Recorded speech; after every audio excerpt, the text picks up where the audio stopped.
Chapter 1 No Mercy for Transcenders. You damned transcender, I will carve at your heart and roast it for dinner. You dare to appear before me of Tyria crossing, truly, the heathen shave favoured me. With a sudden jolt of pain, Jean Minker woke.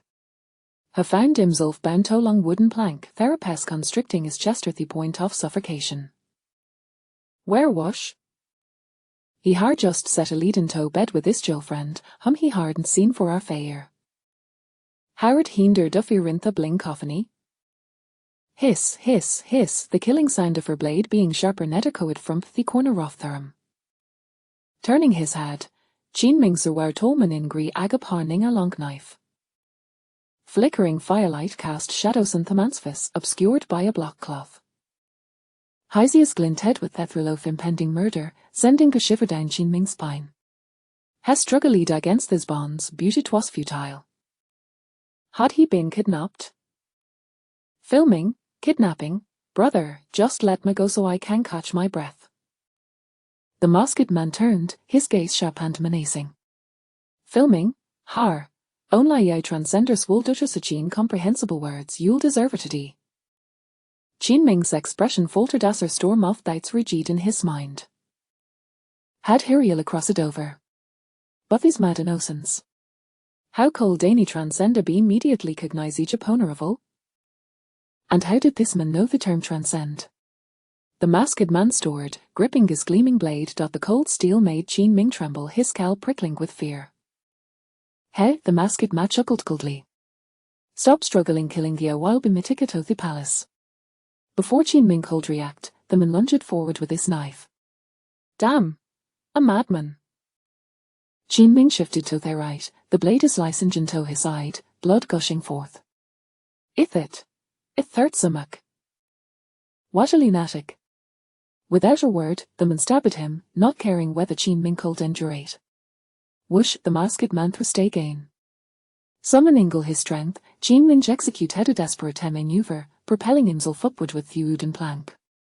Thank goodness he had been exercising regularly, otherwise, that last strip would have been fatal. The masked man's knife missed its mark, slicing through the air before swung horizontally again. Die! Jean Ming quickly retreated to a step stove with her blade. Next to him weighs a large iron pot, flames roaring within. He pivot head and slam the wooden plank against a pot. Bang crash! Fire icicles erupted towards the masked man's face. The masked man stumbled back, shielding his eyes. My eyes! Damn transcender! Jean Ming sheared recede with anxiety. Hesperated our pile off glowing coals in the corner. Quickly, he crouched down and placed their bending eyes wrists over the flames. Sizzle, sizzle, the burning grow pursued his skin, causing him intense pain. With a snap, the thin rope burned through, freeing his wrists. Just as she was about to therapist around his legs, the masked man lunged again with his knife. Boom. Fortunately, the masked man's vision was impaired with the burning coals, and his strike was inaccurate. Jean Ming sidestepped easily under the same time, he freed his legs from the bendings. Seizing the wooden plank, he swung it violently at the masked man. Smack! The man, already injured, lost his grip on the knife, which clattered to the ground. He immediately crouched down to retrieve it. In a flash, Jean Ming dashed forward and grasped at his finish hand. The masked man, in a frenzy, wrapped his arms around Jean Ming's neck from behind. You transcenders, you will deserve it today. Seizing the opportunity, Jean Ming thrust his knife upward with all his might. Whoosh, the blade plunged into the masked man's neck, crimson blood gushing forth. Jean Ming was drenched in the man's blood. Breathless, he pushed at the corpse seaside and gasped for air. He hard no idea what was happening. He hastily bandaged his abdominal wound on to lift the masked man's face covering. To his hawk, the man's features bore a striking resemblance to his own. On the left city of the masked man's face was afresh, blood is running from the corner of his ear to his neck, and a brown barge hung from his waist, inscribed with name Little Jean. Searching the man's pockets, Jean Ming discovered a low bantai notice. Any who compose poetry without course shall be executed without mercy. Any who manufacture soap, cement, or gunpowder shall be executed without mercy.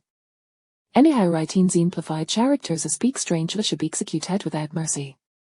Anyhow runs useless but sudden like cultivate with remarkable speed, claiming 30 heavens cannot obscure their sight, should be executed without mercy. Any wha proclaimed that 30 years in peace and 30 years in fewest shall be ground to dust. Jean Ming felt the sure standing and colds were trickling down his spine.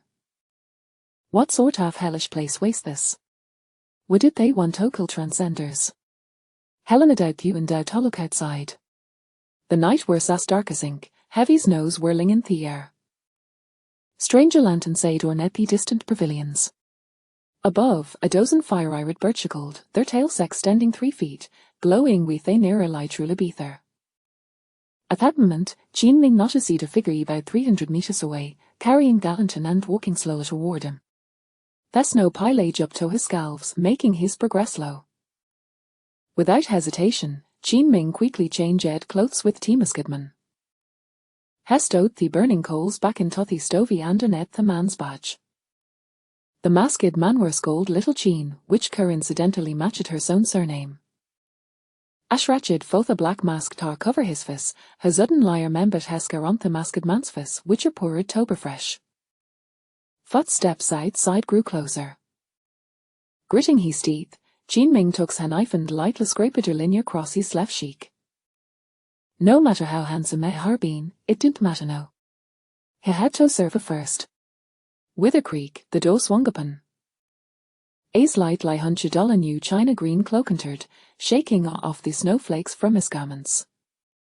In a high-pitched voice, he hissed, "Little Jean, have you completed thy task?" Jean Ming nodded beneath the black cloth. "Well done, you've clean-seed yourself, and now you've killed a transcenderia came into the palace." The hunchbacked eunuch beckoned Jean Ming closer with the lantern. "Let's go, follow him." Jean Ming pulled the cloak over his sheet and stepped into the darkness. The snow fell heavily, biting cold. Taking a deep breath, Jean Ming felt the shyest about his chest. Turning his head, he noticed a tomater long weasel with pure white fur perched on the roof to his left. Its greeniest star unblinking lie at Jean Ming, creating an eerie atmosphere in the shadows. Chapter 2 Did the Grand Princess kill hundreds of transcenders? Is she insane? In front of the circular palace, a circular red lantern shone. The dim, mottled light reflected off the pristine snow. Jean Ming stood in avenue with 20 of the new eunuchs. He only wore a black cloth, likely to utter his facial injury. A eunuch dressed in deep green approached him, his broad figure adorned with intricate hexagonal floral embroidery in his sleeves. His badgery ard Wang Jin. U20 persona lies like to bime, cleansed, and delay the blood in our hands from killing transcenders. This Maxiaran trying to the palace at their wild benorwards this time. From no one, keep your race beeled in the palace, forever a transcenderia kill, you will be rewarded with 100 taels of silver and a cultivation manual. Jean Ming sensed the excitement radiating from the eyes of the authors beside him.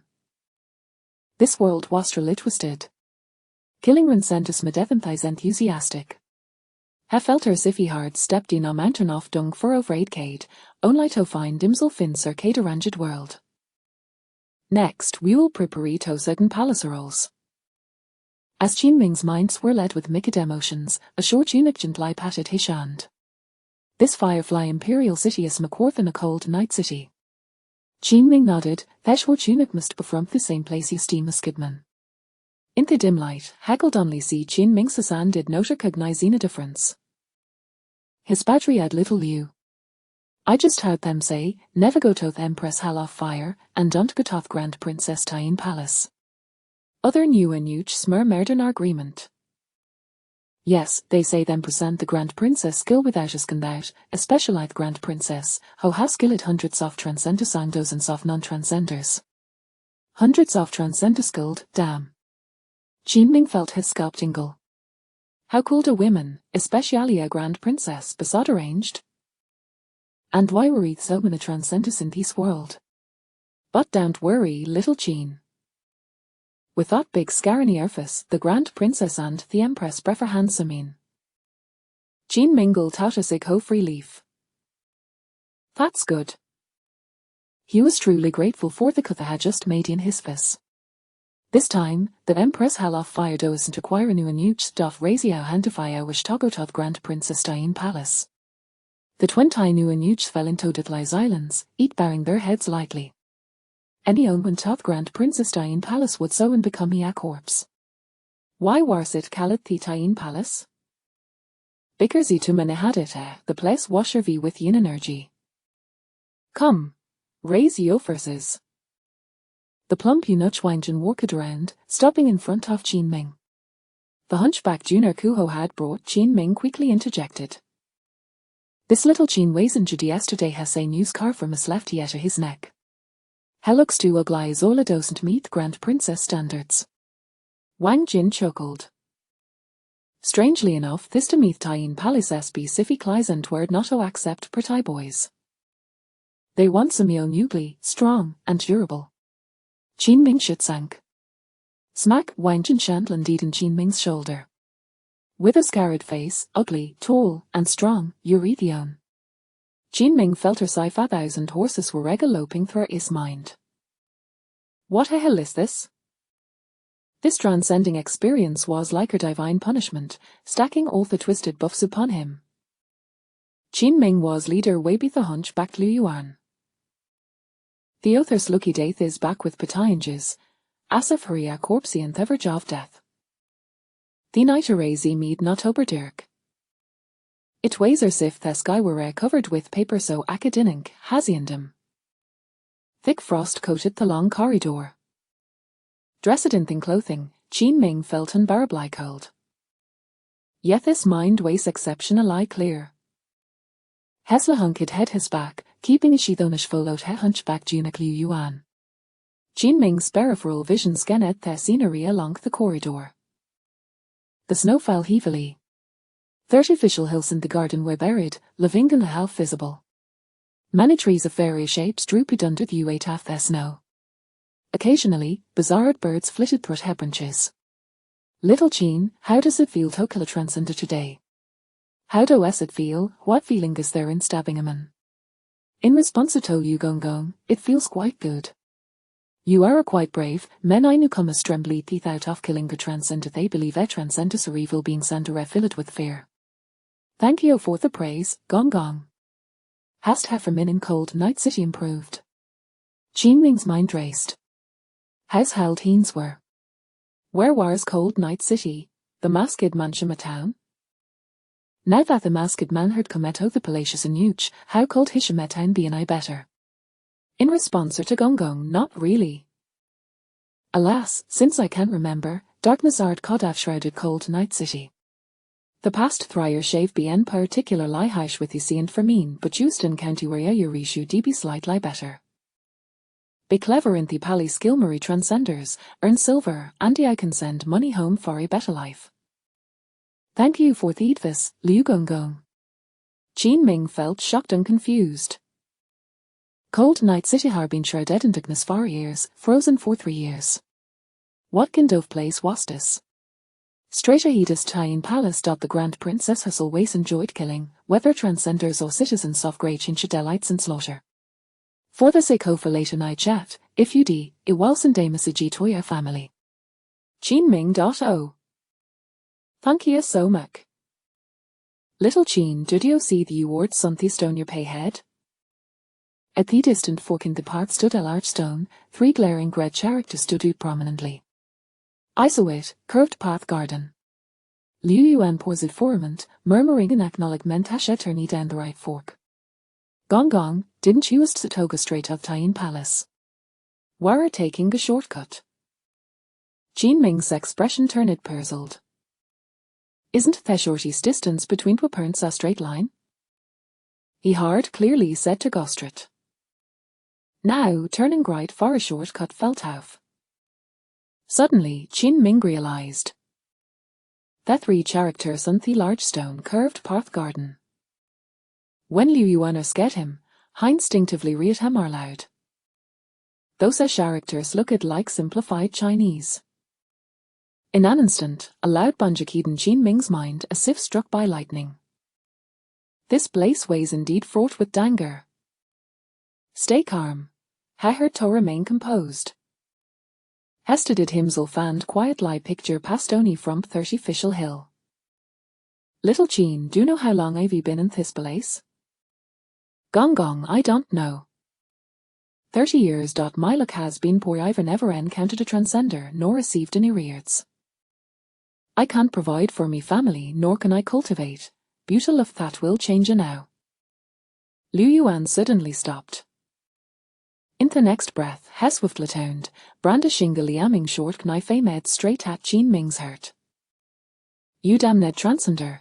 It's impossible for you to recognize exemplified characters on your first visit of the imperial city. Bang! Thus Hortney pieced Qin Ming's blue clothing butte was block up your stone. Liu Yuan were stacking a bok, his fasamer scoff shock. Qin Ming seized Liu Yuan's knife with his left hand and struck him on the head with Hester Nina's right. The blows and Liu Yuan tumbling to the ground. You, when did you hide your stone? Go to hell. Qin Ming snatched the short knife and pressed it against Liu Yuan's throat. Would I want to kill transcenders? Speak. You truly are a damn transcender. If you teach him, you will do without a grave. Qin Ming held Liu Yuan down, the cold blade he pressed against his throat. I will ask you now last time we do I want to kill transcenders? Scoundrel, you're doomed. You disgusting transcender will die a miserable death. As Liu Yuan's voice arose, Qin Ming thrust a knife into his neck. Whoosh! Fear it. The sound abruptly ceased.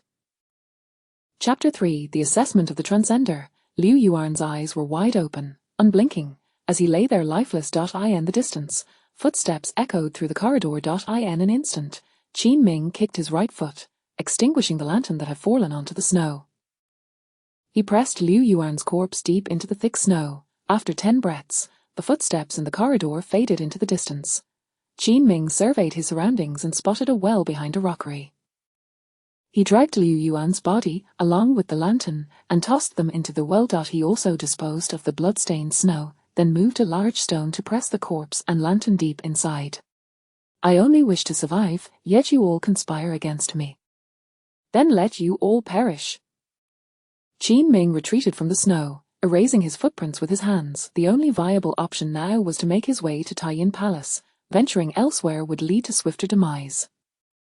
He returned to the fork in the path at a curved path garden and proceeded forward. 15 minutes later, a grand palace loomed before him, its entrance adorned with 3 golden characters. The inscription was in traditional Chinese, representative of the Dayan kingdom.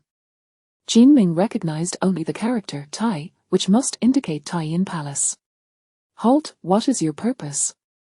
Suddenly, a squad of soldiers emerged from a side path, each clad in gleaming white armor, wielding long blades, exuding an aura of menace.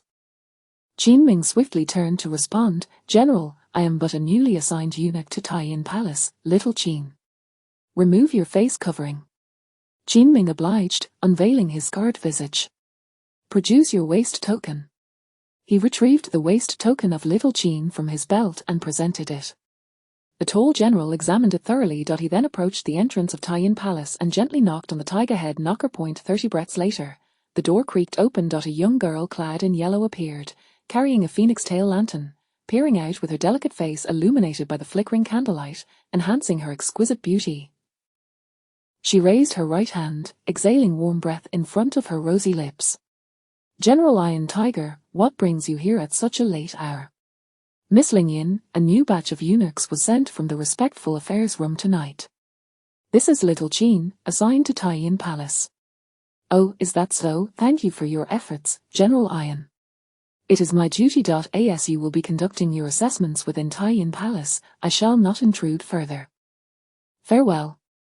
Qin Ming's mind was in a haze. An assessment, what was to be assessed? Come inside. The girl in yellow beckoned to Qin Ming, leading the way with the lantern. It is late and snowing heavily. Your clothing is thin, so I shall forego your assessment for now. You will certainly be evaluated by the Grand Princess tomorrow. Miss Lingyin, Qin Ming cautiously inquired. I have just arrived at the palace. I am unaware of what the assessment entails. It is, of course, to ascertain whether you are a transcender. Good heavens, there is to be an assessment for that. What enmity does this world hold against transcenders? Little Qin, what is your name? How old are you? Qin Ming, 20 years old. He had no choice but to answer truthfully, unsure of the name of the masked man he was impersonating, for now, he could only take it one step at a time. You are younger than I. Which region do you hail from? Cold Night City, Western County. This was information Qin Ming had gleaned from Liu Yuan. The girl Lingyan turned around, her stunning features rendering one breathless. I am from the eastern county of Cold Night City. I have not returned in 8 years. How is my hometown faring? This revelation brought unexpected joy to Qin Ming. Since she was a fellow townsfolk, he naturally sought to draw closer, securing a potential ally. Sister Lingyan, my hometown suffers from famine. It is buried under heavy snow. The young woman's expression turned somber, and she sighed. What of the injury upon your face? It was inflicted by a transcender. It is of no consequence. Allow me to introduce you to Taiyin Palace. It is quite vast. The Grand Princess resides in the upper hall. The western side rooms are occupied by eunuch Li Shan, the maid Jingxiang, and myself. Your quarters are in that corner. Thank you, sister. No need for thanks. Rest early. Tomorrow, I shall take you to meet the Grand Princess. The room was sparsely furnished, featuring a square wooden table and a small earthen platform suitable for a stove, which currently bore no fire. Qin Ming shivered from the cold and hastily closed the door. In the right corner, there was an octagonal window, adorned with 2 peculiar talismans. Just then, a thud resonated from the eaves outside, followed by a cascade of snow. Qin Ming's heart quivered as he gazed out. Upon the snow-covered eaves, a completely white weasel with a long tail reappeared, its round green eyes fixated upon him. Could it possibly be a demon? What weasel is white? No wonder the window bore talismans. This bizarre world was utterly thrilling. He had scarcely been in this realm for a night and had already taken 2 lives. He remained unaware of whether Liu Yuan's death would be discovered. What sort of assessment would this deranged Grand Princess conduct? Would his identity as a transcender be unveiled? Would they discern that he was a false eunuch? He would willingly endure a cut to his face to impersonate the masked man, but if it meant slaying his second brother to assume the role of a true eunuch, he would vehemently refuse.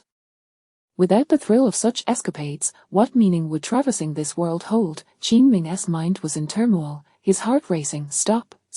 He had to regain his composure. It was imperative to remain calm. Panic would only hasten his demise. Qin Ming leaped onto the bed, wrapping himself in a thin blanket. Suddenly, a clinking sound echoed as a golden object fell from his pocket. A golden gourd. Qin Ming recalled purchasing this during a visit to the temple for blessings. It was merely gilded, as the price of genuine gold had soared beyond his means. The crux of the matter was that he had already changed into the masked man's attire. How then did this golden gourd remain in his pocket? Could it possess some spirit? He remembered the cliché trope from novels about blood recognition for treasures. He pressed the cold gourd against the wound on his face. To his astonishment, upon contact, it truly transformed. The golden gourd radiated a brilliant golden light and merged into his brow. In an instant, the gourd floated within his mind, emitting an entrancing golden glow. Locking Heaven gourd activated. Transcender talent activated. Copy, Level 1, Talent Sequence 9. Upon contact with fresh blood from other transcenders, you may replicate their talents. Number of talents that can be copied. 1. Knowledge of cultivation flooded into Qin Ming's mind.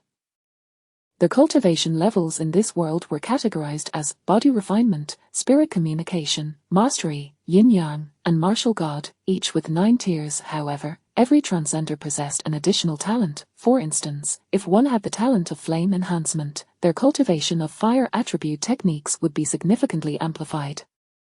Qin Ming's copying talent sounded quite promising.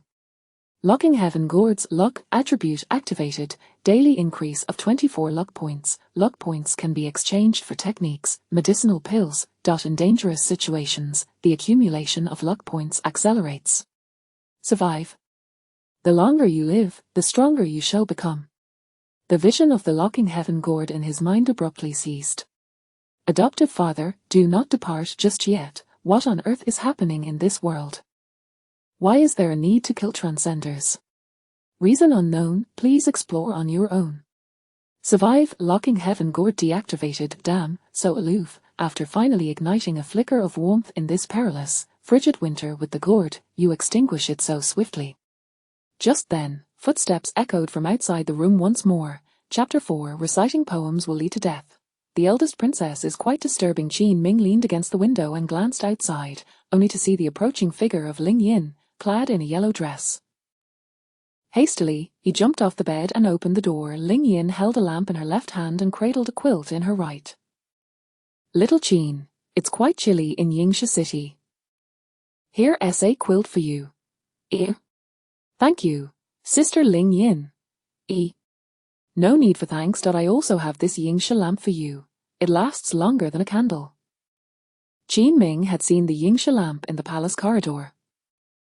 It contained several luminous stones within its shade, a rather fascinating sight. Ling Yin handed the lamp to Qin Ming and departed once more. Cocooned in the soft quilt, Qin Ming felt significantly warmer. He felt fortunate to have made a clever move today, gaining a pseudo-hometown companion. However, this also served as a warning for Qin Ming. A local would have the clearest understanding of the behaviors and customs in the cold night city. One misstep could lead to his exposure, leaving him without a burial place. As dawn broke, the crowing of a rooster shattered the darkness. Qin Ming sprang up from his bed. The night outside had brightened slightly, yet it remained shrouded in an indistinct gloom. At that moment, Ling Yin, residing in the opposite wing, emerged from her chamber. She donned a green silk dress and embroidered cotton shoes, rubbing her small hands together while exhaling puffs of warm breath.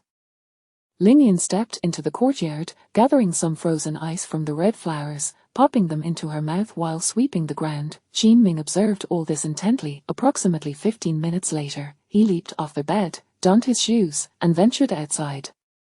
Qin Ming picked up a broom and began to sweep the snow. Ling Yin turned to see him, her expression momentarily surprised, followed by a smile, though she remained silent. After a quarter of an hour of snow sweeping, he too took a handful of ice from the red flowers and crunched down on it. Cold, the icy chill pierced through him, leaving him thoroughly chilled to the bone in his thin garments. This scene did not go unnoticed by Ling Yin. She tucked the broom under her left arm, rubbing her hands together to warm them as she approached Qin Ming. I didn't expect you to still hold onto the habits of your hometown. Sister Ling Yin, are you referring to eating ice and snow? Indeed. In our region, during times of frost and famine, we rely on eating ice and snow to survive. Qin Ming feigned agreement with ANOD. It seemed his careful observations in the morning had paid off. Just then, a rustling sound emanated from the eaves of the palace to the left. Qin Ming turned to see the completely snow-white weasel once more. Sister Ling Yin, what is that creature? Ling Yin stomped her foot while warming her hands, turning to him with a puzzled expression. What creature? The one on the eaves. Rubbing her eyes, Ling Yin looked again, still bewildered. There's nothing there. In an instant, Qin Ming's nerves tightened. Nothing. Could it be that he was hallucinating? No, he had seen this white weasel 3 times already, and it remained there, staring fixedly at him. It was too obvious for it to be invisible. Qin Ming, what do you see? Oh, nothing at all, Sister Ling Yin. I mistook the snow on the roof for an animal. Ling Yin chuckled, revealing 2 shallow dimples on her fair face. What a stunning beauty! If she were on Blue Star, she would be considered an unparalleled natural beauty. Sister Ling Yin, I am unfamiliar with the climate of Yingsha Imperial City. How long until dawn? It is already dawn. Qin Ming, are you jesting with me? Sister Ling Yin, it was still shrouded in a misty darkness, reminiscent of the twilight on Blue Star. You claim it is dawn. Qin Ming, our cold night city is perpetually dark, while Yingsha City remains dim. It is darker at night. If you wish for brightness, you must travel to the southern cities of Starlight City and Aurora City. Qin Ming was utterly bewildered. What kind of world was this? At that moment, the doors of 2 rooms on the left swung open simultaneously. Grand Eunuch Li Shan emerged, clad in a coarse cotton coat, short in stature, with a face full of pockmarks. Beside him, a frail maid named Jingxiang emerged from the adjacent room, her round face not quite beautiful but still quite delicate. So this is the little eunuch who just arrived at our Taiyin palace. Greetings, Grand Eunuch Li, and greetings, Miss Jingxiang. Did you kill the traveler who came here? What was the name of the traveler you killed? Qin Ming quickly replied, I did not have the chance to ask his name. Then how can you be certain he was a traveler? He had strange red paper money in his pocket and spoke in tongues I could not comprehend. Grand Eunuch Li Shan, with his hands tucked in his sleeves, smiled at Jingxiang and said, It seems you did the right thing, but Jingxiang, you must never call me ugly again. A person uglier than me has arrived in Taiyin Palace, just look at that scar. 100 wild horses galloped through Qin Ming's mind, my facial scar will heal in due time, and the mark will vanish. My handsome face will outshine yours 1,000-fold. All right, all right. Ling Yin set down the broom and intervened for Qin Ming, saying, Do not pester him any further, the princess will awaken soon, keep the courtyard quiet and go fetch some food. Just then, a commotion erupted from the upper hall. Qin Ming turned his head, the palace towered over 100 meters, piercing the clouds. At a height of about 30 meters, an octagonal mystical door swung open. Shortly thereafter, the Long Princess, clad in black, stepped out gracefully. Her hair cascaded like a waterfall, her skin whiter than snow, and her flowing skirt revealed long, smooth legs. A blue snowflake insignia adorned her prominent chest. How beautiful! Qin Ming had never seen such a stunning woman in his life. Compared to her, the 108 beauties in his memory were nothing. Suddenly, the Long Princess turned around. Her piercing gaze seemed to stab into Qin Ming's heart like frost, causing him to shudder involuntarily. With a flick of her sleeve, she coldly declared, Impudent, pluck out his eyes. Warning, danger level increased tenfold. During this period, luck points will increase tenfold. Whoosh, whoosh, whoosh. 8 women in black armor immediately flew out from around the Taiyin Palace, exuding a formidable presence and an air of murderous intent. This is it, Qin Ming felt as if he had plunged into an ice cellar. He truly hadn't meant to stare. What to do? Clang, clang, clang. The 8 female guards drew their swords and approached Qin Ming. In a moment of desperation, he called out, Wait, Long Princess, I did not intend to offend, I was merely concerned for your safety. You, a mere little eunuch newly entered into the palace, are concerned for my safety. What gives you such confidence? Long Princess, there are numerous sharp icicles hanging from the eaves above your head, about to fall. I am worried they might drop. The Long Princess and her 8 guards simultaneously looked up. Indeed, the eaves, 40 meters high, were laden with sharp icicles measuring about a foot long, poised to fall at any moment. The Long Princess waved her hand, and the murderous guards retreated in unison. Qin Ming let out a long breath, that was truly heart-stopping. Little Qin, answer my question, the king covers the tiger. Qin Ming, what on earth? The king covers the tiger, the pagoda suppresses the river demon. Am I to respond with the pagoda suppressing the river demon? No, I cannot answer. Answering would undeniably mark me as a traveler. This is a death sentence. Answer my question. Long Princess, I do not know how to respond. Spring slumber unaware of dawn, a poem. Qin Ming. Long Princess, I cannot compose poetry, truly, I cannot. The Long Princess, clad in black, radiated an icy coldness. Her overwhelming presence nearly suffocated Qin Ming. If you cannot even answer this question, you are utterly worthless. Come inside, I shall personally end your life. Qin Ming's heart raced with panic. The increase in luck points in his mind still remained tenfold, indicating that the danger had not yet subsided.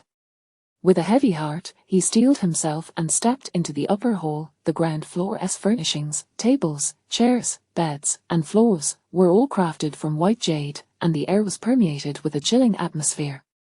Whoosh! The Long Princess, exuding an air of cold elegance, suddenly appeared before Qin Ming. Now that there is no one here, I shall ask you one last question. Should you fail to answer, I will kill you. Listen carefully, odd changes, even do not change. Qin Ming's mind exploded in confusion. Chapter 5, Take him out for execution. What a lunatic! Qin Ming's mind raced at high speed, his heart pounding furiously. Odd changes, even remains unchanged. Observe the quadrants. This phrase is well known among the inhabitants of Blue Star. Yet, at this moment, he dared not respond. Qin Ming feigned ignorance and anxiety. Your Highness, the Crown Princess, I hail from a humble background and have received little education. I do not comprehend this. What does it truly mean? Are you truly unafraid of death?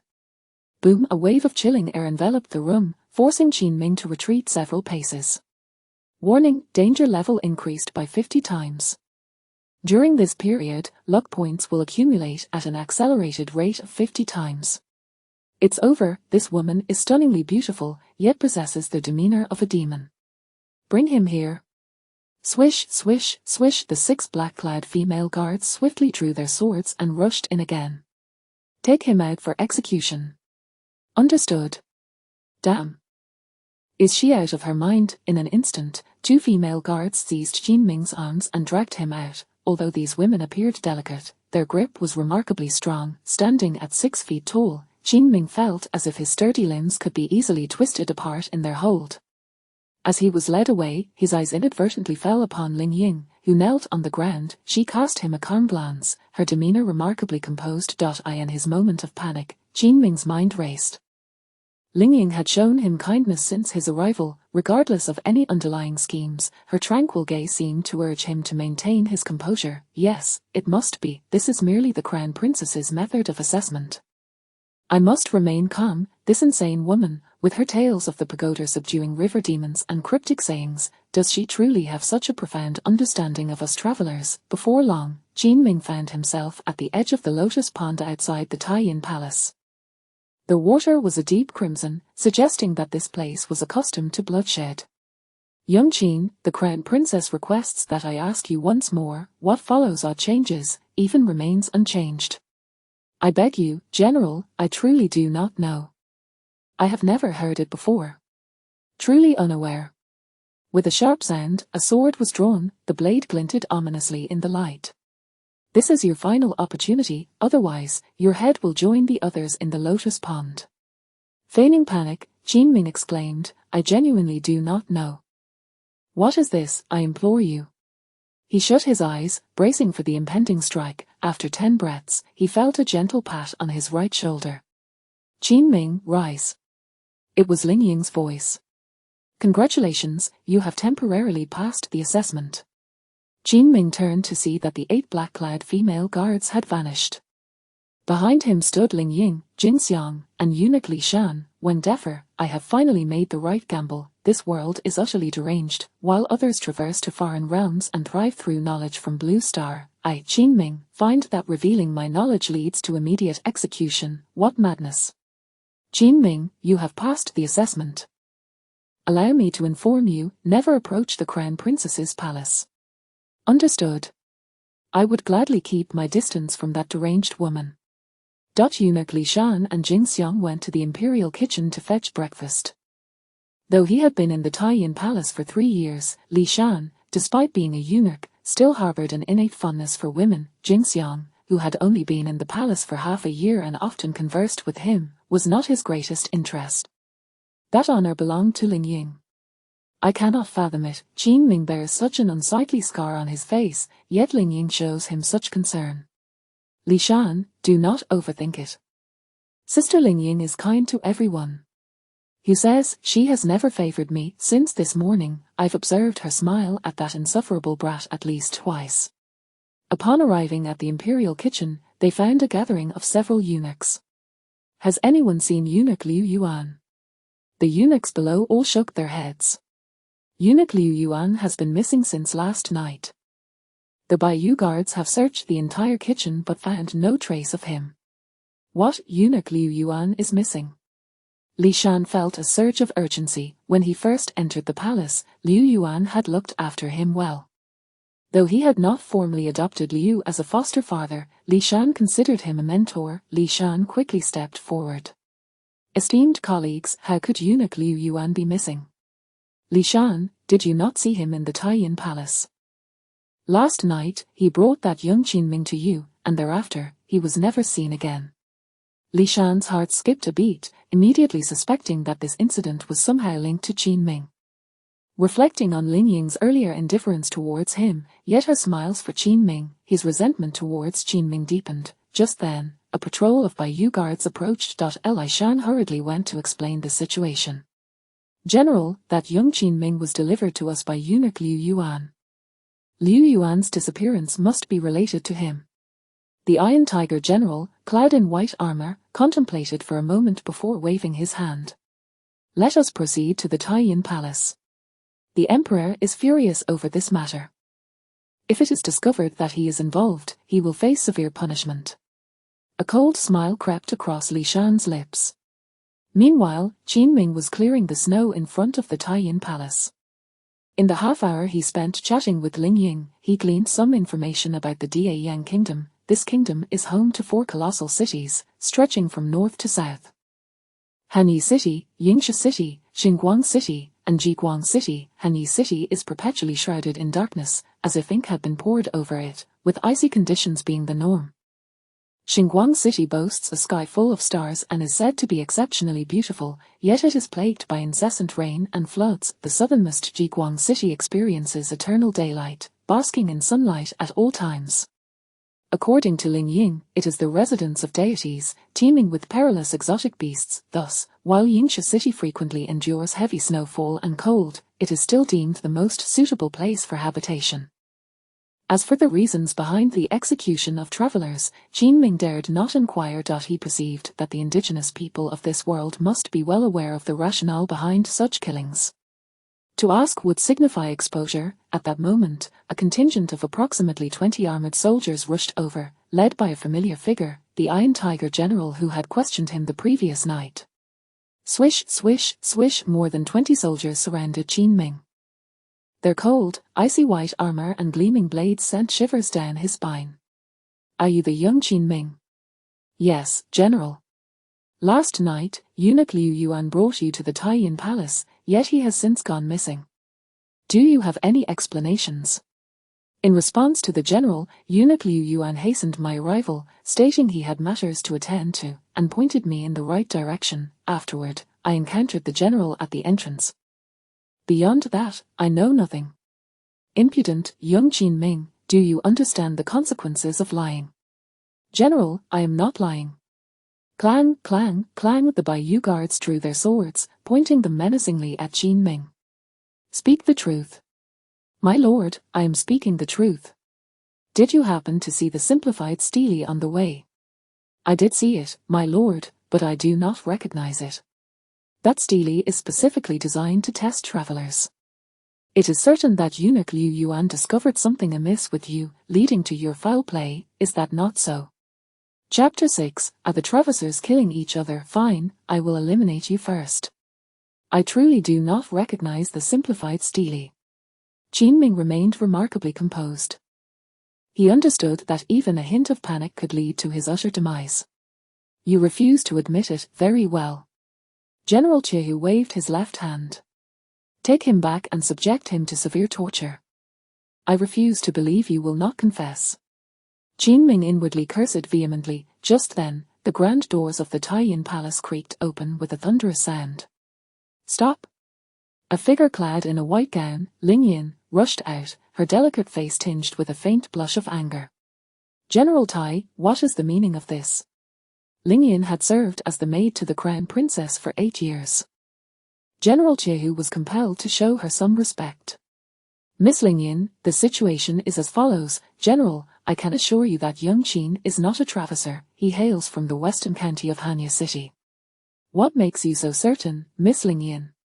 In Hanyi City, due to its perennial frost, many people have developed a habit of consuming ice, and the western county particularly enjoys the ice formed on flowers. This morning, I saw him indulging in ice. General Chehu appeared somewhat hesitant. Miss Ling Yin, I am under orders to thoroughly investigate this matter. Mere words are insufficient to absolve young Qin. Of course, they are insufficient. A gentle smile graced Ling Yin's face. Then, General, please wait a moment while I report to the Crown Princess. However, you, General Tai, have come to the Taiyin Palace to apprehend someone without any evidence. I fear the Crown Princess. General Chehu suddenly realized the gravity of the situation, feeling a pang of fear. Everyone in the palace was aware of the Crown Princess's ruthless methods, which rivaled even those of Her Majesty the Empress. Chehu indeed lacked evidence, it was merely conjecture. The Crown Princess might perceive it as the Empress deliberately creating trouble for her, as the sisters had always been at odds. If General Chehu were to storm into Taiyin Palace based solely on speculation, not only would his military career be jeopardized, but his very life might also be at stake. Thank you, Miss Ling Yin, for your reminder. I shall reconsider and search the vicinity before disturbing the Crown Princess. General Chehu departed with 20 white feather guards in tow. Qin Ming let out a long sigh of relief. Thank you, Sister Ling Yin, for speaking up for me. It's nothing to fear. They are after Travisers, which has nothing to do with you. Ling Yin noticed the lingering worry etched on Qin Ming's brow. She surmised that his anxiety stemmed from the various trials he had faced since his arrival yesterday. In a soothing tone, Ling Yin reassured him, Qin Ming, try to relax. This place, despite its differences from your homeland, offers more light and even food to eat. Qin Ming nodded, feigning agreement. After all, he had no clear idea of what Hanyu City was like. My younger brother once envied the imperial city the most. He was of your age. Then Sister Ling Yin could write to have him come here. Ling Yin bit her rosy lips lightly, a hint of sorrow washing over her features as she softly replied, he arrived in Yingsha City with me, but was killed by a Traviser on the way. Ling Yin appeared lost in thought, her expression heavy with grief as she departed. Qin Ming was taken aback by the extent of the conflict between Travisers and the natives in this world. What could have caused such animosity? Reflecting on the kindness Ling Yin had shown him, he realized it was likely rooted in her feelings for her brother. This kindness, he would remember. Li Shan and Jin Xiang stood at a distant crossroads, having witnessed the events unfolding before the Taiyin Palace. Fury and resentment flickered in Li Shan's eyes. Has Ling Yin lost her mind, vouching for a newly appointed eunuch?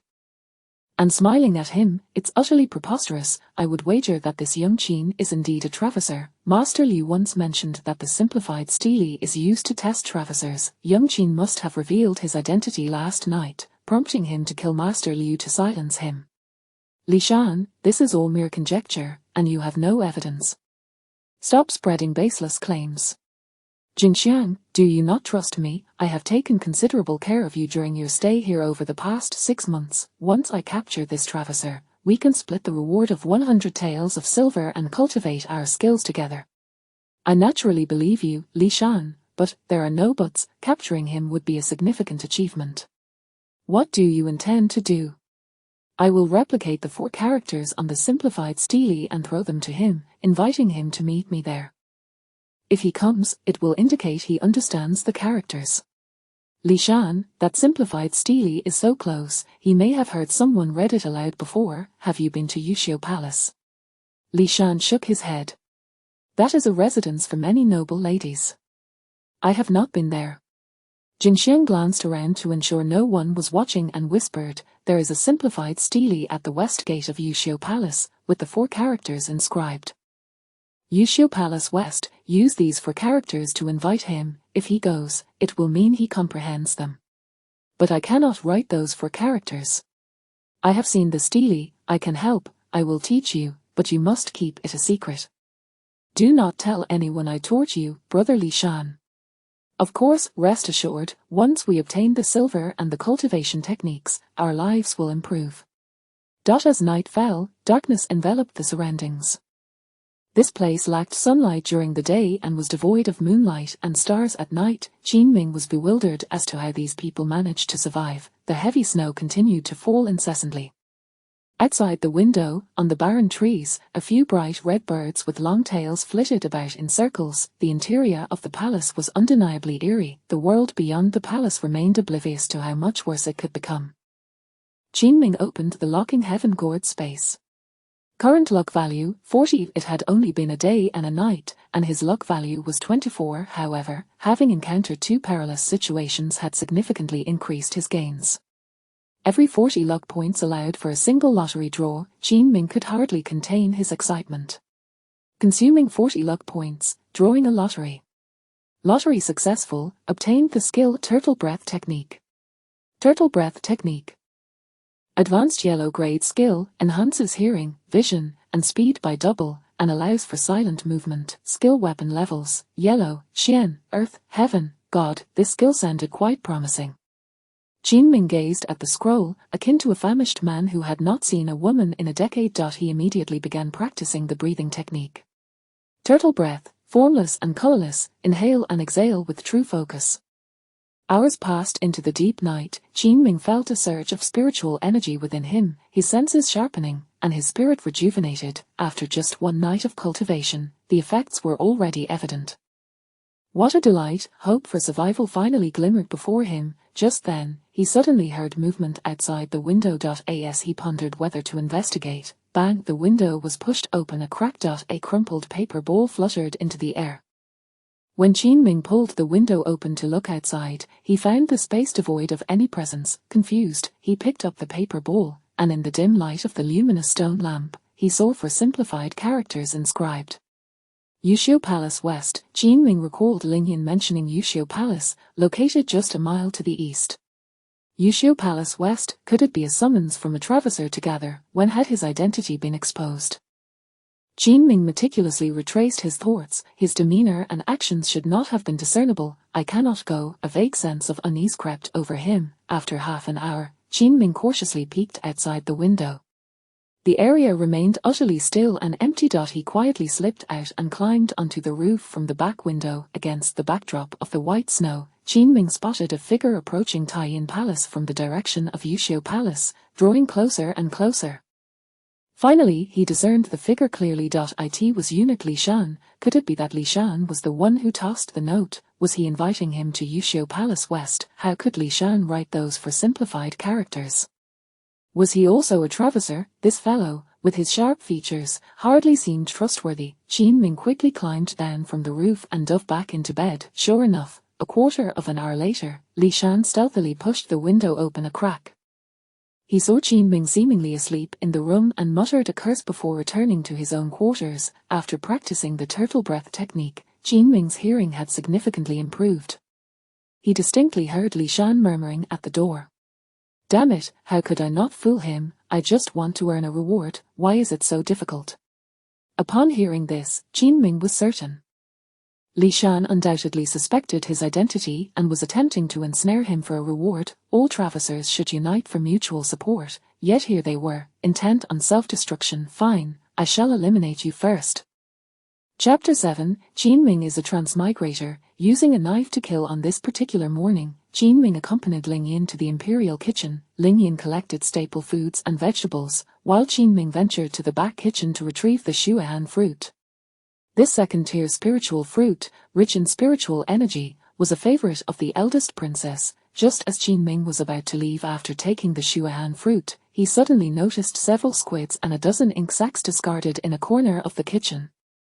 While squid meat is edible, most people tend to discard the ink sacs. An idea struck Qin Ming on how to deal with Li Shan. The ink from the squid's ink sac, dark as ink itself, is essentially protein. By writing on paper with this black liquid, the protein would decompose rapidly, causing the writing to vanish. He was determined to teach Li Shan a harsh lesson. Seeing that the coast was clear, Qin Ming swiftly pocketed an ink sac. Upon returning, Qin Ming seized the opportune moment as Li Shan entered through the door. He promptly spread out the piece of paper given to him by Li Shan on the table. Dipping his finger into the squid ink, he wrote 1 2 3 4 on the back of the paper. As expected, Li Shan was immediately drawn to him as he passed by. Qin Ming feigned ignorance, blowing on the paper to hasten the decomposition of the protein. He folded it neatly and tucked it close to his chest. Li Shan's expression was one of exhilaration. Simplified characters. Indeed, they were simplified characters.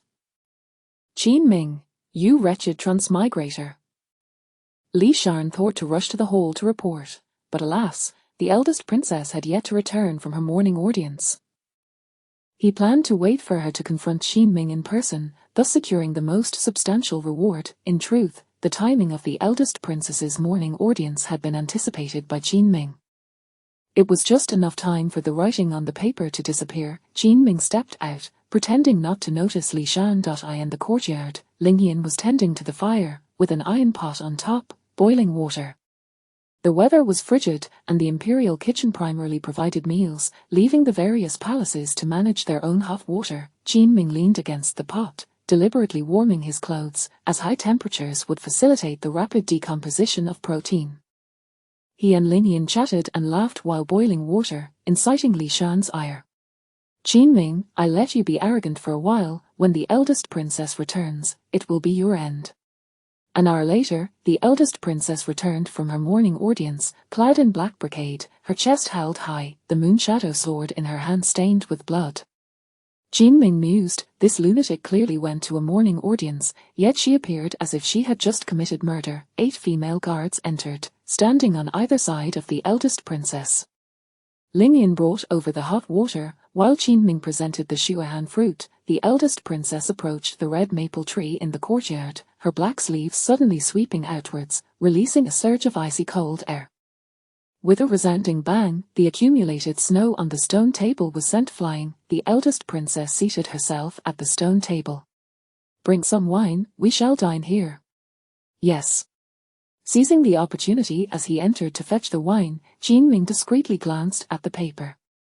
He confirmed that the ink had already vanished, leaving only a few black particles that lightly shook off. The yellow paper bore no trace of writing. Qinming uncorked a jar of green and wine and placed it before the eldest princess. Seeing the moment ripe, Li Shan knelt down with a thud. Your Highness, I have important news to report. The eldest princess's stunning visage was cold as ice. She lifted her wine and drank it in one gulp, coolly uttering a single word. Speak. Your Highness, I have discovered that little Qin is a transmigrator. In an instant, the surrounding guards gasped in astonishment, and even the eldest princess's enchanting eyes flashed with surprise. She fixed her gaze on Qinming, her autumn-like eyes brimming with murderous intent. The 8 female guards unsheathed their swords, surrounding Qinming tightly. Ling Yin, who was boiling water, looked anxious, while the nearby Jingshuang remained calm, as if this matter had nothing to do with her. Little Shan, do you have evidence? Your Highness, I distinctly saw little Qin writing in simplified characters in his room. The writing is concealed in his bosom. Oh. The eldest princess's beautiful eyes, like autumn waters, turned to Qinming. Little Qin, do you have anything to say? Your Highness, I know not what Li Shan means. What do you mean? You despicable transmigrator wrote simplified characters concealed in your chest. Your Highness, I am willing to stake my head on it. With that, Li Shan stepped forward and forcibly extracted the paper from Qinming's bosom.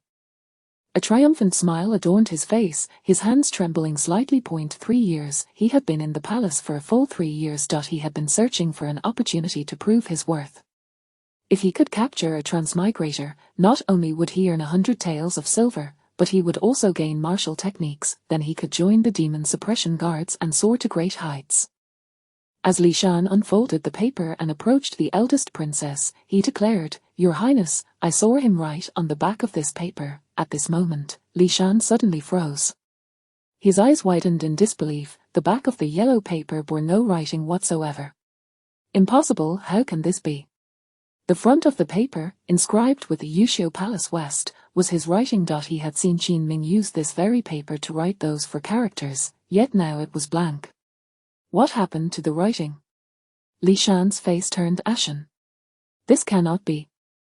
I clearly saw writing on it. Presumptuous. With a resounding slap, the eldest princess struck the stone table, causing the wine jar to leap 3 feet in the air. You claim he wrote simplified characters, but where is it? Your Highness, I distinctly saw him writing, but how did the writing vanish? Li Shan trembled in panic. One of the female guards stepped forward, snatching the yellow paper to present it to the eldest princess. Were these 4 characters written by little Qin? Qinming sensed the moment had arrived. He approached, feigning innocence and confusion. Your Highness, these 4 characters were not penned by me. Last night, someone inexplicably threw a paper through the window. I had intended to report this to you today, but I did not expect Li Shan. The eldest princess's expression remained impassive. She held the paper up, scrutinizing it for 3 breaths. Little Shan, if I recall correctly, this should be your handwriting. Seeing the truth was slipping away, Li Shan quickly knelt a couple of steps forward, nervously stating, Your Highness, it is indeed my handwriting. I wrote it to test whether little Qin is a transmigrator. I wanted to see if he would recognize the characters and come to meet me at Yuxiufang West, thus capturing his crime. Then how did you come to write these 4 simplified characters? Li Shan had initially intended to claim that Jing Shuang taught him. However, he had promised Jing Shuang to keep this matter confidential, and furthermore, he had merely copied from the simplified stele. Even if the eldest princess found out, it wouldn't be a grave offense. Your Highness, I saw this simplified stele at Yuxiu Palace, so I memorized these for characters. Do you understand the consequences of lying? Your Highness, every word I speak is truth. I am utterly loyal. The eldest princess's expression remained as frigid as ever. Take him away and behead him. Li Shan was so frightened that he lost control of his bladder. His mind was in a daze, thinking, I merely copied for simplified characters. Is that a crime? In an instant, 2 female guards seized Li Shan's arms and began to drag him outside. Your Highness, I am wronged. I was merely studying the stele outside Yuxiu Fang to help you capture the transmigrator. In the next breath, suddenly, the eldest princess splashed the wine from her cup into the air, and a dozen drops of wine floated suspended in midair. With a wave of her black sleeves, the droplets coalesced into a half-foot-long water sword, slicing through the air. You fool! There is no simplified stele outside Yuxiu Palace. In that instant, Li Shan's mind was struck with a heavy blow. He gazed at the approaching water sword, the last thought surfacing in his mind. Jing Shuang deceived me. Whoosh thud, the water sword, formed from droplets, sliced through Li Shan's neck. His head rolled away, blood gushing forth. Several drops of blood splattered onto Qin Ming. He immediately activated his copying ability to see if he could replicate it. The result, there was no response whatsoever. Li Shan was not a transmigrator. How had he written those for simplified characters? Chapter 8:12 Maidens, all long-legged. Qin Ming felt a throbbing headache, having only entered the palace for 2 days. Who had concocted this intricate scheme? These deranged individuals. Calm down, calm down. At such a moment, chaos would only lead to self-sabotage. He immediately adorned his face with an expression of unjust grievance. Your subordinate pays respects to the princess. The princess languidly reclined her alluring figure against a bamboo chair, raising a wine jug to her ruby lips for a delicate sip. A few drops of clear wine trickled down the corner of her left lip, cascading onto her fair neck, exuding an irresistible allure. Little Qin, lift your head. The princess's gaze was fixed upon Qin Ming. Your right cheek is so handsome, yet why does your left bear such a long scar? In response to the princess, your subordinate encountered an interloper upon entering the palace, and this injury was inflicted by him. I have heard of this, the princess replied, her enchanting eyes glancing at her nearby female bodyguard. Meng Tu, administer the medicine. Yes. A petite woman with a round face stepped forward, presenting a bottle of scar-removing ointment to Qin Ming. It suddenly dawned on him that Ling Yin had mentioned the princess's authority over the global demon suppression guards. The 12 closest captains, known as the 12 Zodiac, were all exceptionally skilled and strikingly leggy. This petite bodyguard was the legendary Meng Tu. Apply this ointment for a few days, and it shall erase your scar, serving as compensation for your unjust plight. Thank you, princess. The princess rose, tossing her wine cup onto the table, where it spun and rolled. With one hand resting casually behind her, she strode toward the inner palace. In the courtyard, only Qin Ming, Ling Yin, and Jing Xiang remained. The blood of Li Shan had melted a large patch of white snow, presenting a gruesome sight. Jing Xiang offered a cup of warm water to Qin Ming. Qin Ming, drink some water to calm your nerves. Li Shan was never a good person. His death is inconsequential, so do not burden yourself with guilt. Thank you. Qin Ming, I occasionally assist at the Demon Suppression Tower, where I have seen this scar-removing ointment. With your wound, it should heal in 3 days. Demon Suppression Tower. It is the place where interlopers are imprisoned, chimed in Ling Yin. But entry is no simple task, one must undergo bloodline testing by the princess. Qin Ming, perplexed, inquired, are there really that many interlopers? Is a tower necessary for their confinement? Certainly, the tower houses numerous interlopers, some particularly formidable, yet no interloper has ever left there alive. Snow began to fall heavily again. Qin Ming took a sip of the warm water, feeling no warmth, but rather a chill enveloping his entire being. This cursed world, surviving is truly arduous. As night descended, the cold wind howled. Qin Ming checked his luck points. 24, not sufficient for a second draw. After practicing the turtle breathing technique for a while, he began to ponder. He had an inkling that an interloper lurked nearby. Li Shan had clearly been set up, but who could this interloper be? The princess was surely not one, and neither was Ling Yin. It was evident that Ling Yin's concern for him was genuine, having saved him once at General Taihu's place. During the day, Ling Yin had mentioned that the princess would conduct bloodline tests before entering the demon suppression tower. That indicated Jing Xiang was not an interloper either. Could it be the princess's 12th zodiac? No, the princess was both cunning and ruthless. How could she permit an interloper among her trusted guards? The thought swirled in his mind, leaving him utterly baffled. When would he be able to leave the palace or perhaps venture to the demon suppression tower to seek out other interlopers? That might yield more information about this world. As the night grew deeper, Qin Ming awaited Ling Yin's customary late-night visit for flower ice. Each night, she had this habit, but tonight she did not emerge. After hesitating for a quarter of an hour, he rose and approached Ling Yin's door. Knock, knock, knock. He gently tapped on the door. Sister Ling Yin, are you asleep? No. Not yet. Why does your voice sound so weak? Cough, cough, cough. Ling Yin coughed softly a few times. Qin Ming's brow furrowed slightly as he pushed the door open. He beheld Ling Yin, once graceful and capable, now curled up in her blanket, her lips pale and dry, her complexion ashen. What is the matter, Sister Ling Yin? Nothing, just that the charcoal has run out today, and the room is a bit cold. Why are you here at this hour? Qin Ming instinctively wanted to mention that he had not seen her enjoy flower ice that evening, but he immediately dismissed the thought. He must not let Ling Yin perceive that he had been observing her. Previously, pretending to eat ice had already exposed him. Sister Ling Yin, I feel a bit homesick and cannot sleep. I wanted to chat with you. Cough, cough, cough.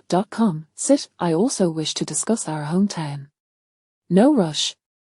Let me fetch some charcoal from the imperial kitchen. No need, Qin Ming. Jing Xiang has gone to the kitchen to deliver food boxes. She might bring back some charcoal. I shall go anyway. Charcoal is heavy, how can she carry it? Sister Ling Yin, make sure to keep warm under the blanket. I will light a fire for you once I return with the charcoal. With that, Qin Ming pushed the door open and dashed into the swirling snow. Ling Yin propped herself up on the bed, watching Qin Ming's figure fade into the storm, a warmth flooding her heart. How cruel fate was such a handsome young man, reduced to a eunuch. Suddenly, Ling Yin's body trembled, a radiant light emanating from her palm. She quickly pressed her hand into the blanket, her forehead slick with cold sweat. Calm down, do not panic. Light beam, light beam. I beseech you, do not emerge. Qin Ming wrapped himself in his robes. The wind howled, and the snow fell heavily. It was truly frigid. Midway, he felt the ink pouch in his pocket. This object was akin to a ticking time bomb. He needed to dispose of it. As he turned, he spotted the dried well where eunuch Liu Yuan was buried behind the rockery. Seeing no one around, he hurled the ink pouch with all his might into the garden. By sheer luck, it landed directly in the well. Jing Xiang returned the food box to the imperial kitchen. From morning till night, her mind had been in a whirl. How could Li Shan, who usually appeared so astute, plot to frame Qin Ming with a blank piece of paper? She pondered endlessly, unable to comprehend. Good evening, Miss Jing Xiang.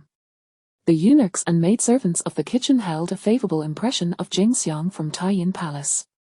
Good evening, everyone. It's so late, and you all are still busy. We just finished steaming the buns. Would you like to try one? No, thank you. Jing Xiang waved her hand. These are for the masters. How could a maidservant dare to eat? It's fine, try one. Eunuch Wen Yu handed her a bun. Just as she took a bite, her eyes caught sight of a few squids and several ink pouches in the corner of the wall. One ink pouch had burst, spilling black ink all over the floor.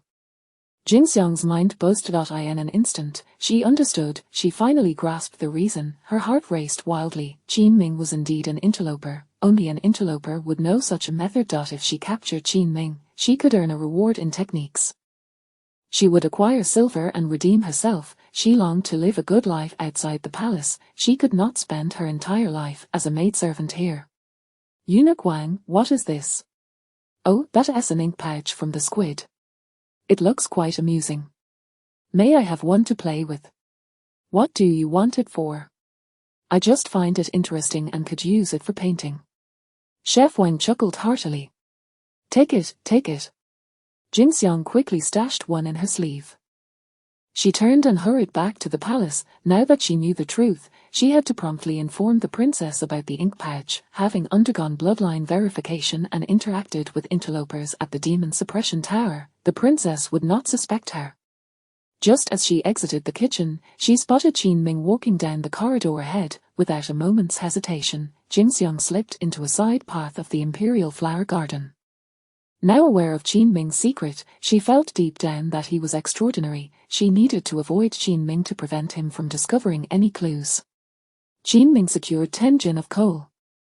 With his charming demeanor and attention to detail, he had established good relations with several maidservants in the kitchen. He even took the opportunity to enjoy 3 freshly made buns, soft, fragrant, and utterly delightful.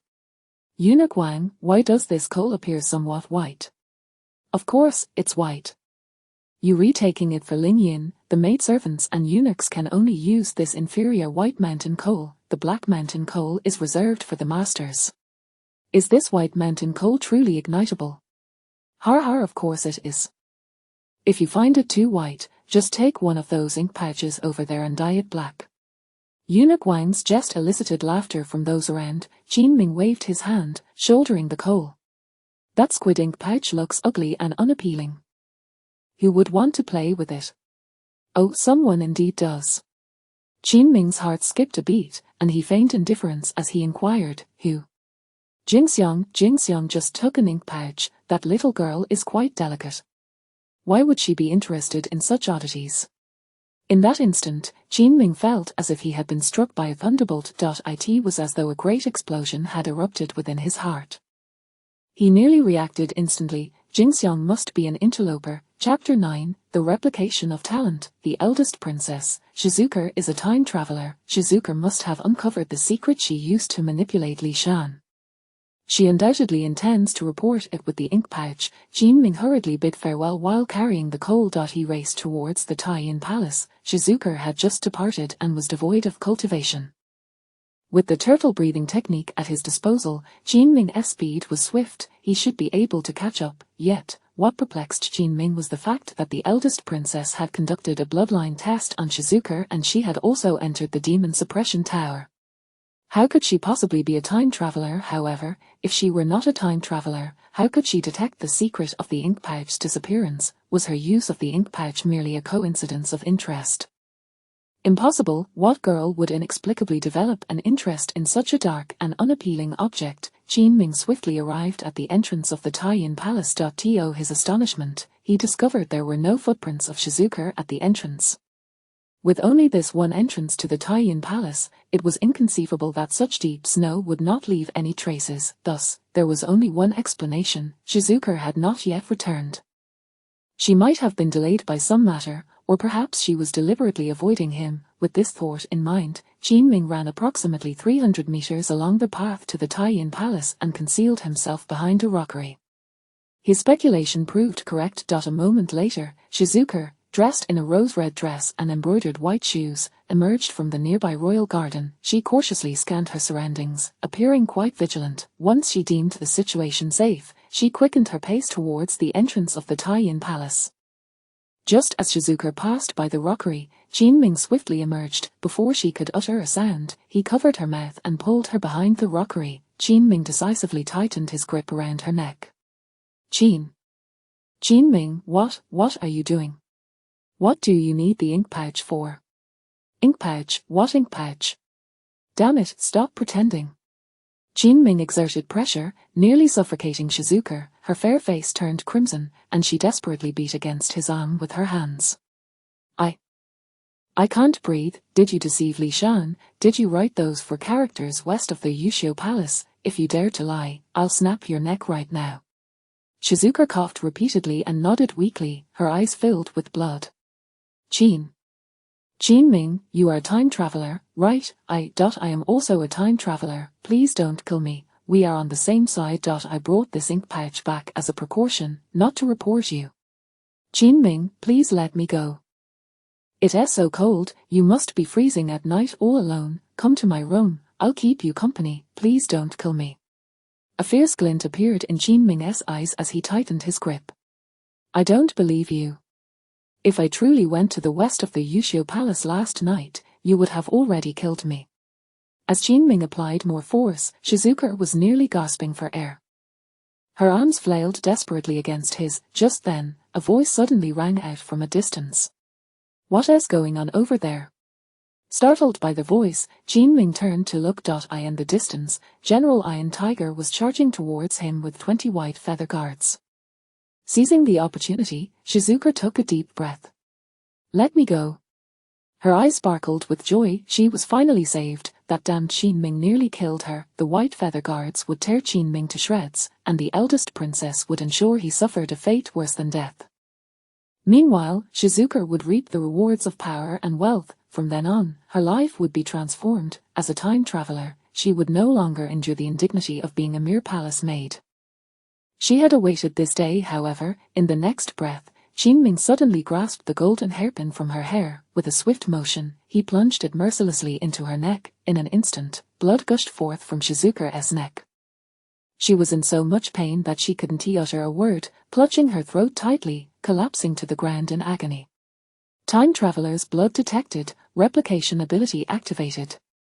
Target's ability, Concealment, Ability Sequence 103, can effectively hide one's bloodline and aura. Qin finally understood why she, as a time traveler, could evade the eldest princess's detection and enter the demon suppression tower. Concealment ability, Replicate. Replicate. Ability Sequence 103 Concealment, Replication successful. Can effectively conceal bloodline aura. The rapid footsteps of the white feather guards drew ever closer. Lying on the ground, Shizuka clutched her neck, her eyes filled with resentment and mockery, as if she had already foreseen Qin fate. How would you, Qin, explain killing me with a hairpin? You will suffer a fate far worse than mine. Yet, in this tense moment, Qin mind remained remarkably calm. Shizuka had taken the path through the royal garden to avoid him. He had coincidentally thrown the ink pouch into the dry well of the royal garden half an hour ago. In an instant, he devised a countermeasure. As the white feather guards approached, Qin turned away, driving the hairpin into his own chest 3 times, resulting in a profusion of blood. He then retrieved the dark ink pouch from Shizuka's sleeve, and while she was distracted, he tossed the entire pouch into his mouth. Just as the white feather guards arrived, Qin desperately swallowed the ink pouch whole without chewing it. He clutched his chest where he had been wounded, feigning agony as he lay on the ground. While everyone was distracted, Qin hastily bit into the snow several times, clearing any trace of ink from his mouth. General Iron Tiger and the 20 white feather guards surrounded the area. At that moment, a powerful aura of killing intent surged through the air. Out of the corner of his eye, Qin caught sight of a figure clad in black descending from the sky, the eldest princess. Shizuka, clutching her throat, could not utter a word and struggled to breathe. Her eyes brimmed with hatred and unwillingness. She would die content as long as she could witness Qin execution. The eldest princess landed, causing snowflakes to scatter in all directions. General Iron Tiger and the 20 white feather guards knelt down in unison. We pay our respects to the eldest princess. What is going on? Reporting to the eldest princess, while patrolling, we saw 2 individuals causing a disturbance here. By the time we arrived, they had both collapsed. Upon seeing the scene on the ground, the eldest princess's first instinct was that she had conducted a bloodline test on Shizuka. She was certainly not a time traveler. The fact that they were in such a fierce struggle indicated that Shizuka had discovered something unusual about Qin. Little Qin, you are a time traveler. A glimmer of schadenfreude flashed in Shizuka's eyes. Trembling all over, she gritted her teeth tightly, her breaths growing weaker. She would die satisfied if it meant Qin would accompany her in death. 2 white feather guards stepped forward to seize Qin. Supporting himself on the ground, Qin slowly turned around. He revealed a blood-stained left chest, his face pale, and his forehead glistened with cold sweat. Eldest princess, Shizuka is a time traveler. The moment those words fell, the atmosphere was filled with shock. Even the nearly lifeless Shizuka found Qin Ming's claim absurd. Who would believe you? You dare, little Qin. Shizuka is a servant in the demon suppression tower. How could she possibly be a time traveler? It seems to me that you are the time traveler, so confess your truth. Qin Ming slowly replied, Eldest princess, tonight Lingyan fell ill and lacked coal, so I went to the royal kitchen to fetch some coal. While there, I inadvertently overheard that Shizuka had taken an ink pouch. The eldest princess's brows furrowed in confusion. Though I do not know what the ink pouch is used for, I have heard it is toxic.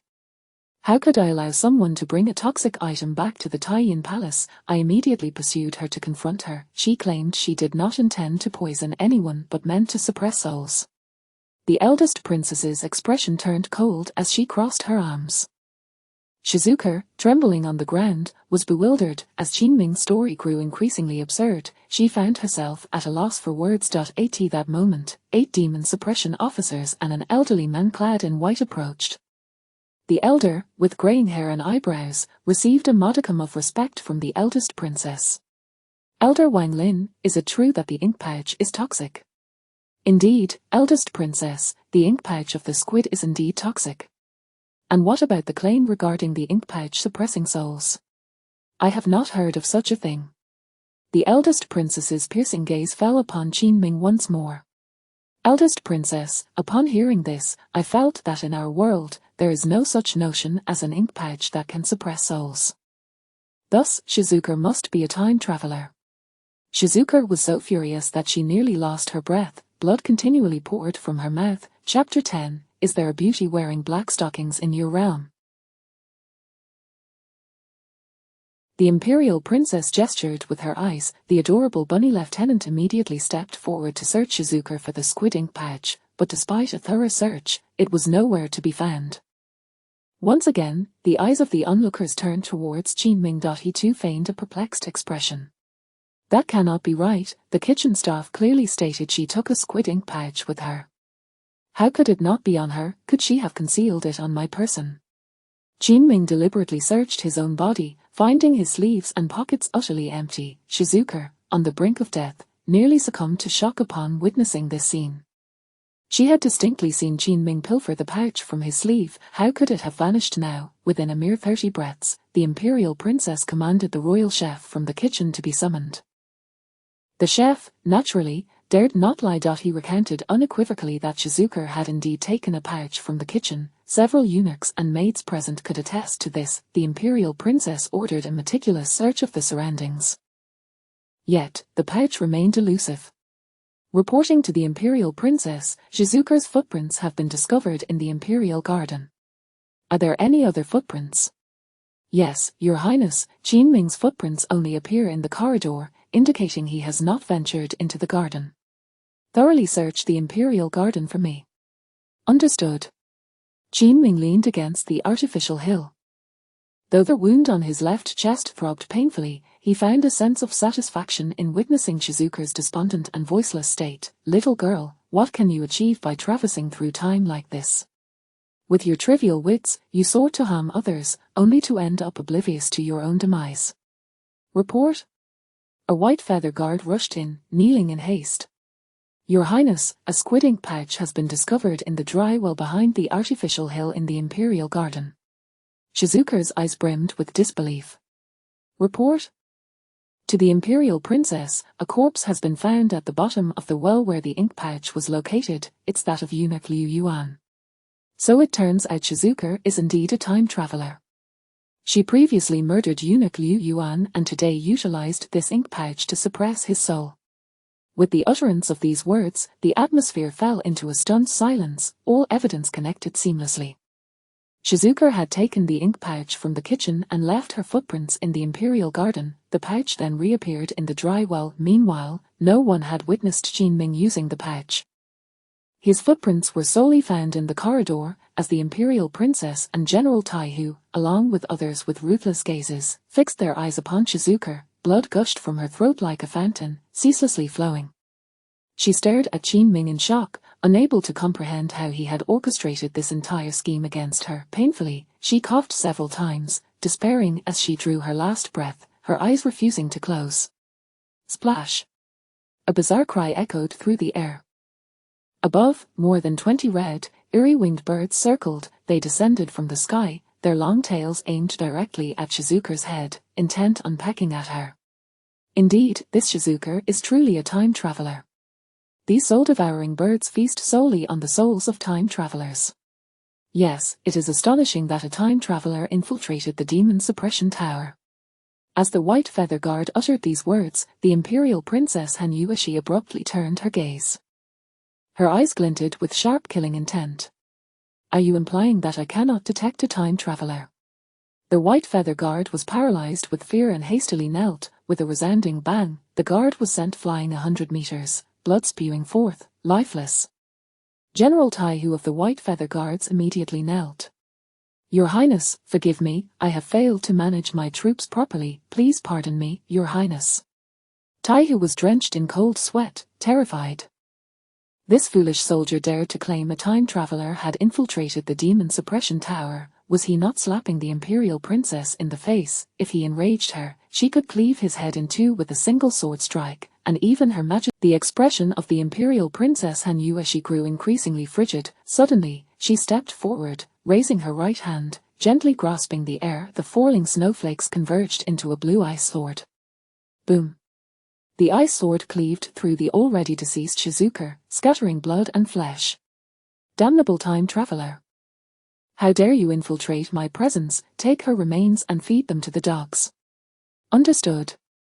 The imperial princess turned to leave. After walking several steps, she suddenly turned back, her voice icy. The adorable bunny lieutenant and the charming goat lieutenant assisted Qin Ming towards the imperial princess's upper palace. The bunny lieutenant, petite with a round face, had a gentle disposition. As she supported Qin Ming, she tore open his. The charming goat lieutenant had fair skin, with a beauty mark at the corner of her mouth.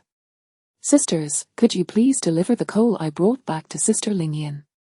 At such a time, you still think of delivering coal. Sister Lingyan's room is cold, and she has fallen ill. I kindly ask for your help. The bunny and goat lieutenants escorted Qin Ming to the entrance of the upper palace. You may enter alone, do not worry about Lingyan. This was Qin Ming's second time entering the chamber of the This time, his mindset was evidently far more stable than the first. The entire room was adorned with furnishings crafted from white jade, exuding a chilling ambience. The imperial princess Hanuishi languidly reclined on a white jade chair, crossing her legs, her fair, elongated limbs gleaming under the warm light. I pay my respects to the imperial princess. She lifted her gaze, her autumn-like eyes locking onto Qin Ming's. Little Qin, you are also a time traveler, aren't you? Qin Ming remained remarkably composed. No? Do you know Li Bai? I do not. The imperial princess rose from her white jade chair, placing one hand behind her back, standing before Qin Ming with an imposing presence. A faint, refreshing fragrance wafted from her fiery red lips and breathtaking visage drew closer to Qin Ming, who felt as if he could sense her breath. She lightly bit her crimson lip, seemingly intent on unsettling Qin Ming's composure. It was utterly beguiling, setting aside the fact that in such a situation, Qin Ming could easily become flustered. The more terrifying aspect was that he was a false eunuch. How could he possibly endure such a scenario? If he revealed a hint of suspicion, he might not even know how he met his end. Qin Ming quickly directed his thoughts toward the locking heaven gourd. He inhaled deeply, seeking to calm himself. How could this merciless and ruthless imperial princess employ such alluring tactics? Little Qin, I inquire of you, who is Lagrange? I do not know. Who is Zhuge Liang? Imperial princess, I have read little.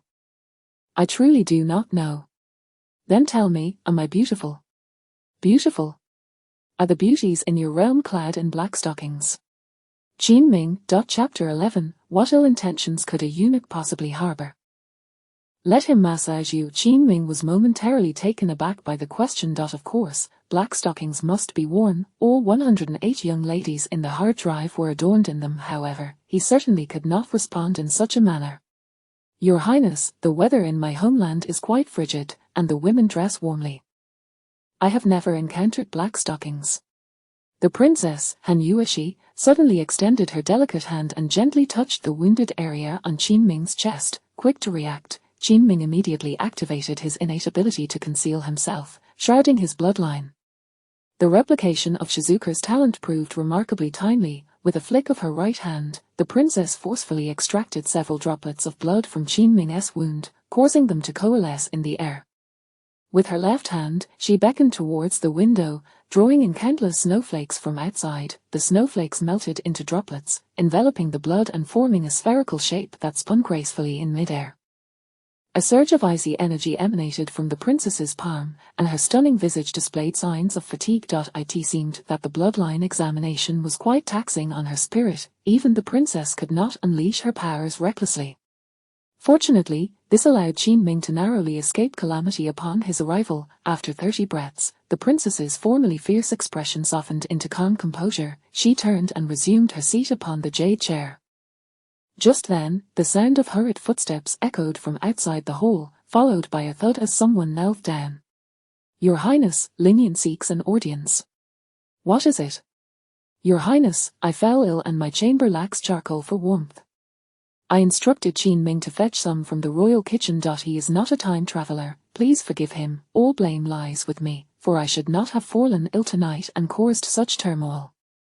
Please forgive me." The princess, Han Yueshi, coldly retorted, "Silence, should you dare plead again, I shall have you executed alongside him." Lingyan outside the door was so anxious that she began to weep. Qinming felt a surge of emotion. Sister Lingyan truly was a kind-hearted person. The princess's penetrating gaze fixated on Qinming's face. "The scars on your visage have faded considerably. You are quite the handsome man.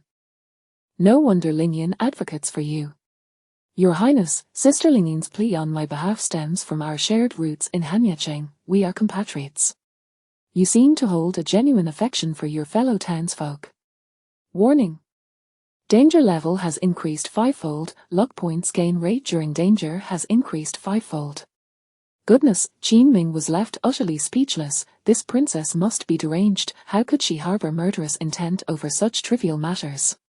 "Your Highness, my sincerity towards Lingyan as a fellow townsman arises from my genuine respect for Taiyin Palace." Flowery words. All men deserve their fates. Warning, danger level has increased 10-fold. Luck points gain rate during danger has increased 10-fold. Qinming wished he could deliver a resounding slap to this lunatic. Was she mad, impervious to reason? "Your Highness, tonight Shizuka procured a poisonous ink pouch, and my immediate reaction was to protect you, fearing she intended harm. I desperately tried to stop her, enduring multiple stabs to my chest. I speak no falsehoods. My loyalty to you is unwavering." Qinming feigned great agony, clutching his wand. "Do you think a mere ink pouch could poison me?" The princess suddenly radiated a chilling aura. "Little Qin, do you take me for a child of 3? You have only been in the palace for 3 days. What loyalty can you profess? You are lying." Warning, danger level has increased 50-fold. Luck points gain rate during danger has increased 50-fold. Goodness. This was dire. This lunatic was exceedingly difficult to contend with. Am I truly to meet my end in such a pitiful manner? "Your Highness, there is another reason." "Oh, speak, what reason?" Qinming felt the need for a fit. "I had neither food nor drink, often resorting to ice for sustenance. Alongside many compatriots, I journeyed to the capital in search of a livelihood, many of whom perished along the way, some at the hands of time travelers. Upon my arrival at Taiyin Palace, I finally found a place of my own, with ample food and drink. Such blissful days feel like celebrating the new year every day. Naturally, I cherish this life dearly. I hold immense gratitude towards you, Your Highness." That can be considered a reason, albeit a tenuous one. The princess raised her delicate hand. "Come closer."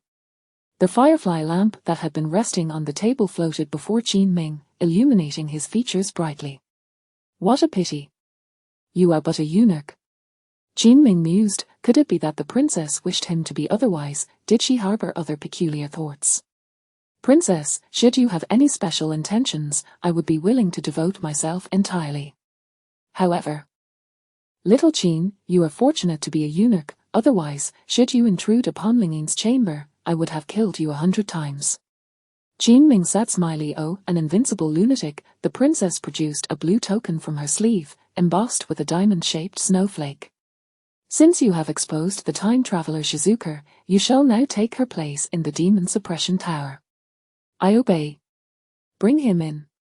The adorable rabbit captain entered, carrying a tray upon which lay 100 taels of silver and a small grey booklet. You have slain the time traveler. Here is 100 taels of silver, along with a martial arts manual for the Ice Soul Fist. The path of cultivation is arduous. Should you achieve the first level of body tempering within a year, I shall permit you to join the Demon Suppression Guard. Thank you, Your Highness. Qin Ming's heart raced with elation. Not only had he received a martial arts manual, but he could also head to the Demon Suppression Tower. The tower held many time travelers captive. Perhaps there he could uncover valuable information. He yearned to understand the truth of this world, to find someone with whom he could converse freely without the need for concealment. The princess raised her jade hand, gesturing for him to leave. Depart now. Let Lingyan tend to your chest wound. Yes. Qin Ming gratefully accepted the Ice Soul Fist and the silver before departing. In this era, gold and silver were exceedingly precious, while jade artifacts held little value. In the room, the once serene princess reverted to her icy demeanor. The rabbit captain standing beside her gently massaged her shoulders. Captain Meng, what is your opinion of this little Qin? Your Highness has already conducted a bloodline test. He is certainly not a time traveler, otherwise he would have long since become a corpse. I conducted a bloodline test on Shizuka as well, yet I did not expect to falter. To this day, I remain perplexed as to the reason. Your Highness, Shizuka underwent bloodline testing 6 months after her arrival. She may have encountered some time traveler with special abilities or consumed some elixir. As for little Qin, he has only been in the palace for 2 days with no friends, so his bloodline test must be genuine. The princess's exquisite willow-like brows slightly furrowed. Given that he is close to me and working in the Demon Suppression Tower, caution is essential. Investigate who else came with this little Qin from Hanyaqing. I shall not allow a repeat of the mistake made with Shizuka. Yes. Tell me, Meng Tu, have you eaten yet? Your shoulder massage lacks any strength. Your Highness, she is a maiden. How could she possess such strength? Your body has long been afflicted by cold energy. You require massage and leg kneading. Perhaps I shall train that little Qin. Impudence, such utter nonsense. How could a man possibly massage my legs? The rabbit captain playfully squatted before the. What ill intentions could a eunuch harbor? Moreover, he possesses strength. The princess lightly furrowed her brow. Let us wait a while longer. I shall speak when I fully trust him. Yes. Chapter 12, Outrageous. The Demon Suppression Tower is filled with transmigrators. In the western chamber of the Taiyin Palace, beneath the radiant glow of a luminous fluorite lamp, Qin Ming sat bare-shouldered on his left side. Lingyan delicately wrapped his wound with a piece of white cloth. Her porcelain-like face flushed a deep crimson extending to the nape of her neck. Having maintained his physique through rigorous training even before his transmigration, Qin Ming's well-defined body was a sight she had never beheld before. Naturally, her heart raced with a mix of anxiety and excitement. Who would have thought that Jingxiang was actually a transmigrator? How cruel of her to stab you with a golden hairpin. Qin Ming suddenly convulsed in pain, not from the injury on his shoulder, but from his stomach. Today, in a desperate bid for survival, he had ingested an ink sac from a squid. While the poison was not particularly potent, it still inflicted considerable discomfort. What's wrong, Qin Ming? Did I wrap your wound too tightly? It's nothing, Sister Lingyan. I just have a bit of discomfort in my stomach. That must be due to the cold. Lingyan finished bandaging the wound and turned to rummage through her cabinet, pulling out a black short coat. Here, Qin Ming, put this coat on. It was originally intended for my brother. Unfortunately, he met with an accident on our journey to the capital, and I've kept it ever since. Sister Lingyan, is this appropriate? It belonged to your brother. Just wear it. He is no longer among us. Your stomach discomfort is surely from the cold. Thank you. What are you thanking me for? I feel guilty for sending you to the imperial kitchen for coal, only for you to encounter this mishap. Sister Lingyan, I must express my gratitude. If you hadn't asked me to go, how could I have turned misfortune into fortune? With that, Ming produced the blue demon suppression order from his arms, along with 100 taels in silver notes. Ling Yin exclaimed in delight, "The demon suppression order, Ming, you have gained the recognition of the princess. This is splendid. She will no longer test you without reason." Ming pressed the silver notes into Ling Yin's hand. "This is for you, Sister Ling Yin." "What is this for?" "I have received much kindness from you since I arrived at the Taiyin Palace, and I have no valuable possessions to offer, so I present this silver to you." Ling Yin smiled, returning the notes. Which eunuch or maid in the palace would not be displeased to see silver notes? You, on the other hand, freely offer 100 taels, keep it for yourself, find an opportunity to send it home later. Ming had initially intended to mention that he had no family, but the words caught in his. After all, he was masquerading as the masked man. If the masked man had relatives, it would inevitably expose him. "Sister Ling Yin, I have heard that the demon suppression tower holds many transmigrators, yet I see that the princess seems to harbor a desire to turn them into minced meat upon encountering them. Why then are they kept imprisoned?" "Of course, it is to interrogate them for information, to inquire why they have transmigrated here, and where they hail from. And it seems they also compel the transmigrators to write books about their worlds. The simplified characters inscribed on the steles in the palace were learned from these transmigrators." "I see. Ming, be cautious when you go out to serve. I have heard that many transmigrators have infiltrated Yingxia city, some of whom possess formidable strength. Many of the demon suppression guards have fallen at their hands."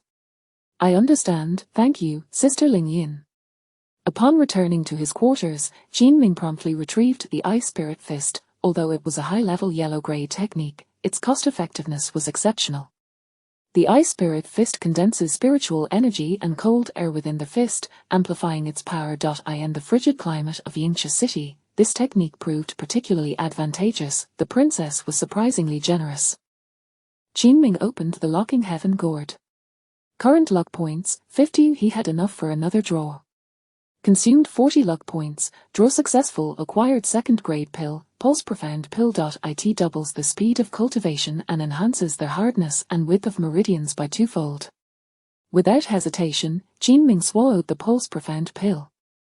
Instantly, a pure wave of spiritual energy coursed through his meridians. He felt invigorated, as if every cell in his body were breathing. It was exhilarating, it felt akin to snuggling under the covers with a girlfriend.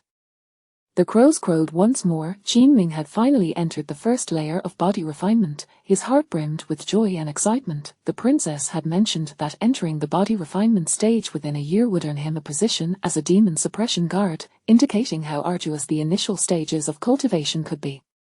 Yet, Ming had achieved this in merely 2 days, which was truly exhilarating. The morning remained shrouded in a dim haze. No sun or stars graced the sky. As Ming arrived at the imperial kitchen to collect his meal, he spotted a young eunuch assigned alongside him. He sought to inquire about Xiao Liuzi, who had arrived from Cold Night City with the masked man, remaining a ticking time bomb. "Master Zhang, do you remember me?" "Who are you? You had your face covered, but how did your scar heal so quickly?" "I serve in the princess's palace, and she bestowed medicinal ointment upon me." Upon hearing this, Master Zhang's eyes lit up. Who in the palace did not know that the princess and the empress were the most difficult to serve? For Ming to receive medicine from the princess was a testament to his favorable standing. "Congratulations, congratulations. Master Qin, your future looks promising." "Master Zhang, I wish to ask you about something. Do you recall that young eunuch, Xiao Liuzi, who stood beside me?" "Of course, I remember Xiao Liuzi.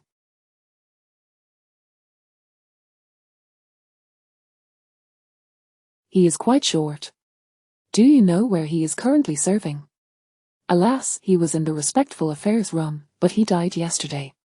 "Died?" Ming was taken aback. "How did that happen?" "I heard he was pierced through the throat by the claws of a strange beast. Some claim to have seen a white weasel, but that is merely hearsay. The White Feather Guards are still investigating the matter." Ming's heart raced. Although Xiao Liu's death was advantageous for concealing his identity, he was left puzzled as to why the white weasel had targeted Xiao Liu. Could it be that the weasel was somehow aiding him? Qin that seemed unlikely. The mere thought of the weasel's eerie, green eyes sent a shiver down his spine. Why would it assist him? Just as this thought crossed his mind, Qin suddenly spotted a massive red maple tree in the distance. There, perched upon a branch, was the white weasel, curled up, its fluffy, elongated tail enveloped its body, and its two green eyes fixated intently on Qin. A tremor coursed through Qin as he took 2 steps forward, but the weasel vanished with a swish, leaping to the top of the palace, leaving only a flurry of snowflakes in its wake. Deep in contemplation, Qin returned to the Taiyin palace. Upon entering the main gate, he beheld 2 imposing stone lions, upon which sat 2 beautiful women clad in black armor. One was the adorable rabbit colonel, while the other was the alluring goat colonel. The rabbit colonel was petite and charming, sporting 2 little tiger teeth, while the goat colonel possessed a voluptuous figure, prompting Qin to recall the saying, "Beauty is expansive." Chapter 13. The women of the lunar palace are quite mad. Upon spotting Qin, the 2 women swiftly produced a set of clothing from behind and tossed it into his arms. "Go change your clothes." "Change clothes? The Grand Princess has issued a command. Today, you are to accompany us to the Demon Suppression Tower." Qin felt a surge of joy. He was finally going to the Demon Suppression Tower, a day he had long anticipated. "Thank you, Lieutenant Meng Tu." "Thank you, Lieutenant Mai Yang." After donning the dark blue uniform of the Demon Suppression Guard, adorned with a pattern of snowflakes, and fastening a black belt, Qin stepped out. In the courtyard, Meng Tu and Mai Yang, both holding long blades, were momentarily taken aback. Meng Tu nudged Mai Yang beside her. "I told you so. This lad is tall and handsome, and he truly looks splendid in the Demon Suppression Guard uniform." "He does look good, but no matter how good he looks, he is still a eunuch."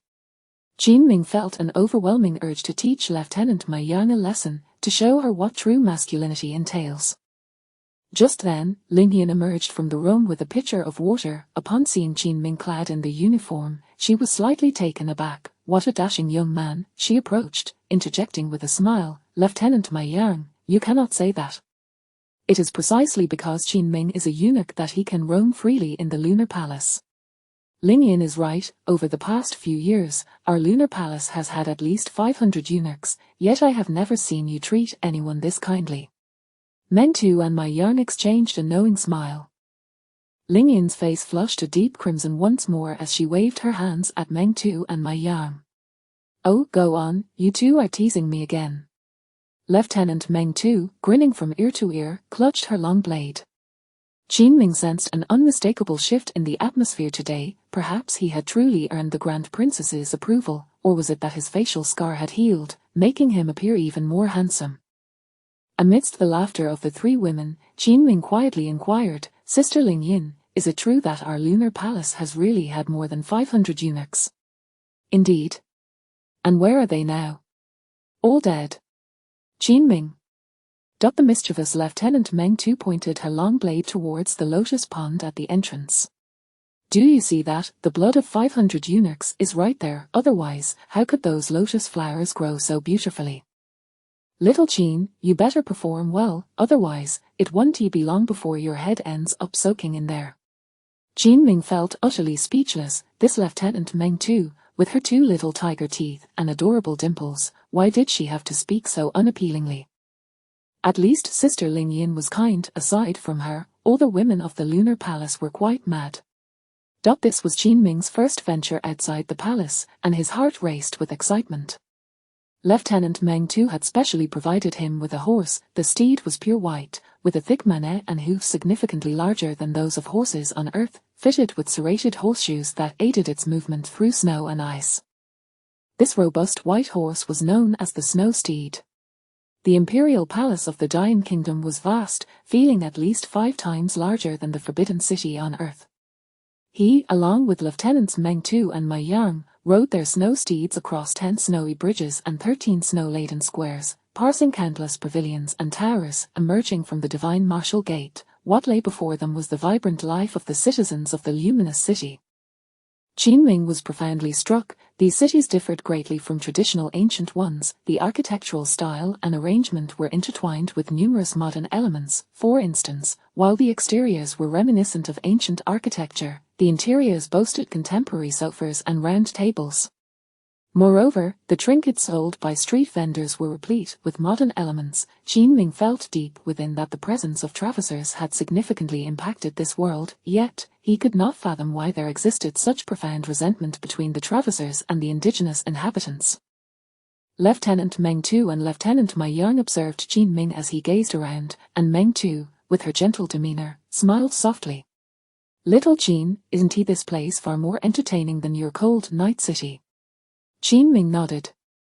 In truth, he knew little about what cold night city was like. Lieutenant Mai Yang turned her head, her figure more voluptuous than Meng Tu's, particularly in the chest area, with her armor evidently constraining her physical development.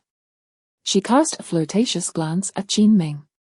"I find it curious, how can such a handsome lad emerge from cold night city, given that it is said you all have so little to eat?"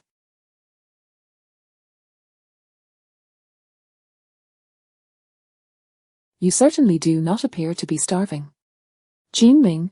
Before he could respond, Lieutenant Meng Tu burst into laughter. "Mai Yang, you never change, always so focused on appearances and physique." HMPH. Mai Yang scoffed, turning her head away. "Am I concerned with his looks and physique? Even if a eunuch were naked, I wouldn't bother looking." Qin Ming. He truly wished to buy a skewer of candied hawthorn from a street vendor and stuff it into her mouth.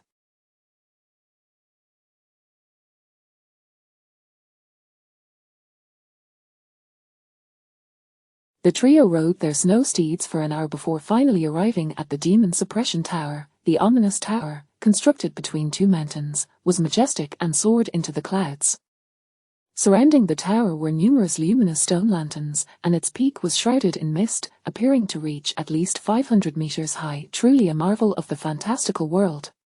Such architecture would be regarded as top-tier even on Earth. Surrounding the Demon Suppression Tower stood a dense formation of Demon Suppression Guards, all clad in black armor and wielding blades and swords.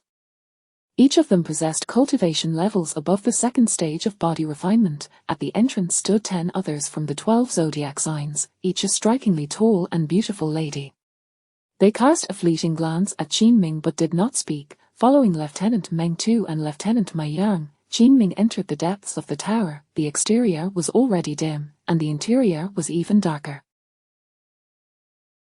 It was not until they had walked for a quarter of an hour that the walls began to glow with luminous stones. Utilizing this light, Qin Ming observed many eerie runes etched upon the walls.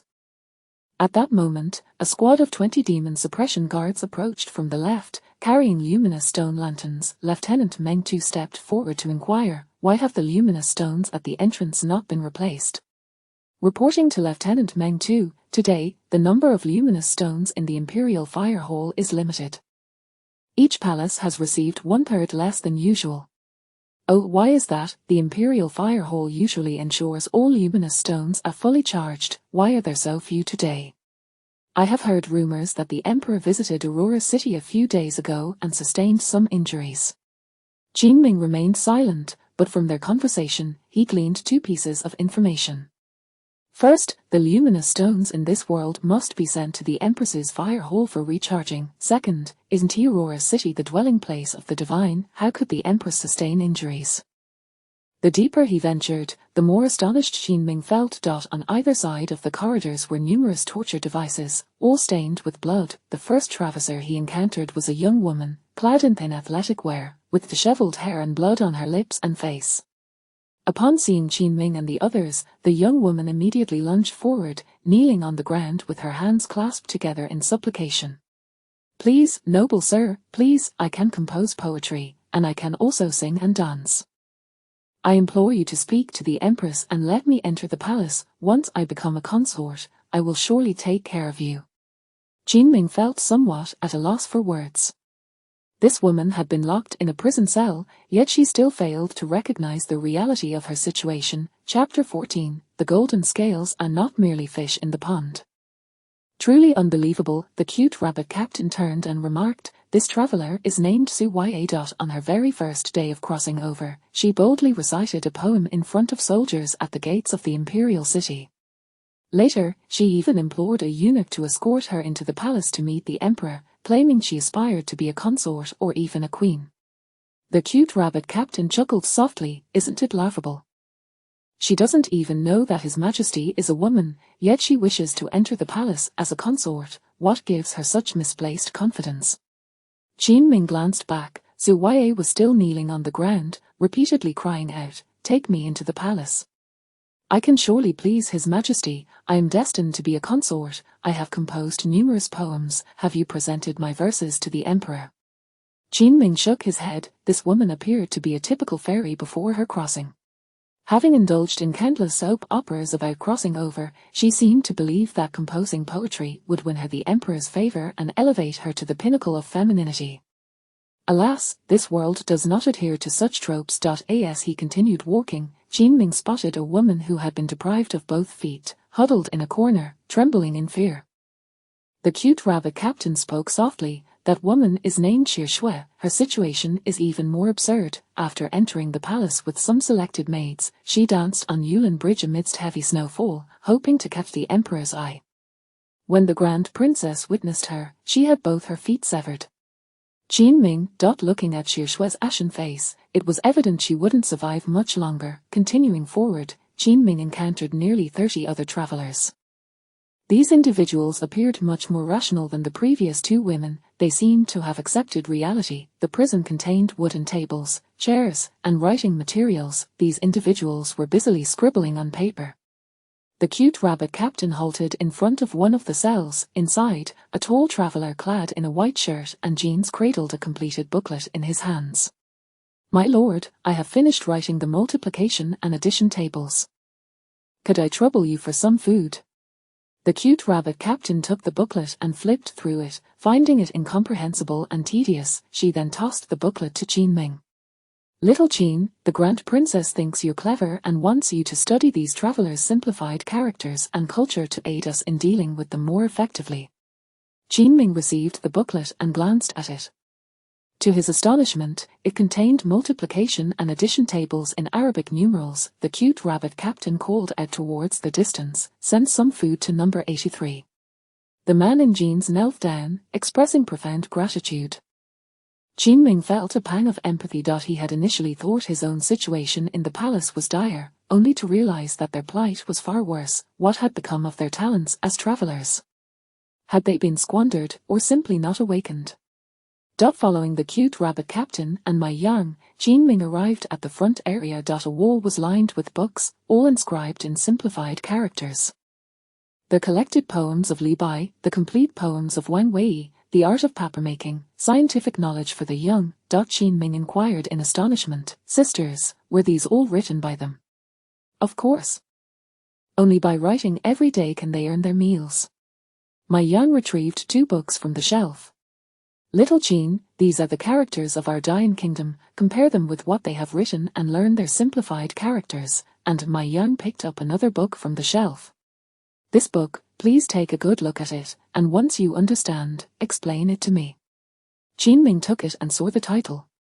"The golden scales are not merely fish in the pond." Goodness, which traveler penned this? It is simply extraordinary. Even more astonishing is that this traveler is a genius. Not only did they write eloquently, but they also illustrated sketches on the reverse of each chapter.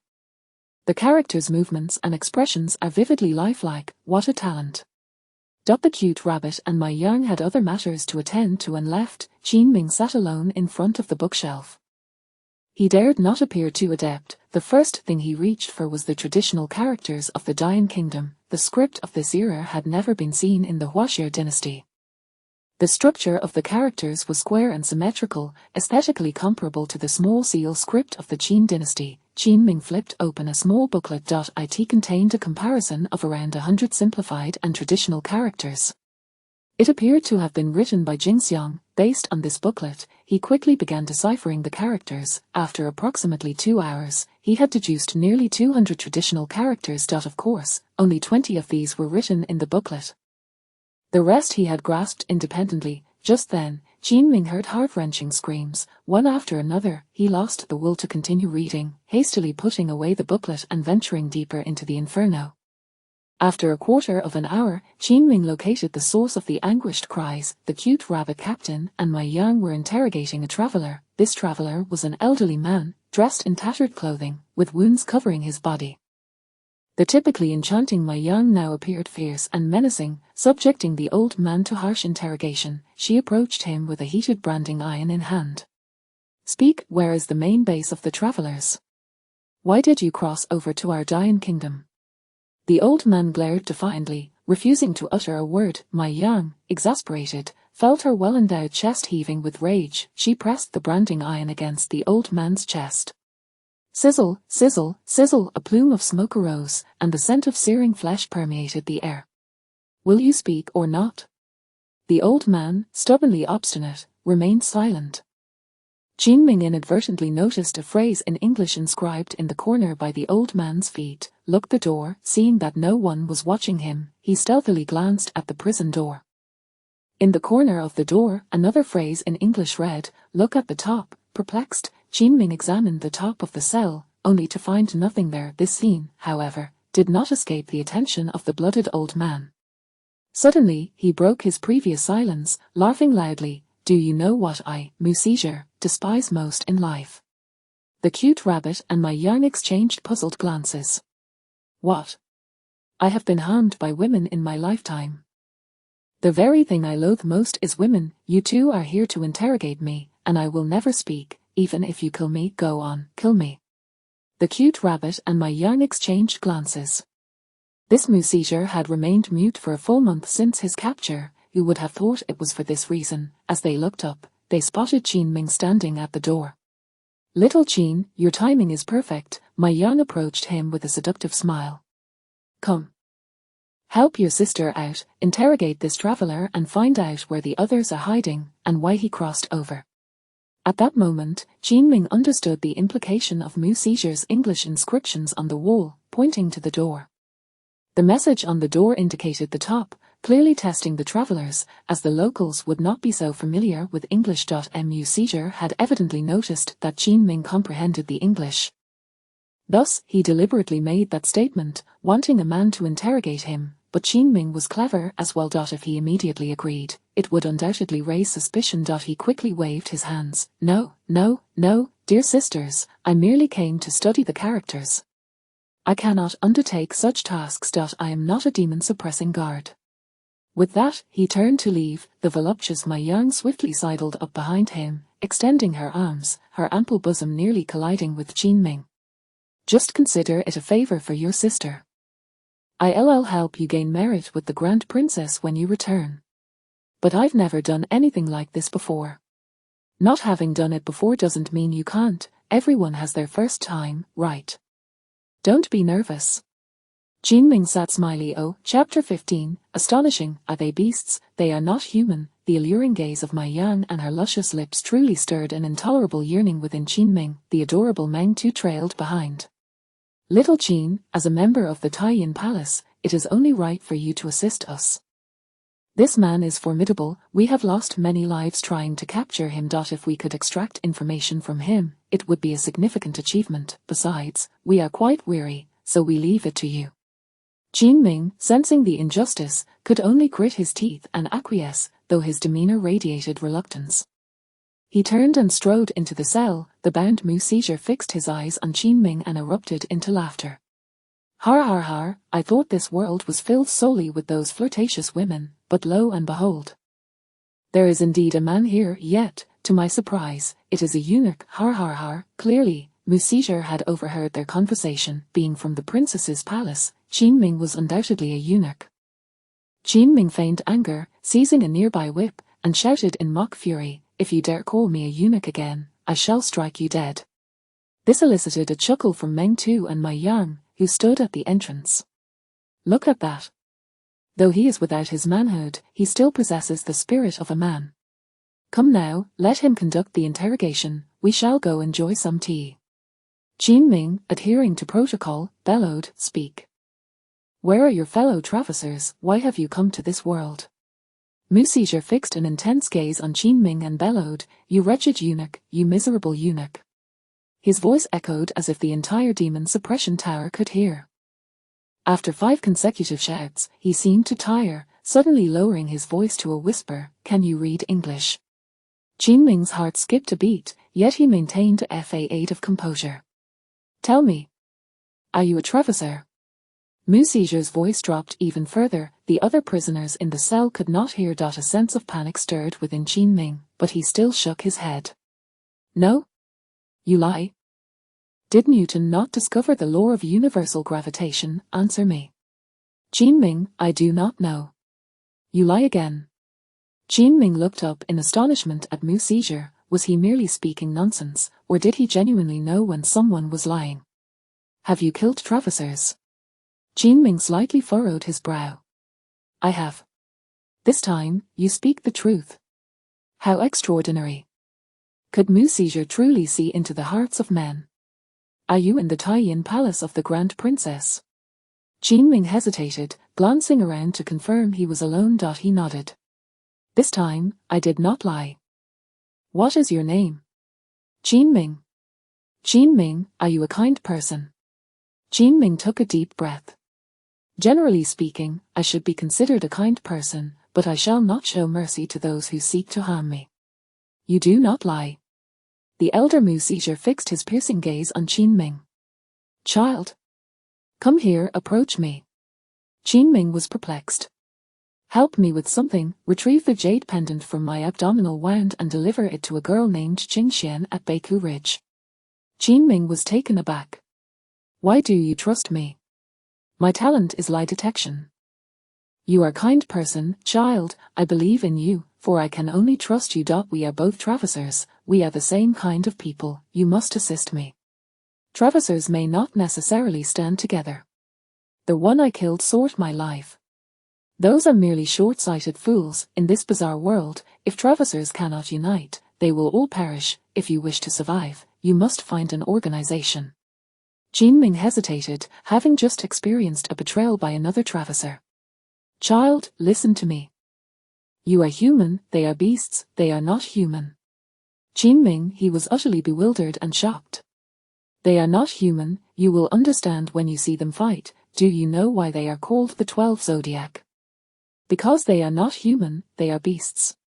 Qin Ming listened in confusion, a tempest brewing within him. Beasts, impossible. Sister Lingyin, the Grand Princess, Meng Tu, Mai Yang, how could they possibly be beasts? "They are beasts." "Otherwise, do you not wonder why Trevisers, despite possessing greater talents than them, cannot defeat them? It is because they are beasts. Their defense and attack power are terrifyingly strong." Qin Ming's inner world shattered as if his very understanding had been obliterated. "Hurry and retrieve my jade pendant. Take it to Beiku Ridge and give it to Qingxian." Qin Ming hesitated for a moment, but ultimately reached for the jade pendant. It was stained with blood, immediately triggering his replication talent. Detected Treviser talent. Lie detection, sequence 99. Would you like to replicate it? Current replication talent level 1, replicable quantity 1. Replicating a new talent will override the old one. So it was indeed lie detection. No wonder he was able to discern my words so clearly. However, Qin Ming needed to conceal his bloodline for the time being, thus, he chose not to replicate. Why does this world harbor such hatred towards Trevisers? Once you find the girl named Qingxian, she will tell you. Someone is coming. Quickly, take up the whip and strike me. Hurry. Quickly, child, whip me, strike hard. Qin Ming had no choice but to grasp the whip. Wham! He struck, though not with great force. Mu Seizure let out a heart-wrenching scream. "Stop, stop." Yet Mu Seizure's eyes continually signaled to Qin Ming, strike me hard." Qin Ming swung the whip repeatedly. Mu Seizure cried out in agony. "You beasts so cruel, if you continue, you will kill me." Suddenly, Mu Seizure turned and violently smashed his head against the nearby wall. He exerted so much force that blood gushed from his head, and his skull appeared to indent. This scene left Qin Ming utterly stunned. "Child, strike me quickly, do not stop, they are coming." Qin Ming could only continue to swing the whip, delivering blow after blow. Crack, crack indeed. After 3 breaths, Meng Tu, my Yang, and a squad of demon suppression guards surrounded them. I never expected that little Qin, who usually appears gentle, could be so ruthless. This guy is too brutal. Let him interrogate, he has crushed the man's skull. Musiger wept profusely. Stop, stop, I surrender, is that enough? At Baku Ridge, I only know they said together at Baku Ridge, and then I was captured by you. Please, I beg you, stop hitting me. Musiger spat blood from his mouth. It was evident that Qin Ming had not struck his mouth earlier, he had clearly bitten his own lip to convince Meng Tu and the others. He intended for them to head to Baku Ridge, allowing Qin Ming to successfully deliver the message. However, Musiger had overlooked one thing: Qin Ming might not necessarily be dispatched to Baku Ridge. Bang! The cell door was flung open. My Yang rushed over and seized the whip from Qin Ming's hand. You little rascal, why are you striking so fiercely? This Travisor is an important figure, what if you kill him? My Yang, he has extracted useful information. We must report back to the Grand Princess. Surround Baku Ridge. Chapter 16, a fit figure, truly tempting. On the way back to the palace, the words of Musiger echoed incessantly in Qin Ming's mind. They are terrifying beasts. Otherwise, why do you think those with innate talents among the Travisors cannot defeat them? Do you understand why they are called the 12 Zodiac? The more Qin Ming pondered, the more his heart raced. Was Sister Lingyan, Meng Tu, my Yang, and the princess all beasts? Surely not. Could they be all female demons? How frightful! Upon returning to his chamber in the Taiyin Palace, a series of loud knocks resounded at the door. She held 2 steaming buns and a flask of wine, the enticing aroma of meat wafting through the air. Qin Ming, you didn't have dinner today, so I specially brought these from the royal kitchen for you. Famished, Qin Ming immediately seized a bun and took a hearty bite. So delicious. Lingyan removed the cork from the green and wine and offered it to him. Drink a bit, don't choke. Her gentle words momentarily halted Qin Ming's munching. He was taken aback, thinking to himself, how could such a tender-hearted girl be a beast? Truly, the world is unpredictable and strange. In his haste, Qin Ming choked on his food, letting out a series of burps, which made Lingyan cover her mouth and giggle softly. Quick, drink some wine. Why eat so fast?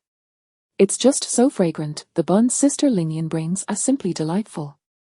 Qin Ming, I heard from Meng Tu that during the interrogation today, that Travisor called you a eunuch, and you got angry, beating him until he was blooded. Qin Ming remained silent, merely nodding. In truth, it was not him who struck, it was Musiger who had deliberately tormented him to spread false rumors. Qin Ming, actually, being a eunuch isn't he so bad? You must learn to accept it. Many things cannot be changed. Here in Hanya City, we count the days, and who knows when we might freeze or starve to death. Coming to the Imperial City, having food and drink is already a blessing. Qin Ming looked up at Lingyan, the faint luminescence of the fluorite illuminating her exquisite round face, lending her an air of gentle beauty. Indeed, Lingyan was right. To have food and drink and simply be alive is a profound happiness. Why complicate matters? Whether beast or human, what does it matter? Follow one's heart and take each step as it comes. After Lingyan departed, Qin Ming checked his luck points, finding only 35, still insufficient for a draw. He mentally outlined his next steps. First, he must find an opportunity to meet Xingxian. He had countless questions about this world. Second, he needed to seek ways to enhance his Travisor abilities. Currently, his ability to replicate talents was at level 1, allowing him to copy a single talent. If he could upgrade that, he could replicate 2, 3, or even more talents, significantly boosting his combat prowess. Third, future cultivation must be conspicuous. He could not be a mere waste who suddenly reveals his strength. This world cannot be understood by common logic, nor can one pretend to be weak while hiding strength. He must make his diligent practice visible, allowing others to witness his hard work and the process of his cultivation. Only through overtraining will surprise ensue, without immediately suspecting him to be a deceiver. With this resolve, Qin Ming donned a simple garment and stepped outside. The night was dark, the snow pristine, the sky remained devoid of moon and stars, only the soul-eating birds with their fiery tails flitting about, emitting sharp cries. Qin Ming swept his gaze around. Indeed, in the distance atop a tower, he spotted the white weasel with its greenish eyes fixated on him. He had grown accustomed to its presence, oblivious to its intentions. It mattered not, he would merely observe. After all, it had killed little Liu yet assisted him before. He ventured to a spacious area in the eastern part of the Taiyin palace and began practicing the Ice Soul Fist without hesitation. With the turtle breathing technique as his foundation, his internal energy circulated rapidly as he practiced the fist technique. With each movement, striking and sweeping, he grew increasingly proficient in the 18 forms of the Ice Soul Fist. He attempted to condense his spiritual energy and coldness into his fists, and after numerous attempts, he finally succeeded. On the 50th try, a thin layer of frost formed on his fist as he struck out powerfully. The force of his punch thundered against a sturdy maple tree. Boom! Snow and leaves cascaded down in a delightful shower. What a rush! Qin Ming had never felt so powerful. In the past, even holding his girlfriend for long had been a challenge. Now he could lift her effortlessly. Despite the frigid weather, Qin Ming felt no chill. In fact, he was slightly perspiring. He loosened his outer robe and tossed it onto a nearby tree, continuing his practice of the Ice Soul Fist with renewed vigor. On the 11th floor of the Taiyin Palace, the decor was markedly different from the white jade of the first floor. The room was warmed by a fire, adorned with various spiritual herbs and flowers, and the floor was covered in a red carpet. At this moment, the princess sat languidly by the fire, wrapped in a red silk cloth. The officers, Meng Tu and Mai Yang, stood before her. "Princess," the situation unfolded as such. "We did not anticipate that the seemingly frail Qin would strike with such ferocity. We were mindful of Mu Seiju's status and refrained from using excessive force, yet Qin managed to cave in the skull of his opponent. Princess, young Qin is quite astute. He comprehended nearly 20 simplified characters today, far surpassing Jingxiang's efficiency." Princess Han Yue, as she set her book down, took a sip of tea, and remarked softly, "He appears to be quite capable, far superior to the eunuchs previously sent to the Sun Palace."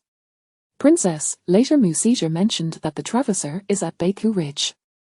"Do you think there might be a scheme?" "What scheme could there be?" The princess smiled charmingly.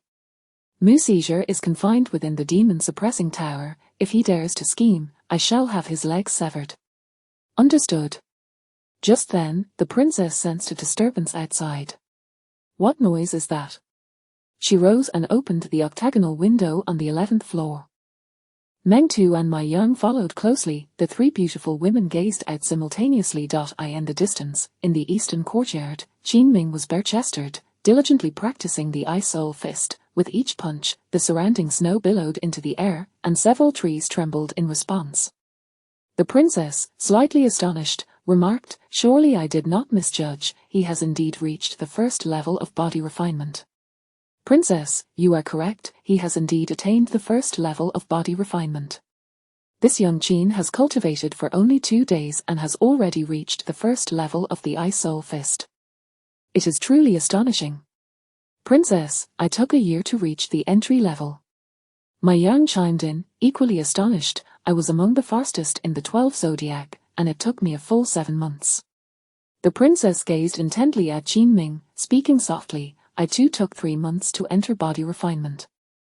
The initial stages are the most challenging. This young lad is indeed a genius, yet, how can he be bare-chested in a palace full of women? Send word that if he dares to shed his clothing again, I shall have him hung and punished." Understood. Chapter 17. The hunt for the Transcender. The terrifying green poison beast. Lieutenant Ming Tu was preparing to seek out Qin Ming when the Grand Princess beckoned her again. "Never mind, if he can work up a sweat practicing the Ice Soul Fist, he must possess some skill. Let him be, as long as he doesn't shed his trousers, I shall pretend I have seen nothing." "Understood, Your Highness. Since we must undergo beast blood tempering after entering the body refinement stage, shall I assist in finding a magical beast for young Qin to use its blood for tempering?" The Grand Princess paced the room, and after a long pause, she suddenly turned around. "You shall set an ambush tonight at the North Withered Ridge and capture all the Transcenders there. Furthermore, bring young Qin along to witness the scene and assist in capturing a magical beast for his bone tempering." Understood. Qin Ming had finally perfected the Ice Waterfall Fist to a minor level. Just as he retracted his fists, he heard applause from behind. Turning around, he spotted Mai Yang, exuding charm, standing 50 meters away beneath a maple tree. She was not clad in armor but rather wrapped in a fluffy white coat. "Well done, little brother Qinming." As Qinming reached for the clothes hanging on a branch, Mai Yang hastily raised her hand. "No, no, no. Little brother, don't put them on just yet. Let your sister have a look at your abs first." Qinming thought to himself, is this woman still from ancient times? Why is she so lecherous all the time? TSK, TSK, TSK, quite impressive. Handsome in appearance and quite enticing in physique. Mai Yang gently licked her lips, her rosy mouth exuding temptation. Qinming quickly draped a loose robe over himself to conceal any imminent exposure. "Mai Yang, sister, what brings you here? You practice so loudly that who could fail to hear? The Grand Princess has issued an order stating that your practice here, while shedding your upper garments, is a disgrace to decorum. I have come to punish you." Qinming was momentarily taken aback. "And how does Sister Mai Yang intend to punish me?" "I shall refrain from shedding my upper garments during practice in the future. I shall punish you by requiring you to remove your trousers next time you practice." "Qinming." A peal of melodious laughter rang out from afar. Clad in black armor, Lieutenant Mingtu held a red rabbit knife. "Little Qin, don't listen to Mai Yang, she is always so lewd. Quickly return to change your clothes. We are about to depart." "Where to?" "To the north withered ridge to slay." The contrast between the night in Fluorite City and the day was stark. Qinming followed Mingtu, Mai Yang, and 300 demon suppression guards out of the city. Strange and inexplicable beast sounds echoed around them. Eerie birds with glowing blue eyes flitted across the dark sky. Despite having witnessed numerous bizarre phenomena within the palace, Qinming's heart raced at this moment. Little Qin, besides laying an ambush for the Transcenders tonight, the Grand Princess has also commanded the capture of a magical beast for your bone tempering. Qinming. What does that mean, capturing a magical beast for tempering bones? Could it be true, as Musici said, that the natives are connected to beasts? Wouldn't that expose my own bone tempering? Sisters, I have only recently begun my training and am not well versed in this bone tempering. Qinming mustered the courage to ask. After all, if this was related to beasts, he would need to find a way to escape at the North Withered Ridge, otherwise, he would be exposed upon return. Seeing that you have already reached the body refinement first stage today, to continue ascending in your cultivation, you must temper your bones. Soaking in the blood of these magical beasts will make your bones sturdier and your meridians more robust, laying a foundation for future spiritual communication. I see. As long as it was merely soaking in blood and had nothing to do with beasts, that was acceptable. In no time, the group arrived at the North Withered Ridge. This place was shrouded in fog, dotted with strange red flowers, and appeared exceedingly desolate. Qinming, utilizing the visual enhancement from the turtle-breathing spirit technique, surveyed his surroundings. Withered grass poked through the snow, swaying in the cold wind. The crimson soul-eating birds soared overhead once more, circling in numbers beyond counting. Mingtu and Mai Yang dismounted their horses, and Qinming followed suit. 10 meters before him stood a glowing plant, its tendrils slowly creeping into the snow. Qinming found it curious. When had he ever seen such a scene on Blue Star? Suddenly, the glowing tendril shot up from the snow with a swift motion, aiming directly for Qinming's eyes. In a split second, he pivoted to the left to evade. At the same moment, Mingtu's red rabbit knife flew from her hand. With a whoosh, the knife severed the plant at its roots, and the glowing tendril promptly dimmed. Mingtu turned to Qinming and remarked, "You reacted quite swiftly. This is silver corpse grass, which feeds on the blood of corpses. Be cautious." A shiver of trepidation ran through Qinming. Was even the flora in this cursed world so perverse? Mingtu scanned the surroundings and immediately issued orders. Demon suppression guards, listen up, expand your search outward from this point. Report any transcenders immediately. Tonight's principle is to capture live ones if possible, if not, eliminate without mercy. Understood. In an instant, the 300 demon suppression guards dispersed. Qinming, along with Mingtu, concealed themselves in a snow pit. He pondered while touching the green jade pendant in his pocket, wondering if that Qingxian would appear. Just then, a scream echoed from the distance. Qinming looked up to see a red flame hurtling towards 3 demon suppression guards. Ma Yang and Mingtu leaped into action. Damn transcenders, they can actually control flames. Rage surged as they charged forward. Mingtu shouted to the surrounding demon suppression guards while running, 10 of you, protect little Qin. Understood. 10 demon suppression guards brandished their swords around Qinming. Another wave of battle sounds erupted from the left, as several more transcenders emerged. Each of them appeared formidable, seemingly at least at the body refinement 8th stage or higher. Many of the demon suppression guards were drawn away, just as Qinming was preparing to move forward. Suddenly, a warning flashed in his mind from the locking heaven jar.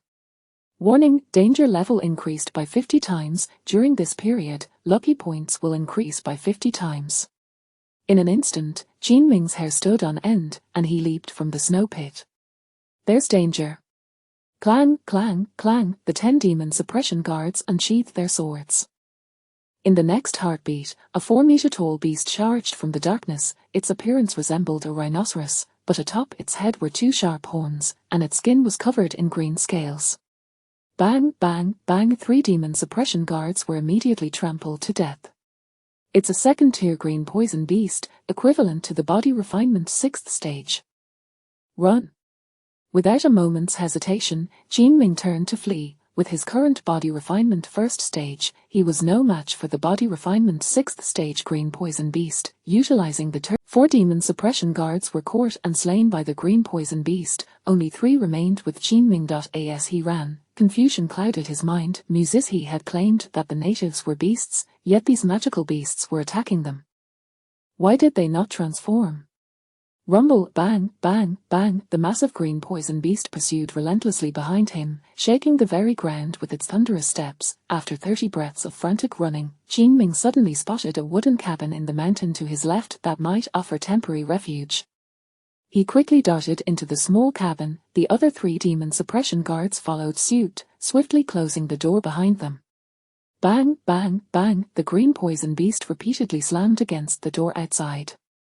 Once inside, Qinming concealed himself in the left room, while the other 3 demon suppression guards searched the right room for a hiding place. Just then, a loud bang echoed as the door to the outer room was unexpectedly smashed open by the green poison beast.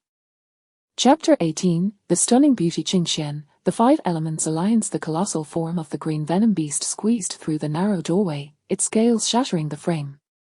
Roar! Its furious bellow reverberated throughout the room. The 3 demon guardians to the right were so terrified that they cowered in place, paralyzed with fear. Bang, bang, bang, the gigantic green venom beast boldly strode into the room where Qinming resided.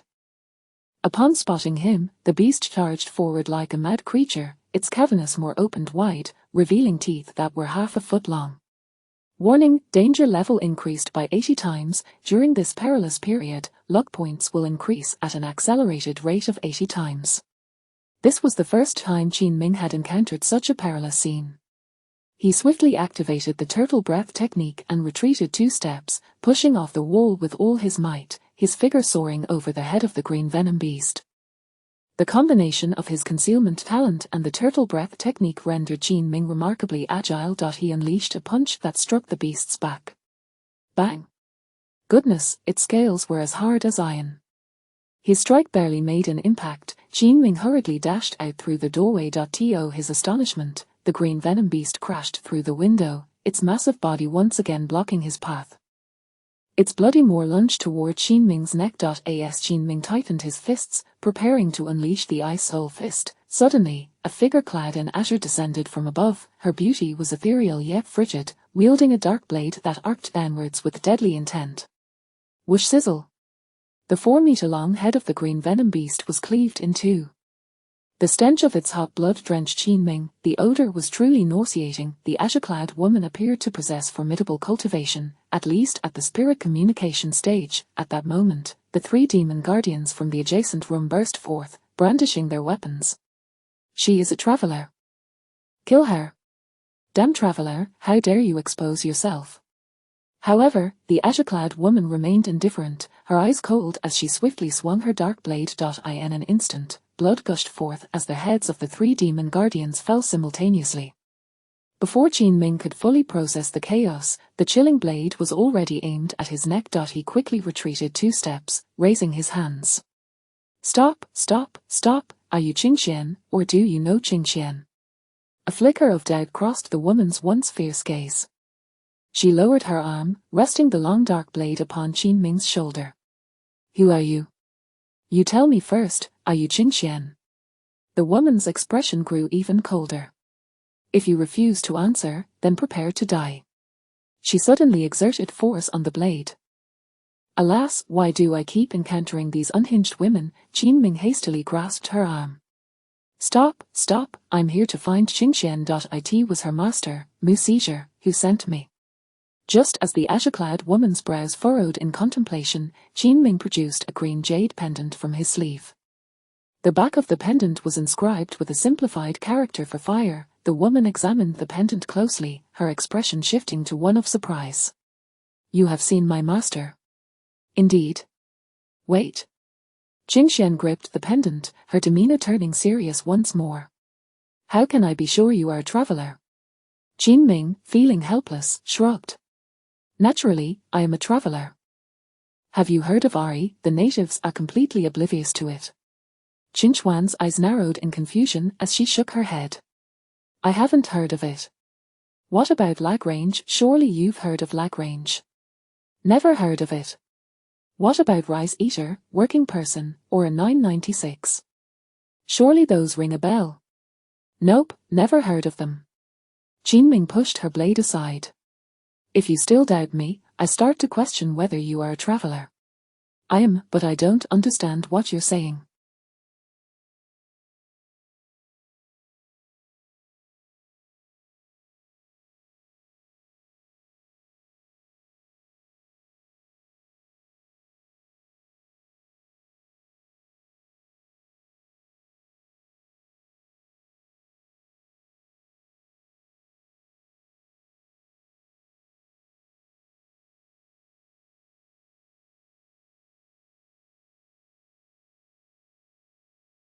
I come from the Minute Kingdom.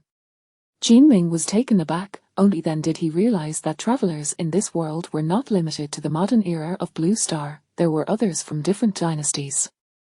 How peculiar. The azure-clad woman raised her dark blade once more, pointing it at Qin Ming.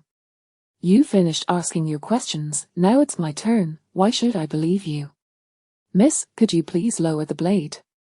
It's rather sharp. What if someone gets hurt? It was your master who sent me to find you. How could I possibly know your name without this pendant? Subsequently, Qin Ming briefly recounted the events of his interrogation within the Demon Tower. Qingxian sheathed her dark blade, evidently convinced by Qin Ming's account. My master wants to know what enmity exists between us travelers and the natives. This enmity has persisted for 1,000 years. I can't elaborate. If you wish to understand, you must ask my master. Your master, who are you? We, the Five Elements Alliance, are an organization of travelers.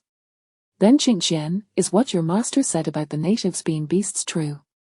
What my master said is indeed correct. But what I saw in the palace was not. You naturally wouldn't see their beastly forms. If you doubt, I can show you later. At that moment, distant footsteps approached, accompanied by a cacophony. Qingxian furrowed her brow and spoke coldly. The demon guardians are coming. If you wish to find me, go to the drunken immortal tower. Many travelers gather there.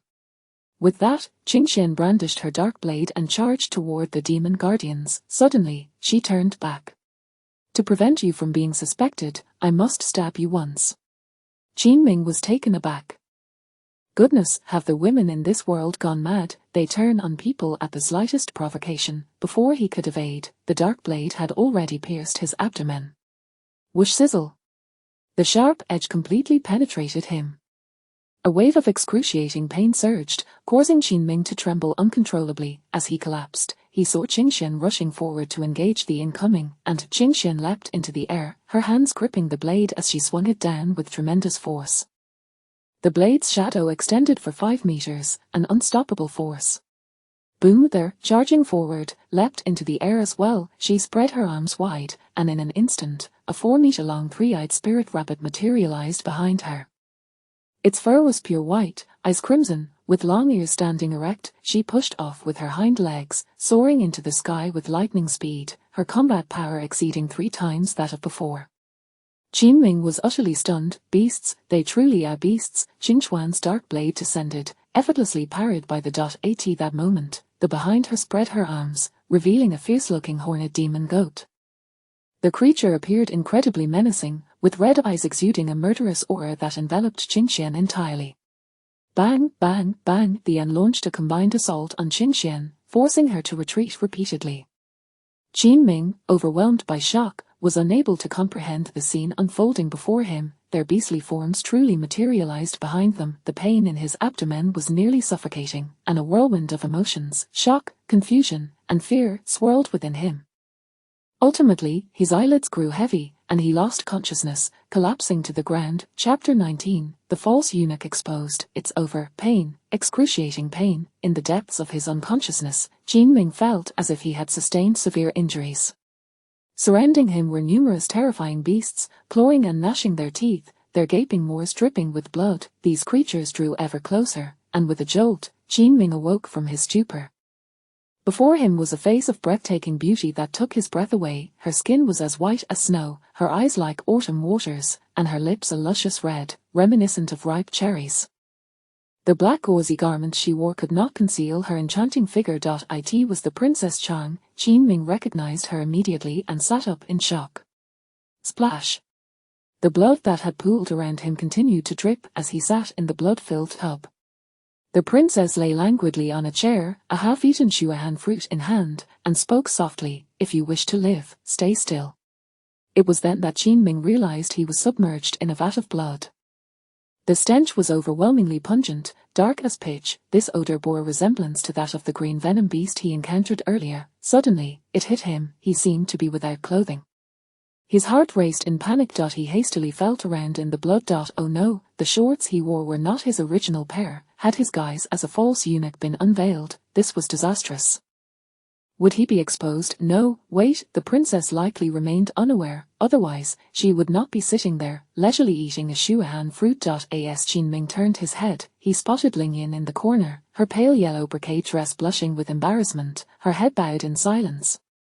He realized that Lingyan must have changed his clothes upon his return from his injuries and placed him in the blood tub. She must already know of his true identity as a false eunuch.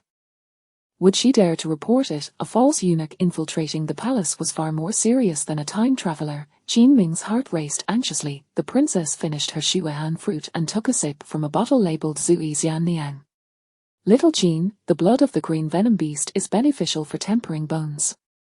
You are fortunate, this particular beast was mutated, and using it for bone tempering will hasten your recovery. Thank you, Princess Chang. What transpired in the room?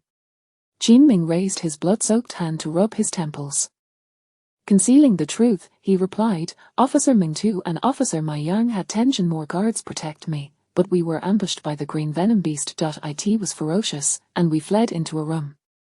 The beast was relentless in its pursuit, but unexpectedly, a woman in green appeared and was incredibly formidable. She killed the green venom beast and then stabbed me. Fortunately, Officers My Yang and the others arrived just in time. Officer Mingtu entered the room with a smile playing at her lips. Little Qin, you are quite lucky. That blade narrowly missed your vital organs. Had it shifted just a tad, your life would have been forfeit. Qin Ming's mind raced with 1,000 thoughts. That woman in green, Qin Xian, truly was reckless. Was she so confident in her swordsmanship? What if she had pierced his organs? The princess rose from her seat, her expression icy and foreboding. With her hands clasped behind her back, she spoke solemnly, "The woman who attacked you has killed many of our men, and the organization behind her comprises numerous powerful time travelers."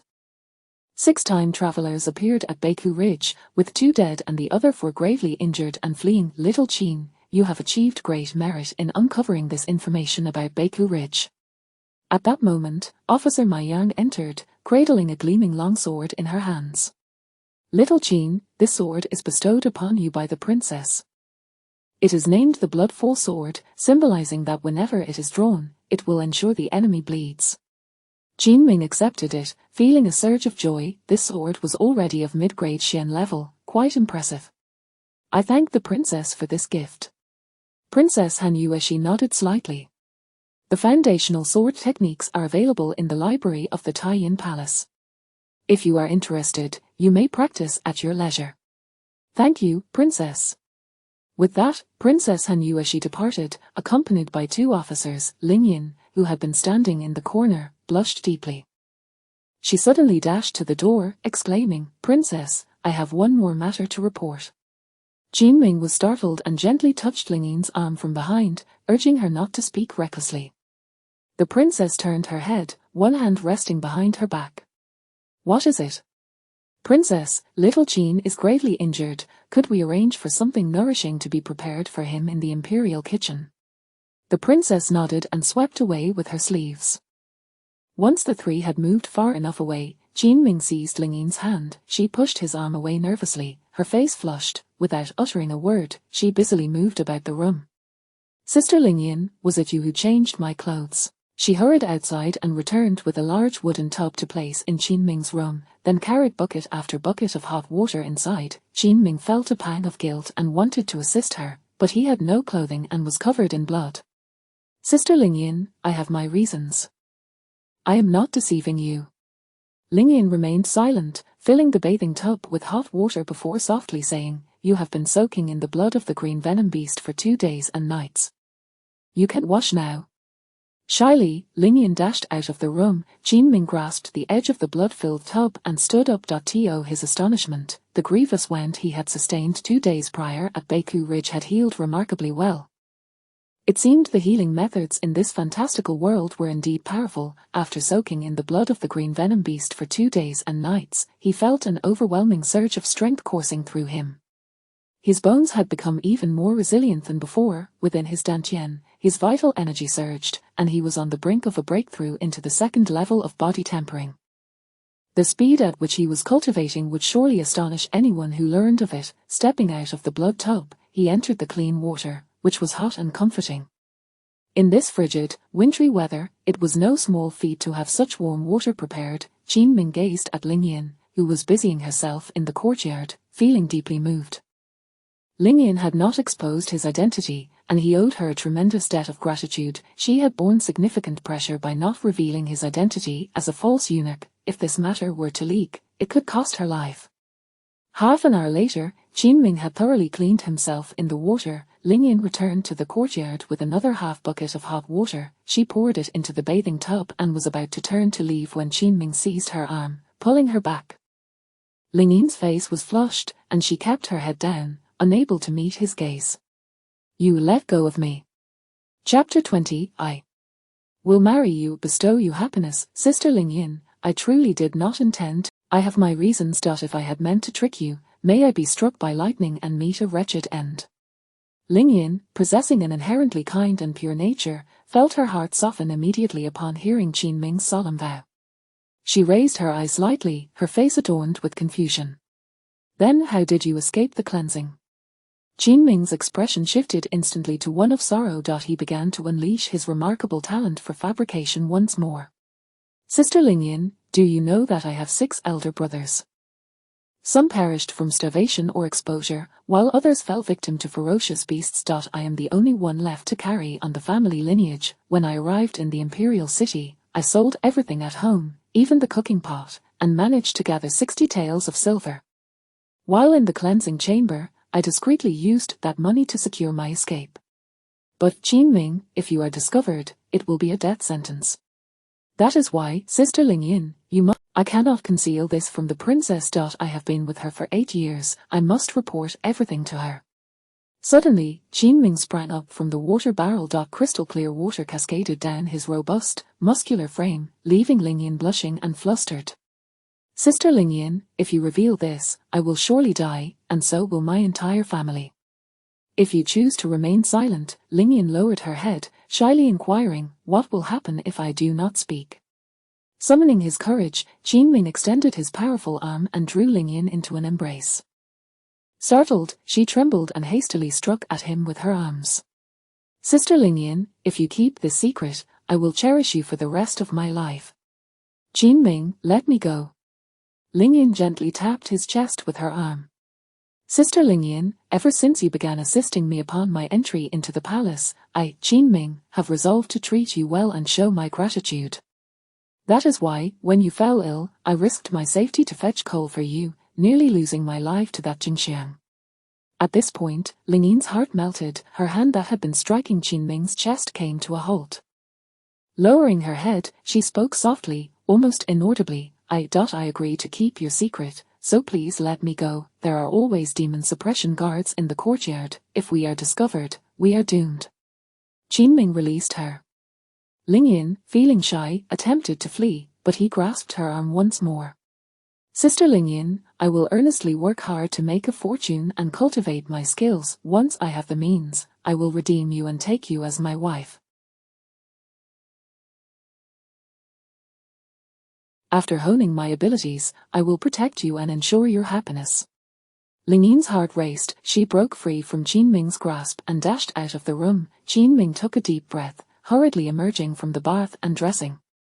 How fortunate he was, it was a blessing that it was Lingyan who discovered him. Had it been anyone else, he might have met his demise. Returning to her room, Lingyan's heart continued to race. She sat on a chair, her hands tightly clasped. Memories of when she had changed Qin Ming's clothes flooded her mind, leaving her momentarily dazed. It was the first time she had ever witnessed such a sight. What made her even more anxious was that at that moment, Mingtu and Mai Yang were just outside the door. Lingyan had concealed herself with clothing while changing Qin Ming, and she had silently resolved to help him remain hidden. She could not bear to see this charming, kind-hearted, and witty young man perish. Initially, she felt apprehensive and questioned the righteousness of her decision. However, just moments ago, when Qin Ming had held her close, his strong arms enveloping her, she experienced an inexplicable sense of fulfillment. Having lost her father in childhood and endured mistreatment from her mother, she had never known what it felt like to be cared for and valued. Moreover, when Qin Ming entered the palace, the uncontrollable light in her palm had calmed significantly, signifying their connection. Could it be that he truly meant to treat her well? Did she, Lingyan, deserve to be cherished? With this thought, a flicker of joy ignited within her heart. Qin Ming was preparing to cultivate when he suddenly heard a commotion outside the window. Upon opening it, he was surprised to find a white weasel crouching outside. Its green eyes darted back and forth, and its tiny paws were clasped together, as if feeling cold. Qin Ming recalled that this weasel had killed Xiao Liuzi a few days prior, concealing his identity, and must possess considerable intelligence. Ever the grateful individual, Qin Ming wasted no time in inviting the weasel into his room. It's warm here, and there's a charcoal fire. Come in and take shelter. The weasel, with its snowy white fur, seemed delighted as it burrowed into the bedding, rolling about. Qin Ming sat at the opposite end of the bed, observing for a while. Why had such a vivid weasel been invisible to Sister Lingyan that day? How strange, there were too many mysteries in this world. So far, the only tangible reality he had encountered was the presence of so many beautiful maidens. Everything else remained shrouded in enigma. Qin Ming opened the locking heaven gourd. He had amassed 80 points of luck. Excellent, he could make 2 draws. Consumed 40 points of luck, draw successful, obtained strength pill x1, strength pill. Second tier elixir, enhances strength, endurance, and vitality. This is a remarkable item. Consuming it would significantly boost his stamina. He could easily handle 10 opponents at once. Consumed 40 points of luck, draw successful, obtained Sky-Slaying Sword Technique, Sky-Slaying Sword Technique. Advanced Shen-tier martial art, possesses the might to cleave the heavens and part the seas. This technique sounded exceptionally formidable. Coincidentally, the princess had gifted him a blood-soaked sword today, and he would assess its effectiveness in due course.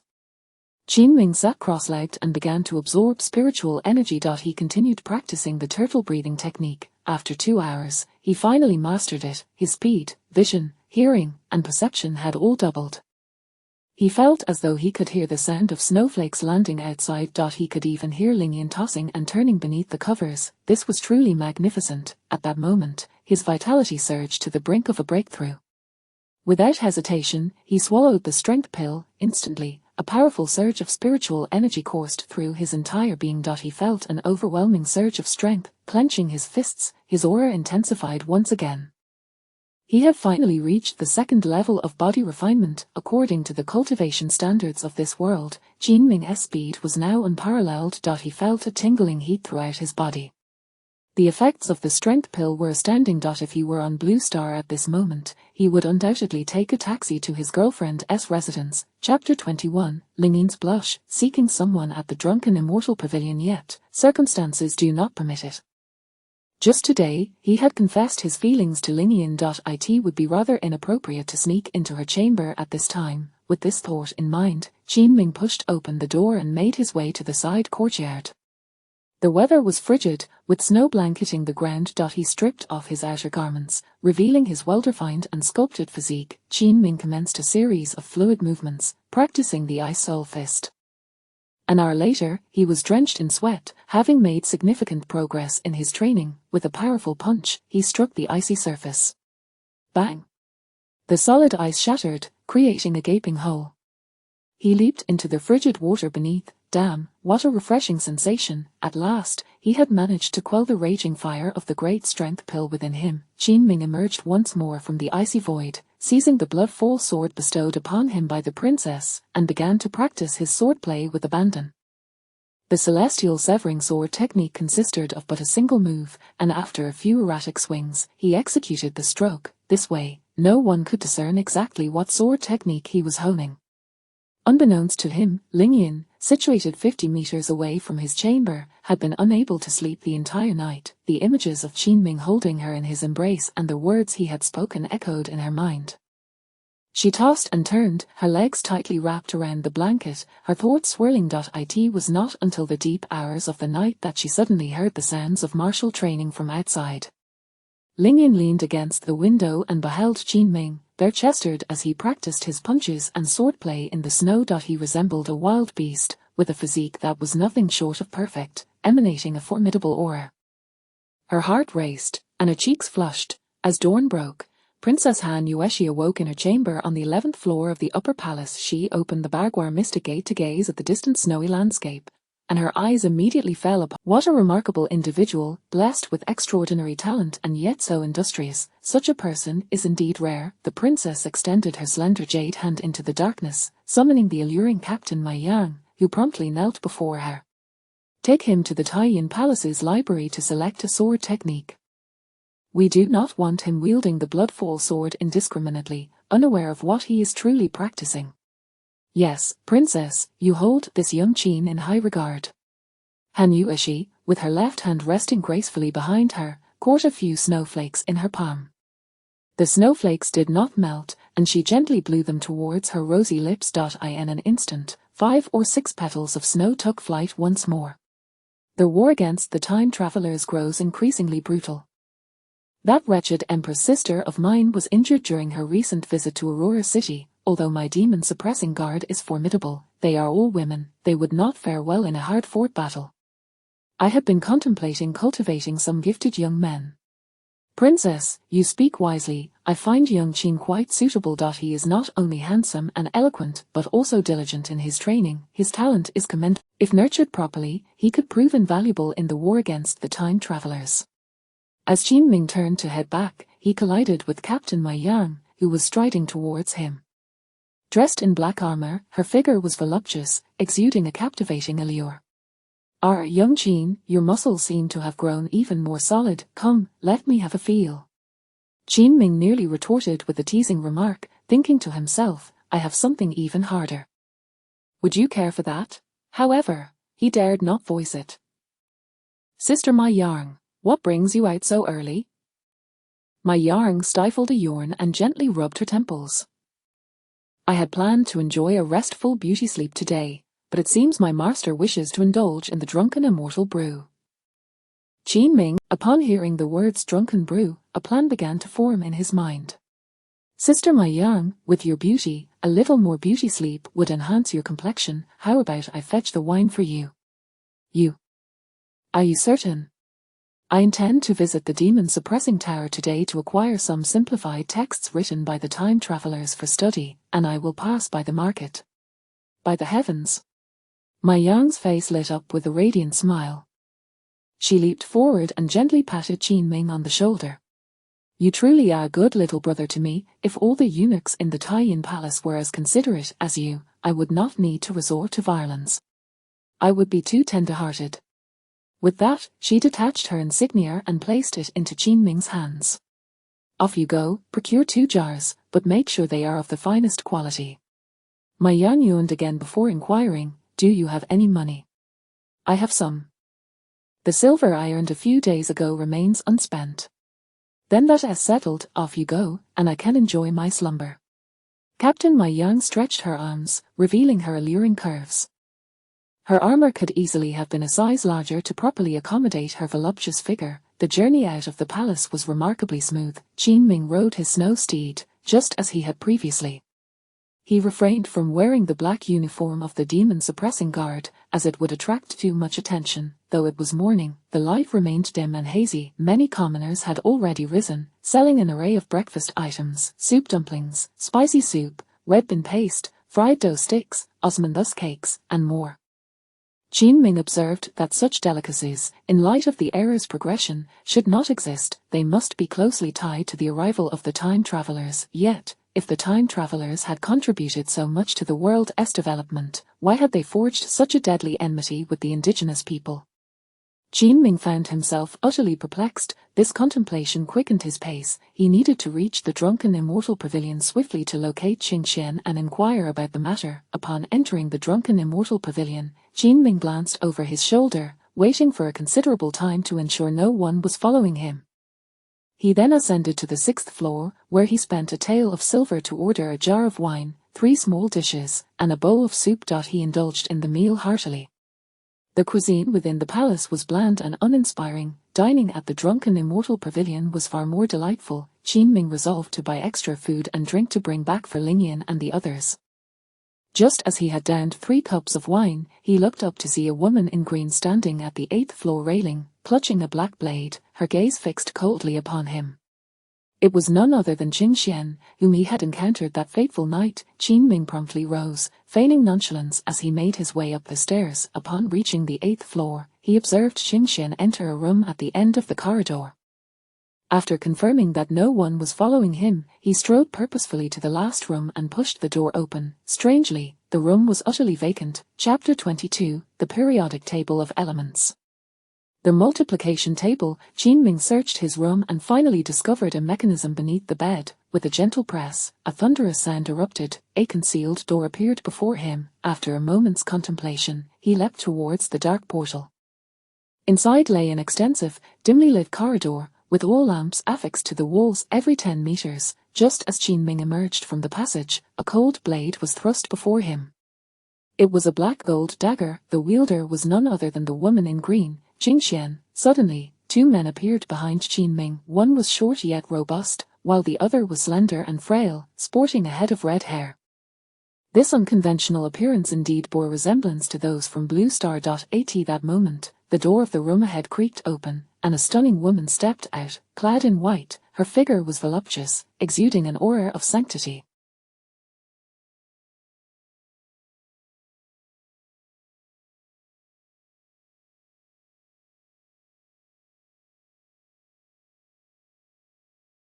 She raised her delicate hand and waved. Put down the knife. Qingxian frowned.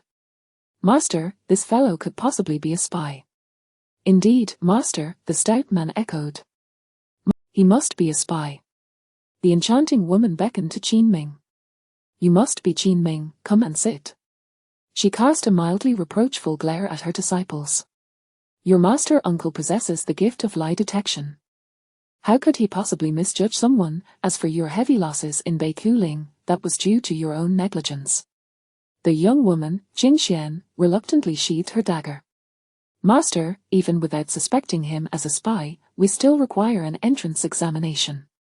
Qingxian kept a wary eye on Qin Ming. Listen, we are all travelers here. My master uncle is imprisoned in the demon suppression tower, which you are aware of. Therefore, if you wish to converse with us, you must verify your identity. Qin Ming nodded, accustomed to being tested. First question.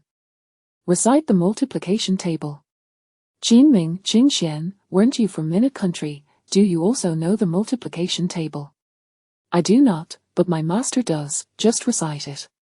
1 times 1 equals 1, 1 times 2 equals 2. Second question. Recite the periodic table of elements. What the hell? How is a traversor with poor chemistry supposed to recite this? Hydrogen, helium, lithium, beryllium, boron. I can't remember the rest. All right.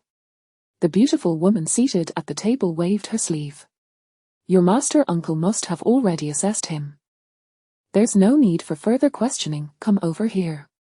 Qin Ming, allow me to introduce myself. I am Yunshui Yao, the leader of the Fire Hall of the Five Elements Alliance. Mu Saiger, who is imprisoned in the Demon Suppression Tower, is my junior. The 3 standing here are all my disciples. This is my eldest disciple, March Yang. The short and stocky young man bowed slightly to Qin Ming. The second disciple is Liu Zonghua. The elegant red-haired man nodded at Qin Ming. And the third disciple is Qing Xian. You have met her before. Qing Xian still held the black gold dagger, her expression inscrutable. Qin Ming accepted the invitation to sit at the table. Yunshui Yao poured him a cup of dark beverage. Qin Ming brought it to his lips and took a gentle sip.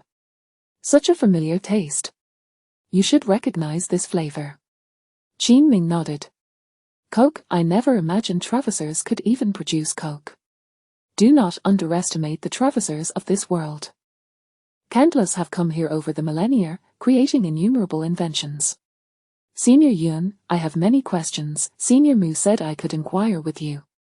Speak freely. Why does this world seek to kill traversers? You've posed the most challenging question right away. The killing of traversers did not begin from the outset. As far as we understand, the first traverser arrived in this world over 2,000 years ago. The true rift between us and the natives emerged around 1,600 years ago, 1,600 years ago. Has it been ongoing for so long? What is the reason? The specific reasons vary. Some traversers claim it was due to the natives' resistance against the plundering of their resources by traversers. Others say that a group of traversers who arrived 800 years ago were cruel and vicious, inciting the natives' hatred. The exact cause remains unclear even to this day. Yunshui Yao refilled Qin Ming's glass with coke and continued, we have sacrificed greatly to uncover the truth. Countless traversers have perished over the past millennium. Qin Ming felt a deep sense of shock. What did Senior Mu mean by calling the natives beasts? Qing Xian, clutching her dagger, stepped forward to interject, did you not witness that night? My blade pierced just an inch beside your lung. You certainly had at least 10 breaths to remain conscious before you fainted. Qin Ming inwardly complained, crazy beauty, she just stabbed without warning, almost causing my demise. However, her assessment was remarkably accurate. Qin Ming had indeed remained conscious for 10 breaths. Yunshui Yao's delicate brow furrowed slightly as she spoke gently again. What we traversers currently understand is that once the natives reach the spirit communication realm, they awaken their beast form. Their speed and strength increase exponentially, sometimes by several or even dozens of times. The specifics of their cultivation mechanism remain a mystery. Traversers regard them as beasts, but remember, seniors have verified that the beast form is not a manifestation. Upon hearing this, Qin Ming suddenly had a thought. Perhaps the natives themselves were not beasts, it was merely a method of cultivation they adopted upon reaching the spirit communication realm, much like the soul bones and soul rings he had read about in novels. However, this remained speculation, no one could say for certain. How many traversers are currently among us? What exactly is this so-called Five Elements Alliance? There should be no fewer than 5,000 traversers in the open. The number hidden among us is unknown. Over the millennia, we have gradually formed organizations amid the natives' relentless pursuit. The main forces have coalesced into 3 factions. The first faction, the Five Elements Alliance, which aims to investigate the origins of the animosity between traversers and natives. We do not arbitrarily bully or slaughter natives, but when encountering Evilders, regardless of whether they are natives or traversers, we strike first without hesitation. Qin Ming nodded in agreement. The second major organization is known as the Qinglong Guild, which has 3 vice presidents. Baihu, Xuanwu, and Zhuqiu, with Qinglong as the president. The number of traversers under their command exceeds that of our Five Elements Alliance. Their guiding principle is that all natives must perish. The third major organization is the Qindao sect, comprising extreme Travisers who consider themselves the chosen ones. Both natives and Travisers must submit to them. Their methods are ruthless, they kill indiscriminately in their quest for dominion over the world. Qin Ming felt a profound shock. This knowledge was something he had never encountered before. This world was far more complex than he had imagined. Do all Travisers awaken a talent? Because I saw some Travisers imprisoned in the demon suppression tower, suffering terribly. If they had talents, they surely wouldn't end up in such a predicament. Yun Shui Yao rose from her seat, gazing at a small waterfall in the courtyard. She spoke softly. I can say with certainty that every Traviser carries a talent, and each possesses only one. Qin Ming was astonished. While others had a singular talent, his was replication, enabling him to copy many more talents. Moreover, he also benefited from the luck points granted by the sky-locking gourd. His fortune was indeed remarkable. Chapter 23, The Chosen One, the key to breaking the deadlock. Yun Shui Yao continued, however, some individuals awaken talents that are rather inconsequential. For instance, within our 5 Elements Alliance, there was once someone who awakened a culinary talent. His dishes were unparalleled, he could master any cuisine with merely a glance, yet he was utterly clueless when it came to cultivation. Moreover, there are those who, upon traversing realms, awaken talents related to dancing and the like. Qin Ming immediately grasped the implication. If talents were indeed awakened in such a manner, then some talents could indeed be rather trivial. What use would dancing serve in this merciless world? I have another question, Senior, can talents be upgraded?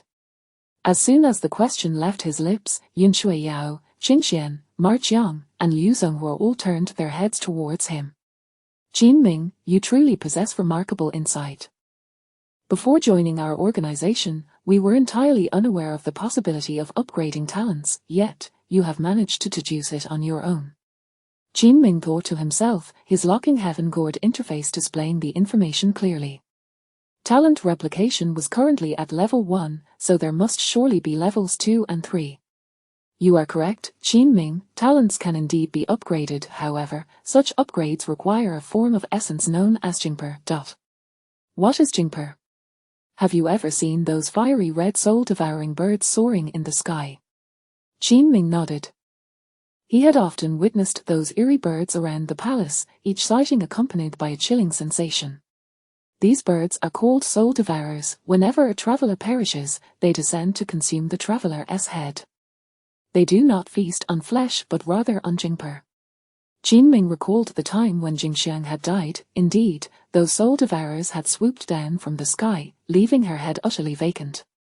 At that time, many members of the White Feather Guards had shouted that Jingxiang's soul was being devoured. So it turned out that these birds consumed Jingper. Senior, are you suggesting that in order to obtain Jingper, we must slaughter travelers?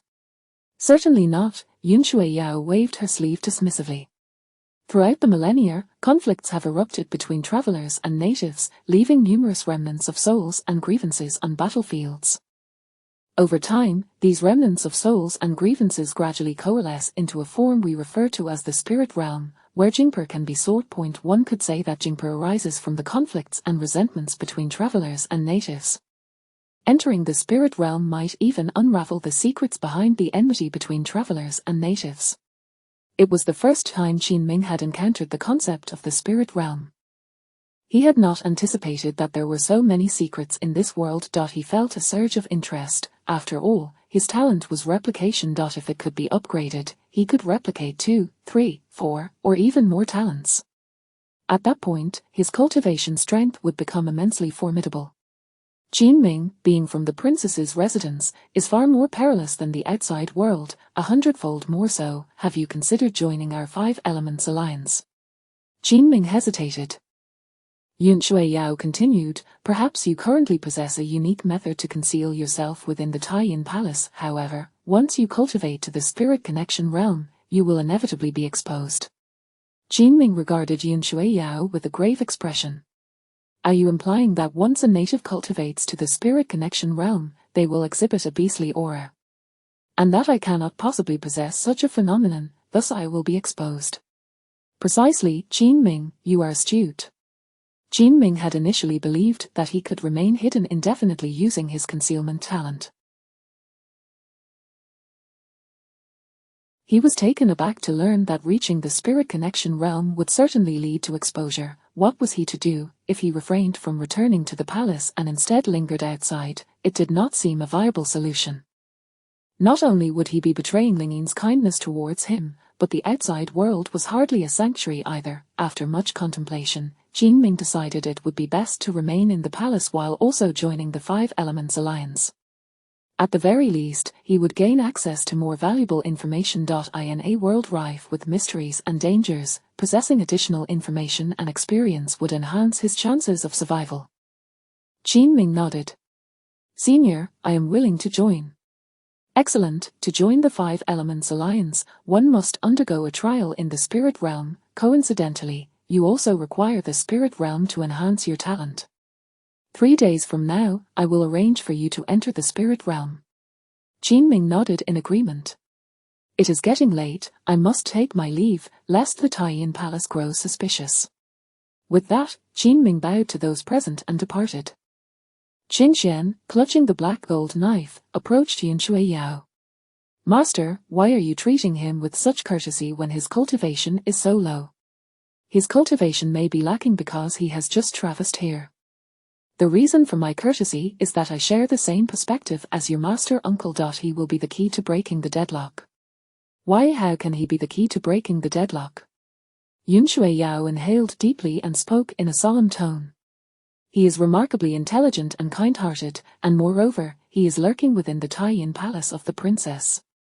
The princess is the second most formidable figure among the natives. If we have his assistance, it is possible that we travelers can truly turn the tide. This nightmare of a war that has persisted for a millennium should come to an end. You three remember, the identity of Jinming must be kept strictly confidential. Should anyone leak it, I shall hold them accountable. Yes, master. Jinming purchased 4 jars of drunken immortal brew to hang on the back of his snow steed. He also acquired 4 portions of osmanthus cake, 4 skewers of candied hawthorn, 4 servings of snow pea, 4 honey date rice dumplings, and 4 oil cakes, totaling an expenditure of 10 taels of silver. He then made his way to the Yunu Pavilion, which sold women's items, and selected a Qinshi wood comb for Lingyin. He ended up spending nearly 20 taels. This Qinshi wood comb possessed unique properties, ensuring hair remained smooth and lustrous. Just as Jinming was about to leave the Yunu Pavilion, he inadvertently caught sight of a pot of fiery red plants that resembled flames on the counter. Approaching, one could feel the warmth emanating from them. Shopkeeper, what is this pot? This is fire grass, sourced from Aurora City. Fire grass. It appears quite peculiar, and feels very warm upon approach. You, esteemed guest, possess an exceptional eye because the climate in Shimmering Stone City is cold. I specifically acquired this pot of fire grass to warm the shop. Fire grass is inherently of the fire element and has special effects for those with cold constitutions. An idea suddenly struck Jinming. He recalled the day when the princess had tested his bloodline. Her complexion had turned pale, and she was enveloped in an aura of ice. It seemed the princess must have cultivated ice-related techniques for an extended period, causing the accumulation of cold energy. This fire grass would likely be beneficial to her, regardless of whether she was a beast or not. Considering she had gifted him techniques and a sword, he ought to return the favor. Shopkeeper, could you possibly sell this to me at a lower price? Chapter 24. The Mad Beauty, the Princess. This young man, I went to great lengths to acquire this firegrass, and I am not selling it. Shopkeeper, name your price. Young man, you are well aware of the perilous nature of Aurora City. To reach Aurora City, one must first traverse Starlight City. Fraught with dangers, the escort agency must have found this firegrass to be exceptionally precious. While it may bear no benefit for cultivation, it certainly provides warmth. Oh dear, shopkeeper, spare us the lengthy explanations and just name your price. The shopkeeper stroked his impressive mustache, hesitating for 3 breaths. Very well, seeing as you possess such refined features, you must surely hail from a prestigious family. I shall sell it to you at the original price of 500 taels of silver. 500 taels. Jinming's pocket held merely 70 taels.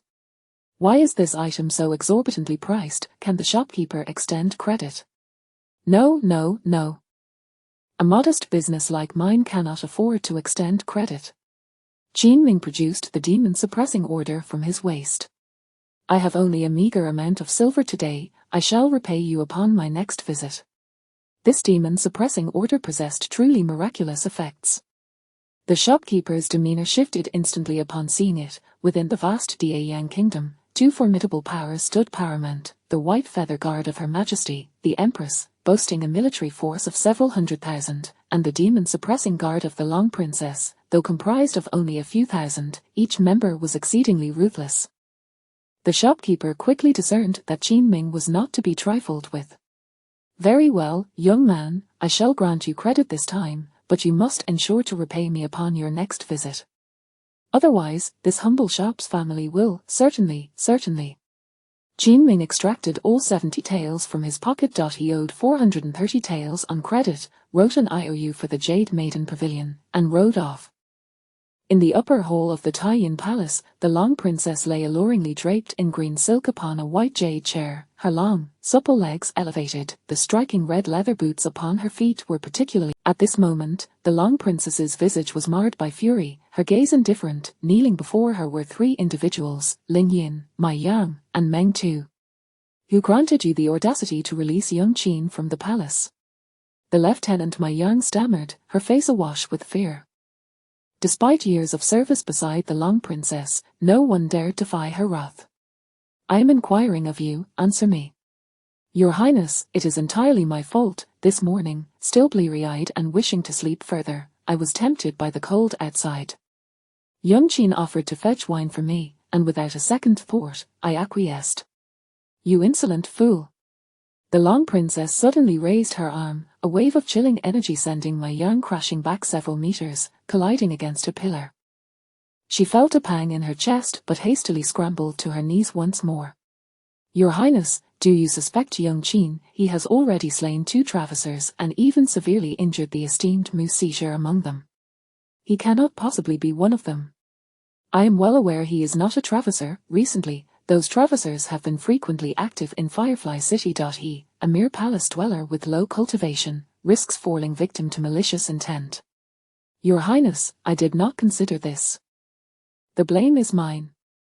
You worthless wretches, I have observed young Qin reaching the pinnacle of body refinement stage 1, on the verge of breaking through to stage 2. Do you comprehend the speed at which he is advancing?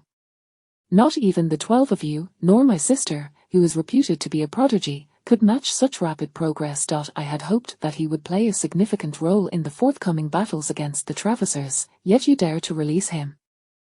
Should he fall, what punishment shall you face? The Long Princess's explosive fury made Meng Tu, Mai Yang, and Ling Yin acutely aware of her deep concern for young Qin. Indeed, it had been ages since a genius of cultivation had emerged among the natives, while travessers wreaked havoc incessantly. I acknowledge my mistake. I shall immediately set out to find him. With that, Meng Tu and Mai Yang turned to leave. As they reached the doorway, they spotted Qin Ming hastily approaching, burdened with a plethora of items. Meng Tu and Mai Yang's faces lit up with delight. Young Qin, you have returned. Ling Yin turned to see Qin Ming, her anxieties finally alleviated. Your Highness, young Qin has returned. The Long Princess retracted her legs, leaning languidly against the white jade chair, her eyes partially closed as she coldly declared, returning is one thing, but do you expect me to go fetch him? Leaving the palace without permission warrants the death penalty, though perhaps life imprisonment may be avoided. Qin Ming heard her words but feigned ignorance. Upon entering, he placed a large assortment of goods upon the table. Your Highness, this is a bottle of drunken immortal brew for you, along with a variety of delicacies.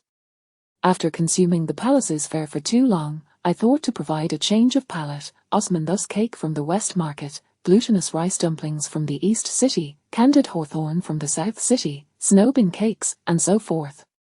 Qin Ming busily piled the items on the table, leaving Meng Tu, Mai Yang, and Ling Yin wide-eyed and agape. Was he truly running about to purchase food from so many places, and buying so much? Young Qin, how much did you spend? All of it, precisely 100 taels. You fool, even as a member of the demon-suppressing guard, you earn only 5 taels a month. How could you squander an entire 100 taels on mere food? Seeing that the Long Princess remained with her eyes closed and her expression unfavorable, Ling Yin quickly seized 2 pieces of osmanthus cake, joyfully exclaiming, "Your Highness, Qin Ming has brought you treats. You must try some." "I shall not eat, take all of this away." The Long Princess retorted. Ling Yin stuck out her tongue. Meng Tu and my Yang pretended to be disheartened. "Since your Highness claims she does not wish to eat, we shall take everything away. Take it all." Though they spoke thus, the 3 still reserved a portion of each item for the Long Princess and hurriedly departed in high spirits. Qin Ming remained behind, knowing that the matter was far from resolved. The Long Princess's furious countenance displayed her ire. Indeed, in the next breath, she suddenly opened her eyes and chastised, "Young Qin, you possess great audacity. Who permitted you to leave the palace?" Chapter 25, Long-Legged Sisters, I am not familiar with you. Princess Chang, I thought of buying wine for my Yang due to the severe cold and strong winds. Help, help, help. Are you foolish? If you have that time, why not use it for cultivation? I see you are at the peak of the first level of body refinement. If you do not waste time, you could break through to the second level. The words of Princess Chang abruptly ceased. She sensed that Qin Ming's aura had indeed reached the second level of body refinement. She was astounded. In her own time, she had cultivated for a full 3 months to reach the first level of body refinement, and another half-year to attain the second. This Qin Ming was simply extraordinary. In just 5 or 6 short days, he had achieved the second level. How did you cultivate so quickly? In response to your Highness, while I was out buying wine, I did not stop running. During my runs, I continuously circulated my small and large heavenly cycles, which led to my breakthrough. Princess Chang was momentarily taken aback, feeling as though she had been slapped in the face. Her gaze shifted to the food laid out on the table, and with a cold tone, she remarked, "You dare lie to me. I have eaten these delicacies in my youth. The total doesn't exceed 10 taels of silver, yet you claim to have spent 100 taels. Are you trying to evoke pity in front of others?" In the next breath, Qin Ming took out a pot of firegrass from his bosom. The firegrass was lush and vibrant, its fiery red leaves exuding waves of warmth, making the entire room feel a few degrees cozier. Princess Chang's eye sparkled. "This is firegrass. Where did you acquire it?" "It was once mined from Aurora City, but due to the dangers of the journey, they ceased the expedition." "Your Highness, I purchased this at the Jade Maiden Pavilion. They said a convoy recently went to Aurora City. Why did you buy this?" "Your Highness, when I was testing bloodlines in your room that day, I sensed you seemed a bit cold. It should be due to your cultivation of ice-type techniques." So, Princess Chang's expression softened slightly, yet she still coldly uttered, "Focus on your own cultivation and refrain from concerning yourself with these trivial matters. Who needs your firegrass?" "Understood, Your Highness. I shall take my leave." As Qin Ming turned to depart, Princess Chang waved her hand at the rear window. The female lieutenant, Hong Shi, promptly flew in and knelt. "Little Qin claims he bought this firegrass at the Jade Maiden Pavilion. As far as I know, the price of firegrass is certainly not just 100 taels. His remaining funds must be insufficient. Little Qin is lying. It is very suspicious. Go investigate this matter immediately." "Yes." As Qin Ming stepped outside, he noticed Meng Tu and my Yang joyfully feasting on the rooftop, while Ling Yin had returned to her room with her belongings. Just as he took a few steps, suddenly, 9 female figures descended swiftly from the rooftop. Each donned purple shirts and exquisite black armor, with long legs, black boots, and swords at their waists. They were the other 9 members of the 12 zodiac, with only Hong Shi absent. "Little Qin, what do you mean by this? Why did you only buy food for them? What about us?" "Qin Ming. Long-Legged Sisters, we are not acquainted. Must you compare everything?" On the rooftop, Meng Tu and my Yang intentionally made slurping sounds as they ate, seemingly to provoke envy. "Little Qin, considering your performance today, we 9 have decided to request Princess Chang's permission to give you special training." "Qin Ming. My head is truly spinning. Why are women so petty? Sisters, I assure you that next time I go out, I will buy more.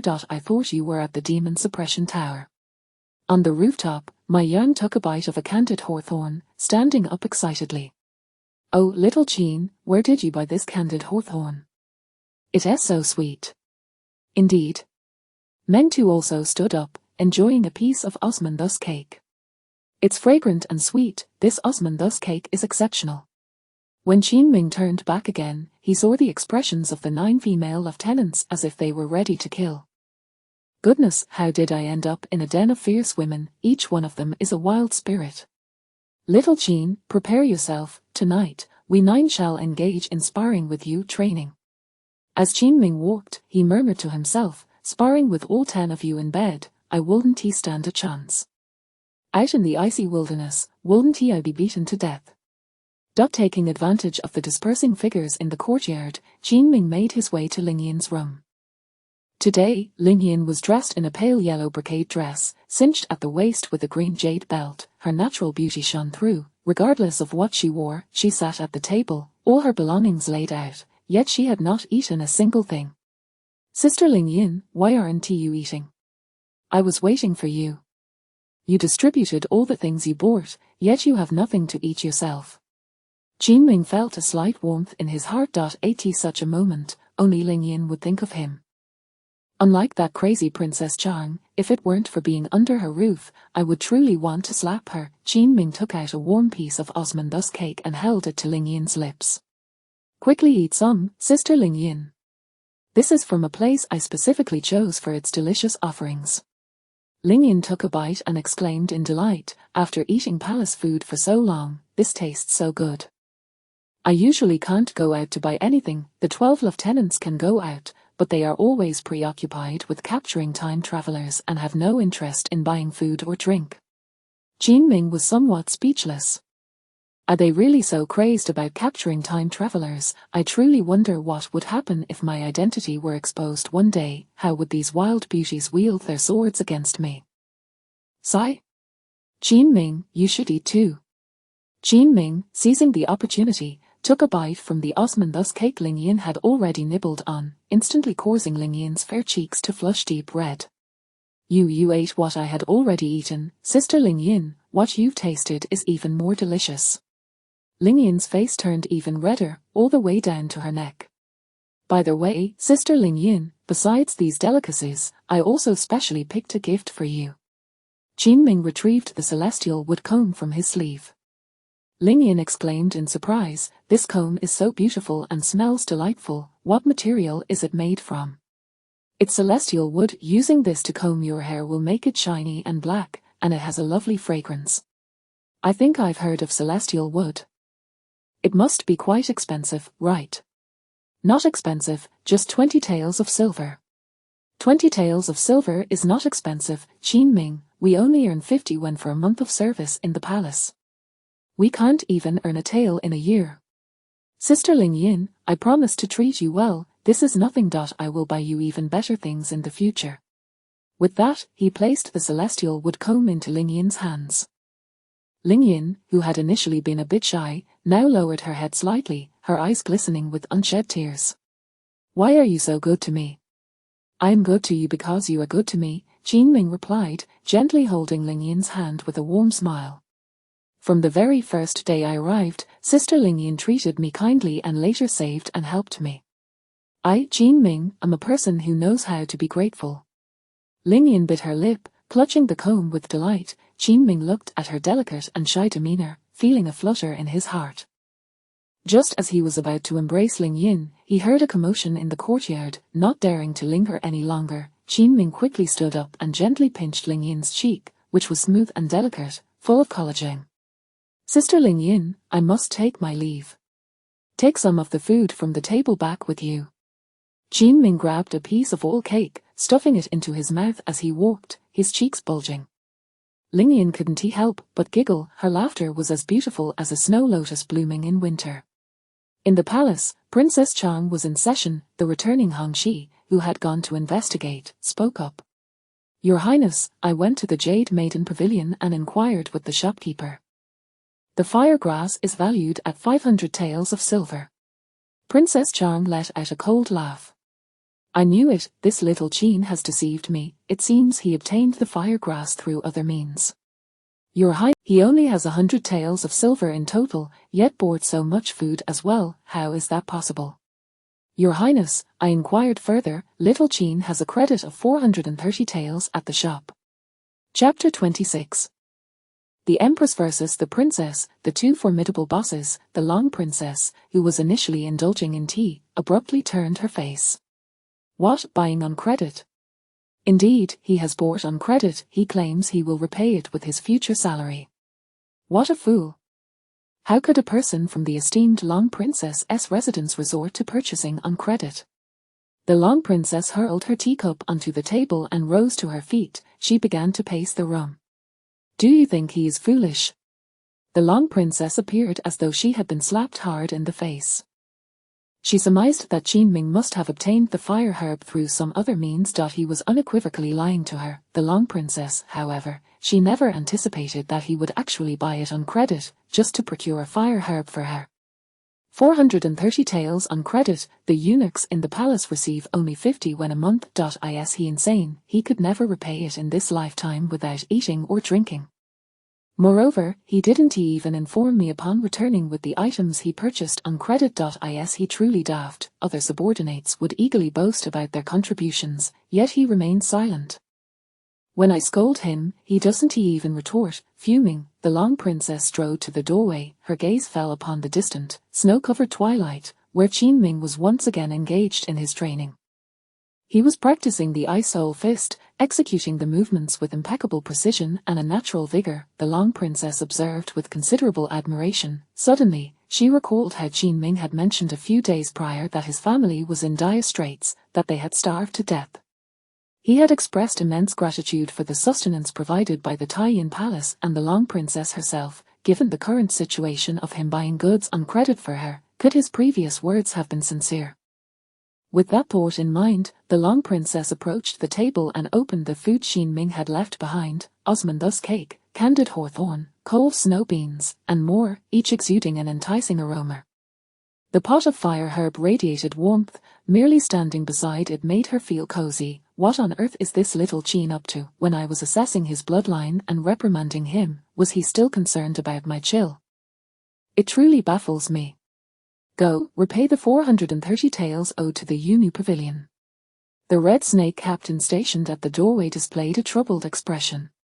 Long Princess, the treasury has not disbursed the funds to our Taiyin Palace this month. What? They reduced our allocation by 1/3 in the past 2 months, and now they haven't disbursed anything this month. What is my sister, the Empress, trying to achieve? Long Princess, the Empress has always prioritized the White Feather Guard. The military pay for the Demon Suppression Guard is often withheld. How outrageous! The Long Princess, Hanuishi, slammed her palm on the table, shattering the entire jade-crafted surface to pieces. Gold and silver are paramount for the Demon Suppression Guard. They are the universal currency across the continent. Jade and artifacts hold no value. Extending her hand, she summoned the Moonshadow sword hanging on the wall, which flew to her grasp with a swift whoosh. I shall confront Hanueli to settle this matter. Just as Qin completed a set of ice-soul fists, he heard a rapid sound soaring towards the sky behind him. Turning, he beheld the Long Princess clad in black armor, wielding the Moonshadow sword, as she soared through the clouds, exuding an aura of lethal intent. This mad woman is off to hunt down another traveler. But wait, why is she heading towards the Empress's Hall of Fire? Qin was engulfed in confusion. Beside him, Lingyan approached, her face etched with worry. Another fight is about to erupt. Sister Lingyan, what fight? The Empress and the Long Princess are at odds. In my 8 years here, they have fought repeatedly and fiercely. 3 sisters, I have only ever heard of the Empress and the Long Princess. There is a 3rd princess who became a nun 2 years ago. We haven't seen her since. Suddenly, a surge of Moonshadow sword energy and a burst of deep blue flames erupted in the air. The Hall of Fire trembled violently, shaking the entire palace as if it were about to collapse. Qin mused, the clash between these two formidable bosses is truly terrifying. Sister Lingyan, do you know why they are fighting? The Empress has always sought to bring the Demon Suppression Tower under her command, but the Long Princess opposes this, leading to frequent conflicts. Qin silently contemplated. Conflicts are beneficial. The mutual annihilation of 2 indigenous super bosses could be advantageous. Little did he know, Lingyan murmured again, over the years, I have only seen the Long Princess and the Empress united on one matter. The pursuit of travelers. Qin Ming. Oh, what madness, have the travelers been bullying the two of you? Why target them so relentlessly? If one day I achieve a formidable mastery, and these two beautiful boss ladies simultaneously attack me, will I be able to withstand it? Alas, certainly not, my waist won't endure. In the following 3 days, Qin Ming did not catch sight of the Long Princess. He speculated that she might have been injured during the battle with the Empress. Qin Ming also trained continuously for 3 days and nights. His turtle-breathing technique reached perfection, the Ice Soul Fist attained minor completion, and the Sky-Slaying Sword achieved small success. His own realm also ascended, breaking through to the 3rd stage of body refinement. Qin Ming felt that when the turtle-breathing technique and his innate stealth abilities were combined, his speed was astonishingly rapid. Moreover, his presence was concealed, allowing for surprise attacks. Even when facing opponents of higher levels, he could maneuver with sheer speed. Qin Ming opened the locking heaven gourd. Current luck points, 92 draws available. Spending 40 luck points, draw successful, obtained 2nd tier elixir, strength pill. What the heck, another strength pill? What do I need such robust vitality and endurance for? Spending 40 luck points, draw successful. Obtained the Yangluo Needle Box. Yangluo Needle Box, a concealed weapon, can be used 3 times, releasing 3 Yangluo needles each time, catching the enemy off guard, effective against humans, demons, beasts, ghosts, and any living creature. Sounds quite promising. Qin Ming took out the Yangluo Needle Box. The concealed weapon was only the size of a palm, making it very easy to hide. It was adorned with intricate and peculiar patterns, exquisitely crafted. One more means of preserving his life. As per the agreement, Qin Ming was to venture into the spirit realm today. Only within this realm, filled with the resentful dreams of travelers and natives, could he enhance his innate talent level. After all, Yun Shui Yao had mentioned that once natives undergo beast transformation, their attack power, defense, and speed could escalate several-fold or even dozens of times. Such formidable adversaries cannot be dealt with solely through cultivation. Talent is the lifeline for travelers, therefore, upgrading his talent level is of utmost urgency. Chapter 27. This beauty is truly deranged. With a spirit of experimentation, Qin Ming approached the gates of the Princess of Chang to seek permission, claiming he wished to study simplified characters at the Demon Suppression Tower. To his astonishment, the madcap princess actually acquiesced. This unexpected approval filled Qin Ming with elation as he clutched the seal in his embrace and exited the palace. Fortunately, after traversing several streets, he detected no signs of being followed. At the rear entrance of the drunken immortal tower, a deep brown carriage awaited, already prepared. A young girl named Jing Xian, wielding a dark gold blade and exuding an air of coldness, appeared to have been waiting for quite some time. Upon spotting Qin Ming, she wordlessly leaped into the driver's seat. Qin Ming followed suit and slipped into the carriage. Inside sat 2 familiar men, one, short and stout, named Ma Qiang, the other, with dyed red hair and a hood obscuring his face, called Liu Zhenghua. Despite this being their second encounter, neither Ma Qiang nor Liu Zhenghua seemed inclined to engage in conversation, as they huddled in a corner, fiddling with their weapons in silence. An hour later, the carriage entered the western part of Yingstone City, a place increasingly devoid of life. The buildings on either side were dilapidated and overgrown with weeds, bearing the scars of numerous battles. The marks of swords and blades were still vividly etched into the walls. Finally, the carriage came to a halt before a crumbling ruin, choked with weeds. Jing Xian, with a cold tone, announced, "We've arrived." Gripping her dark gold blade, her fitted azure attire accentuated her exquisite figure, while a long braid was adorned with a sharply pointed golden hairpin, stained with traces of blood. Qin Ming silently mused, this woman is truly unhinged. Firstly, I must inform you 3 that when my master came, he mentioned that the spirit realm is haunted. He stated, confused, he inquired, have you This is our first experience in actual training. Qin Ming reflected on the benefits of joining the organization. They even distribute essence crystals. The 4 of them advanced through the overgrown grass and crumbling walls. In the surrounding darkness, pairs of glimmering green eyes appeared exceedingly eerie. Qin Ming had mastered the tortoise-breathing technique, allowing him to discern objects clearly within 100 meters, even in such dim conditions. After walking for less than 200 meters, he spotted a decrepit archway, its crossbeam inscribed with 4 traditional characters. Youngstone Tribute Academy.it seemed to be a place for scholarly pursuits or imperial examinations. Yet, why had this academy fallen into disrepair? Could it truly be due to hauntings? Surely, the realm of fantasy should not be so fearsome of spirits. As he continued forward for several more steps, an unsettling sensation washed over him. Just moments ago, his tortoise-breathing technique had distinctly sensed that the surrounding area was nearly entirely composed of crumbling walls, yet now, small compartments resembling those for examinees during tests had inexplicably appeared. Ma Qiang, stout and muscular, clenched his fists and stepped forward, grumbling, "My master said the 5 Elements Alliance provided intel about a spirit realm here, why is there nothing?" Qin Xian, arms crossed over her blade, furrowed her brow. Liu Zonghua, with a serious demeanor, also shook his head. "Is it possible that we need to trigger some mechanism to activate this spirit realm?" Qin Ming calmly turned to the trio and remarked, "Have you not realized that we are already within the spirit realm?" "What?" Ma Qiang exclaimed in shock. "When we entered, the surroundings were nearly all ruins, yet now the situation has transformed." Liu Zonghua raised his right hand, igniting a blaze of red flames with a whoosh. It seemed his talent was related to fire. He projected fireballs from both his left and right hands, illuminating the area. To their astonishment, they found that the sides were lined with examination compartments, one after another. With the outer gate in such a state of disrepair, it defies logic for the interior compartments to remain so pristine. It appears Qin Ming is indeed correct, we have entered the spirit realm. All 3 turned their gazes towards Qin Ming, realizing that this newcomer was no ordinary individual.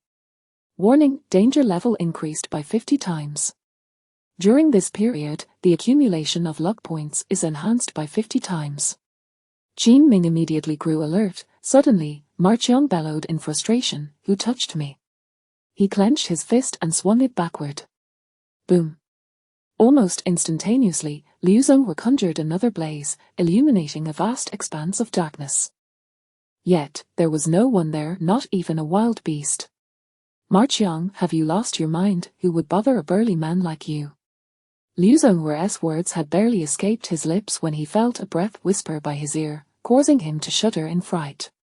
In a panic, he unleashed another fireball, but once again, nothing emerged.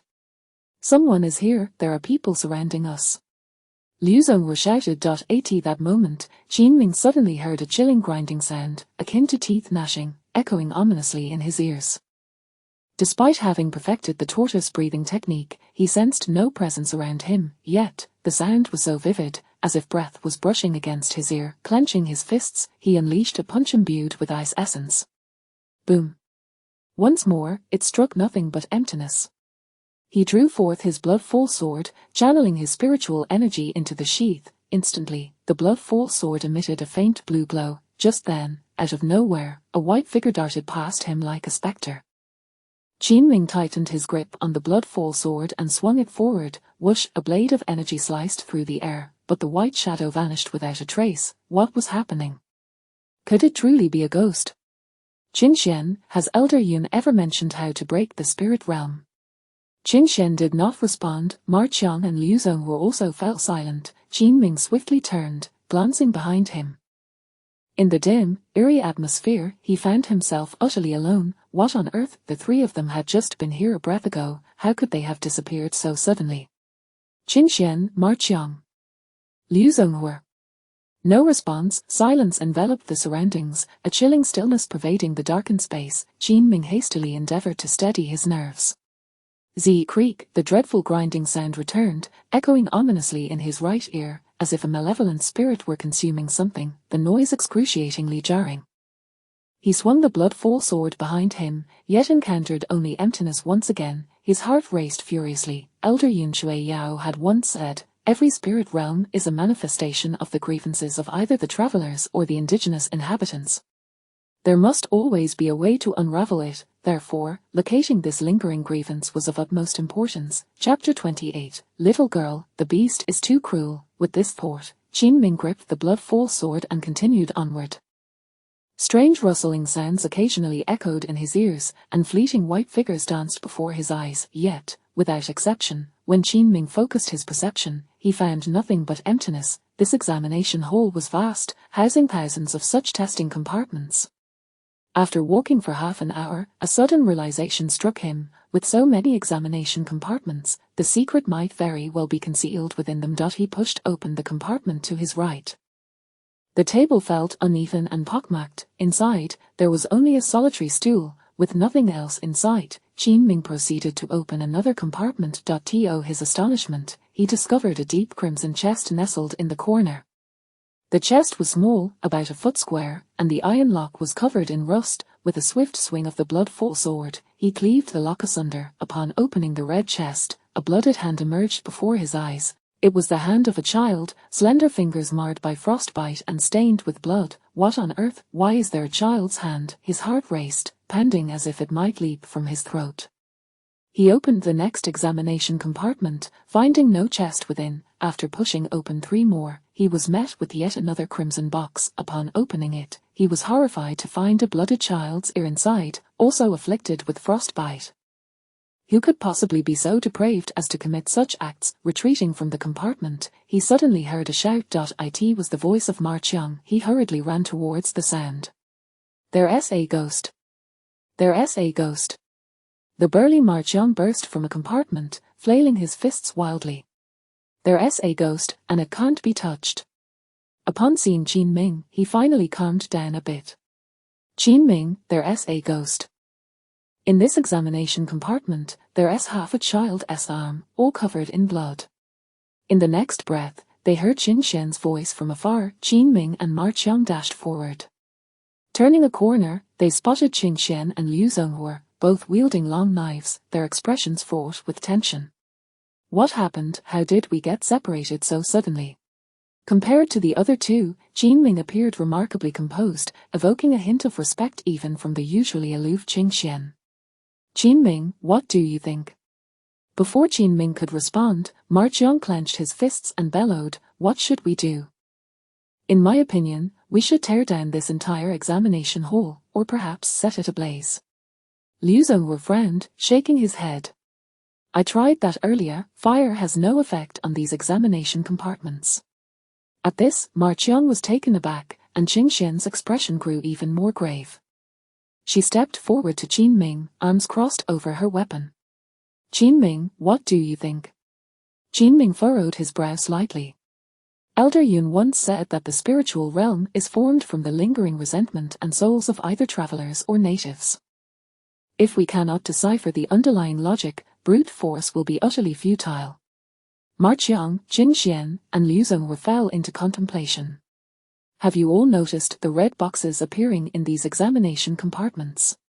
Of course. Upon opening them, they were drenched in blood, either arms or chunks of flesh. It was horrifying.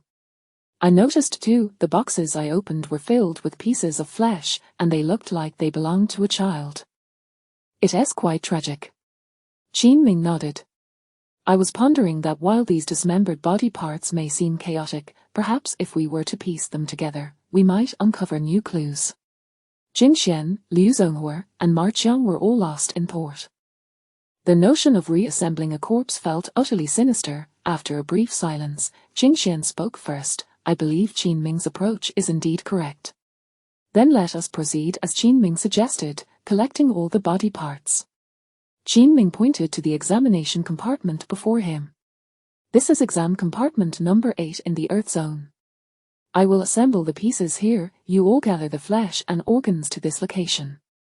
Understood, let us do it. The 3 of them immediately sprang into action, vanishing into the darkness. Qin Ming pulled a table from the compartment, preparing to assemble the body upon it. Suddenly, a chill wind swept through. Warning, danger level increased by 100 times. During this period, luck points increase at 100 times the rate.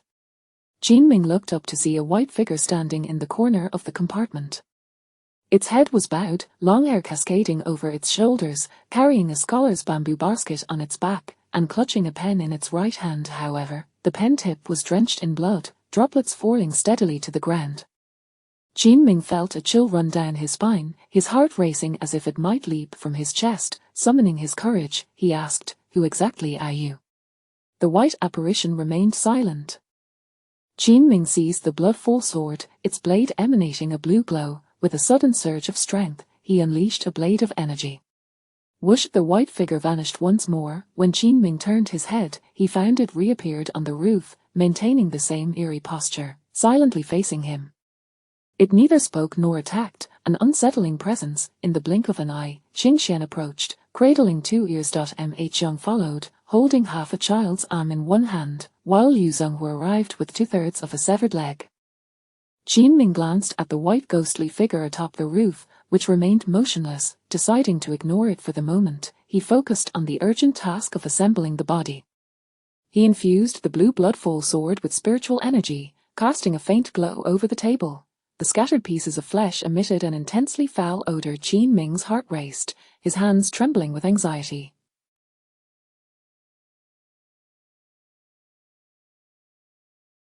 Previously, he had only pieced together jigsaw puzzles. Who would have imagined he would now be tasked with assembling a corpse, and a child's corpse at that? Who could possibly be so cruel? Gritting his teeth against the stench, he began to piece together the remains. Initially, Qingxian and the others brought relatively intact organs, but soon he was confronted with many gruesome, skin-covered fragments, a ghastly sight. As he assembled the pieces, he pondered deeply. This was difficult, far too difficult, and he was being watched by a ghost while working. When the semblance of a body finally began to take shape, Qin Ming discerned that it was a girl of about 7 or 8 years old. He finally fitted the last piece of skin-covered flesh into place. Suddenly, the white figure atop the roof emitted a low, mournful wail. Woo! The sound resonated as if the lament of a vengeful spirit, echoing throughout the examination hall. Qin Ming and the others fixed their gaze upon the white apparition. Abruptly, the atmosphere of the entire hall transformed. The formerly dark environment brightened as if dawn had arrived. Numerous ethereal figures appeared around them, clad in white, blue, and green scholars' robes, all carrying bamboo baskets and wielding pens and ink, confidently making their way toward the examination hall. Qin Ming and his companions stood in the main path, yet these examinees seemed utterly oblivious to their presence. Chapter 29, Cursed Transcender. The little girl frozen to death. Before the pavilion, a proctor stood on a high platform, stroking his beard as he proclaimed loudly, "Esteemed candidates, please enter the examination hall promptly. The test will commence in 15 minutes.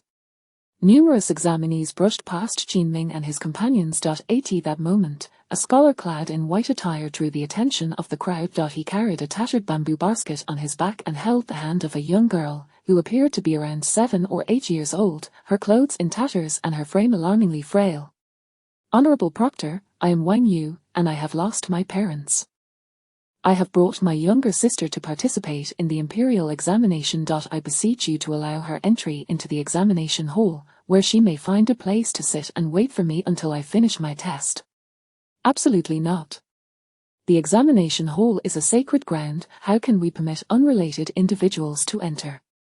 Wang Yu turned to his sister, his face softening with tenderness. "Nyo, wait for your brother just outside the examination hall. Today, I shall be tested on poetry, and after 30 years of arduous study, I am certain to achieve success. Once I do, our lives will improve. Brother, Nyo is very hungry. Once I finish the exam, I will take you to have something delicious." Millimeter hum. The proctor, with one hand behind his back, raised his voice to inquire, "Wang Yu, do you possess such confidence that you will indeed succeed in the examination?" Wang Yu, undeterred by his impoverished circumstances, declared with unwavering assurance, "I, Wang Yu, have practiced calligraphy since the age of 3 and composed poetry since 5. After 30 years of relentless study, I shall undoubtedly triumph today." The youthful scholars within the examination hall murmured among themselves. "I have heard that Wang Yu is exceptionally talented. He is indeed formidable. Indeed, it is said he can compose a fine poem in merely 2 hours. Surely, he will earn the Emperor's favor this time." The proctor, stroking his beard, remarked in admiration, "If you can truly compose a fine poem in 2 hours, then you, Wang Yu, are indeed a genius." As these words fell, a scholar in a green robe from examination room number 3 burst into laughter, exclaiming, "Honorable Proctor, if composing a poem in 2 hours makes one a genius, then what am I, Xiao Chen, if I can create one in merely 15 minutes? Qin Ming and his companions turned their attention to the green-clad youth, noting that as he walked, his trousers revealed themselves to be a pair of jeans. A transcender, Qin Ming and the others recognized him. For a transcender, composing a poem in 15 minutes was indeed a trivial feat. The surrounding scholars immediately expressed their dissent. Wen Yu is a talented individual. To compose a poem in 2 hours is commendable. You think you can compare with him in just 15 minutes, that is sheer folly. Indeed, how could he possibly rival Wang Yu? Xiao Chen, his gaze piercing, shouted at Wang Yu, since everyone considers you impressive, dare you challenge me to a contest during today's examination? Wang Yu set down his bamboo basket as the crowd erupted in uproar. Even the proctor atop the platform regarded Wang Yu with eager anticipation. Wang Yu thought to himself, I am a genius, having studied diligently for 30 years, how could I possibly be outdone by a mere 15-year-old? Let us compete. Very well. Xiao Chen slapped the table in excitement. Honorable Proctor, you have heard, if I compose a fine poem in 15 minutes and Wang Yu fails to do so, let him be expelled from the examination hall. Hearing this, Jing Xian approached Qin Ming and whispered, this transcender, Xiao Chen, is rather despicable. He clearly seeks to elevate himself by stepping on others. Qin Ming nodded, but suddenly recalled the many novels he had read on Blue Star. Were not transcenders often like this, plagiarizing others while mocking the 30 years of hard work? The competition began. The other scholars answered questions while observing the spectacle. Remarkably, in less than 15 minutes, Xiao Chen indeed completed his poem. Honorable Proctor, my poem is ready. However, my fingers have been aching lately, so my handwriting may not be the best. I hope for your understanding. Qin Ming muttered to himself, what transcender writes well with a brush? The surrounding scholars gasped in astonishment. Even Wang Yu, who had been deep in thought, was taken aback. The proctor picked up the paper and read aloud, Zhao Guest wears a Hu ribbon, Wu hook gleaming with frost and snow. A silver saddle on a white horse, galloping like a shooting star. Qin Ming and his companions recognized it as Li Bai's sheer Cushing. The crowd erupted in applause. How impeccably structured! The imagery is lofty and graceful. Wang Yu has lost, he produced such an ancient masterpiece in merely 15 minutes. He is indeed a remarkable talent. I once thought Wang Yu was a genius. How naive of me to think he could measure up to Xiao Chen. Wang Yu, nearing 40, trembled as he gazed at the poem, incredulous. What does Zhao Guest mean in your poem? It refers to an assassin from the state of Zhao. But there was no state of Zhao in our history. Xiao Chen hesitated for a moment, then blurted, of course, it is fictional.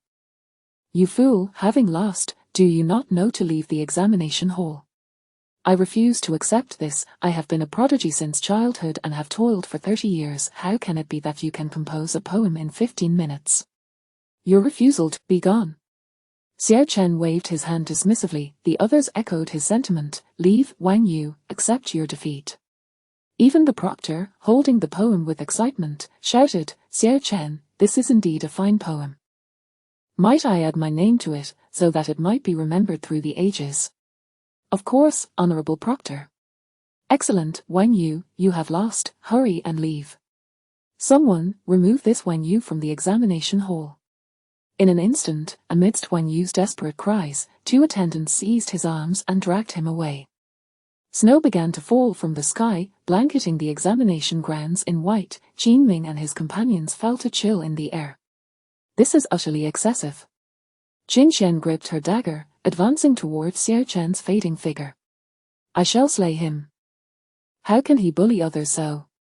Suddenly, as she swung her blade, the scene of the examination hall shattered. Before Qin Ming and the others appeared another scene. Snow fell heavily upon the streets, an unbearable cold enveloping the air.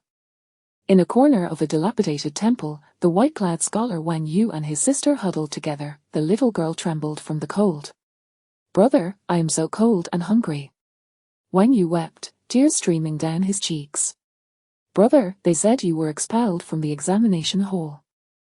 Does this mean you cannot take the test this year? Wang Yu's heart sank. But he spat out a mouthful of blood.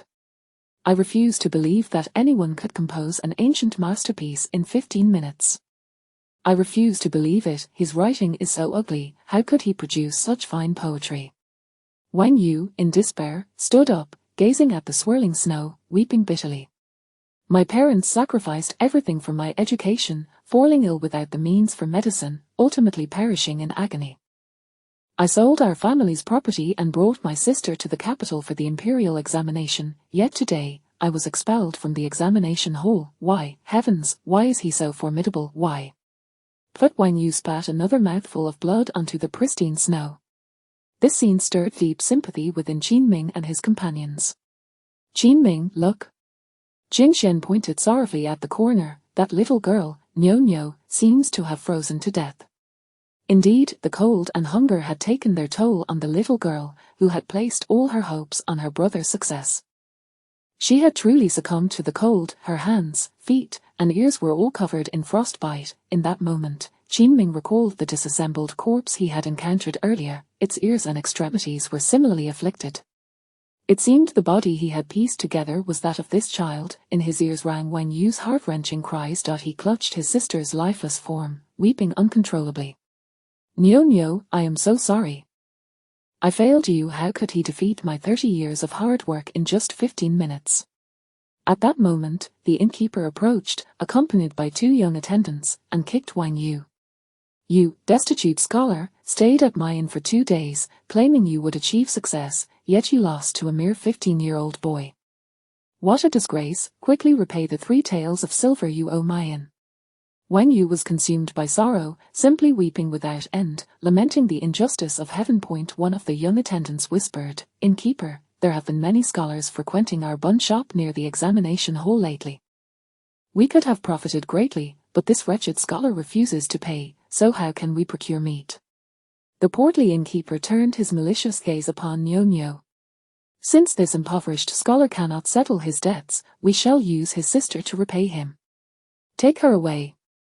Chapter 30, Afraid, the white-clad spectre. At this moment, snow fell in thick flakes. By the time the scholar Wang Yu realized what was happening, the lifeless body of his sister, frozen to death, had long since vanished. In a state of desperation, he hurried to the entrance of the examination hall. The aroma of freshly steamed buns wafted from a nearby stall, enticing many candidates who emerged to purchase the delectable treats. Wang Yu, disheveled and defeated, collapsed onto the ground. After a considerable time, the young man in a blue robe, Xiao Chen, who had exchanged verses with him, approached. He tossed a bun down before Wang Yu, saying, Eat up. I know you must be famished. I merely wish to best you, not to take your life. I refuse to accept this. After 30 years of diligent study, how could I possibly lose to you? Xiao Chen smirked wickedly, leaning closer to whisper mockingly in Wang Yu's ear, 30 years of hard work, yet do you know? I am but a mediocre student. I merely stumbled upon a poem and crushed you. Does that not bring you sorrow? Har har har. With a roar of laughter, he was swept away by the crowd. Furious, the nearby Qin Xian brandished her black blade and charged forward, only to be seized by Qin Ming. Do not go, this is an illusion, perhaps a memory from the past. What good would it do to attack him now? Such a scoundrel, a mere academic failure, traversing here to bully others, what is he worth? In the corner, Wang Yu clutched a steaming bun, unable to resist taking a bite. To his shock, something lodged in his throat. He retrieved it to find a ring made of iron, inscribed with the name Niu. Suddenly, Wang Yu was driven to madness. Niu, he rose to confront Xiao Chen and settle the score with the bun stall, but stumbled and fell, never to rise again. Wang Yu was dead, blood stained the snow around him. At that moment, all illusions dissipated, the sky turned dark and ominous. A chilling wind swept through, and the ghostly figure of the scholar lunged toward the fore. His disheveled hair whipped in the wind, his face smeared with blood. You damned travessers! You damned travessers, return my life! Qin Ming instinctively dodged to the left. This spectre seemed to have attained the 2nd level of spiritual connection. Ma Qiang and Liu Zong were quickly retreated, yet, Qin Xian, like a battle-mad warrior, charged forward with her black blade in hand. She planted her feet and leaped into the air, gripping her weapon. Talent, Swordsmanship, Rank 33, Activate. Boom, a blade shadow, 5 meters long, descended. Her expression was as cold as frost. Now that she had reached the first level of spiritual connection, however, the white spectre vanished in an instant. Crack, the black blade cleaved through the building, creating a cacophony. Just as Qin Ming grasped his blood-dripping sword, he felt a cold breath near his ear. Without hesitation, he activated both his stealth and the tortoise-breathing technique, retreating while unleashing the sky-slaying sword technique. Whoosh, a sword aura shot into the darkness. Although Qin Ming's cultivation was merely at the 3rd level of body refining, his speed was astonishing. Ma Qiang and Liu Zhonghua watched in shock. The white spectre that had attacked Qin Ming vanished once more. Jie jie jie, eerie laughter echoed around them. The white scholar spectre was everywhere. You filthy travessers, plagiarizing my poetry and bullying me, you shall pay. You all shall die. Ma Qiang clenched his fists. This spectre is merely toying with us. We charge. Showing off his explosive muscles, Ma Qiang stomped down with his foot. Talent, hard bones, rank 40, activate. Instantly, his muscles bulged, and he grew half a meter taller. Boom. Ma Qiang swung a punch at the spectre behind him. However, the blow fell short as the white spectre appeared before him. By the time he turned around, the scholar's ghost extended its long claws to pierce his throat, having identified the flaw in his hard bones talent. The throat's vulnerability, Liu Zhonghua hurled a fireball, a foot in diameter, toward the spectre. Crack, the fireball exploded in front of Ma Qiang, startling the white spectre into retreat. The group hurried to check on Ma Qiang's injuries. Suddenly, the spectre reappeared before Liu Zhonghua, who quickly activated his fire talent, launching 2 fireballs that both missed. Panic seized him, and he turned to flee, only to be seized by the spectre by the throat. You damned travessers! You shall all perish! As the spectre prepared to exert its strength, Jingxian struck down with her blade. The spectre staggered back 3 meters, clutching Liu Zhonghua, now just 5 meters away from Qin Ming. Qin Ming brandished the Yang Luo needle box. Whoosh, whoosh, whoosh. 3 Yang Luo needles shot forth. The box could inflict harm upon humans, demons, and beasts alike. Indeed, the 3 needles pierced through, and the spectre let out a chilling scream. Moments later, Jingxian reappeared with her black blade, striking repeatedly and forcing the spectre to retreat step by step until, with a final crack, it vanished. Qin Ming heightened his senses to the maximum. The sound of ghostly wails echoed from all directions, each cry more mournful than the last. Suddenly, a chill enveloped him from behind. Without turning, he released the Yang Luo needles backward. Whoosh, whoosh, whoosh.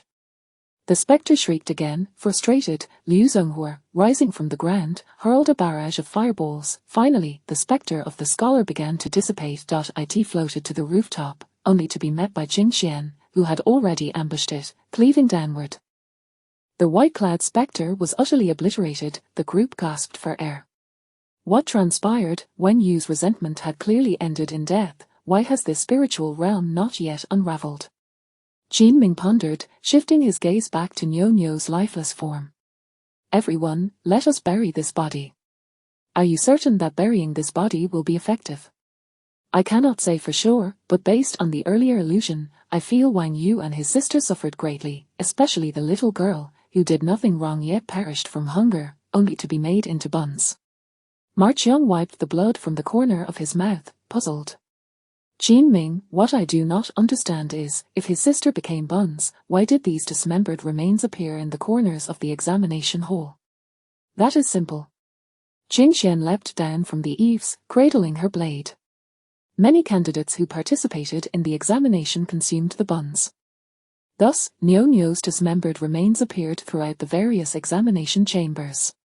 Qin Ming nodded, taking a deep breath. Together with the others, they dug a deep pit in the left corner, piece by piece placing the shattered remains within, and then covering them with dirt. Just as they completed this task, the illusory realm of the Luminous Stone Academy finally shattered. Before the world lay the desolate expanse of severed limbs and broken bodies. We have passed. This spiritual realm has finally been dispelled. The initial spiritual realm chosen by our master was relatively simple. Simple? What do you mean simple? If it were not for Qin Ming's quick thinking, I could have been trapped in there for 10 years and never emerged. Chapter 31. The cloud and water ballad, are you not a eunuch? Qin chuckled, only to witness 4 outer essence orbs descending from the heavens. Each of them claimed one. Qin held his orb, feeling its icy coolness, brimming with energy. In the past, my master provided the essence orbs for upgrading talents. I never anticipated acquiring such items would be so arduous.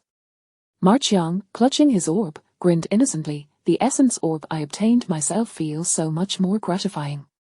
Liu Zhonghu let out a long sigh. It is indeed hard-earned. We nearly met our demise at the hands of the ghosts. Qin stowed the essence orb away. Upon turning, he noticed Jingxian striding towards the exit, her long braid swaying gracefully behind her, exuding an air of confidence. This girl truly is unconventional. Her combat style in the illusion was remarkably fierce, and that final strike was what felled the ghostly scholar. What appeared simple surely concealed a wealth of spiritual prowess and techniques. After returning to the back courtyard of the drunken immortal pavilion in a carriage with the 3 companions, they found Yun Shui Yao already awaiting their arrival. You all were swifter than I had anticipated by half a day. Master, you could have given us a hint about how to break through the spiritual realm. We nearly perished within. Each spiritual realm exists only once, there is no prior experience. The difficulty of the spiritual realm will automatically align with your cultivation levels. Is that so? Jingxian softly recounted the events that transpired in the spiritual realm to her master, Yun Shui Yao, particularly highlighting Qin composure and cleverness. Yun Shui Yao nodded, rising to approach Qin. Qin, congratulations on earning the qualification to join the 5 Elements Alliance. We have 5 factions: metal, wood, water, fire, and earth. Which one do you wish to join? Yun Shui Yao's autumn-like eye sparkled with admiration. Should you choose to join my fire hall, you would be most welcome. Furthermore, as a token of apprenticeship, I shall gift you Qingxian's essence orb. Qingxian, upon hearing this, her demeanor soured instantly. Biting her lip, she exclaimed, Master, you are being exceedingly biased. Why should my essence orb be given to him? Besides, if he does not wish to join, then let him be. I do not want an additional eunuch junior brother. Qin felt invigorated by the exchange. Elder Yun, I genuinely wish to become your disciple. However, I prefer not to be a mere junior disciple, and I would rather have a junior sister. If Qingxian could be my junior sister, then I, with a sharp clang. Qingxian drew her obsidian blade, pointing it directly at Qin. Speak another word. Impudent, Yun Shui Yao interjected with a cold snort. Qin, your request is not unreasonable. I shall grant it. Henceforth, Qingxian shall be your junior sister.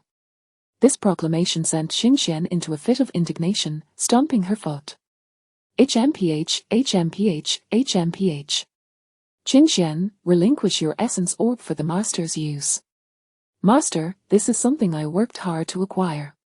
The master has stated that it is a welcoming gift for him. The next time I procure essence orbs from the 5 Elements Alliance, I shall return it to you. With that, Yun Shui Yao accepted Qingxian's essence orb and placed it into Qin hand. Qingxian glared at Qin, her chest rising and falling with agitation. Little junior brother, do not be so vexed. You have reached the spirit connection realm, while I am still only at the 3rd level of body refinement. I am in dire need of this essence orb to enhance my talents. Thank you very much. HMPH. Qingxian turned on her heel, striding toward the interior. Her fair face was puffed up in anger, muttering as she walked, Damn eunuch. When master is not around next time, I shall take my revenge on you. Yun Shui Yao led Qin to a secluded chamber. In the center stood an octagonal table and a redwood chair, atop which rested an incense burner. Yun Shui Yao handed Qin 3 sticks of incense. Since you have become my disciple, we shall perform a simple initiation ceremony during this special occasion. Kneel. Qin promptly accepted the 3 sticks of incense and knelt upon the mat. Master, please accept this bow from your disciple. First, bow to the past leaders of our 5 Elements Alliance. Qin then bowed towards the incense burner. Next, bow to our current leader, Jin Yangzi, who is currently away from the Firefly Imperial City. I will arrange for you to meet him upon his return. Understood, Master. Qin Ming bowed thrice before the incense burner once more. Immediately afterward, Yun Shui Yao seated herself in the redwood chair. Clad in flowing white garments, she was enveloped in a wisp of ethereal smoke, akin to a celestial maiden. Qin Ming, as you take this step today, are you truly sincere in your intentions? Master, I am wholeheartedly sincere. Excellent. Proceed with the initiation. Qin Ming bowed his head 3 times before rising. Yun Shui Yao produced a stack of silver notes from her sleeve, amounting to nearly 2,000 taels. Master, what is this? This is entirely for you, my disciple. Ensure you keep it concealed from the other senior and junior brothers. Master, I have noticed that our drunken immortal pavilion's business is not thriving. 2,000 taels seem excessive. The other disciples are safeguarded by the 5 Elements Alliance outside the palace. You, however, are in the Taiyin Palace, where the princess is a ruthless killer. Many travessers have met their end at her hands. You will require funds to navigate within the palace, so keep this on hand for emergencies. Qin Ming felt a wave of gratitude swell within him. He had merely encountered a master by chance and had yet to contribute anything substantial to the 5 Elements Alliance. Yet Yun Shui Yao treated him with such kindness, gifting him both essence orbs and silver. Thank you, Master. Qin Ming, is there anything else you require assistance with in the palace? After a moment's contemplation, Qin Ming replied softly, Master, there is indeed one matter. Upon my arrival in this world, I killed a man named Xiao Qinzi, and I have been impersonating his identity within the palace. What? Yun Shui Yao was taken aback. Are you implying that you are not a eunuch? Master, I never claimed to be a eunuch. How could you all? A faint blush crept across Yun Shui Yao's face. After all, discussing the matter of eunuchs with a young and spirited man left her somewhat flustered. Then we have misunderstood. We thought you were a eunuch in the Taiyin Palace. Does that not place you in greater peril? Master, I possess certain unique methods. What I require of you is to investigate Xiao Qinzi's background. I wish to ascertain whether there are any compatriots from the same place residing in the palace, as I fear that I may inadvertently reveal my true identity one day. I understand. This is indeed a grave matter that cannot be delayed. Does he possess any distinguishing characteristics? Master, I only know that his waist token bears the name Xiao Qinzi, and he has a fresh scar running from his left eye to his neck. He is of a similar height to me and bears some resemblance, hailing from the West District of Cold Night City. Very well, I shall look into it. Once I have information, I will have Qingxian deliver a message to you. If it can be resolved, I will do my utmost to assist you. Thank you, Master. Do not mention it. The day is growing late. Quickly attend to your duties. And if possible, bring something for your uncle to eat. Disciple obeys. Qin Ming purchased for meat pies. He arrived at the Demon Suppression Tower but did not immediately proceed to the inferno where Mu Seizure resided. Instead, he settled in front of a bookshelf. Qin Ming feigned reading a book. Gradually channeling his spiritual energy. He produced 2 azure essence orbs, swallowing one first. In an instant, the locking sky gourd displayed a message. Detected talent can be upgraded. Please select upgrade copy talent. Copy talent, sequence 9, upgrade successful. Level 2, can copy talents of 2 other travessers. Father Gourd, if I use another essence orb, can I elevate the copy talent to level 3? To elevate talent from level 2 to 3, 2 essence orbs are required. Qin Ming. Never mind, I shall first add this essence orb to the concealment talent. Upgrade concealment talent, sequence 133, upgrade successful, level 2, can perfectly conceal breath, bloodline, and cultivation level. Speed increased 3-fold during combat. I never anticipated that upgrading the concealment talent would yield such miraculous effects. The ability to triple my speed during an ambush, this is nothing short of an assassination tool. Incredible, truly astounding. Chapter 32, The Disloyal Woman's Punishment. After diligently honing his skills for a while longer, Qin Ming solidified his mastery of the 3rd level of body refinement. He then commenced the intricate process of deciphering traditional characters. As evening descended, the darkness within the Demon Suppression Tower deepened. It was at this moment that Qin Ming stealthily made his way towards Mu Seizure's cell. The flickering fireflies in the inferno had dimmed significantly. casting an eerie gloom over the surroundings, accompanied by incessant wails.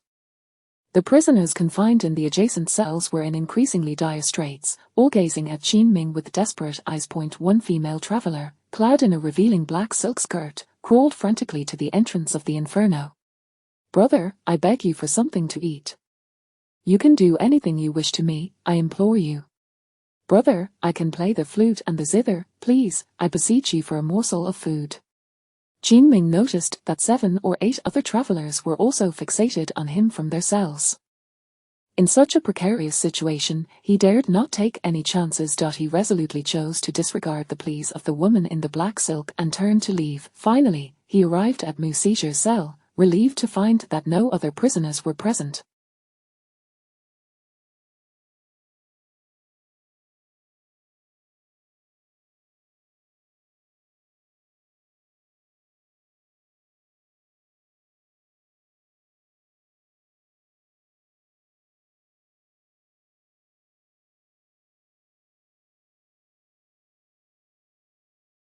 Mu Siju was slumped in the corner of the cell, covered in blood. Qin Ming gently rapped on the iron door. Mu Siju immediately stirred, his eyes alight with joy and surprise. He crept towards the door and whispered, "Child, have you made contact?" "Master, uncle." Upon hearing this form of address, Mu Siju's expression brightened with elation. "You passed the spiritual realm assessment and have taken my senior sister as your master." Qin Ming nodded. "Splendid. There is hope for us travelers, hope indeed." The previously despondent look in his eyes was now filled with a glimmer of hope. Qin Ming discreetly retrieved 4 pieces of flatbread from his sleeve and handed them to him.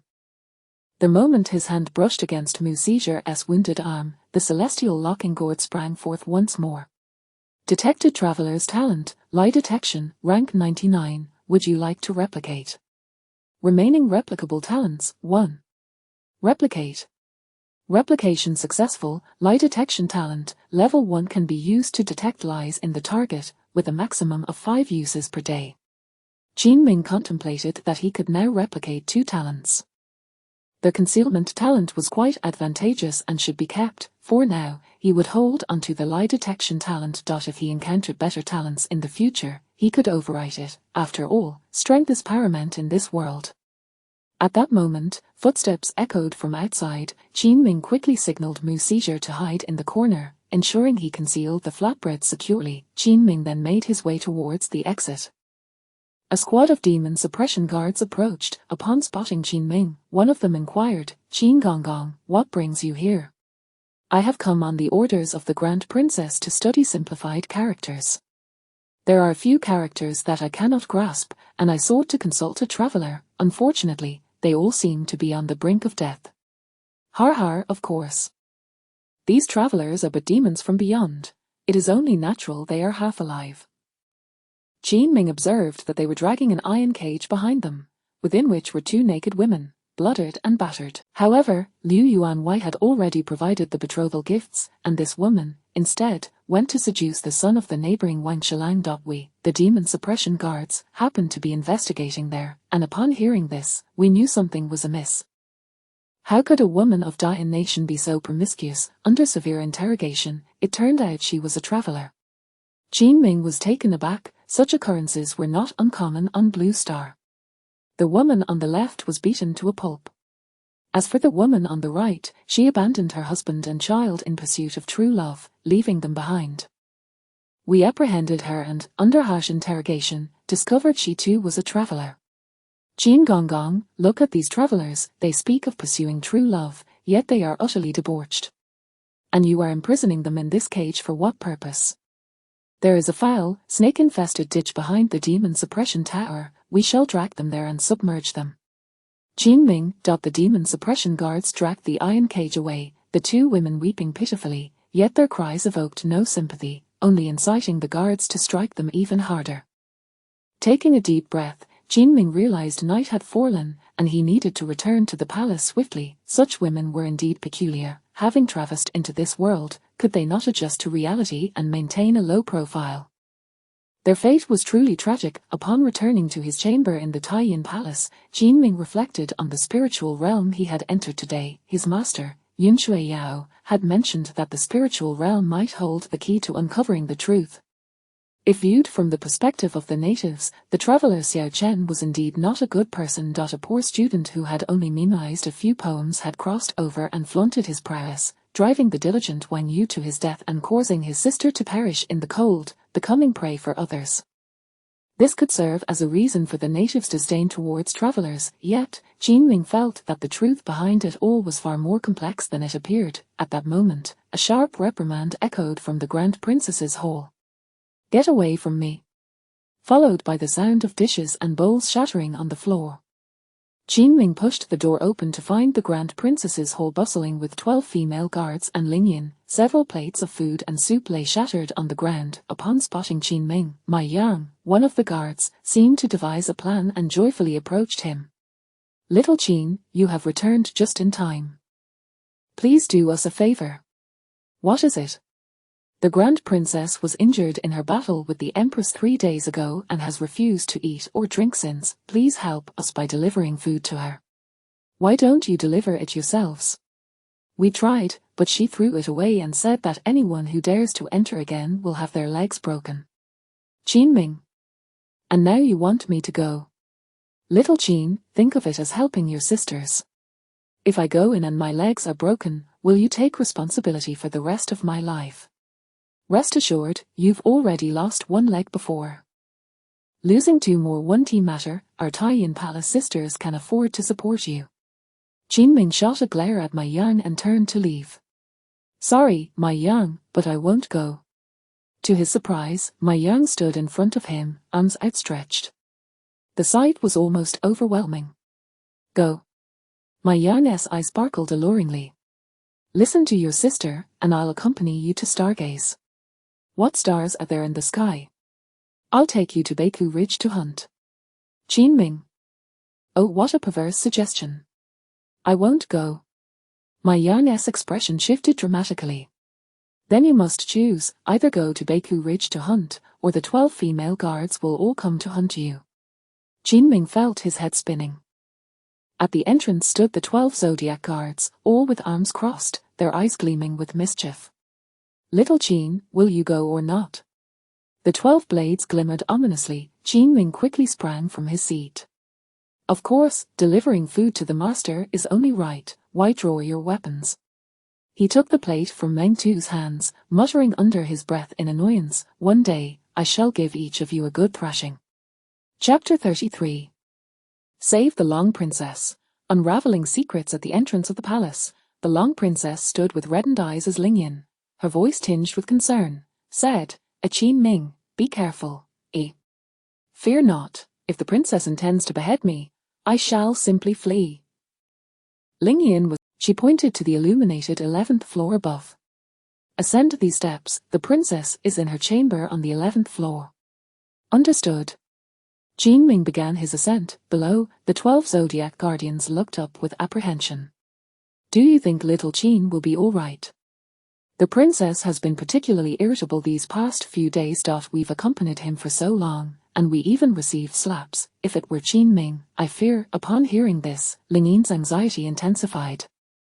Carrying a tray, Qin reached the 11th floor. The height here was greater than that of a 20-story building on Blue Star, affording a panoramic view of the entire fluorite imperial city.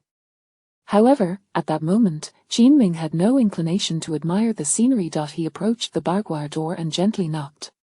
"Long Princess, little Qin has matters to report." "Begone."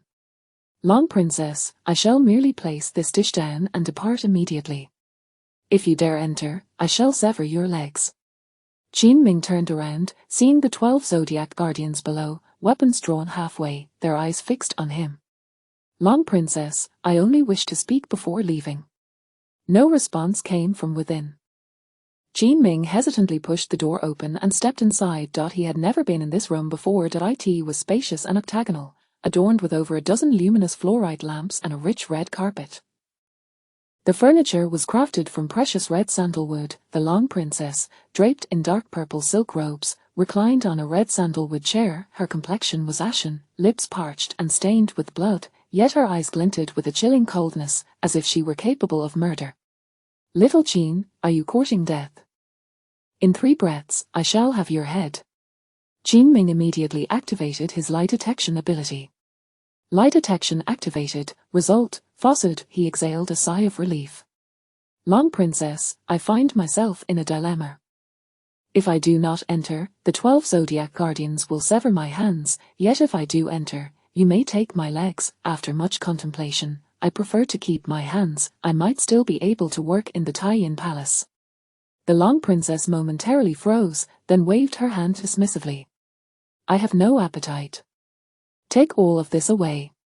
Long Princess, in addition to the food, there is also a restorative soup prepared by Sister Lingyan. I shall not drink it, dispose of it. Qin Ming recalled the battle 3 days prior between the Long Princess and the Empress. Lingyan had mentioned that the 3 Long sisters were embroiled in a fierce rivalry, particularly the conflict between the Long Princess and the Empress, which was akin to fire and water. After a moment's hesitation, Qin Ming, with a hint of gamble in his tone, suggested, perhaps the princess should simply slay me, Sister Lingyan, and the 12 Zodiac Guardians altogether. What did you say? The Long Princess slammed her palm on the table. She coughed several times, pointing an accusatory finger at Qin Ming. I shall kill you for such audacity. Lie detection activated, result, faucet. It appeared that the Long Princess had no intentions of harming anyone at that moment. Qin Ming breathed a sigh of relief and continued, Long Princess, considering your severe injuries and refusal to take medicine, if this condition persists, should anything happen to you, who among us in the Taiyin Palace would survive? We would all perish. What do you mean? My point is that you are the sovereign of us all, your well-being is paramount, more so than anyone else's. If anything were to befall you, we would face the Emperor's wrath, facing dire consequences. Does she dare? Does she, Han Yueli, dare? The Long Princess slammed her palm against the table and stood up abruptly. She pressed her hand to her chest, her face pale, coughing as she shouted in fury. If she dares to harm my subordinates, I shall kill her. Cough, cough, she erupted into a fit of violent coughs, blood spilling from her lips. A chilling aura enveloped her. Qin Ming noticed the fiery grass he had gifted her resting on the table, a testament to her undeniable cold constitution. Her eyes glinted with hatred as she clenched her fists. I deeply regret trusting that treacherous Han Yueli. She even dares to withhold the salaries of the Demon Suppression Guard. I'll have her life. With a sudden gasp, the Long Princess expelled a mouthful of blood. Instantly, her vision darkened, and she collapsed onto the carpet. Long Princess, Long Princess. Qin Ming rushed to her side. Her skin was chillingly cold. Was this woman even human? Her wrist felt colder than a millennium of ice, sending shivers through him upon contact.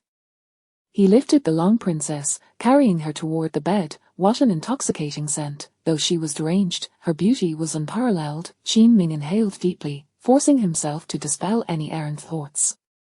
The Long Princess exuded an icy aura, while he possessed pure yang energy. He could yield to her, however. His low cultivation level left him vulnerable to her, draining his vitality. Remembering the strength-enhancing pill he had drawn that day, he swallowed it without hesitation. In an instant, his internal energy surged wildly. He positioned himself behind the Long Princess, channeling his potent yang energy into her body. The moment his palms made contact, he felt a frostbite grip his hands.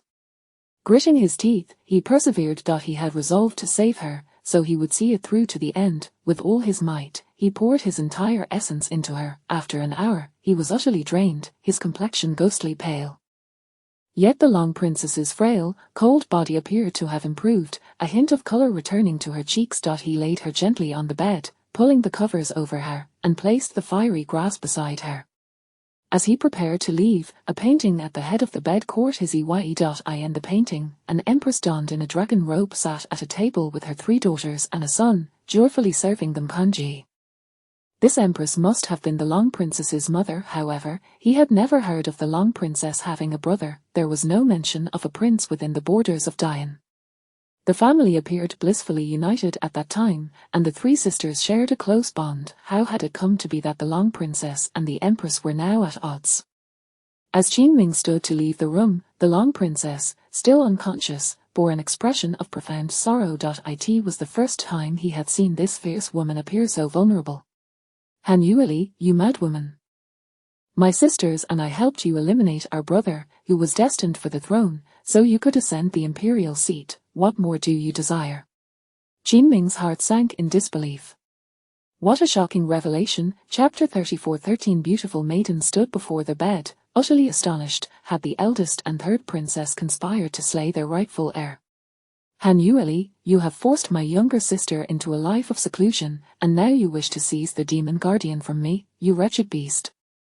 Mother declared before her passing that the demon guardian must never fall into your hands. If you continue to pressure me, I shall take us both to our ruin. Cough, cough, cough. The eldest princess curled her body, but to her dismay, the silk nightgown that enveloped her slipped away, revealing a vast expanse of alabaster skin. This sight left Qin Ming utterly bewildered. Heaven, so pristine. What to do? If I were to leave now, the madcap eldest princess would awaken and find herself in such a state, she might think ill of me. Qin Ming.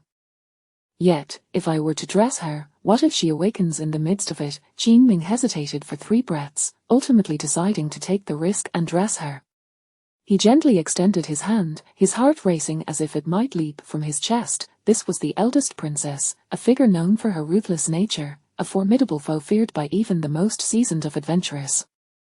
Her prowess was at the master level. With a mere flick of her wrist, she could turn him to dust. It was impossible not to feel anxious. Qin Ming swallowed hard, his mind swirling with peculiar thoughts. How fragrant, but why so fair? Could it be due to the perpetual snowfall in Yingxia City? With trembling hands, Qin Ming grasped the silk robe and finally draped it over her. He took a deep breath and hurried towards the door. Outside, the night had deepened. The 12 Zodiac members clutched their swords, anxiously awaiting his return. I wonder how little Qin is faring. There's been no sound from the room for so long. Earlier, the eldest princess was furious, but then it fell silent. Do you think little Qin has met his end? Ling Yin's heart quivered with trepidation. Surely not. I suspect little Qin must have perished, otherwise, there would be some indication of life. In the next breath, the door creaked open. Qin Ming emerged from within. Not a scratch adorned his body, though he appeared exceedingly weak, nearly stumbling as he walked. Meng Tu and Mai Yang leapt forward to support him, lifting him by the arms. Little Qin, what transpired? Qin Ming concealed the details of his treatment for the eldest princess, fearing it might lead to misunderstandings. After all, contact with that madcap princess could very well end his life. The eldest princess unleashed her fury upon me, hurling insults and lashes. I endured countless trials. I tell you, my 12 companions, my suffering was for your sake. My body is battered, and I am so drained that I possess not a shred of spiritual energy. The 12 Zodiac members felt a twinge of guilt. Ling Yin stepped forward, concerned, to support Qin Ming. And what of the eldest princess? What could be wrong with her? She has exhausted herself and succumbed to slumber. Has she eaten anything? No, she refuses all sustenance. I have done all I can. Do not press me further, for I am on the verge of collapse. I must return to sleep. With Ling Yin's assistance, Qin Ming returned to his quarters. Once on the bed, he wished for nothing more than to pull the covers over himself and drift into a deep slumber.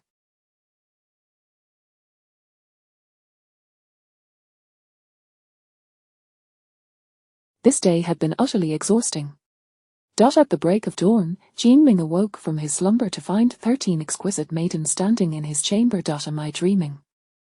In my previous life, I had been to a club where one could choose from a mere 6 maidens, and now, 13, have I ascended to paradise? Qin Ming slapped himself, instantly awakening. It was none other than the 12 Zodiac members and Ling Yin gracing his room. Startled, he sat up in bed, pulling the covers tightly around himself. What is the meaning of this? Why are there so many women in my room at such an early hour? Little Qin, do not misunderstand. What could we do to you, a mere eunuch? Little Qin, it is already the 4th morning, and the eldest princess has still not eaten. We have knocked, but she does not respond. You must devise a plan. Little Qin, since you survived your encounter yesterday, it is evident you possess some means, do you not? Qin Ming. What means do I have? Had she not fainted, I would surely have been cleaved into pieces. Ling Yin approached, offering him his clothes, speaking softly. Qin do think of something. The eldest princess is our sovereign, and should anything befall her, none of us will survive. Upon hearing Lingyan's words, Qin resolve softened. Sister Lingyan, have you considered that the food we brought might not be to her liking?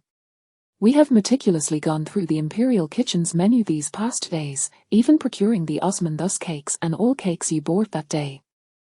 Yet the eldest princess still refuses to eat. Qin pondered for a moment, suddenly recalling a painting hanging by his bedside. It depicted the late queen distributing porridge to her children.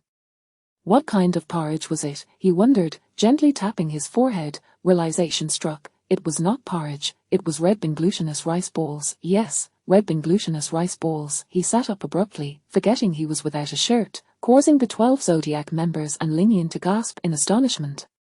I believe there is something the eldest princess would surely enjoy. Qin intended to mention the red bean glutinous rice balls but hesitated, fearing it might be a modern delicacy unknown to the Zodiac members, thus revealing his true identity. If he simply claimed he had tasted it from an external source, it wouldn't be considered a revelation. Never mind, it would be futile to explain. I shall venture out to procure it myself. Little Qin, you were so exhausted yesterday. Allow me to accompany you. Qin glanced at the towering Ma Yang and shook his head. I refuse, Sister Ma Yang, you only seek to bully me. With a sharp clang, Ma Yang unsheathed her sword, pointing it at Qin. You must. He pushed the sword aside. Very well, I shall accompany the beautiful lady on a shopping excursion. Qin am more than willing. Chapter 35, Sister is willing to gift you black stockings. On the 6th floor of the Drunken Immortal Pavilion, in room number 1, the innkeeper, Yun Shui Yao, donned in flowing white garments, exuded a full and voluptuous elegance. As she sat before the table, cradling a cup of drunken immortal brew, she took a delicate sip and glanced at her disciple, Qingxian, who was slightly bowing her head, absently toying with her braid. Are you still upset about the last incident? I simply cannot accept it. His cultivation is merely at the 3rd layer of body refinement, while I have already attained the 1st layer of spiritual connection. And how long have you been cultivating? 18 years. Do you know how long Qin has been cultivating? I do not. He has been in this world for less than 10 days. Qingxian was taken aback, her rosy lips parting slightly in surprise. 10 days. How do you know this, Master? He told me, but you must keep it a secret. But Master, even if he is indeed formidable in his cultivation, you cannot make me his junior sister and take away my essence. I have been under your tutelage for 18 years. Master will find time to retrieve another essence for you from the 5 Elements Alliance. Qingxian pouted but nodded in agreement. And what about the matter of the junior sister? The matter of the junior sister is settled. He is intelligent and kind-hearted, it is our fortune to have him join our sect. Qingxian initially wished to argue but suddenly recalled Qin extraordinary qualities during their perilous encounter in the Firefly Academy spirit realm. Despite being the least skilled, he had remained remarkably composed and often identified the key to resolving their crises. Very well, Master, if you wish for him to be called senior brother. Qingxian, puzzled, inquired, Master, who is this greedy man? He is an elder of the Celestial Path sect, known for his insatiable greed and treachery. The Celestial Path sect has always regarded themselves as the chosen ones, willing to eliminate any who obstruct their interests, whether they be travelers or natives. Then what does he seek in our Fire Alliance's Flame Hall? That remains unclear. Since he is here, let us receive him. Understood, Master. Moments later, the greedy man, clad in a green robe, entered with his disciple, Li Yue. He was of modest height, slightly hunched, and wielded a black serpent staff. His disciple, Li Yue, dressed in white and holding a folding fan, immediately directed a scrutinizing gaze upon Qingxian. Upon entering, Yun Shui Yao, maintaining her composure, held her wine cup with poise, flanked by her 3 disciples. Marqiang, Liu Zonghua, and Qingxian. Yunho Master, after 3 years, you remain as charming as ever. What brings the greedy man to my flame hall? Yunho Master, I have heard that the headquarters of the 5 Elements Alliance has relocated from the Firefly Imperial City to Starlight City. That is of no concern to you. Of course, it is my concern. Our Celestial Path sect's 13th branch is situated outside the desolate Dongfor Mountain. Yunho Master, residing in this city at the Drunken Immortal Pavilion, is akin to living the life of a deity. With a sharp clap, Yun Shuiyao slammed her teacup onto the table. Greedy man, what do you mean by that? Do not be angry, do not be angry. Yunho Master, look at your 4 against my 2. I did not come here to cause trouble. I merely wish to have a conversation with you. I have nothing to discuss with those of the Celestial Path sect. Alas. Such words from you, Yun Daoist, are rather lacking in courtesy. With a flick of her white sleeve, Yun Shuiyao commanded, Qing Xian, see them out. Qing Xian stepped forward immediately. Greedy man, please take your leave from the Drunken Immortal Pavilion, along with your disciple. Hee, the greedy man suddenly chuckled darkly. Yunho Master, it seems you remain as spirited as ever after 3 years, beauty with a fierce temper. However, if one possesses a fiery temperament, one must also have the strength to back it up, otherwise what? Yun Shuiyao's face flushed with anger as she retorted, Greedy man, you are at the 6th layer of spiritual connection, and I, Yun Shuiyao, am also at the 6th layer. Do you think I fear you? Har, Yunho Master, I fear you may not currently be able to reach even the 5th layer of spiritual connection. Yun Shuiyao's brow furrowed. In that instant, she felt a sharp pain in her chest, as if venom coursed through her meridians. Poof, blood trickled from the corner of Yun Shuiyao's mouth. Despicable and shameless, you poisoned me. Do not speak recklessly, Yunho Master. My disciple and I have just arrived, how could we have poisoned you? In an instant, Yun Shuiyao realized that there was a traitor within the Drunken Immortal Pavilion. Qing Xian seized her master's wine cup and hurled. Crash, the cup shattered into fragments, releasing a thick white vapor from the Drunken Immortal brew. It is indeed the venom of the 7 viper snake. Once you are afflicted with the 7 viper snake's poison, the more you move, the more it will burn away your cultivation. Yunho Master, you should calm down, let us have a good discussion. You shameless scoundrels. Qing Xian unsheathed her black gold blade, positioning it protectively before her master. Whoever dares to harm my master shall lose their head. You little girl, you are no match for me. I am in the mood to negotiate with your master now. It would be best for you to step aside. Should you insist on remaining, all 3 of you shall perish. As his words fell, the greedy man's black serpent staff revealed dozens of slender, elongated 7 viper snakes.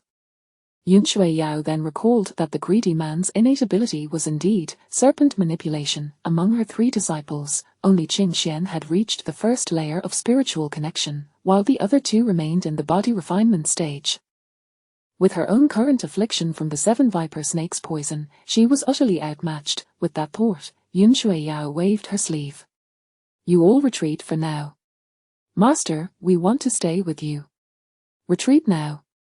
The greedy man laughed heartily once more. With a slight exertion, the 7 viper snakes from his staff extended their heads, flicking their red tongues as if ready to unleash their venom. Listen to your master, leave quickly, otherwise, those who remain will surely die. Yun Shuiyao pointed at the greedy man's disciple, Li Yue. He must leave as well. Very well. Li Yue smiled slightly, clutching his fan as he exited. Qing Xian, Ma Qiang, and Liu Zong were followed closely behind. From a distance, they heard the greedy man's boisterous laughter echoing from within the room. I forgot to mention, I have released dozens of 7 viper snakes within the Drunken Immortal Pavilion. I cannot guarantee that your little waitstaff and maidens will not all be bitten to death. Qing Xian, Ma Qiang, and Liu Zong were hurriedly dashed toward the far end of the corridor. Meanwhile, Qin Ming and Mai Yang were wandering through the Firefly Imperial City, searching for the elusive Kaido Yuanxiao. Having already scoured the eastern market without success, they now found themselves in the inner city. I say, dear brother, what exactly is this delicacy you speak of? I hope it is not something that the Long Princess will refuse to eat. Rest assured, as long as we can find it, she will certainly indulge. Oh, such confidence. Mai Yang turned to him, sporting a charming smile, and playfully winked at Qin Ming. If you truly manage to coax the Long Princess into eating, I shall reward you. And what reward might that be? Although you are a eunuch, I would still be willing to gift you my worn black stockings. Qin Ming. Oh, natives wear black stockings too. It seems the infiltration of the yellow toxin runs deep. My Yang pouted and shot him a flirty glance. Qin Ming was reminded of a well-known meme from Blue Star, USO alluring. Chapter 36. You think you're clever, bullying your sister. This enchanting sheep is simply irresistible. Qin Ming was genuinely concerned that he might react, thus revealing his fa as a eunuch. He focused his thoughts into the locking heaven gourd to calm himself. Currently, his luck value stood at 43 points, allowing him to draw a reward once. Consuming 40 luck points, successfully drawn, Poisonous GU Blade, Superior Shen Grade, said to be left by the elder of the ancient Wu GU clan. The blade contains GU poison, inflicting fivefold pain upon enemies. Fivefold pain, TSK. This poisonous GU blade is quite formidable. At that moment, the enchanting sheep officer suddenly halted her steps. Little Qin, there are many delicacies on this street. Do you see anything?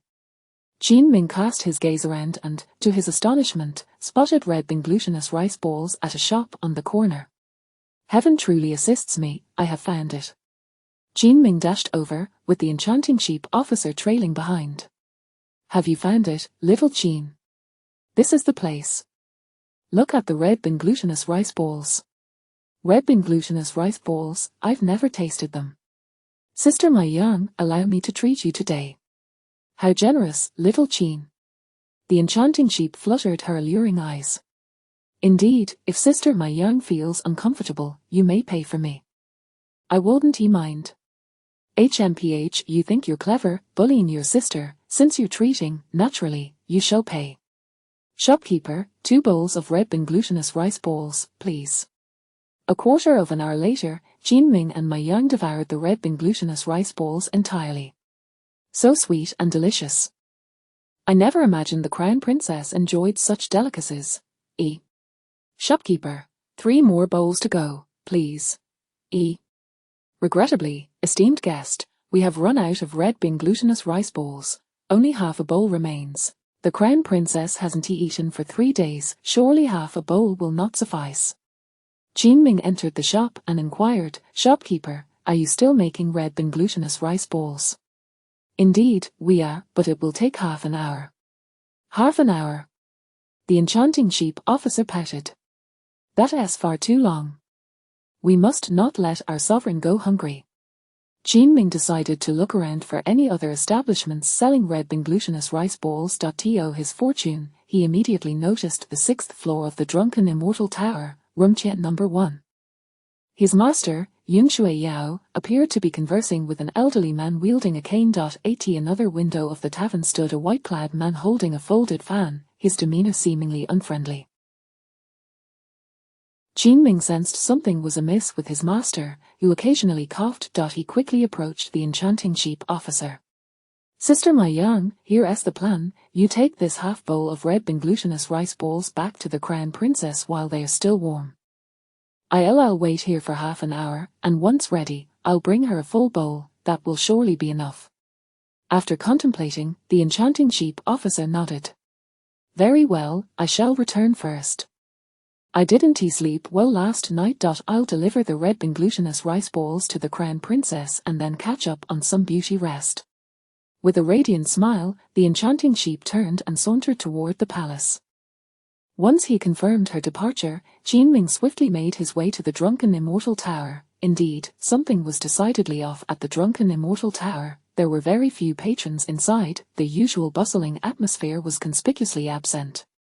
He stealthily made his way towards the 6th floor. At the stairway to the 5th floor, Qin Ming spotted the white-clad man with the folded fan guarding the door of Room Qian No. 1. As he pondered how to enter the room, suddenly a young servant approached, carrying a jug of wine. Qin Ming seized the young servant and brought him into the 5th floor room. Whose wine is this? It's for the Taoist in Room Qian No. 1. Please don't harm me, esteemed guest. I'm merely the wine delivery boy. I won't harm you, but I need you to take a short nap first. With a gentle punch, Jinming rendered the young servant unconscious. He donned the servant's attire and carried the wine toward the 6th floor, utilizing his level 2 concealment talent. He masked his cultivation. Just then, Qingxian, having eliminated 5-7 viper snakes, caught sight of Jinming's silhouette. Smart as she was, she deduced that Jinming intended to enter the room. She called out from the west corridor of the 6th floor, "Senior brother Li Ya." The greedy Taoist's disciple, Li Ya, opened his fan with a smile. "Qingxian, what brings you here?" "Senior brother Li Ya, these 7 viper snakes are quite terrifying. I find myself a bit confused and wish to seek your guidance." Li Ya, captivated by the beauty before him, approached Qingxian with a lecherous grin. Seizing this opportunity, Jinming swiftly approached the door of room Chen number 1 with the wine. He gently knocked and nonchalantly pushed the door open. The 2 individuals inside immediately came into view. His master, Yunshui Yao, appeared pale, with a trace of blood at the corner of his mouth, sitting at the table as though poisoned. The other elderly man, wielding a black serpent staff, was somewhat balding and possessed an exceedingly unattractive and loathsome visage. Jinming slightly hunched his back, lowering his head. "Esteemed guest, your wine." Initially, Yunshui Yao had not noticed. Upon hearing Jinming's voice, she lifted her eyelids, utterly shocked. When did her little disciple Jinming arrive? What business did he have in such a perilous place? The greedy Taoist before her was one of the elders of the Celestial Path sect, possessing a 6th-level spiritual cultivation and unparalleled mastery of poisonous techniques. What was Jinming thinking in coming here? It was far too dangerous. Chapter 37, Stabbing. Is it not exhilarating? The greedy Taoist glanced up at Jinming. He was not a disciple of Yunshui Yao, devoid of any cultivation. The old man dismissed Jinming altogether. "What do you say, Yunshui Yao? 100 taels of silver to purchase your drunken immortal pavilion. Will you agree?" Jinming thought to himself, this old coot must be out of his mind. 100 taels of silver for the drunken immortal pavilion, is he dreaming in broad daylight? "Master Yun, you have been poisoned by the 7 viper serpent venom, and your cultivation has plummeted to the 1st level of spirit communication. If you refuse, every soul in your drunken immortal pavilion will perish today. However, should you acquiesce, I promise I will not harm you, including yourself." Jinming activated his lie detection ability. Lie detection activated. Fossud, he knew this scoundrel harbored malicious intent. He placed the wine cup before the greedy Taoist. "Dear guest, please enjoy at your leisure." The greedy Taoist lifted the cup, sniffed it, and found it to be free of poison. He downed it in one gulp and placed the empty cup back in front of Jinming. He leered at Yunshui Yao once more. "Master Yun, you are quite beautiful. If you refuse, I shall bind you and take you back to Dongfor Mountain. At that point, my 300 disciples will have their fun with you. I dare say you have never experienced such pleasure. With so many together, you will soar to the heavens." Yunshui Yao trembled with rage, her lips quivering. She longed to explode in fury, but with her disciples nearby, she feared they might be inadvertently harmed, so she bit her lip and held back. Yet, while she could endure, Jinming could not.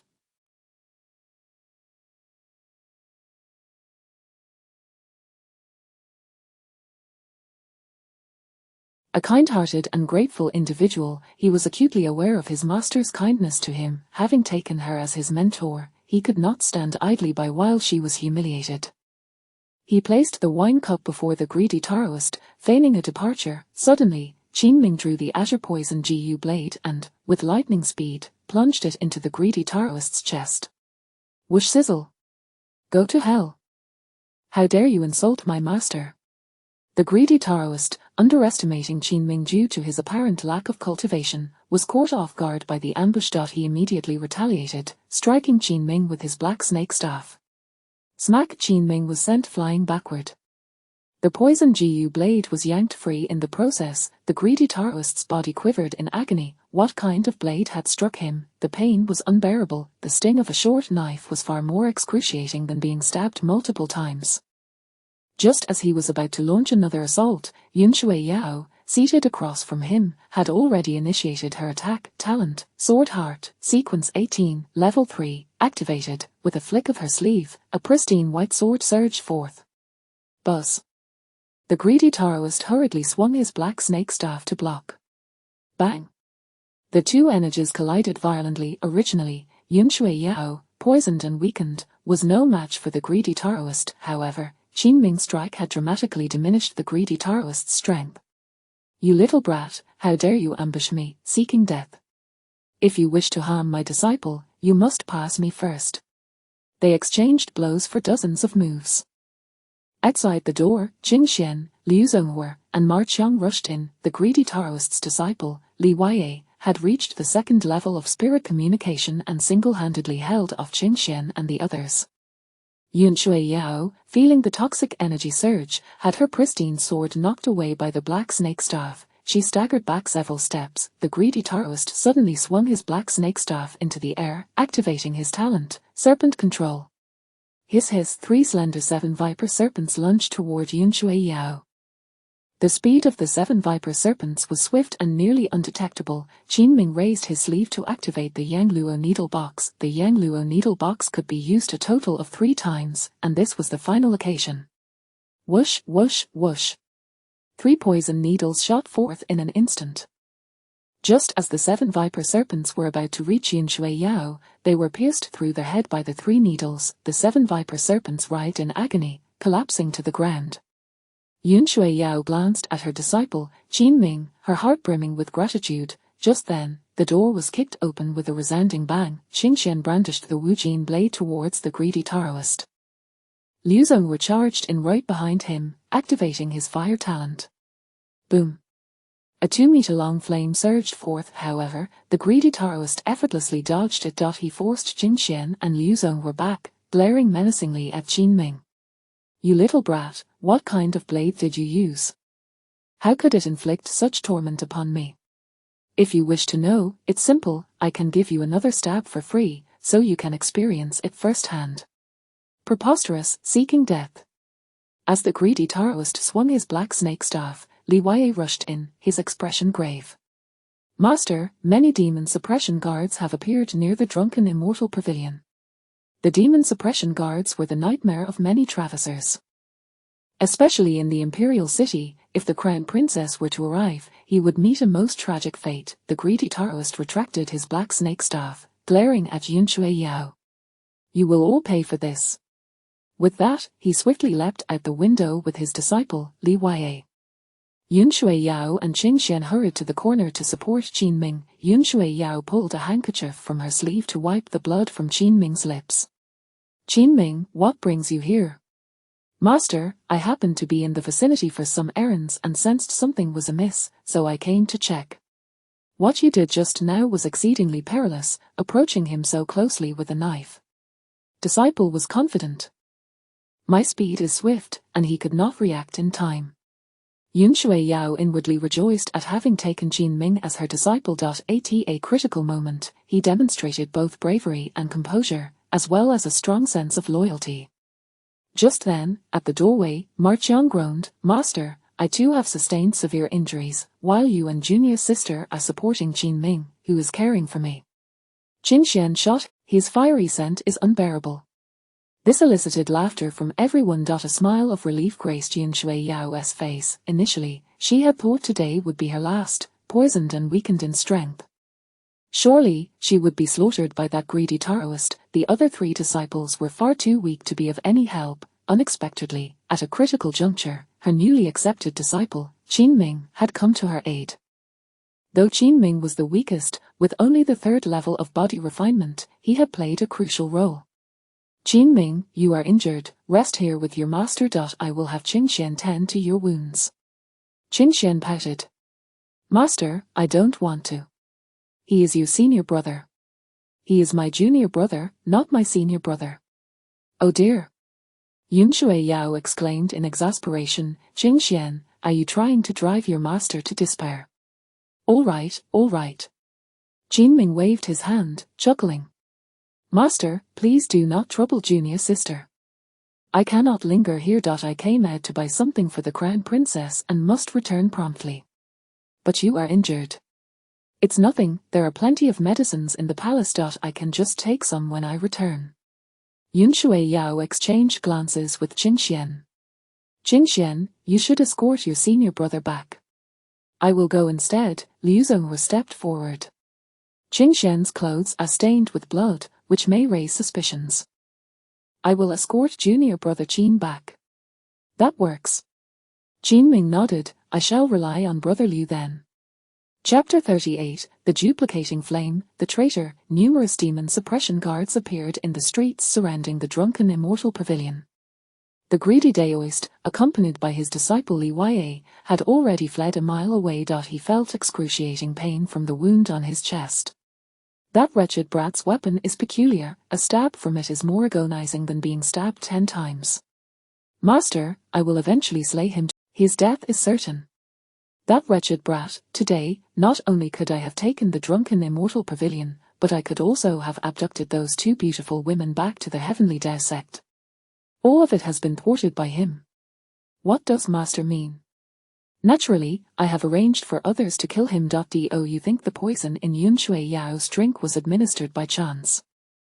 I came with you from outside the city. How could I have poisoned her drink? Li Yue pondered for a moment and then realized. Master is indeed formidable. I am in profound admiration. Qinming suffered severe internal injuries to his chest. The greedy Daoist was a master of the spirit connection realm. The palm strike he delivered would have already killed an ordinary cultivator at the 3rd stage of body refinement. Relying on the formidable bones he cultivated with the great power pill, Qinming barely managed to hold on. Liu Zhonghua supported him as they exited the drunken immortal pavilion. Qinming immediately sought to purchase Red Bin Tang Yuan. That was the purpose of his outing, to bring back the Tang Yuan and conceal his whereabouts. Liu Zhonghua aided Qinming in evading the squad of demon suppression guards on the main road. They turned into a narrow alleyway. Qinming reflected that he had intended to consult his master about certain matters today, but had not had the chance. He decided to inquire Liu Zhonghua instead. Brother Liu, there is something I wish to ask you. Speak. Is it true that the essence of spirit is exceedingly difficult to acquire? Indeed, it is a rare occurrence, often arising only in places where intense conflicts occur between travelers and locals. We must enter and break through the spirit realm to obtain the essence. If we fail to break through, we will be trapped in the spirit realm forever. As far as I know, there are fewer spirit realms in the Firefly Empress City, while Cold Night City, Starlight City, and Aurora City have more. So that is how it is, Qinming mused inwardly. Once his strength increased further, he would venture to those 3 cities. Brother Liu, after reaching the 2nd tier of talent, does the essence required for each upgrade increase?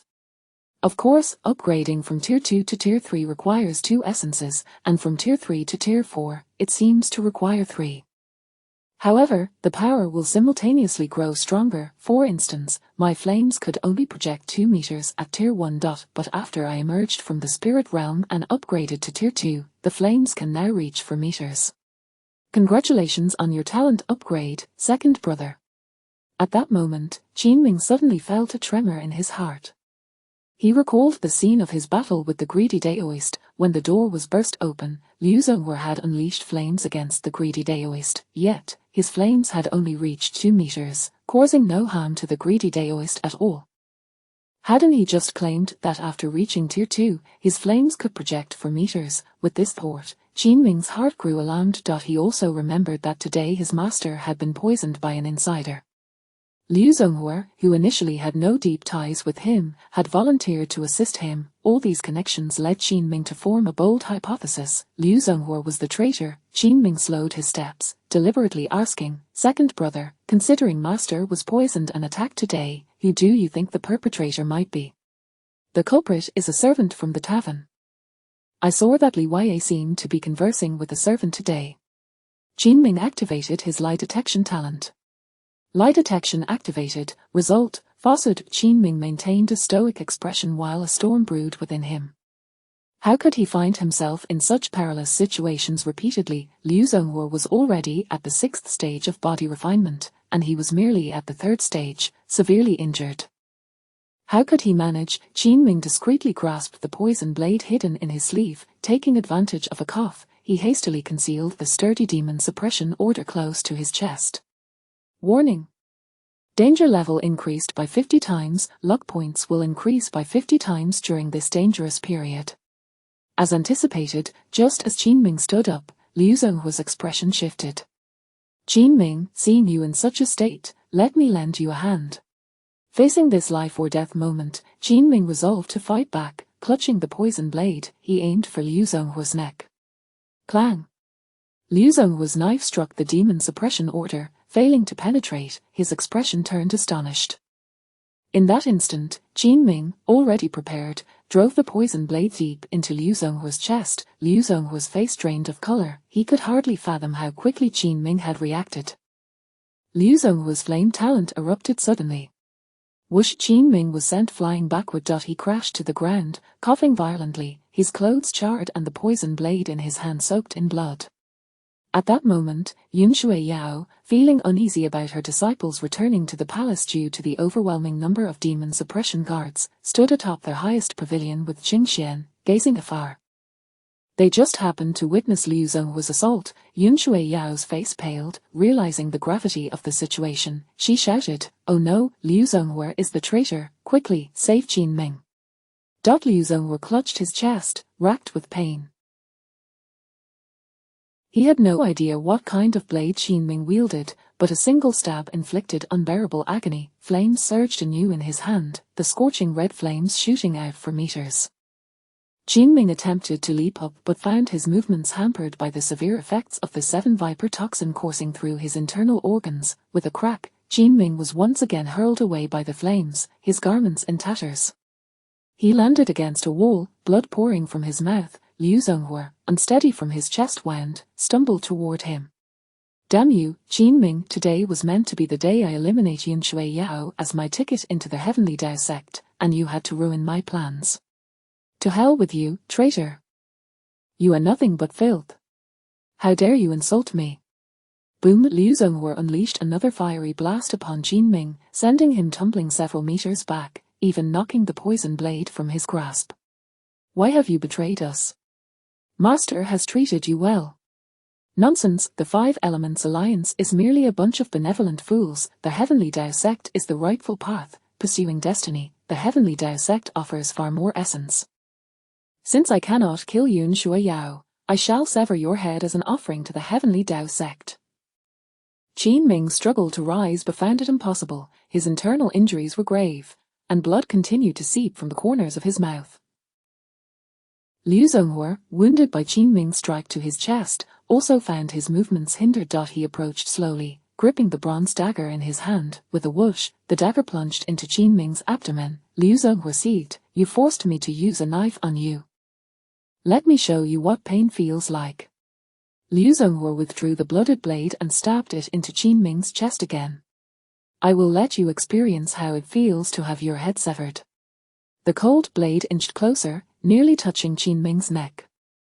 At that moment, however, a drop of blood dripped from Liu Zhonghua's chest wound, landing on Qin Ming's hand. Detected Traveler Talent, Flame, Sequence 36, do you wish to duplicate? Current number of duplicated talents. 2. Duplicating a new talent will overwrite the old one. Duplicate, overwrite lie detection. Duplication successful, Talent Flame, Sequence 36, Level 1, can project a 2-meter flame pillar. Power is overwhelming. Just as Liu Zhonghua's blade grazed Qin Ming's neck, in an instant, Qin Ming raised his right hand. The remaining spiritual energy within him transformed into flames, shooting forth directly toward Liu Zhonghua's face. The searing red flames inflicted excruciating pain upon Liu Zhonghua's eyes, sending him flying backward. He writhed in agony. "How can you wield flames? How is this possible?" Qin Ming seized the opportunity, grabbing the nearby poison blade. As Liu Zhonghua shielded his injured face, Qin Ming lunged forward, driving the blade into his neck. Liu Zhonghua was utterly stunned. Chapter 39, The Grand Princess, dared to touch this royal body. Insolence. Liu Zhonghua attempted to raise his hand in defiance, but Qin Ming swiftly unsheathed the poison blade and plunged it into his neck once more. Again and again, after 3 strikes, Liu Zhonghua's arm had already fallen limp, his 2 scorched eyes widened in disbelief, his face a mask of incredulity. Qin Ming thrust the blade again. Damn it! Liu Zhonghua's neck was now a mangled mess of flesh and blood. At that moment, Yun Shui Yao and Qing Xian rushed over from the distance and beheld this gruesome scene. Just then, the sound of hurried footsteps echoed behind Qin Ming. A squad of approximately 20 demon suppression guards had arrived, drawn by the commotion. Qin Ming struck once more, nearly severing Yu Zhonghua's head. He noticed his master, Yun Shui Yao, approaching with a worried expression. Qin Ming shook his head. Do not come, master. If she approached now, she would surely be taken by the demon suppression guards for questioning. Yun Shui Yao froze in place, guilt washing over her. It is all my fault for misjudging people. How could I have taken this traitor Liu Zhonghua as my disciple? The numerous demon suppression guards had now encircled Qin Ming. Isn't this Lord Qin? Indeed. It is Lord Qin. I have seen him at the demon suppression tower, serving in the Grand Princess's residence. Two guards hurriedly helped the exhausted and battered Qin Ming to his feet. Lord Qin, what happened? That interloper attempted to kill me, and I dealt with him. Lord Qin is truly formidable. We shall report this matter to the Grand Princess. Qin Ming pointed to the prepared bowl of red bean glutinous rice balls on the ground. One of the guards quickly retrieved it and handed it to Qin Ming. Despite the excruciating pain coursing through his body, he began to make his way toward the palace. A guard captain, observing his injuries, removed his black cloak and offered it to him. Lord Qin, you are bleeding excessively. Please wear this. Qin Ming nodded. Thank you.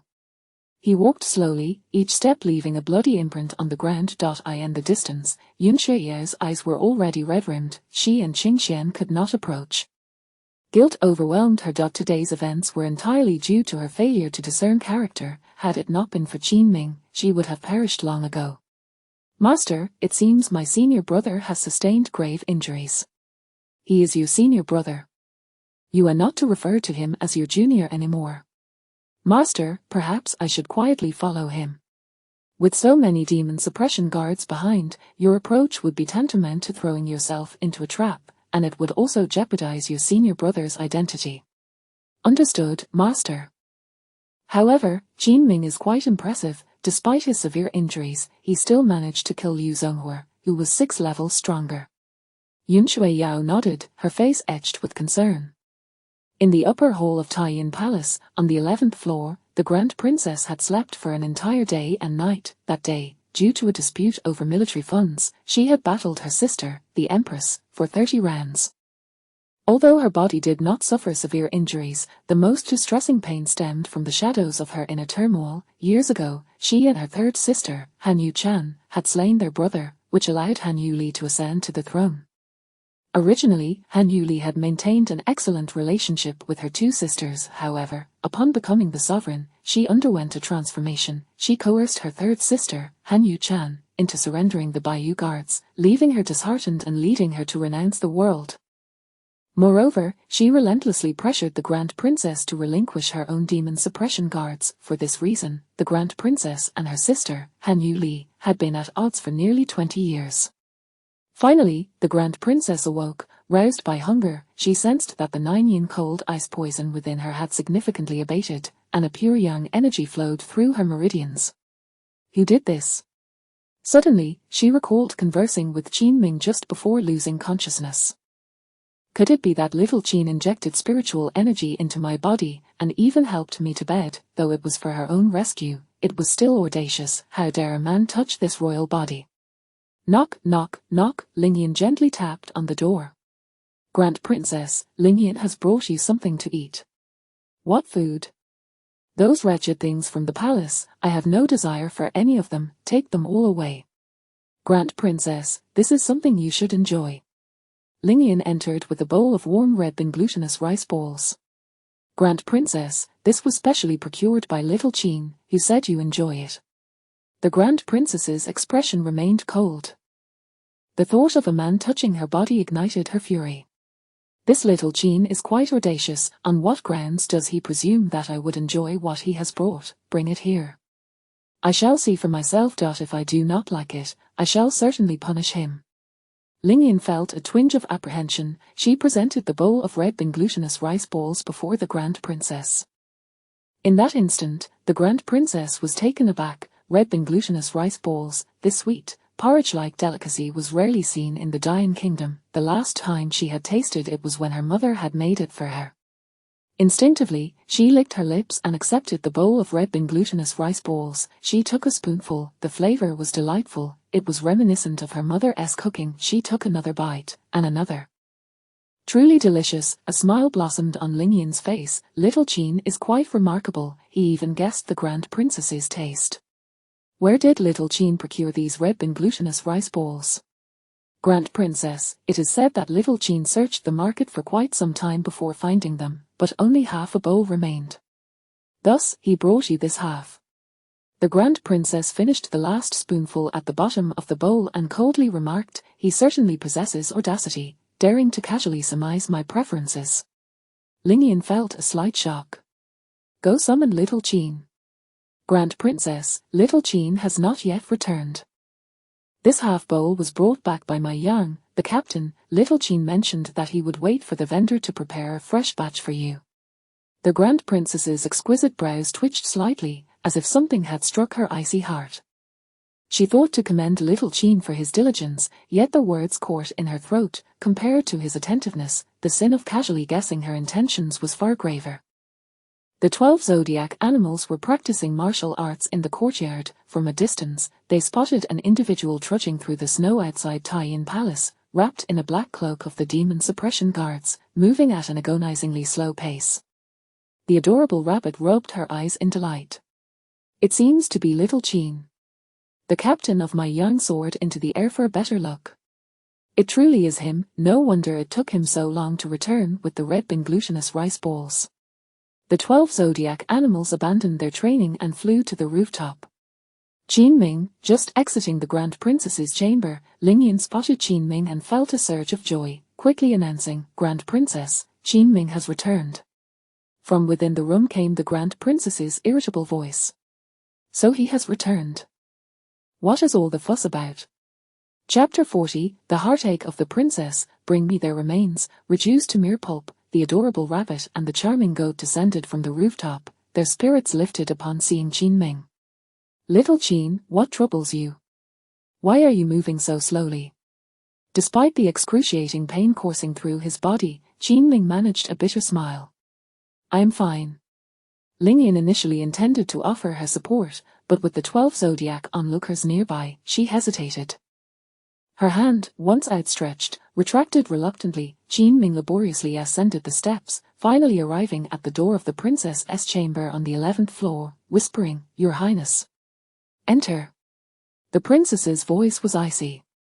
Qin Ming stepped inside and closed the door behind him. At that moment, Lingyan, the rabbit, and the goat below exchanged puzzled glances. Why does Little Qin seem so peculiar today, lacking in energy? Look.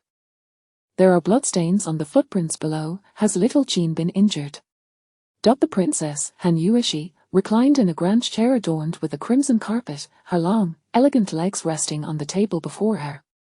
Upon seeing Qin Ming enter, she remarked coldly, Little Qin, you are quite audacious to presume my thoughts. I dare not.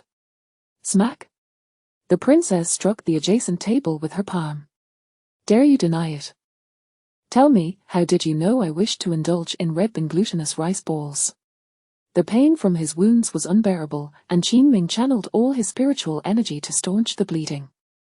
Gritting his teeth, he replied softly, Your Highness, I saw the painting at your bedside. The princess's heart sank momentarily, and she turned her head sharply. The ink-wash painting depicted her mother sharing red bean glutinous rice balls with her 4 siblings. To think that Qin Ming had noticed such detail. Then allow me to inquire further, why was I conscious on the chair, yet awoke on the bed? Your Highness, you fainted from an excess of qi and blood, and I had no choice but to. Are you implying that you touched my body? Warning. Danger level increased by 20 times, luck points increase by 20 times during this period. A slight shock coursed through Qin Ming. This madwoman, if not for your rescue, I would not have dared. Your Highness, it was truly unavoidable. I had no intention of disrespect.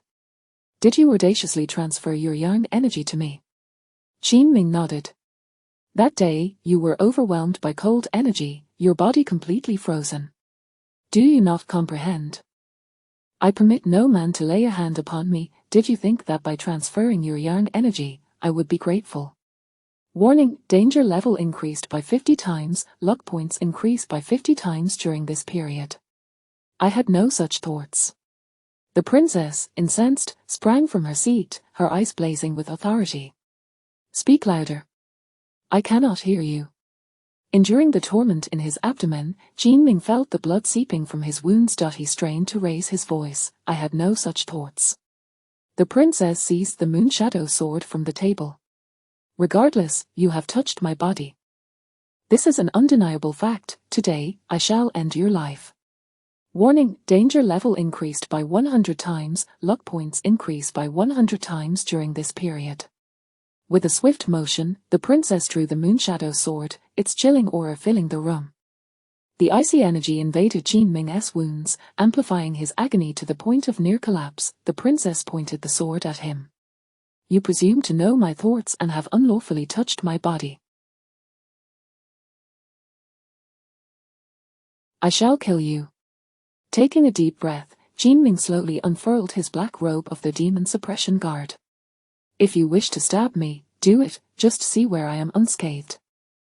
Strike there. Swish, the black robe fell away, revealing a body marred by countless wounds, blood streaming profusely. It was a sight too ghastly to behold. In an instant, the princess was left utterly stunned, eyes wide in shock. Your Highness. Jinming gestured to his heart, this area remains intact. It bears no injury, please, Your Highness, strike. A sudden pang of sorrow gripped the princess, memories of being cursed by her sister-in-law, destined to never know a man's genuine affection, flooded her mind. She faltered, the moonshadow sword clattering to the ground. What have you done? While purchasing the red bean glutinous rice balls, I encountered a time traveler. My organs have been devastated.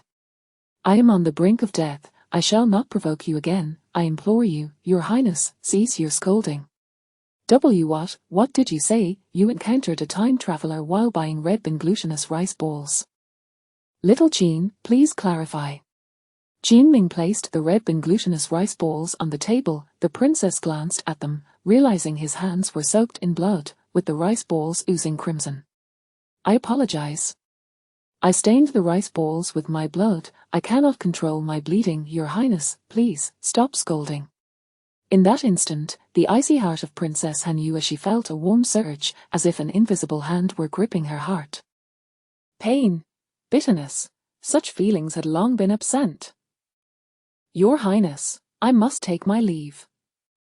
With that, Jinming turned, struggling to step outside. The princess observed the blooded footprints and he had nearly perished yet still brought them back. Meanwhile, she had only scolded him, failing to notice his suffering. Regret washed over her like a tide. High above, her heart felt as if pierced by daggers. Jinming had transferred his yang energy to her and aided her recovery, yet she had fixated solely on her perceived violation. He had gone to great lengths, searching the city for red bean glutinous rice balls for her, while she had blamed him for presuming her thoughts. Han Yuishi, how could you be this way? Little Jin, please, stop. Jinming continued his slow retreat toward the door. As he grasped the handle, he could no longer endure the pain. The venom of the 7 vipers coursed through his organs, compounded by his wounds, assaulting him all at once. His legs buckled, and he collapsed to the ground. Thud, he hit the floor heavily. In that moment, the princess felt as if she would suffocate. Little Jin. The 12 Zodiac and Ling Yin, having sensed something amiss, rushed to open the door upon hearing the princess's cries. Little Jin. What has happened? Little Jin. The princess dashed forward in a panic. He claims to have encountered a time traveler. Why did none of you follow him? Why was no one with him? Hurry, lay him on my bed, quickly. The princess rolled up her sleeves, placing her hand on Jinming's pulse. It was faint to the extreme. Quickly, remove his upper garments. Ling Yin and Mai Yang scrambled to strip Jinming of his clothing. They beheld his once muscular form now riddled with cuts and burns. Curse those time travelers. I shall not let this rest. The princess raised her arm, gathering a robust surge of spiritual energy in her palm. She struck Jinming's chest, and the frost-laden energy surged visibly through his meridians toward his organs. How could there be poison within his organs? What kind of time traveler did he encounter, those vile creatures? The princess's eyes turned red with urgency. It appears to be the venom of the 7 vipers. Gasps echoed among them. The venom of the 7 vipers is one of the deadliest poisons in existence. Those afflicted experience chaotic energies within their organs, continuously corroding their spiritual essence. Han Yueshi made a swift decision. 12 Zodiac, heed my command. The 12 female officers knelt in unison. Rabbit, find my mad sister and procure blood spirit grass. Inform her that if she refuses, I shall set the Long Yuan shrine ablaze tonight. I speak with conviction. Yes. Goat, fetch life-renewing grass and 9-turn spiral pills from the Imperial Physician's clinic. Any physician who dares to dawdle shall lose his head. Yes. The rest of you, take the demon suppression guard and scour the city. Any time travelers linked to this incident shall be reduced to mere pulp. Yes. The 12 Zodiac hastily departed. Lingyan noticed the blood pooling on the princess's bedding. Fearing the princess's wrath, she hesitated, yet the princess appeared utterly oblivious, her delicate hands once again channeling a powerful frost energy. Lingyan, support him. I shall expel the venom of the 7 vipers from him. Chapter 41, The Zodiac's Astonishment, a triple-level murder. A combat genius, Yun Shui Yao stood in the pavilion atop the drunken immortal tower, gazing distantly towards the direction of the imperial city. The scene was shrouded in dimness and haze, rendering everything indistinct. The only sight that met her eyes was the dense cluster of luminous crystal lanterns. Qing Xian, with her hands clasping a blade, stood behind her master, her long braid cascading over her right shoulder. Her enchanting eyes sparkled like stars. Qing Xian, do you think your senior brother Qin Ming will be all right? It depends on whether the crown princess is willing to rescue him. It's all the master's fault for accepting Liu Zhenghua as a disciple. That traitor conspired with the heavenly Dao sect in secret. Yun Shui Yao sighed, her exquisitely fair face etched with regret and sorrow. At that moment, numerous demon suppression guards suddenly appeared on the yellow street of the imperial city, searching every household in groups of 10. The Crown Princess has decreed that all traversiers must be searched. Anyone associated with the assassination of Lord Qin today is to be executed without mercy. Upon hearing this, both Qing Xian and Yun Shui Yao were taken aback.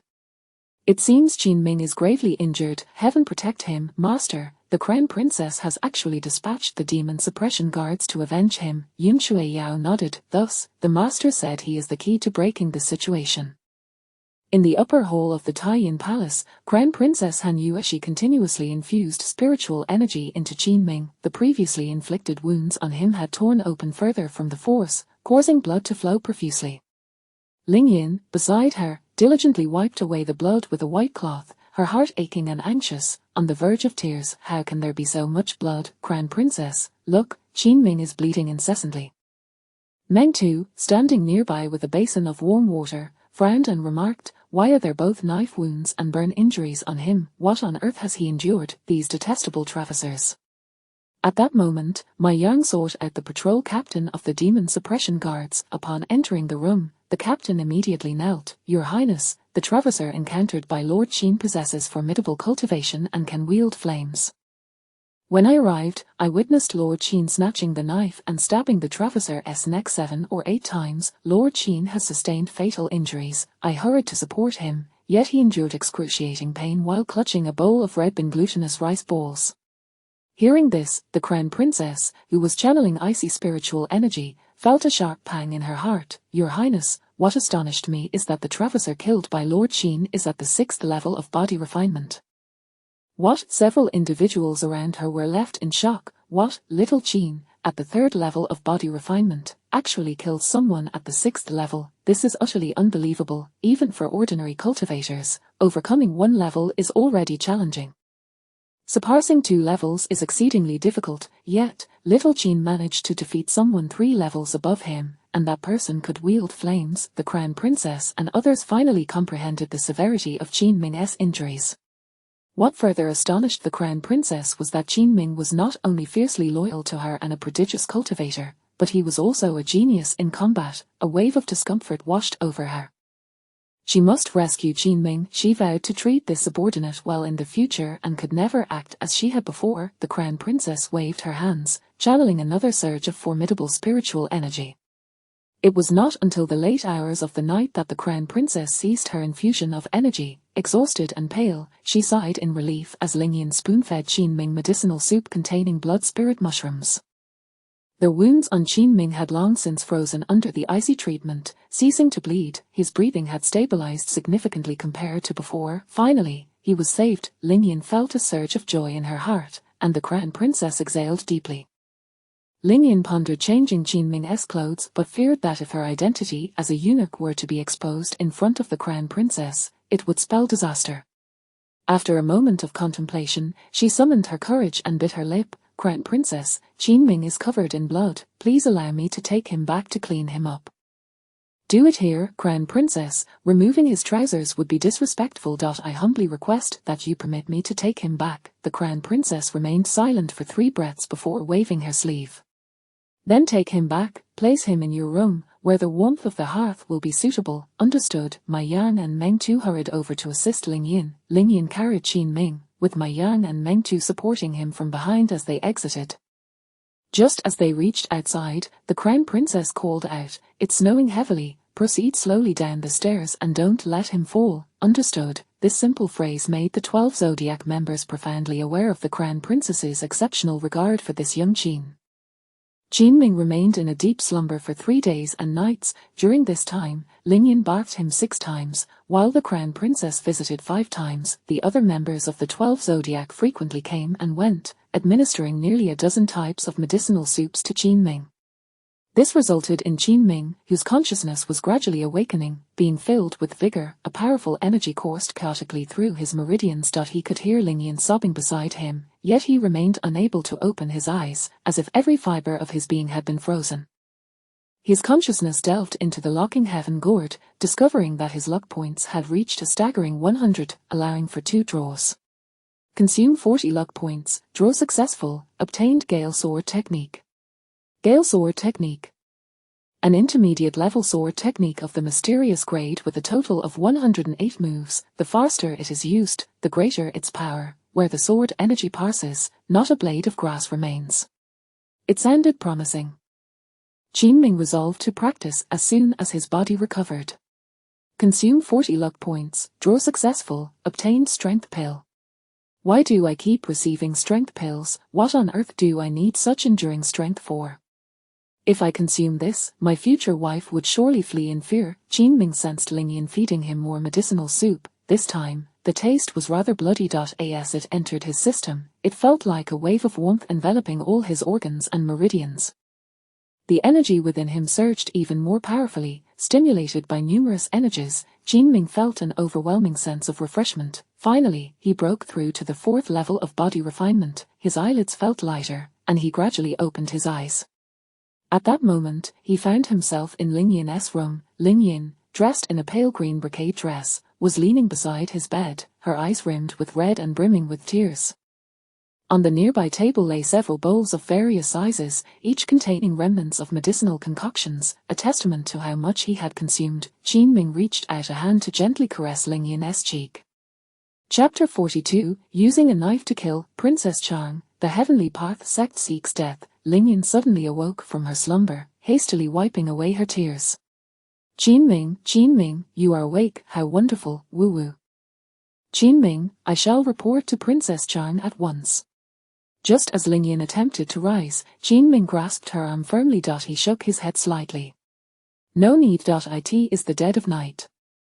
I merely wish to see Sister Lingyan. I do not wish to meet anyone else. Lingyan wiped her tears once more and settled beside the bed, gently touching Qinming's forehead. How do you fare? Are you in great pain? Not at all. How many medicines did you give me? Princess Chang requested blood spirit mushrooms from the Empress and brought several types of millennium herbs for you to consume. I cannot believe that fierce girl possesses such compassion. Qinming, Princess Chang has a temper, but she is not wicked. When you were gravely injured and lost consciousness, I witnessed her anxiety. She continuously infused you with spiritual energy for 3 whole hours. Qin Ming furrowed his brow slightly. So the formidable and domineering spiritual energy within him was indeed from Princess Chang. Could this mad woman truly be so benevolent? Noticing that Ling Yin's arm was icy and her attire thin, he exclaimed, "Sister Ling Yin, it is snowing heavily outside. Why are you dressed so lightly while sitting out here? I was worried about you, ready to administer medicine at any moment." Qin Ming tugged at Ling Yin's arm. "Come inside." "Huh? Inside what?" "Into the blankets." Qin Ming, this, Sister Ling Yin, be obedient. I have already declared that I shall marry you in the future. I cannot allow you to sit out here and freeze. Ling Yin's face flushed crimson.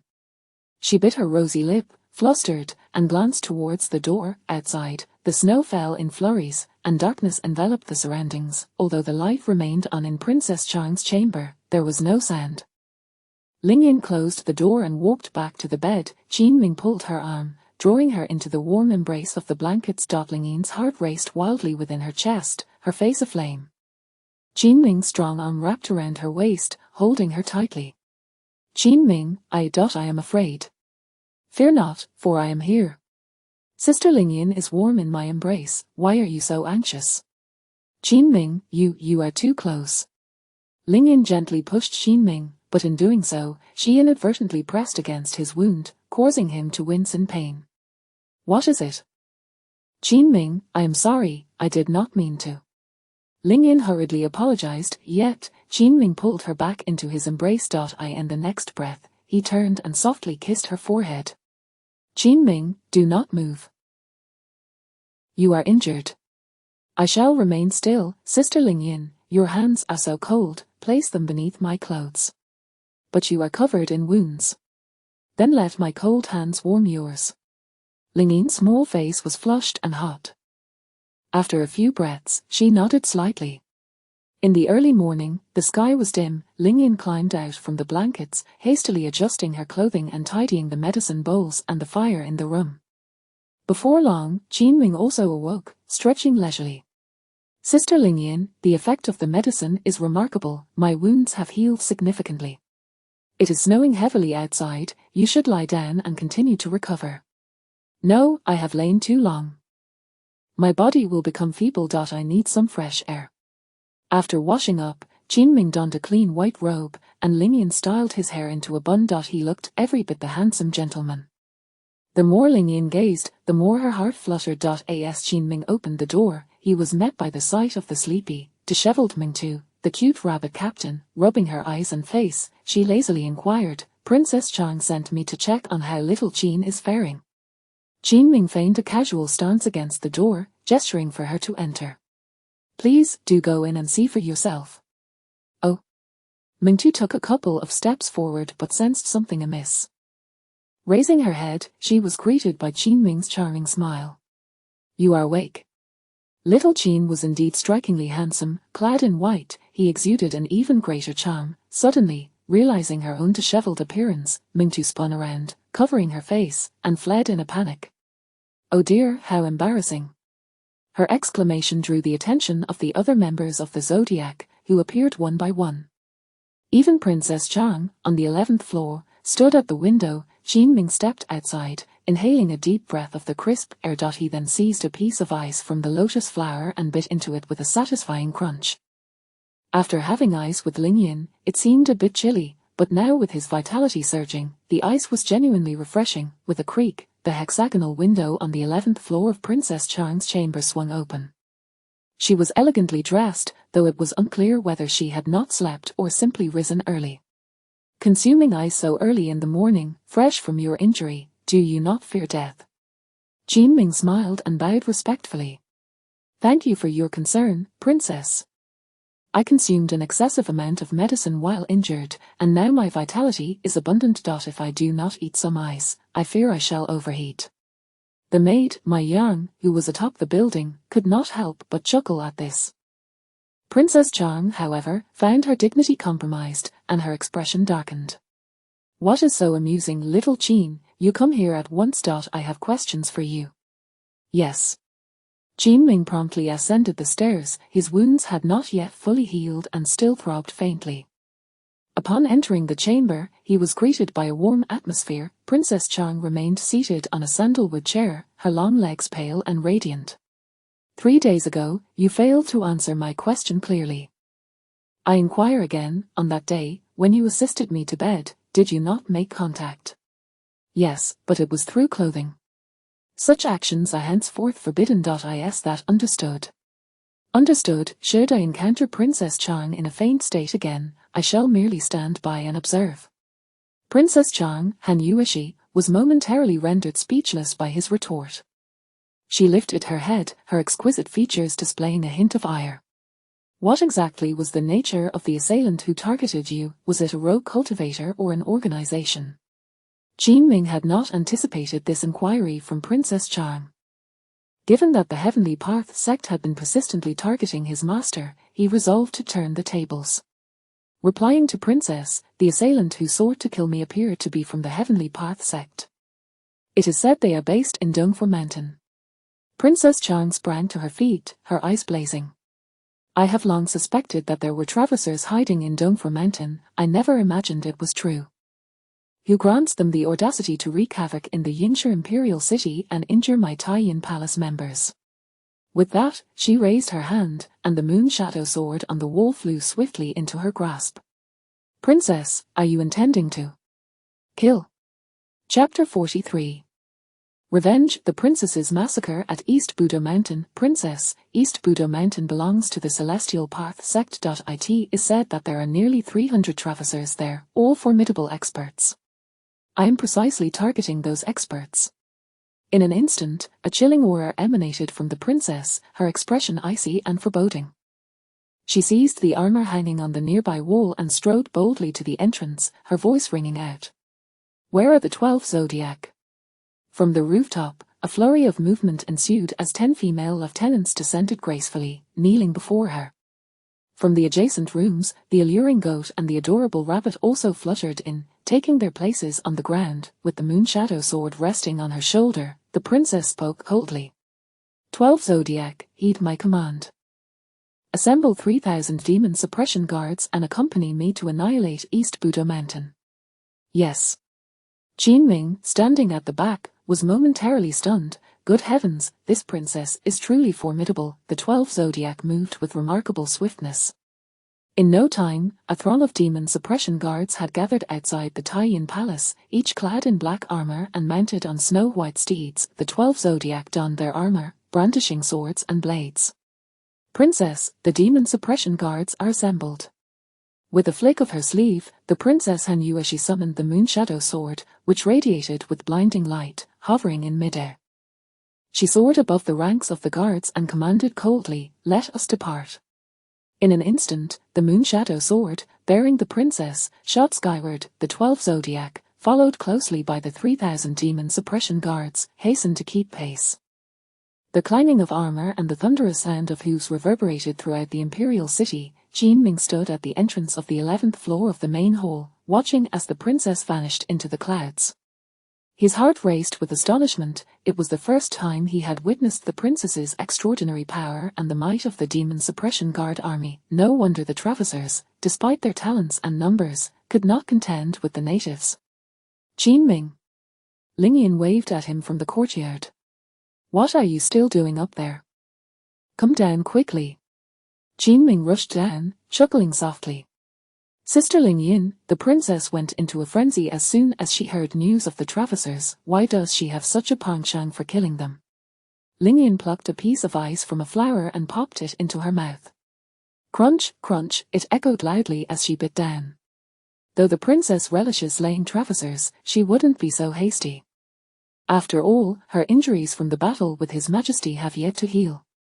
Then why is she so frenzied, charging off as if she were on a bloodthirsty rampage? Lingyan smiled knowingly. I suspect it may have something to do with you. With me? Indeed. The princess mentioned to us while you were unconscious that she would avenge you, hence, she preemptively summoned the demon suppression guard from the demon suppression tower. So that was it. No wonder Qin Ming found it astonishing how quickly the demon suppression guards had mobilized. Sister Lingyan, are you certain the princess is avenging me? I find that hard to believe. She is excessively ruthless, quick to curse and strike. I can barely avoid her wrath.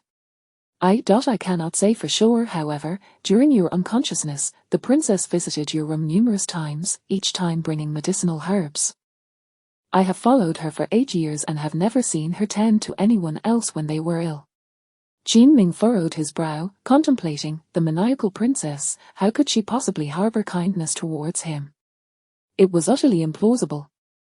At the west city gate of the luminous stone imperial city, General Ma Yang stood guard with 2,000 white feather guards atop the walls. The relentless snowfall had brought forth a multitude of refugees. The Empress had strictly commanded that all city gates be vigilantly guarded, forbidding any indiscriminate entry or exit. She had emphasized that the dispatch of troops within the capital required her personal edict conveyed through the royal token. At that moment, the guards atop the gate suddenly shouted loudly, "General Ma, there are many troops approaching." What? The Empress has ordered that no troops are to exit the city these days. Which general dares to defy this order? General Ma, these troops are galloping swiftly within the city. Damn it, I will teach them a lesson. The city defense General Ma Yang grasped a long blade and leaped from the walls, standing resolutely at the gate as hundreds of soldiers rushed to his side. The approaching troops drew ever closer, and suddenly someone exclaimed in astonishment. It is the Demon Suppression Guard. What? The Demon Suppression Guard? What are they gathering such forces for? General Ma. General, it is the Demon Suppression Guard. Do we dare to confront them? Why should we not? You are white feather guards, loyal to the Empress. If we fail to stop the Demon Suppression Guard, the Empress will surely flay your skin. With a thunderous clatter, 3,000 Demon Suppression Guards rode swiftly to the west city gate. General Ma, leading the charge, called out, "Are you the 12 Zodiac?" The Empress has decreed that all troops entering or exiting must possess a military token. No unauthorized movements are permitted. No sooner had he spoken than the princess, clad in black, descended from the clouds with a menacing aura. Military token. I have yet to hear of such a requirement. Have your men disperse from my path. Why, Your Highness? Startled, General Ma immediately knelt. Princess, I assure you, I am left with no choice. The Empress's regulations. With a fierce expression, the princess acted decisively. She raised her hand, and a flurry of snowflakes coalesced into a sharp blade, cleaving downward. Despite General Ma's cultivation at the first level of the spirit connection realm, he was utterly powerless before the princess. In a single move, he was sent flying. He crashed onto the street, blood gushing from his mouth, too terrified to utter another word. The other hundreds of white feather guards, trembling in fear, quickly recoiled to the side. With a resounding crash, the gate swung open. The 12 Zodiac surged forth behind the princess, vanishing into the swirling snowflakes in the distance. This scene was clearly observed by Yun Shui Yao and Qing Xian from the drunken immortal pavilion. Master, where is the princess leading the Demon Suppression Guard? She appears to be heading east. Could it be East Budo Mountain? It seems she truly is bound for East Budo Mountain. Master, are they going to confront the Celestial Path sect? Yun Shui Yao furrowed her brows. 3 days ago, the Demon Suppression Guard scoured the city for traversirs without a clear target. Their sudden move to East Budo Mountain today signifies something significant. I do not comprehend. It indicates that your senior brother, Qin Ming, must have been unconscious and unable to inform the princess. Today, he has likely awakened, providing the princess with a clear target. Now I understand, Master, you are truly remarkable. Chapter 44, A Soothing Bath. Together, Lingyi's face turns crimson in the tranquil backyard of the Taiyin Palace. The landscape is adorned with vibrant red maple trees. Their heavy snowfall has caused many crimson leaves to cascade down, creating a breathtaking scene of red and white. At this moment, Qin Ming is diligently practicing the swift wind sword technique, a formidable skill that proves challenging for ordinary cultivators due to its exceptionally high demands on speed. The 108 stances require execution from various positions and with differing footwork. Fortunately, Qin Ming's innate talent for stealth and his turtle-breathing technique grant him remarkable agility. With the blood-fall sword in hand, he finds his training to be remarkably efficient. Whoosh, whoosh, whoosh. With a swift stroke, Qin Ming sends the snow-laden maple leaves soaring in the distance. In just half a day, he has mastered the swift wind sword technique to a minor degree of proficiency. With a nimble leap from the ground, he ascends into the sky. At 10 meters above, he kicks off from a red maple tree and leaps again. The blood-fall sword in his grasp dances through the air as he executes the 108 stances, slicing the falling leaves into fragments. A sense of exhilaration fills Qin Ming's heart as his confidence in confronting formidable foes grows. Although he currently stands at the 4th level of body refinement, he firmly believes that he could defeat Liu Zonghua, who is at the 6th level, within 10 moves. As he lands back on the ground, Qin Ming senses a gaze upon him from the left side maple tree. He swiftly turns, sword in hand, only to find that it is the white weasel once more. It appears larger than before, its tail fluffy and voluminous. "Hey there, little fellow." Qin Ming greets it. The weasel stands on its hind legs and blinks at him, then suddenly turns and swiftly disappears into the distant woods. What kind of extraordinary beast is this? It had spent half a night in his room last time, yet now it seems less familiar. Truly, it is an elusive creature. Putting it out of his mind, Qin Ming returns to the courtyard where Lingyan is busy tending to the stove, placing firewood inside. Her graceful figure bends slightly, the green silk skirt accentuating the curves of her form beneath the white leggings. With his stealthy abilities, Qin Ming approaches Lingyan from behind and playfully covers her eyes with his hands. "Oh, Qin Ming, stop that. Be careful not to let anyone see." Who could possibly see? Everyone else is out. Finally realizing, Lingyan's fair, round face breaks into a slight smile, tinged with a hint of blush. "All right, enough of the teasing. I'm preparing hot water for you. The princess mentioned that your injuries require soaking in warm water." "I won't soak." Lingyan turns her head, her eyes widening in surprise. "What, you refuse to soak? I've been boiling water for ages." Suddenly, Qin Ming leans closer to Lingyan, a gentle smile gracing his lips. "Only if Sister Lingyan joins me for the soak." Instantly, Lingyan's face flushes with embarrassment. She lowers her head slightly, nervously fiddling with her braided hair. "How can that be? Why can't it be? It simply cannot. It's just the two of us in the palace. But that bath barrel is too small for both of us. If it's too small, we can just snuggle closer." "Lingyan." She clenches her tiny fist and playfully punches Qin Ming's shoulder. "You're being ridiculous, don't bully me."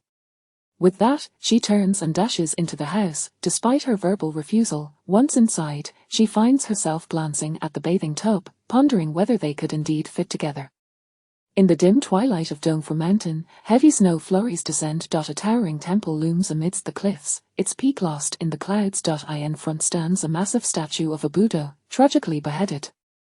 The only path ascending the mountain is littered with countless bones. The princess Han Yu as she arrives at the foot of Dongfor Mountain, accompanied by the 12 zodiac and 3,000 demon-subduing guards. She descends from the sky, where a scout clad in a tight black outfit hastens to kneel before her. "Report, Your Highness, I have captured a time traveler and gathered information. There once stood a temple called Qiandao Temple atop this cliff, housing over 1,000 monks. The Qiandao sect of time travelers came to Dongfor Mountain, believing only they were worthy of the name Qiandao. Subsequently, 300 time travelers slaughtered all 1,200 monks. The bones along this path belong to those monks." Fury ignites in the princess's eyes, her expression chillingly fierce. An aura of dread emanates from her being. Gripping the Moonshadow sword, she addresses her followers.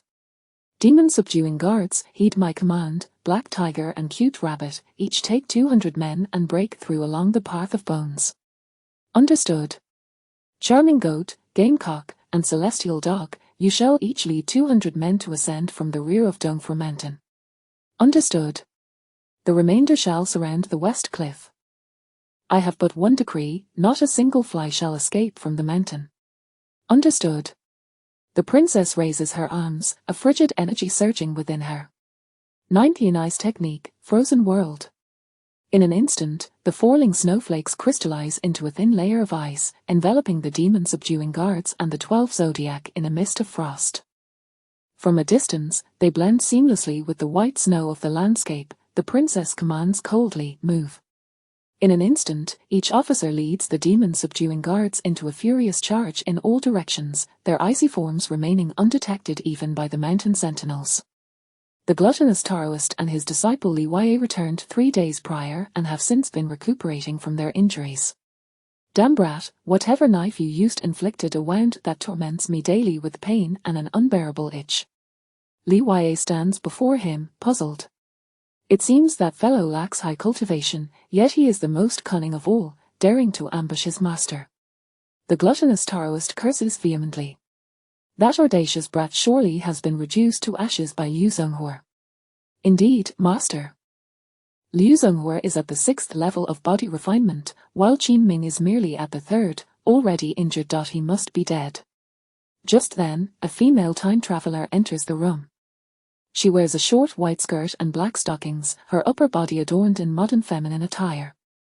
Gluttonous Taoist, we time travelers are hosting a ball tonight, everyone is waiting for you. The gluttonous Taoist waves his hand dismissively. Enjoy yourselves. After the dance, come to my bed. The woman smiles coyly. After dancing, I will be too exhausted to endure your antics, gluttonous Taoist. The gluttonous Taoist bursts into laughter. If you can't handle it, bring a couple of your sisters along. All right, all right. Don't you worry, gluttonous Taoist. The enchanting woman departs. Liya opens a folding fan. What a splendid evening, master, I too shall join them for some merriment. We, followers of the Qiandao sect, are destined for greatness. Seizing joy in the present is paramount, all who obstruct our path must perish. Chapter 45, A Night of Murder amidst the cold snow, in the Taiyin Palace, laughter echoed. The palace, already enveloped by trees on all sides, appeared even darker at night than other places. Lingyan had prepared an entire barrel of hot water. As she helped Qin Ming remove his garments, her face flushed with warmth, she averted her gaze, unable to look him in the eye. Sister Lingyan, do lift your head, he urged. I shall not, she replied defiantly. Just take a glance. I do not mind. I refuse to look. Sister Lingyan, do hurry and see, my wound has reopened. Startled, Lingyan immediately raised her head. Where is it open? Only then did she notice Qin Ming grinning at her. See? You have looked. Oh dear, Qin Ming, you tricked me. She grasped his arm. You should immerse yourself in the bath, the princess mentioned that only thus can your internal injuries heal swiftly. Sister Lingyan, come join me. That is out of the question. Lingyan shook her head. I measured this afternoon, and there isn't enough space for 2. The water would spill over. Qin Ming laughed heartily at her seriousness. Sister Lingyan, I was merely jesting, I never expected you to actually measure. Lingyan suddenly lifted her head. You audacious Qin Ming, dare you mock me? She raised her arm as if to strike him, but it gently landed on his shoulder. Immediately, she took it upon herself to knead his shoulder. The princess once said that there are numerous meridians in a person's shoulder, massaging them aids in the circulation of vital energy. Hence, your wound will heal more swiftly. Lingyan scooped a ladle of warm water and poured it over Qin Ming's hair, gently massaging him. Her touch was soft and delicate, she found it quite strange. The internal beams that had troubled her for so many years seemed to have diminished since meeting Qin Ming. Her mother had once said that if she encountered someone capable of suppressing this peculiar ailment, she must stay close to him. Qin Ming leaned against the edge of the bath, completely relaxed. At this moment, he felt the happiest he had been since his arrival in this world, gazing at the gentle, kind-hearted, and pure Lingyan, he thought to himself. I truly hope my identity as a traveler remains undiscovered forever. On the mountains of Dongfor, at a sentry post, 2 male travelers stood guard, swords in hand. Tonight there is a ball up on the mountain, and here we are, stuck on watch. What rotten luck. Not to worry, let them dance, later, brother will take you to the prison to enjoy yourselves. Do you have the keys to the prison? Of course, 3 days ago, we raided 2 native families and brought back 4 women, quite delightful. That's splendid. I must try. These natives are nothing but trash, they deserve to be thoroughly humiliated. Indeed, they are beasts. There is nothing wrong with humiliating beasts. Suddenly, a chilling wind swept past them. The two travelers tightened their grips on their swords. WH. Who goes there? Swish, a white sword energy sliced through the air before them. They stood frozen, unable to move. In the next breath, the princess, clad in black armor, wielding the moonshadow sword, stood before them, exuding a chilling aura of death. The two travelers wished to scream, yet no sound escaped their lips. They could not comprehend when their throats had been slit. Thud, blood gushed from their throats. Following closely behind, the cute rabbit and the demon-subduing guards surged forward. The guards climbed swiftly along the secluded paths of the cliffs, their movements silent, their bodies cloaked in white frost. The princess led the charge, her strength amplified by the 9-yin ice technique in the snowy terrain. Without a sound, she severed the throats of all 13 sentry posts on Dongfor Mountain. After his bath, Qin donned a white robe. The room was warm with the fire pit, devoid of any chill. He had just settled on the edge of the bed when Lingyan entered, carrying another bucket of hot water, placing it beside him. She reached out to grasp Qin foot. Startled, he exclaimed, "Sister Lingyan, what are you doing?" "I am here to wash your feet." No, that is unnecessary." Qin hurriedly waved his hands. In his modern mindset, he could not fathom accepting such a service. "Not at all, hand them over, I shall help you wash them, it will warm you. My mother said that warm water is beneficial for men." Despite his attempts to decline, Lingyan seized his foot and firmly placed it in the hot water. The water was incredibly warm, so comforting. Lingyan's technique was exquisite, gentle and meticulous. She squatted before Qin, washing his feet while wearing a bright smile. "Sister Lingyan, what is making you smile?" "Nothing at all."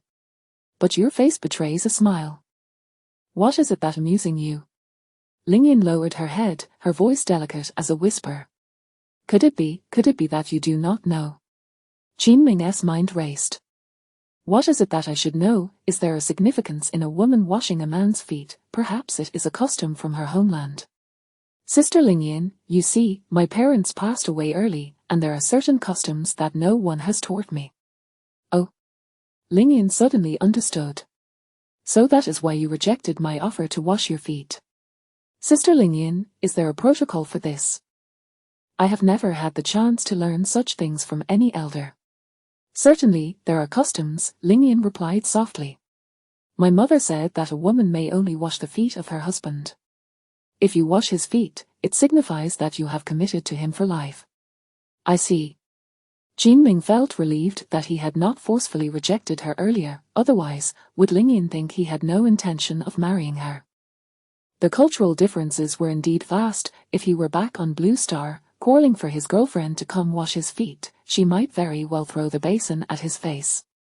A quarter of an hour later, Qin pulled Lingyan to sit beside him. "Sister Lingyan, the water is quite hot, you should join me in washing our feet." "But that cannot be." "Why ever not? It is against the customs." "Then let me ask you, is there not a saying in your land about a wife following her husband?" "Of course, that is the norm in our eastern county." "Then it is settled," Qin chuckled. "Since you washed my feet, you have acknowledged me as your husband, correct?" "Indeed." "Then if your husband requests you to wash feet together, does that not imply that you shall follow him?" Lingyan's clear eyes sparkled like stars in the sky. She hesitated, yet Qin pulled her beside him, removing her socks. He firmly pressed her feet into the hot water. Qin playfully stepped on Lingyan's feet in the water. Lingyan bowed her head, not daring to meet his gaze. Qin continued to playfully step on her feet, using his thumb to tickle the soles of her feet. Lingyan giggled at the sensation. "Qin, if you tickle me, I shall not hold back." "Then do not hold back. Let me see how formidable you truly are."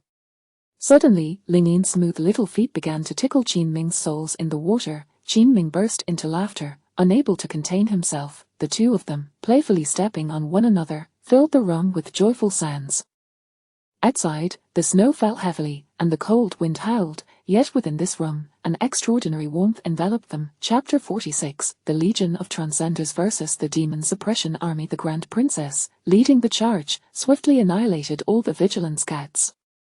Furthermore, she mercilessly cleaved a transcender court in the wilderness, splitting him from head to groin with a single stroke. Clutching the moon shadow sword, she stood at the forefront, with drops of blood cascading from the blade onto the pristine white. The demon suppression army had already ascended Dongfor Mountain from all four cardinal directions. Seeing the opportune moment, the Grand Princess soared into the air and with a flick of her wrist coldly commanded, "Kill." In an instant, 3,000 members of the demon suppression army surged forth from all sides. The transcenders in the adjacent rooms were caught completely off guard, overwhelmed and butchered by the encroaching forces. The demon suppression army is here, they've breached our defenses. Some transcenders, realizing the peril, began to scream in panic. However, the majority remained oblivious, dancing merrily in the ballroom above, oblivious to the chaos below, where the music of Ming Kingdom's social gathering played on. Liya, holding a folding fan, had just finished reviewing a script in a dimly lit room with a modern transcender fairy when the commotion reached his ears. A chill ran down his spine. This was bad. Why were there so many demon suppression soldiers? He hurriedly dashed toward his master's quarters. The demon suppression army is here. Everyone, come out, it's dangerous. As he ran, many transcenders residing in various rooms rushed out to confront the demon suppression army. Liya burst into the room of the greedy Taoist, pushing the door open. There, he noticed two dancers' shoes discarded at the foot of his master's bed, the bed itself swaying precariously. Without hesitation, he rushed over and drew back the bed curtains. "Master, we're in trouble. The demon suppression army is attacking." "What nonsense, can't you see I'm busy?" "They're really here, master. They're everywhere. It seems the Grand Princess is leading them." "What?" The greedy Taoist leapt off the bed in alarm. "Are you serious?" "I swear it, master, they're swarming the mountains." "Quick, ring the battle alarm." Liya dashed to the door and struck the massive iron bell with urgency. Dong, dong, dong, the sound echoed across the peak of Dongfor Mountain. The music from the ball ceased abruptly. Numerous transcenders peered out of the windows. "Who dares to assault Dongfor Mountain with such audacity?" "Among our 300 transcenders, over 30 are at the spirit communication level.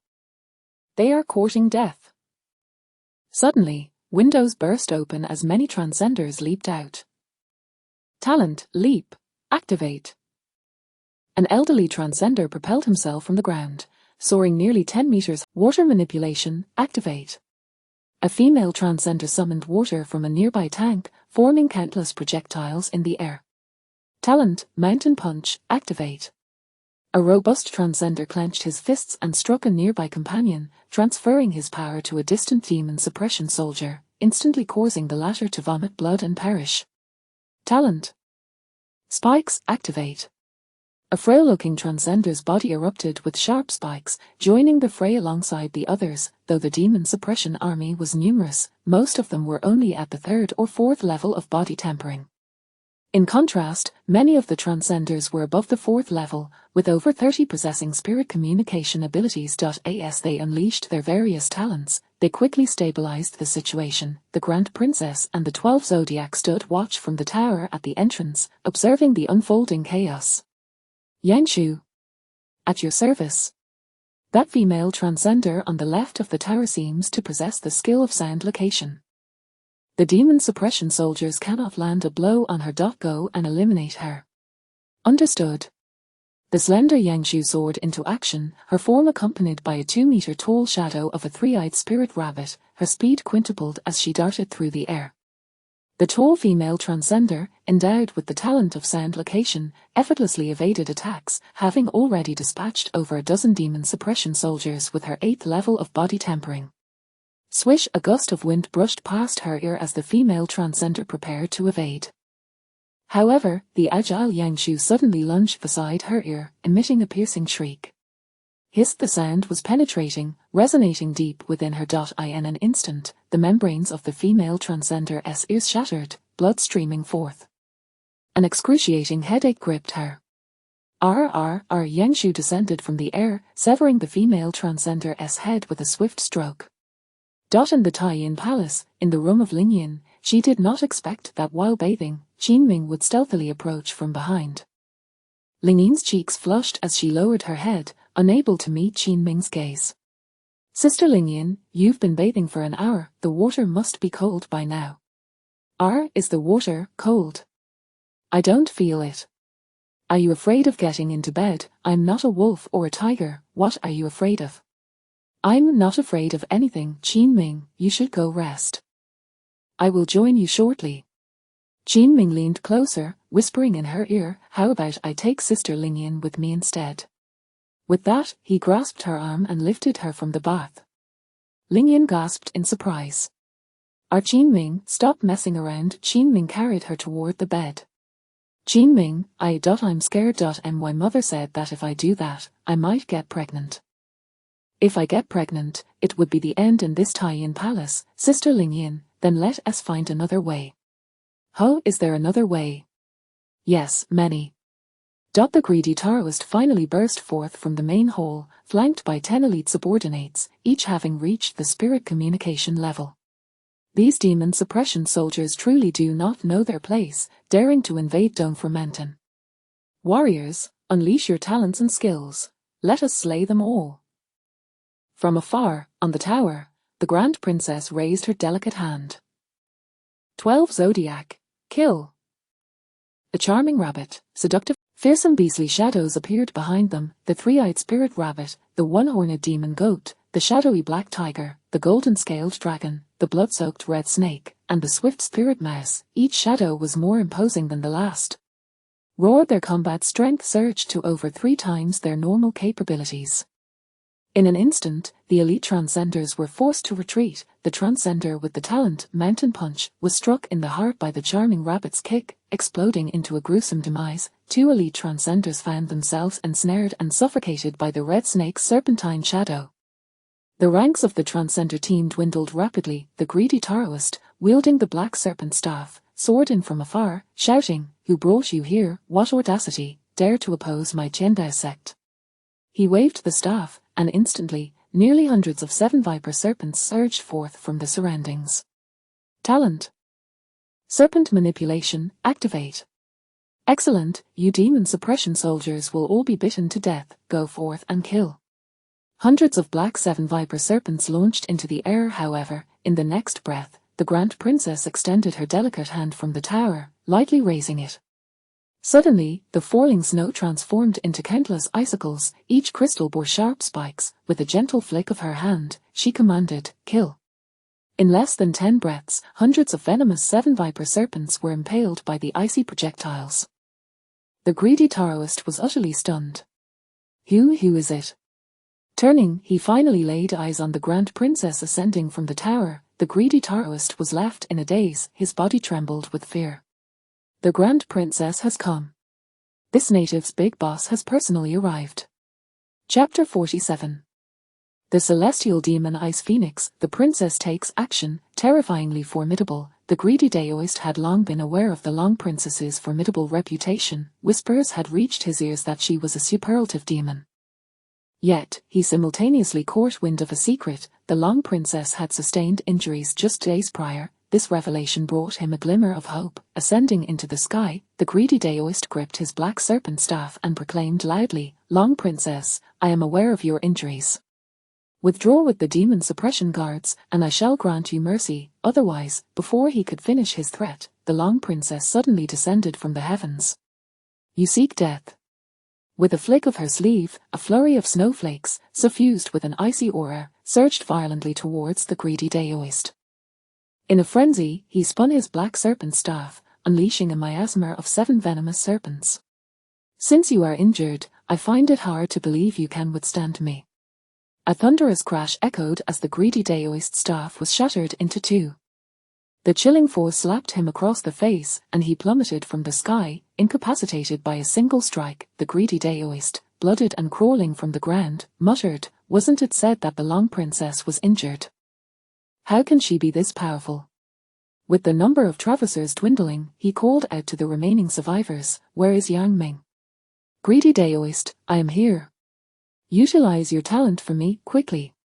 Yang Ming's talent was a spell strength augmentation, ranked 53, capable of quintupling one's magical potency for a mere 10 heartbeats, albeit at a significant cost to his own cultivation afterwards. Yang Ming dashed to the greedy Daoist's side, palms pressed together. Talent, spell strength augmentation, activated. Miraculously, the spell triggered successfully, infusing the greedy Daoist with immense vitality. His voice trembled as he soared into the sky, feeling unprecedented strength coursing through him. Even in the face of a master, he felt no fear. He coalesced the black serpent venom into a lethal orb, hurling it towards the Long Princess. 10 heartbeats should suffice. Let us see how you, Long Princess, will contend with this. Even if you shatter this venom orb, the toxins shall still seep into you. Yet, no one anticipated that the black-clad Long Princess, suspended in the air, would be accompanied by a fearsome purple phoenix. This phoenix towered 50 meters high, its wings unfurling to obscure the sun, exuding an aura of dread. The traversers below were rendered speechless in terror. The celestial demon Ice Phoenix, the ancient beast, the celestial demon Ice Phoenix. Just as the greedy Daoist's venom orb approached, the Long Princess's wings swept it aside effortlessly, reducing it to mere dust. The wings of the celestial demon Ice Phoenix stirred once more, unleashing a terrifying blizzard whirlwind. Despite the greedy Daoist's tenfold enhancement in power, he poured every ounce of his strength into resisting the monstrous gale. However, to everyone's astonishment, upon contact with the icy tempest, he was utterly obliterated, crashing to the ground in a cacophony of destruction. Boom! The ground was left with a massive crater. The greedy Daoist was utterly paralyzed by fear. His body lay shattered, veins severed, blood pouring forth endlessly. A single strike, once again. Merely a single strike. The horror was palpable. The remaining 30-odd traversers gazed with despair, many among them seasoned practitioners of the spirit connection realm. Yet, confronted with the Long Princess and her terrifying celestial demon Ice Phoenix, their hearts quaked with dread. A quarter of an hour later, the 12 Zodiac dispatched over 300 traversers from eastern Budo Mountain. The incapacitated greedy Daoist was hoisted before the Long Princess by iron hooks, his peeper bone secured. The adorable rabbit lieutenant rushed forward, whispering in her ear, "Long Princess, just moments ago, Her Majesty the Empress sent word via a spirit bird, stating that the Heavenly Dao sect has planted explosives somewhere in the Fluorite Imperial City. She has apprehended 2 elders of the Heavenly Dao sect and requests that you bring the greedy Daoist back for interrogation." The Long Princess's expression turned cold. Initially, upon receiving her sister's command, she felt a surge of rebellion, questioning whether Han Yueli had the authority to order her. However, upon hearing the fate of countless citizens of Fluorite City at stake, she ultimately replied in a frigid tone, "Sever his sword-wielding right arm and bring it back with the iron hooks." "Understood." "Bring the heads of all 300 traversers back to me." "Understood." In the first room of the drunken immortal tower, Yun Shui Yao was engrossed in penning a letter to the headquarters of the Five Elements Alliance. She documented the emergence of traitors from the Flamefire Hall, the negotiations with the greedy Daoist from the Heavenly Dao sect, and the Long Princess's assault on eastern Budo Mountain.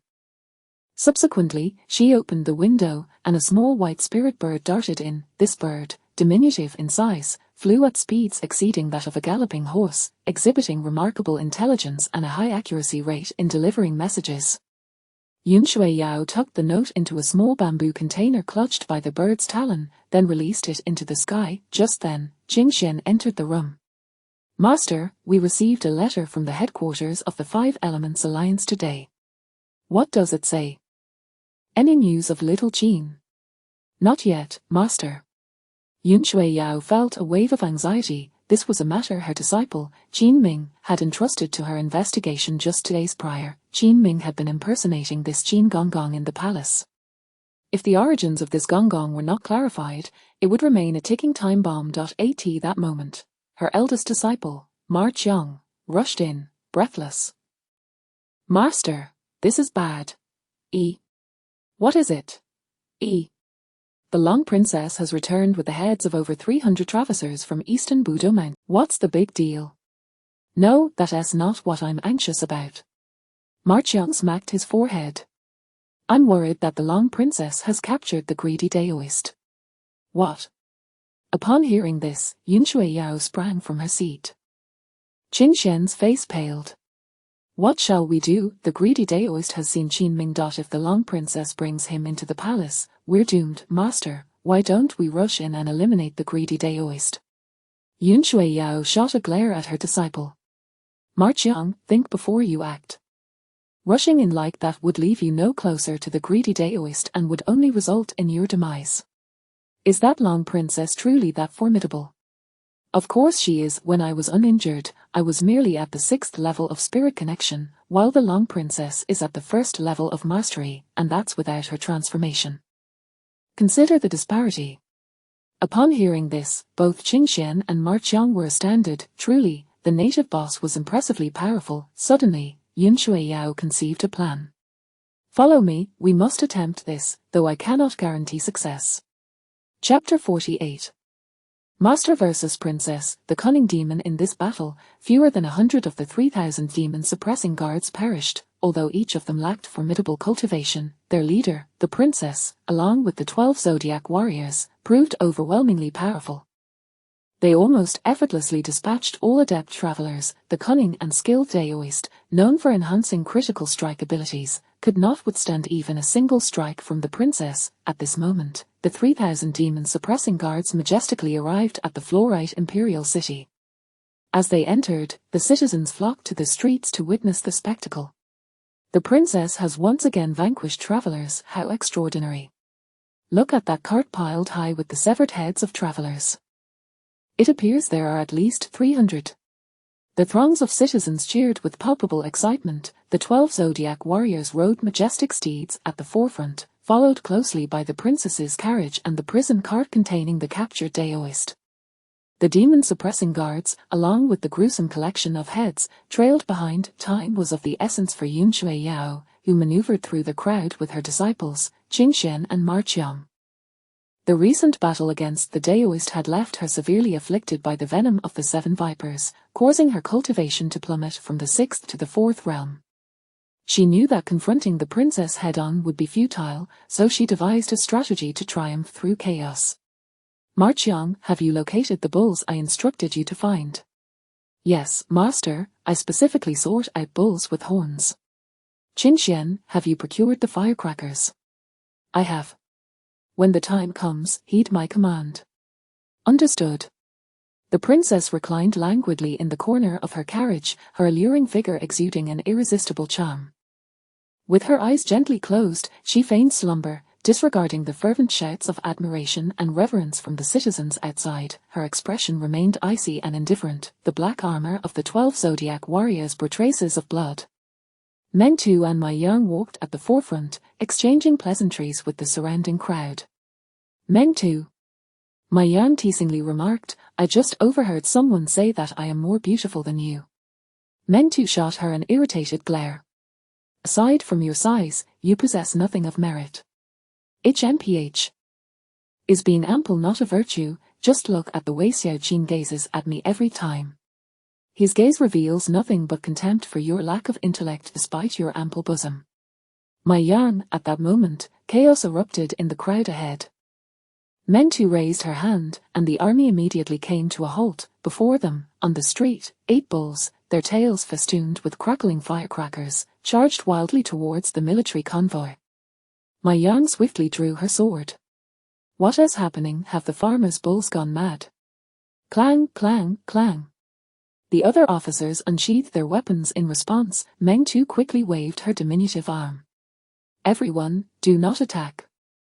Merely block their path. His Majesty decreed this year that due to famine, fewer farming bulls are to be slaughtered. Oh, indeed, that does ring a bell. Let us subdue these bulls.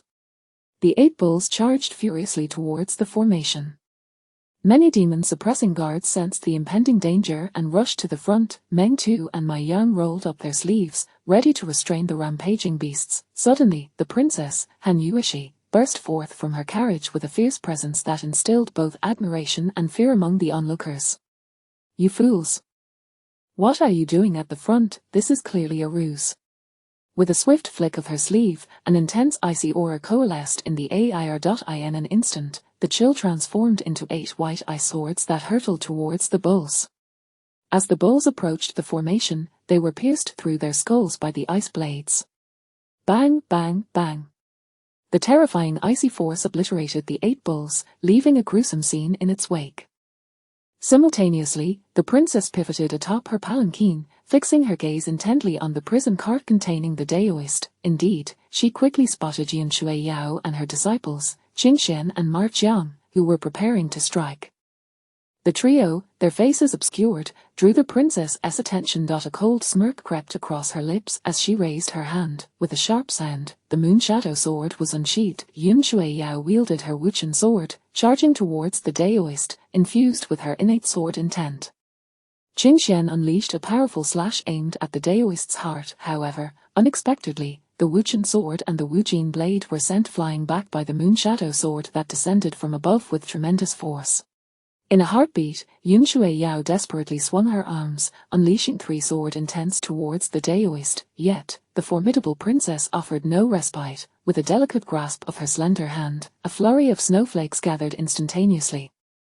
As she swept her sleeve downwards, the collected snowflakes materialized into a formidable ice wall before the Daoist. Bang, bang, bang. All 3 of Yun Shuiyao's sword intents were thwarted by the ice wall. Qing Xian's successive slashes proved equally futile. In the next breath, the ice wall shattered with a resounding crack, sending shards of ice spiraling toward Yun Shuiyao. She hastily retreated. The princess was indeed terrifying, an unparalleled anomaly. Retreat! Yun Shuiyao commanded decisively. She urged Ma Jiang and Qing Xian to plunge into the crowd, leaping into the soar entrance that had already been opened. Just as the trio descended into the soar, the princess's icy swords followed, erupting behind them with a thunderous explosion. Bang, bang, bang. Once below, Yun Shuiyao coughed up a mouthful of blood. Her disciple, Qing Xian, rushed to support her. Master, we must flee. This princess is a true demon. She is both ruthless and cunning. If the Daoist is not slain, what will become of your senior brother, Qin Ming, in the palace? The princess, having pursued them from her carriage, stood at the soar entrance. Initially, she intended to leap down and behead the trio. However, an unpleasant odor wafted up from below, prompting her to withdraw. With a swift flick of her sleeve, she gently patted her attire, returning to her carriage. While she could kill, she would never permit her garments to be sullied by the act. The 12 Zodiac warriors dispatched 100 demon-suppressing guards to leap into the soar in pursuit, while the main force continued onward to the Taiyin Palace. The early morning at the Taiyin Palace remained dim and silent. Lingyan had long since dressed and groomed herself. Stepping outside, she sampled several pieces of ice from the flowers, savoring them. Qin Ming, clad in black, lounged at the entrance, stretching and smiling. Lingyan, my sister, why do you consume so much ice this morning when you typically only indulge in 1 piece? Lingyan's cheeks flushed. It's all your fault. I needed to eat some ice to mask the taste, lest the princess discovers it. Chapter 49, So Brutal, 300 Heads. Lingyan, with ice in her left hand and her right arm swaying rhythmically, sighed, oh. This arm is truly sore.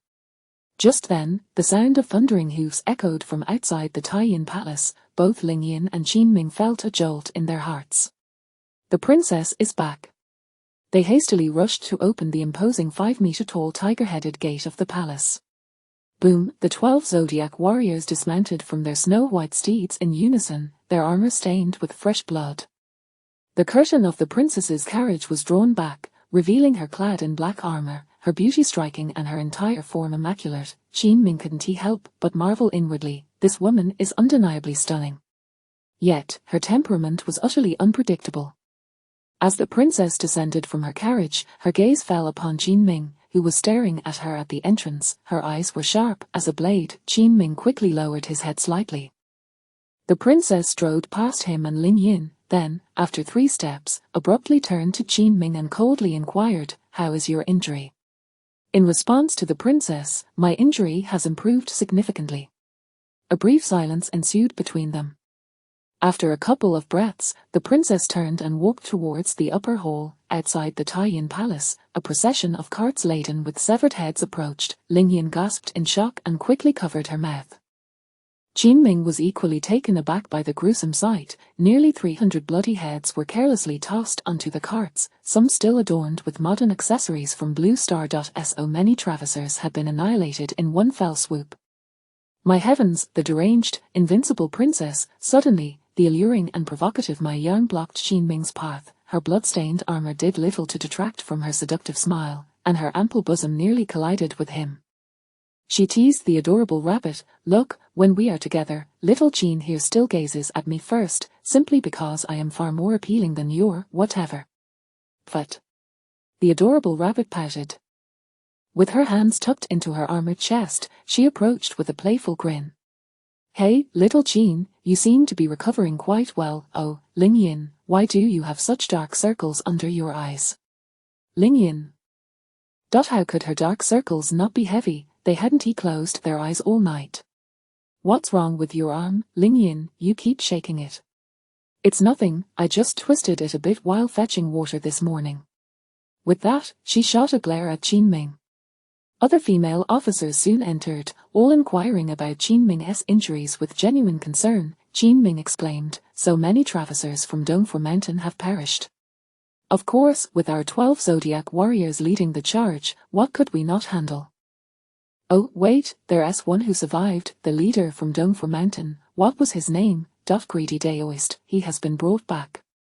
A chill ran down Qin Ming's spine. Greedy Daoist. Damn, he had encountered that guy before. Bringing Greedy Daoist into the palace was akin to introducing a ticking time bomb. He quickly probed, why did the princess spare him? The adorable rabbit shrugged. It seems the emperor wishes to extract information from Greedy Daoist. He has been taken for interrogation. Qin Ming breathed a sigh of relief. As long as the emperor took him away, it was fine. After all, he had no intention of visiting the Hall of Fire. As long as he didn't encounter Greedy Daoist, everything would be manageable. At that moment, the princess pushed open the mysterious gate on the 11th floor of the upper hall. She had changed into a long purple dress embroidered with cloud patterns. Her long hair billowed in the cold wind, rendering her stunningly beautiful. The 12 zodiac warriors and Ling Yin quickly bowed to the princess. 2 matters. First, hang the heads of these 300 traversirs in the marketplace of the Yingshi imperial city. Warn those traversirs that this is their fate if they dare to harm anyone from the Taiyin palace. Yes. Second matter, little Qin. At your command. From today onwards, I promote you to the position of Shenmue school officer. Tomorrow morning, accompany me to the Hall of Fire for the morning court to receive your official seal. Qin Ming was taken aback, overwhelmed with joy, and stood frozen in place. Ling Yin eagerly patted his arm. Quick, express your gratitude. The 12 zodiac warriors also turned towards him, their faces beaming with smiles.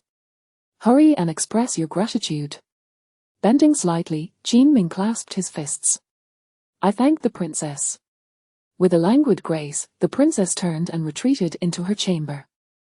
In an instant, the 12 zodiac warriors, disregarding their fatigue from battle, surrounded Qin Ming. Congratulations, little Qin, this is a meteoric rise for you. No one has ever been directly promoted to school officer.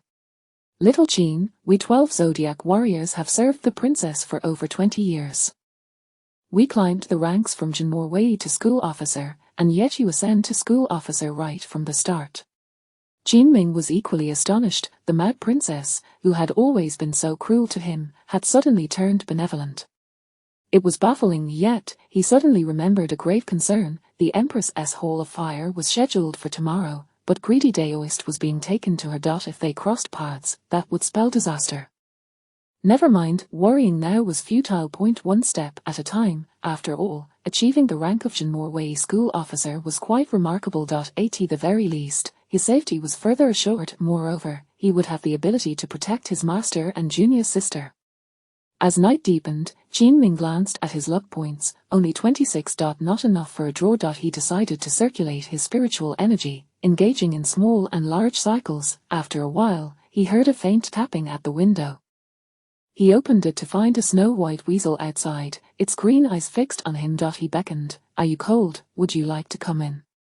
The weasel leapt into the room, shaking off the snow and curling up at the foot of the bed. Are you cold? Qin Ming, having greatly strengthened his physique through cultivation, had not lit any charcoal in his room. He jumped off the bed and placed charcoal in the can. Extending his right hand, he summoned his innate flame. Whoosh!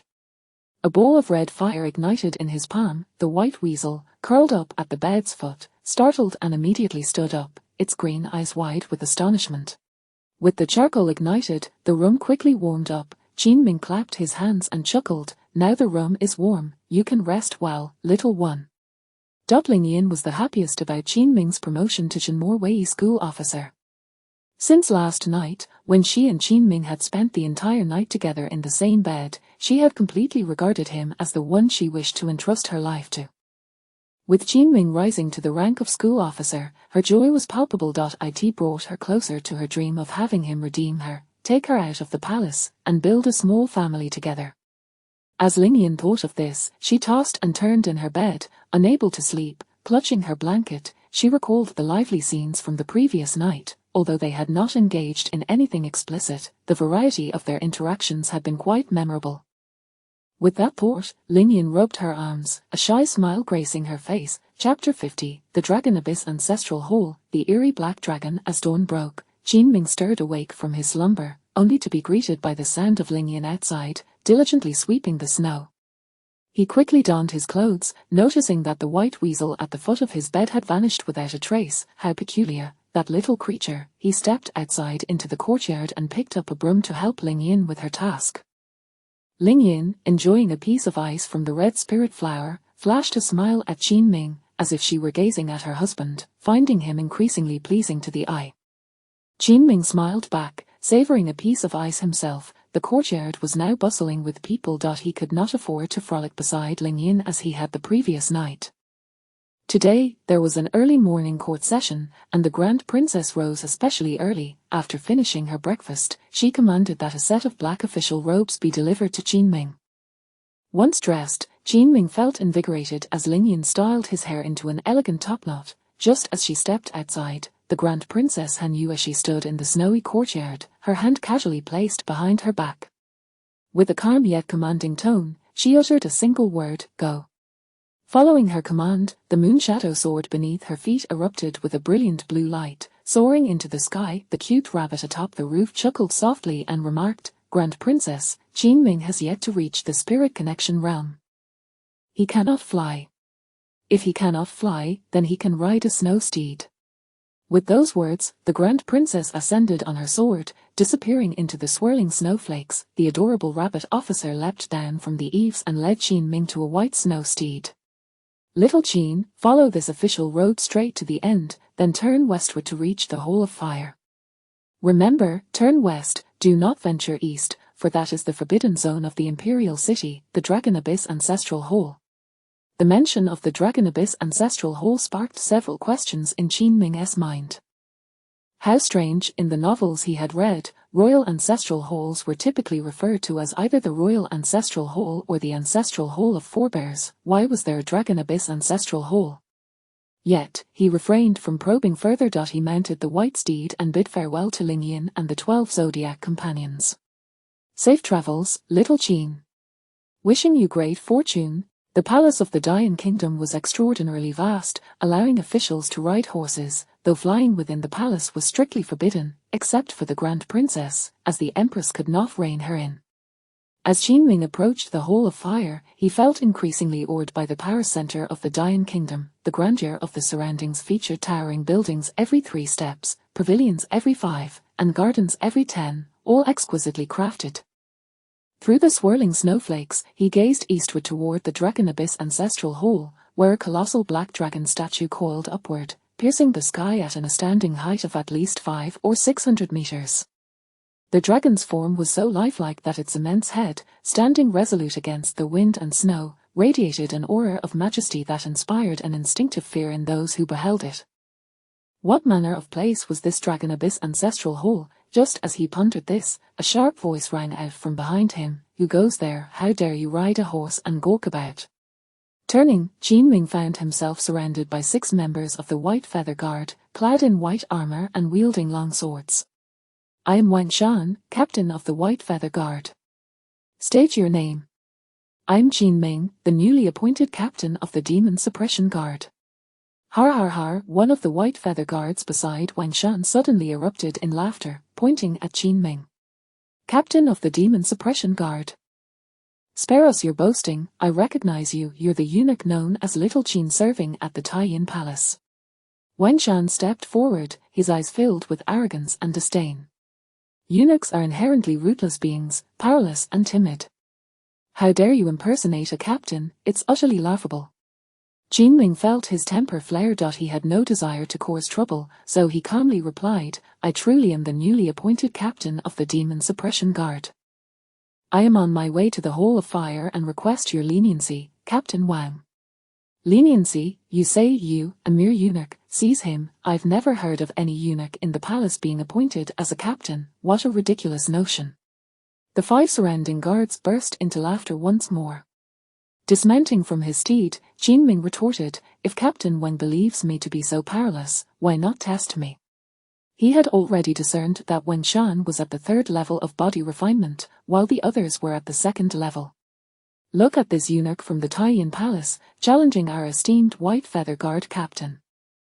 Today, I shall show you the might of the White Feather Guard. As Wang Shan finished speaking, he clenched his fist and charged toward Jinming. Remaining composed, Jinming raised his right hand as Wang Shan approached. Crack! The ice spirit fist surged forth, the icy mist exploding from his fist. The force sent Captain Wang hurtling backward, landing 5 meters away, groaning in pain, humiliated and furious. Kill him, kill him. In an instant, the other 5 members of the White Feather Guard drew their swords and charged at Jinming.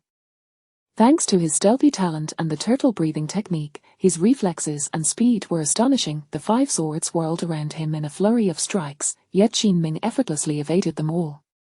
Seizing the opportunity, he unleashed the Ice Spirit Fist with great speed. Bang, bang, bang. All 5 guards were sent sprawling to the ground, blood spilling from their mouths. Wang Shan, lying on the ground, was utterly astonished. How can this new eunuch be so powerful? With an increasingly cold expression, Jinming advanced once more, raising his foot. Boom! He delivered a kick to Wang Shan's chest, sending him flying once again for several meters. At that moment, 2 officials clad in sky-blue robes, embroidered with patterns of exotic beasts, happened to pass by. They witnessed the scene of Jinming striking another. Stop, young man, I see you are dressed in the uniform of the Demon Suppression Guard.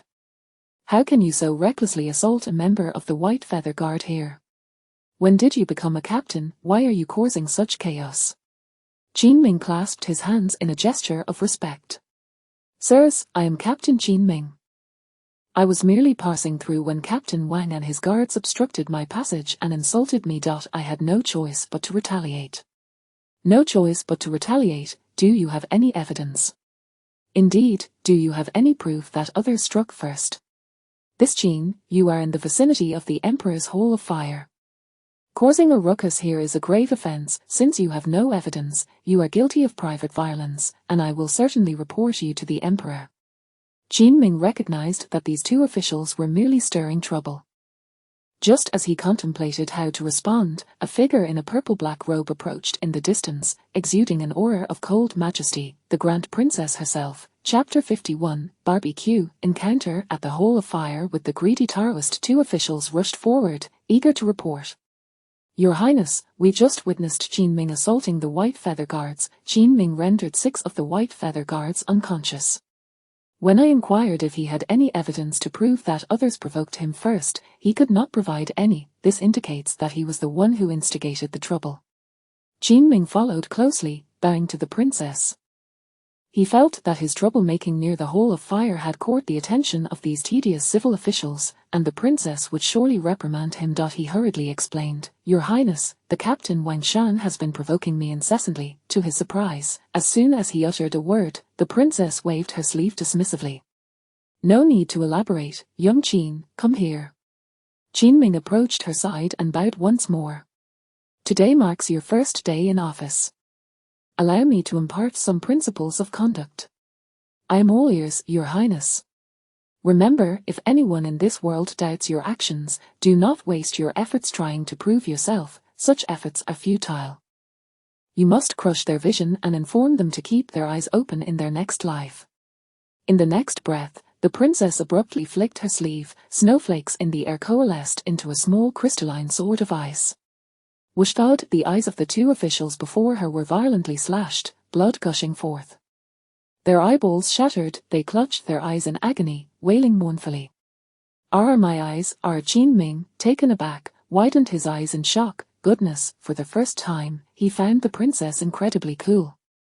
The princess turned and strode towards the hole of fire, with Qin Ming hurrying to follow. The cold, biting wind billowed her garments, her black hair cascading over her shoulders, truly a vision of beauty.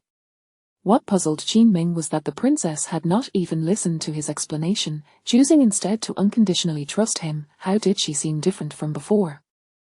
The Hole of Fire, the abode of the Empress, was circular and stood 100 feet tall. At its pinnacle, a massive red phoenix was sculpted from firefly stones. The phoenix occasionally emitted dazzling brilliance, illuminating the dim clouds and mist. The surrounding walls of the Hole of Fire were also adorned with numerous firefly stones. In this world shrouded in darkness, people congregated around fire and light, thus, the decoration with firefly stones signified wealth and majesty.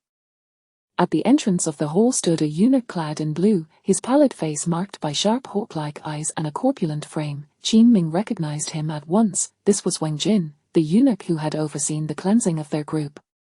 How had he come to this place from the service chamber? Qin Ming felt a pang of anxiety. He feared being recognized by this fellow as the fake young Qin.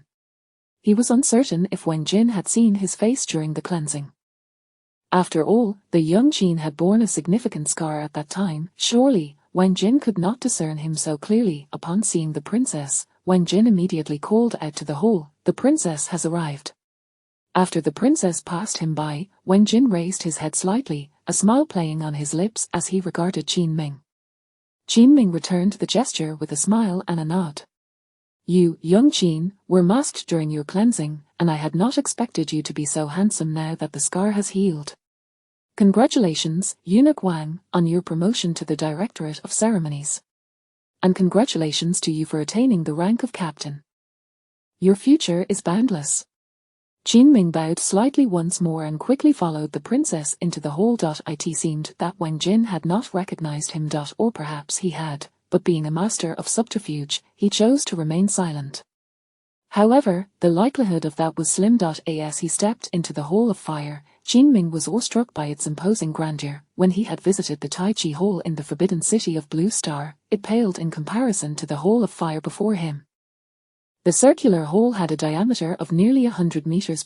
18 golden pillars, intricately carved with phoenixes, were adorned with firefly lamps. Officials, both civil and military, stood densely along the sides. After a brief perception, Qin Ming noticed that each of the military commanders possessed a cultivation level above the spirit communication stage. Truly formidable. No wonder the group of transmigrators had been struggling immensely. Initially, when the officials saw the princess enter, they bowed their heads slightly, not daring to meet her gaze. However, upon noticing Qin Ming following closely behind her, they could not help but look up in astonishment. "Who is this handsome young man we have not seen before? I heard he is a eunuch, appointed as a captain by the princess." "What? When did eunuchs in the Dayan Kingdom have the privilege to hold office? Sure you seek death, if the princess hears you, she can smash your brains out on the spot." Qin Ming lowered his head slightly, maintaining a demeanor of neither subservience nor arrogance. He followed the princess to the left side of the grand hall. The princess seated herself upon a large white jade chair, while Qin Ming stood behind her, stealing glances around. To his surprise, the female officials in the Dayan Kingdom constituted more than half, and there were numerous female generals as well. Just then, a tall and slender eunuch on the left shouted, "Your Majesty has arrived." All the ministers and generals knelt down.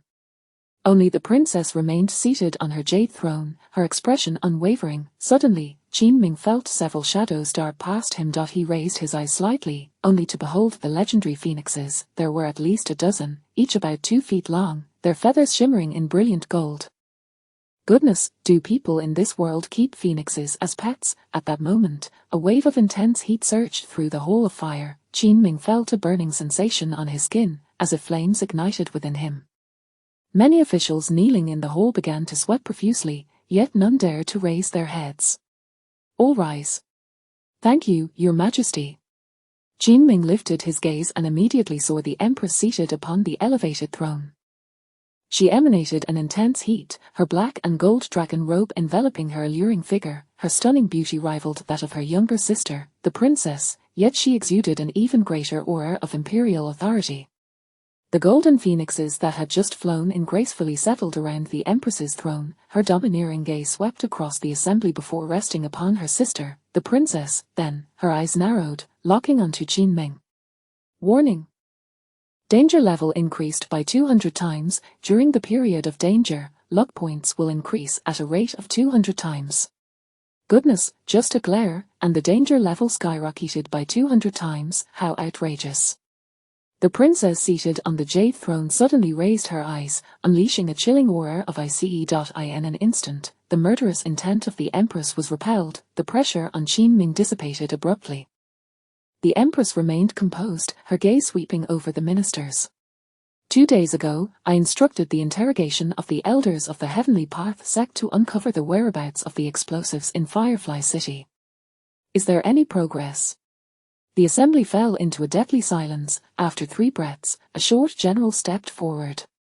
Your Majesty, I have imprisoned them in purgatory and interrogated them for a day and a night, but no information has been extracted. The Empress's brow furrowed, the light of the firefly lamps flickering ominously.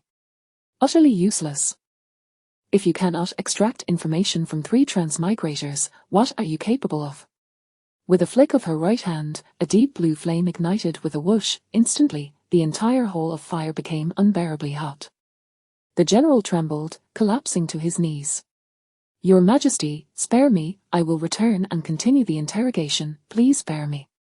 Boom, the deep blue flame struck the general directly. Amidst his cries of agony, he was reduced to ashes. The hall fell into a profound silence, the acrid scent of charred flesh permeating the air. Qin Ming marveled quietly, this woman is absolutely insane, even more so than the princess. Her blue flame is astonishingly powerful. The Empress, Han Yueli, spoke coldly once more. Bring those 3 elders of the transmigrators to me. I refuse to believe we cannot extract anything from them. In less than 15 minutes, the 3 elders of the Heavenly Path sect were brought forth. The greedy Taoist, the ghost elder, and the cursing Taoist, their hands were bound behind their backs, a large iron hook suspended from their shoulder blades. Qin Ming felt an intense surge of anxiety. He had not anticipated encountering the greedy Taoist in the Hall of Fire. His luck truly seemed to have taken a turn for the worse. Chapter 52. From this moment, let the eunuchs hold office. Who dares to oppose? Qin Ming swiftly positioned himself to the left of the Grand Princess, ensuring her form shielded him from the greedy gaze of the rogue. The 3 elder time travelers all possessed profound abilities, yet before the Empress, they could scarcely draw breath, trembling in fear as they knelt upon the ground. The Empress spoke in a chilling tone, I have heard that the time travelers' Heavenly Tao sect has planted explosives within my imperial city. Reveal their location, and I shall grant you a swift death. The 3 rogues were disheveled, their garments in tatters, their bodies marred with wounds. They bowed their heads, remaining silent. The Empress turned her gaze towards the corner on the right side of the Hall of Fire. Bring me those 3 alchemical furnaces. Since they refuse to speak, bind them to the searing furnaces and let the punishment commence. Before long, 3 blazing alchemical furnaces were positioned in the center of the hall. The rogue, the ghostly elder, and the cursed rogue were bound to the furnaces. Sizzle, sizzle, sizzle, their backs were nearly scorched. Are your Majesty, spare me. Our 3 generals wielding long whips approached the 8 trigrams furnace, commencing their brutal lashes. Crack! Crack! Each strike tore through their flesh, blood spraying forth. Their anguished screams for mercy echoed, yet the 3 maintained a conspiratorial silence regarding the location of the explosives, perhaps hoping to leverage this for a prolonged existence. The Empress rested her delicate chin upon her right arm, crossing her legs elegantly. Qin Ming stole a glance at the Grand Princess, whose eyes were equally frigid and terrifying. These 2 sisters were indeed a formidable pair. After 10 breaths, a general reported, Your Majesty, the rogue has been beaten to death. Qin Ming exhaled in relief. Good, truly, it was splendid news. With the rogue's demise, his identity would remain concealed. However, the deranged Empress suddenly gestured with her jade hand. National Medical Sage. I am here. Bring him back to life, and once revived, continue the punishment. Yes. Qin Ming thought to himself, this can only be described as sheer madness. He could scarcely fathom the horror that would ensue if he were to be revealed and fall into the hands of this lunatic empress. The national medical sage swiftly administered a dozen needles. Miraculously, the rogue revived, blood still spilling from his mouth as he writhed in agony, crying out. The empress shot a glare at the general, who immediately stuffed paper into the mouths of the three, resuming the frenzied whipping. The empress sat upright upon her throne, surveying her ministers.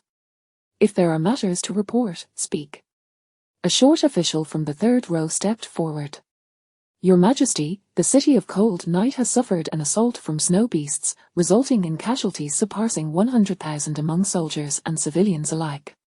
The Empress's eyes gleamed with intensity. "What is Blue Gentian doing? How could mere snow beasts wreak such havoc upon Cold Night? Utterly worthless. What of the 30,000 white feather guards I dispatched?" "Your Majesty, reports indicate the white feather guards have sustained catastrophic losses." The Empress slammed her palm upon the nearby table, shattering it to splinters. She rose abruptly, blue flames igniting around her form once more. "Incompetent fools, a horde of useless wretches, inform Blue Gentian that I shall send reinforcements, and she must ensure the defense of Cold Night. Should another tragedy occur, I shall have her head." "Yes. Your Majesty, I have a matter to present. The concubine of the left Minister of Revenue, Yang Fan, has been revealed as a time traveler and has been executed. However, before her demise, Minister Yang shed tears. I believe his actions to be inappropriate. He should reflect in solitude and take heed." "Reflect in solitude." The Empress resumed her seat upon the throne, pointing at a nearby general. A distinguished left minister, showing sympathy for a time traveler and weeping. "He has gone mad. Go, execute Minister Yang Fan by slow slicing, and bring his family to witness. Any who dare shed tears shall face the same fate." "Yes." Qin Ming was left trembling with fear. If the Grand Princess was a lunatic, then this Empress was a veritable demon. At that moment, the cursed rogue, bound to the alchemical furnace, could no longer endure the torment. With all his might, he broke the chains binding him. In a desperate bid, he swallowed a white pill. Qin Ming observed as the rogue's aura surged. Suddenly, both the Grand Princess and the Empress raised their hands simultaneously. The Grand Princess's eye sword pierced through the rogue's heart, creating a gaping wound, while the Empress's blue flame engulfed the rogue's head. In less than 3 breaths, his skull was reduced to ashes. The entire Hall of Fire fell silent, all ministers bowing their heads. Qin Ming witnessed firsthand the terrifying might of these two indigenous superiors. At that moment, the chief eunuch announced, "Dismissed." The officials turned to leave, yet the Grand Princess remained unmoved. Qin Ming too found himself unable to stir. The rogue and the ghostly elder, still bound to the 8 trigrams furnace, writhed in agony, casting desperate glances around. Just then, the rogue caught sight of Qin Ming amidst the retreating officials. His vision obscured by disheveled hair, he struggled to discern. Qin Ming, sensing the rogue's intent, swiftly leaned closer to the Grand Princess. "Grand Princess, that rogue is leering at your legs." The Grand Princess, momentarily taken aback, raised her left hand. Whoosh, an eye sword shot forth. Just as the rogue was attempting to identify Qin Ming, the eye sword struck, leaving his eyes a bloody ruin, his eyeballs exploding. The rogue howled in excruciating pain, blood splattering his visage. Qin Ming felt a wave of relief wash over him. Thank goodness for his quick thinking. Had the rogue recognized him, his fate would have been sealed. With 2 formidable female adversaries closing in, there would be no escape. The Empress, in a fit of impatience, pointed at the 2 captured time travelers. "Take them away, remove them from my sight." "Yes." The Grand Princess rose, addressing the Empress. "Han Yueshi. I brought him for you to see. From today forth, he shall serve as the Vice-Commander of the Demon Suppression Guard." "Presumptuous Han Yueshi, without my edict and official seal, you dare to appoint officials at your whim." "I've appointed him, and what will you do about it?" "Han Yueshi, you are audacious. I turned a blind eye to your previous appointments of the 12 Zodiac, but to bring a eunuch here as a vice-commander, have you lost your senses?" "What of the eunuch?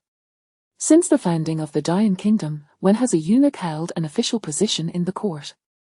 Then let it begin with me, Han Yueshi." Chapter 53. A Sisterly Duel.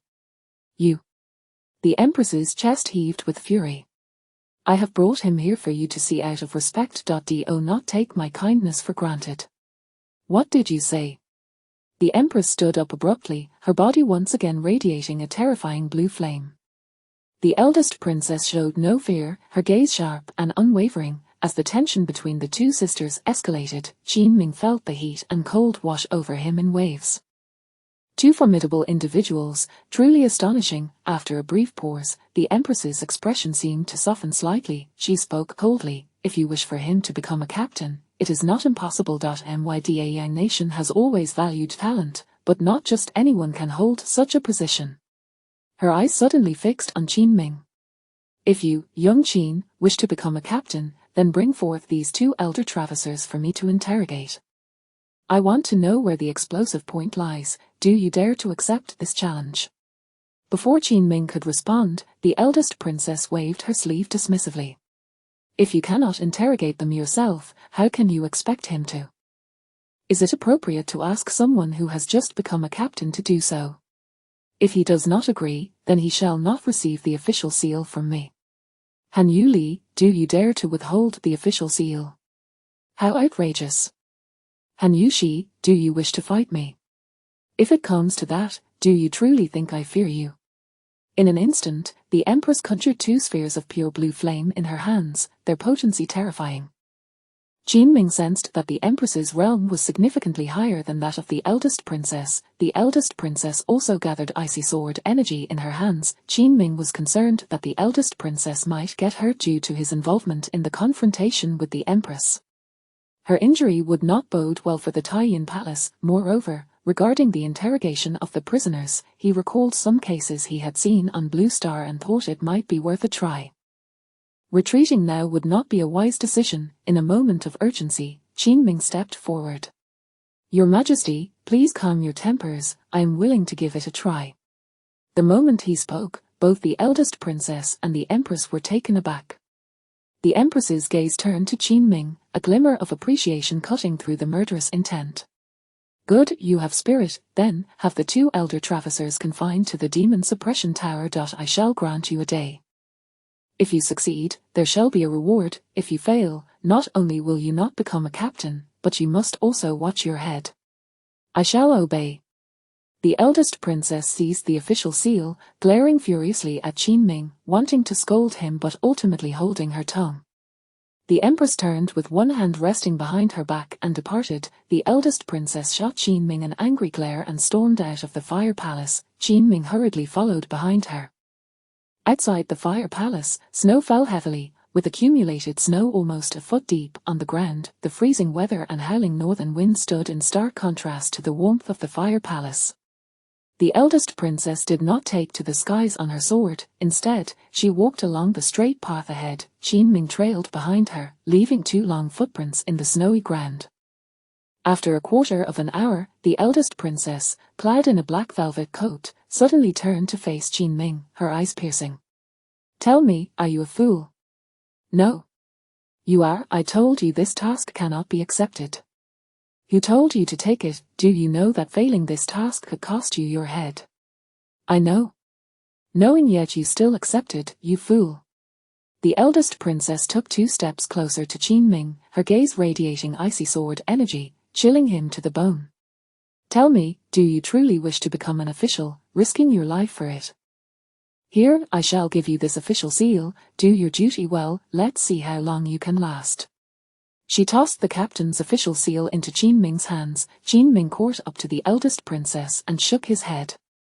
I do not wish to become an official. He returned the seal to her. I have already told the eldest princess that I am quite content with the provisions provided in the palace. The eldest princess was momentarily taken aback, her hands on her hips as she fiercely reprimanded him. Then why did you take on this impossible task? Why? Because you are injured. What does my injury have to do with this matter? You are hurt, you cannot afford to fight the Empress again. The eldest princess was momentarily stunned, the icy, sharp murderous intent in her eyes dissipated significantly in an instant. She fell silent for a full 10 breaths, gazing into Qin Ming's eyes as she spoke. You truly are a fool. My injury is my concern. What does it have to do with you? After saying this, the eldest princess Han Yushi turned sharply.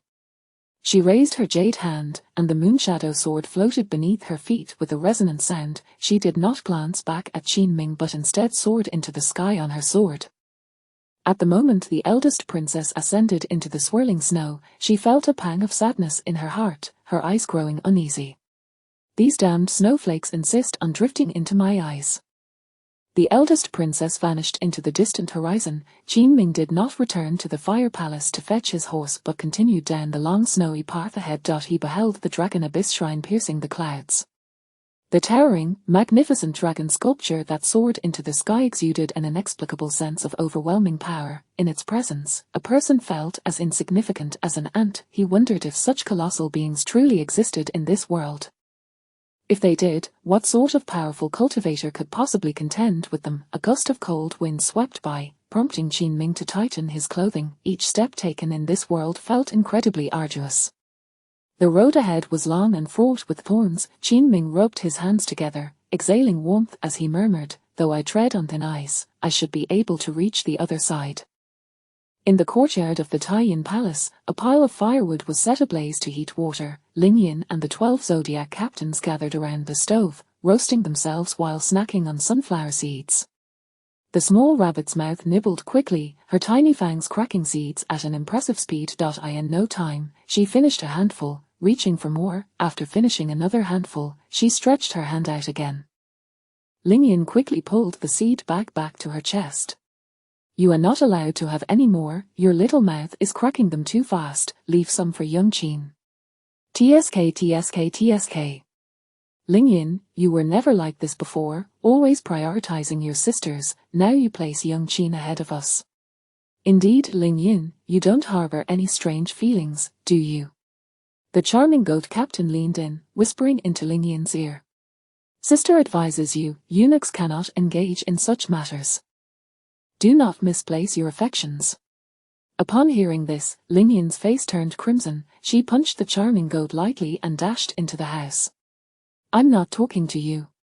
The 12 captains burst into laughter at Ling Yin's antics. Just then, the eldest princess, clad in black, descended from the sky. She landed on the ground, stirring up a flurry of snow. The 12 zodiac captains, who had been cracking seeds, quickly halted, for they noticed their mistress's expression was icy, as if she were extremely enraged. Chapter 54 The Enchantress of Yunshui Yao, the Grand Princess, with her hands clasped behind her, ascended to the upper hall. Upon reaching the entrance of the 11th floor, where the 8 trigrams mysterious gate resided, she turned around, her demeanor frosty, and declared, "Meng Tu, my Yang. Here, your highness. Tonight, take that reckless little Qin to the demon suppression tower to interrogate the greedy Daoist and the ghost elder. If nothing comes of it, so be it, let him go to the Hall of Fire to seek the Empress for his demise." With that, the Grand Princess strode into the room, the door slamming shut with a resounding thud. The 12 Zodiac members exchanged bewildered glances, utterly perplexed by the unfolding events. Clearly, the matter at hand was of great significance. Ling Yin, having overheard the conversation, rushed out, her expression anxious. "What criminals are we interrogating? What is the situation?"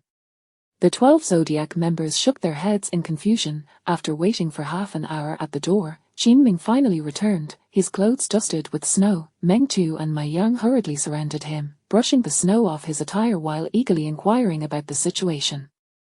Qinming briefly summarized the events, leaving everyone in a state of shock. So the Grand Princess was right, little Qin is indeed courting death. It seems Her Majesty truly intends to execute him. Little Qin, the greedy Daoist and the ghost elder were interrogated for an entire day and night by the Bayou guards without yielding a word. Do you think you can extract anything from them? Exactly, little Qin, those two are certainly indifferent to life and death. How could you possibly manage this task? Qinming smiled at the crowd, his expression light-hearted. It's nothing. How would I know unless I give it a try? With that, he gathered his clothes and headed to his room. Call for me at dinner. After we eat, we will head to the Demon Suppression Tower. Qinming's carefree demeanor left the 12 Zodiac members and Ling Yin utterly bemused. What on earth is this fellow up to? After changing his clothes, Qin Ming sat at the edge of his bed, contemplating the interrogation. He did not believe that the two men would disregard their lives so easily. Being members of the Heavenly Tao sect, their doctrine emphasized self-interest, advocating the elimination of anyone who obstructed their gains.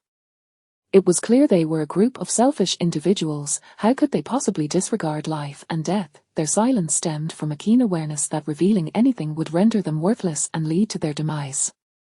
Conversely, remaining tight-lipped would afford them a semblance of survival for a while. With this premise in mind, Qin Ming devised a plan to make them speak. Having not drawn a lottery for a day and a half, he focused his thoughts into the locking heaven gourd.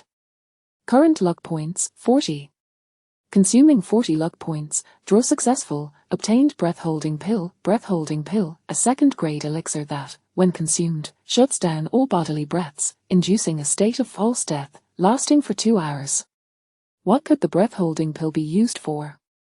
Suddenly, a bold idea struck him. Was there a chance to rescue his master, Mu during tonight's interrogation at the Demon Suppression Tower? After all, Mu had once shown him the way. After pondering for a moment, Qin Ming arrived at a plan.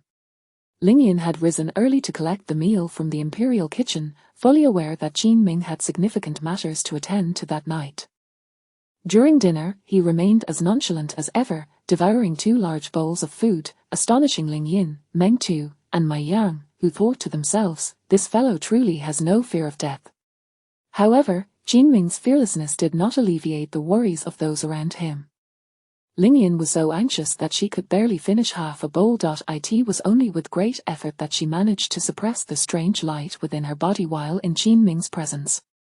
What would happen if he encountered misfortune? Meng Tu and Mai Yang, too, could only eat a little before setting their bowls aside. After all, during his time at the Taiyin Palace, they had grown fond of little Qin. Faced with such a daunting task and the looming threat of execution from the Empress, their hearts were heavy. The Grand Princess on the 11th floor had not eaten a single grain of rice. She held a wine jug in hand, taking large gulps of wine, allowing the clear liquid to flow down her chin, utterly unconcerned. As night deepened, Qin Ming, Meng Tu, and Mai Yang set off for the Demon Suppression Tower with 200 Demon Suppression guards. Sisters, let's take Xuanwu Street and stop by Zuixian Lu to purchase 3 jars of Zuixian wine. Little Qin, how can you think of drinking at a time like this? Of course. If we succeed, we'll celebrate with a victory feast. If not, we'll drink to our demise. Har har, Qin Ming laughed lightly, riding his snow steed ahead. Meng Tu quietly grumbled, what a madman. Drinking to our demise. Zuixian Lu was bustling with patrons. Lanterns hung from the pillars within the establishment. The innkeeper sat at the front desk, counting the accounts on an abacus, a hint of worry etched upon her graceful features. She had been concerned for her disciple Qin Ming's safety, fearing that the greedy Daoist's entrance into the palace would bring him trouble. Hey, innkeeper. Suddenly, a young attendant seated at the central table on the first floor stood up. Innkeeper, you're so beautiful. My young master wants to know if you're married. Yun Shui Yao lifted her eyelids to glance at them. The table had 8 individuals, the most formidable among them being a young man in white, at the 3rd level of body refinement. Ignoring him, Yun Shui Yao continued her calculations. Innkeeper, my young master requests you to come over for a drink. Tonight, we can book the entire place. Without even raising her head, Yun Shui Yao replied calmly, if you want to drink, please do so. If not, kindly leave and do not hinder our business. Har har har, the young man in white laughed heartily as he stood up, abruptly unfurling his folding fan. You refuse to let your innkeeper accompany you for a drink. It seems you truly do not wish to conduct business. With that, the young man in white cast a sweeping gaze across the inn, shouting, everyone, I am Xue Huai, son of General Xue Pan of the Bayou Guards. This innkeeper is being impudent. No one is allowed to purchase wine tonight. Let us see how she will continue her business. Instantly, whispers spread among the patrons upstairs and downstairs. I didn't expect Xue Huai to be the son of Xue Pan. No wonder he is so arrogant. It seems the innkeeper of Zuixian Lu is in for a rough night. By the way, this lady is indeed quite beautiful. Sure enough, patrons ceased to approach and purchase wine. Shui Huai, accompanied by 7 subordinates, watched Yun Shui Yao with mockery. Yun Shui Yao's eyes were as clear as autumn water, her expression calm as she continued to focus on her calculations, disregarding them entirely. Just then, Qin Ming entered through the door, immediately spotting his master, who was engrossed in her work. Innkeeper, 3 jars of Zuixian wine. Yun Shui Yao did not look up, merely stating, "Tonight, we are not selling any wine." She wished to avoid causing trouble for other customers. Shui Huai erupted with laughter. "You see, the innkeeper is too frightened to sell wine. This gentleman here is a member of the Demon Suppression Guards, correct? I regret to inform you, but there will be no wine sold tonight. Please leave. My lord is a general of the Bayou Guards. You, a mere Demon Suppression Guard, cannot afford to offend him. Innkeeper, come and drink with us." Hearing his master insulted, Qin Ming's expression darkened as he approached the counter, stating again, "Innkeeper, 3 jars of Zuixian wine." Shui Huai and his attendants were instantly enraged. As Yun Shui Yao continued her calculations, she suddenly recognized that voice. It was so familiar. She looked up and was stunned. It was her own disciple, Qin Ming. Not only had he recovered, but he had also become a member of the Demon Suppression Guards. To gain the trust of that grand princess, how much effort must he have exerted? Though 1,000 words swirled in her heart, Yun Shui Yao maintained her composure. She gently waved her white sleeve. "Esteemed guest, the Zuixian wine is not for sale tonight. Please do not create trouble, leave." Yun Shui Yao wished to avoid having her disciple, newly appointed as a Demon Suppression Guard, provoke the Bayou Guards. Unexpectedly, Qin Ming turned to Shui Huai and his companions, smiling, "I intend to purchase this Zuixian wine tonight." Seeking death. Shui Huai shot up from the table in an instant, and his 7 attendants drew their swords. Chapter 55, The Prisoner's Dilemma. Interrogation. Shui Huai rose, unfurling his folding fan with a smile, proclaiming, "A mere town demon guard dares to cause trouble here, unafraid of losing his livelihood. Let me tell you, my father is General Bayou, and if you offend me, your fate is sealed." Yun Shui Yao's eyes glimmered with concern. On the 5th floor of the drunken immortal tower, Qin Xian and Ma Qiang wore expressions of urgency, having longed to descend and slay Shui Huai. However, their master, Yun Shui Yao, continuously shook her head. After all, the identity of a time traveler was sensitive. It was best to remain inconspicuous. "You town demon guards are truly courting death. Have you not heard of General Shui Pan of the Bayou Guard?" Qin Ming replied calmly with a smile, "I have not. Not having heard of him is due to your status as a mere pawn. How could you possibly know of a general's name? Go, capture this insolent brat and kill him." As several attendants prepared to act, Qin Ming shouted loudly towards the outside of the drunken immortal tower. "Come here." In an instant, nearly 100 town demon guards rushed in, swords and blades drawn.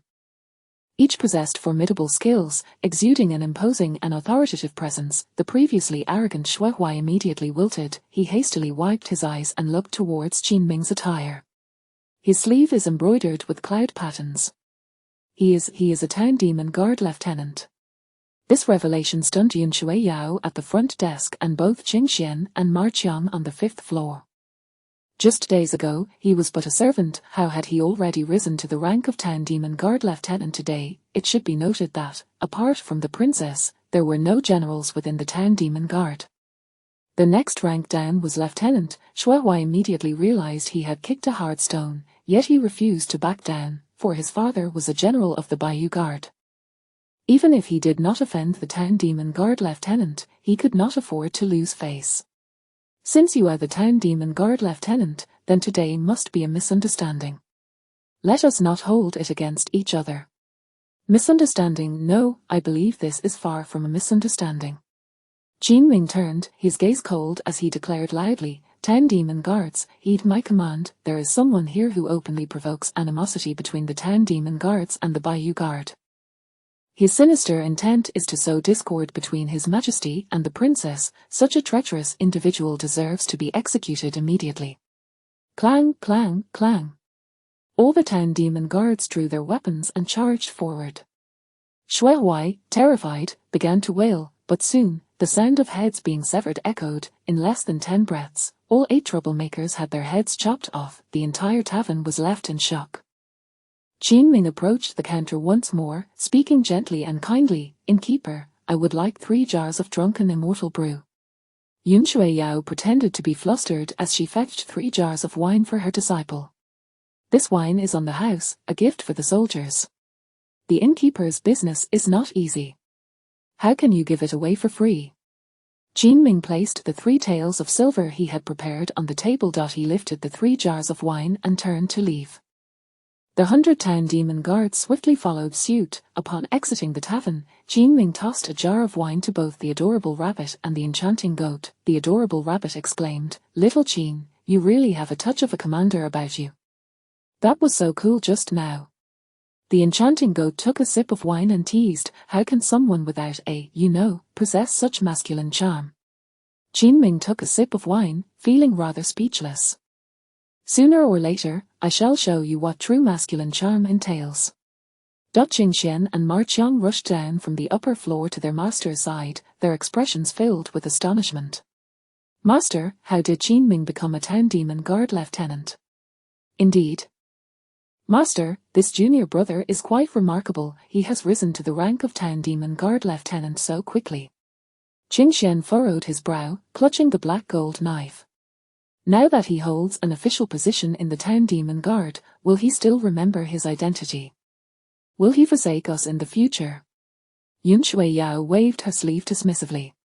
"What nonsense are you spouting? Once a teacher, always a teacher. He is my disciple and shall forever remain so." Master is right. Junior brother Qin Ming is steadfast in character. This time, however, he openly kills someone, surely due to their disrespect towards master.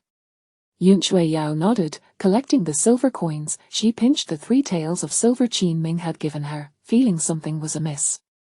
It seemed the silver had inscriptions on it. Turning it over, she saw the words inscribed, "Rescue Master Uncle at the mass grave." Yun Shui Yao's heart sank. Could it be that Qin Ming intends to devise a plan to rescue his junior brother? Should they wait at the mass grave in advance? The risk involved was too great. There were so many town demon guards following him, along with 2 female lieutenants. Although Yun Shui Yao deeply wished to rescue her junior brother, she felt it was an insurmountable challenge.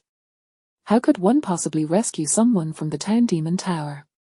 Upon entering the interior of the town demon tower, Qin Ming instructed the adorable rabbit and the enchanting goat, "Ladies, please drink and rest for a while. We shall conduct the interrogation at midnight when these 2 are most fatigued." Having said that, Qin Ming proceeded to the area where books regarding time travelers were kept. That night, he planned to employ the strategy of the prisoner's dilemma against these 2. To prevent any subsequent inquiries into this tactic, Qin Ming came here in advance to prepare. He found a police notes, written by a time-traveling police officer on the shelf, and, when no one was around, mimicked the officer's handwriting to briefly describe the prisoner's dilemma. This way, if Princess Long and others were to inquire later, he would have a plausible explanation. Qin Ming ventured deep into the inferno, briefing the adorable rabbit and the enchanting goat before assigning them to interrogate the ghost elder. He took the greedy man to a solitary confinement cell, situated not far from Mu Seiju's cell. At this moment, the greedy man was utterly exhausted, his eyes rendered sightless after being gouged out by the princess. Qin Ming entered and took a seat. The greedy man then let out a cold laugh. "Whether you kill or torture me is up to you. What is the point of this interrogation?" "I will not speak." Qin Ming sipped his tea, deliberately rasping his voice as he chuckled. "No matter, I am merely here for routine procedures. If you refuse to talk, so be it. The ghost elder next door will surely speak." "You think the ghost elder would trust you natives?" "Of course, he would not trust me, but he would trust you even less." The greedy man's brow furrowed. "What do you mean?" "Because the matter of explosives is of utmost importance, His Majesty has compromised. You and the ghost elder will be questioned separately. Whoever reveals the location of the explosives will be granted release, while the other shall be executed by slow slicing. If both refuse to speak, you will remain imprisoned here until death." After delivering this ultimatum, Qin Ming turned and resumed his seat. The essence of the prisoner's dilemma lies in psychological warfare. "Have you finished?" the greedy man challenged. "Do you really think I would believe you? Impossible, absolutely impossible." That's irrelevant, you can dig in your heels, but I wonder if the ghost elder will betray you. If he divulges information while you remain steadfast, he will be freed, and you will face a gruesome death. The greedy man clenched his teeth, his brow deeply furrowed. I do not believe the Empress would be so kind as to release us. Then we shall wait and see. A quarter of an hour passed, then another, and then a third. The adorable rabbit, having made prior arrangements, called out loudly, "Bring paper and pen to the ghost elder." Yes. The voice rang out loudly, both the greedy man and Qin Ming heard it. The greedy man slightly raised his head, his blooded, sightless eyes still oozing. You heard that, right? Paper and pen have already been sent to the ghost elder. Time is running out, greedy man. Qin Ming rose from his chair and brushed off his sleeves. If you do not speak soon, we shall completely abandon you, and you can await your slow and torturous death. Chapter 56. The trap, the cute bunny is shocked. Qin Ming turned and walked towards the prison door. As he reached the entrance, the greedy Daoist spoke in a low voice, "Wait." A flicker of joy surged within Qin Ming as he turned back. Greedy Daoist, do you have a new idea? I do have a new idea, replied the greedy Daoist. Qin Ming took 2 steps back. Then tell me, where exactly is the explosive's location? Har har, a cold smirk appeared on the greedy Daoist's face. You natives have always been rather foolish. I never expected you to utilize the prisoner's dilemma. Qin Ming's heart skipped a beat. You separate me from Elder Ghost using the prisoner's dilemma. Do you think I would fall for it? This greedy Daoist is quite something. How quick-witted he is, considering his past. However, while the greedy Daoist may be sharp, Qin Ming was sharper. Since you understand the prisoner's dilemma so well, I shall implement my second plan. Good, very good. Qin Ming waved at the 2 demon suppression guards in the distance. As they approached, they deliberately said, "My lord, Elder Ghost has confessed. Lieutenant Ming Tu has ordered that the greedy Daoist be executed by 1,000 cuts immediately." In truth, the 2 guards were gesturing to Qin Ming, indicating that no interrogation had occurred at all. The greedy Daoist cursed angrily, "Elder Ghost could never confess, it's impossible." As Qin Ming reached the 2 guards, he suddenly raised his hand. Bang bang. The 2 guards collapsed, rendered unconscious. The sound of their fall was unmistakable. The greedy Daoist, sitting bewildered in the cell, was utterly confused about what had transpired. Qin Ming rushed forward. Listen, greedy Daoist, you recognize the prisoner's dilemma. That must be from Modern Blue Star, correct? What are you asking that for? Your performance just now was commendable. At last, I have found a like-minded modern individual. The greedy Daoist, astonished, asked, who are you? I am a programmer who was severely exploited by the 996 system and traversed to this place. Really? The greedy Daoist was extremely surprised. Then tell me, who is Einstein? Einstein is a Jewish scientist. And Zhao Jiao? Who is Zhao Jiao?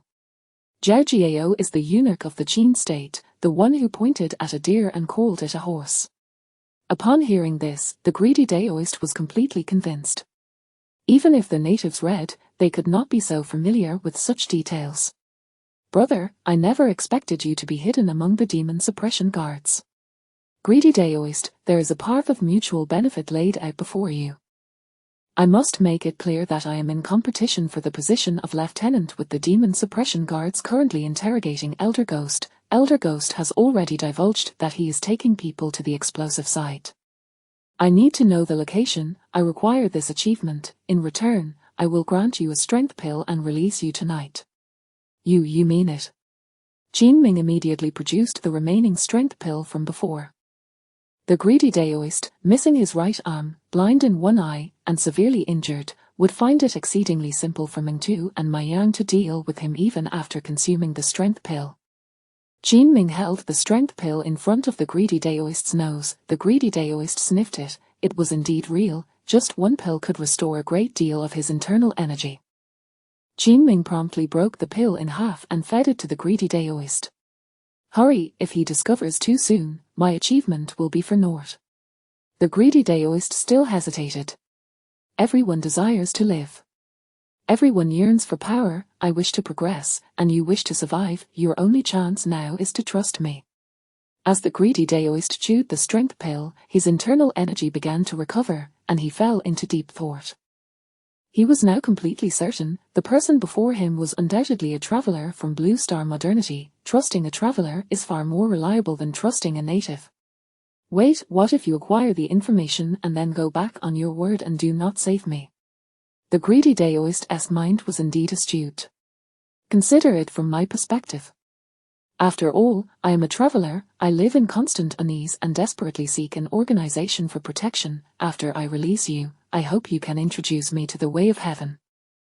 I implore you. So that's it. The greedy Daoist felt much more at ease. Which traveler among the natives would not feel anxious? All right, I, the greedy Daoist, will take a gamble. At the Flower Lantern Bridge in the West Market, I originally intended to wait until the Lantern Festival to explode and eliminate this group of native beasts. Excellent. Thank you. Without hesitation, Jinming handed the remaining half of the strength pill to him. Now the greedy Daoist was firmly convinced he had divulged the information, and the other party even provided him with a strength pill, indicating that he truly intended to rescue him. Greedy Daoist, stay here to recuperate in silence. When night falls, I will come to take you away. All right, young man, I, the greedy Daoist, will surely repay you. Jinming swiftly exited the cell. Just then, Mingtu and Ma Yang were frowning at the table, shaking their heads, indicating that Elder Ghost had not yet confessed. Xiao Qinzi, we have done our utmost, but he is too tight-lipped. Observing that there were no others nearby, Jinming leaned in closer to Mingtu and Ma Yang and whispered, Sister Mingtu, you must immediately lead people to search the Flower Lantern Bridge in the West Market. Mingtu and Ma Yang's eyes widened in shock. You managed to interrogate him. I heard that the greedy Daoist is even more troublesome than Elder Ghost. How could you have extracted information from him? Indeed, Mingtu, hurry to investigate. We are preparing to detonate it during the Lantern Festival. Understood. Mingtu gave Jinming 2 thumbs up and quickly departed with a dozen demon suppression guards. Ma Yang's eyes sparkled with admiration. Xiao Qinzi, you truly have impressed me. I used to only regard your appearance. It seems I must peel off your clothes to examine you closely in the future. Jinming, in such a scenario of separate interrogations, it is a psychological game. No one wishes to betray the other. Xiao Qinzi, let me accompany you for a drink. Since the information has emerged, there is no need for further interrogation of Elder Ghost. Interrogate? Their hunchbacked elder was bound to a chair, blood spilling from his mouth. Do not expect to extract any information from me. Oh, is that so? Jinming chuckled. The greedy Daoist does not think so. Upon hearing that whoever confesses first can live, he has done just that. He instructed us not to inform you, suggesting you be executed by 1,000 cuts. You speak nonsense. The greedy Daoist would never be treacherous. Absolutely not. The location given by the greedy Daoist consists of just 2 words, Flower Lantern. Elder Ghost's eyes widened in shock, and his entire demeanor shifted. How could he do this? We agreed not to disclose this information. Only by having leverage in hand could we survive. How could he betray me? Jinming stood up and raised his hand. Bring him, drag Elder Ghost out and execute him by 1,000 cuts. Tonight, we shall see how many cuts a person can endure. The thinner the slices, the better. I have heard that human flesh is quite delectable, and we may as well taste it. Chapter 57. The rescue plan. Bully my master, and I shall end you. Ma Yang's eyes widened in disbelief. How could this fellow speak with such ferocity? After 3 breaths, the notoriously stubborn ghost elder finally relented. Since the greedy man had already confessed, what use was there in his continued resistance?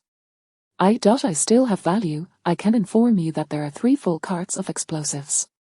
When were the explosives laid out? It should have been 3 months ago. I did not participate in the burying. I only know they are beneath the Lantern Bridge. I speak the truth. At this moment, I will not deceive you further. I beg you, do not execute me. The greedy man is a beast. He betrayed his own sect. Please, punish him instead. Are there any other detonation points? Speak, and you shall not be executed. There are none at this time, I am not lying. There truly are no others. Seeing that no new information was forthcoming, Jinming and Maiyang arrived at the entrance of the demon suppression tower. Moments later, a demon suppression guard rushed over. Reporting to Lieutenant Qin and Lieutenant Maiyang, we have thoroughly searched beneath the lantern bridge and even checked the waters. There are no explosives. Upon hearing this, Jinming's brows furrowed deeply. Maiyang looked puzzled. How is that possible, little Qin? Do you think they are lying? Jinming shook his head. If two people confirm the same information, it is unlikely to be false. He then looked up at the demon suppression guard and asked, has the bridge been repaired in the past 3 months? It seems it has been. What was repaired? It seems the bridge pillars. Jinming suddenly understood. Go. Split open the newly repaired bridge pillars. There are 3 carts of explosives. If we cannot find them all, we must check the other pillars and the bridge surface. Understood. Turning around, Jinming found Maiyang gazing at him, a sultry smile playing on her lips. Sister Maiyang, is there something on my face? Nothing. You are staring so intently. Gazing at handsome men comes with a price. HMPH, you stare at my chest every day, yet I have not charged you a fee. Jinming, I must say, little Qin, you are quite impressive. Originally, I did not understand. I learned from the books written by travelers. He then tossed their police records into Maiyang's arms. Among its pages was a section he had supplemented with several hundred words on the prisoner's dilemma. Maiyang, though not well versed in simplified characters, could grasp the general idea. Impressive, truly impressive, little Qin. Seizing the opportunity before Mingtu returned, upon seeing Jinming, Mu Seizure's eyes lit up with surprise. He cautiously glanced around, confirming no demon suppression guards were in sight. He stealthily crawled over. Jinming crouched down and whispered a few words in his ear, then promptly placed the breath-holding pill into Mu Seizure's hand. The breath-holding pill could halt all breathing and heartbeat for 2 hours, rendering one as good as dead. Jinming then made his way to the cell of the greedy man, commencing the intricate plan to rescue. Greedy man, how are you? Has your spiritual energy improved significantly after taking the strength pill? Thank you indeed, I feel much better, yet, the stab wound in my chest still pains me greatly. That foul little brat from the 5 Elements Alliance, I do not know what knife he used to stab me. I shall surely take my revenge. A smile crept across Jinming's face. Just wait, there will be more pain to come. Greedy man, the number of people in the tower is dwindling. When you hear me cough from afar, you must kick open the cell door. Brother, are you not taking me with you? I have heard that there are traps within this demon tower. I must lure away the other guards outside. However, I have thought of a plan. After you escape the cell, the 7th cell on your left contains a middle-aged man. This individual is a prominent traveler, and the princess treats him with great respect. If you take him hostage, the other demon suppression guards will surely not dare to use traps against you. Is that true? At this point, what benefit do I gain from deceiving you? But remember, you can only take him hostage, do not kill him. He is a formidable traveler, and we are on the same boat. I do not wish to create enmity within the traveler organization. Understood.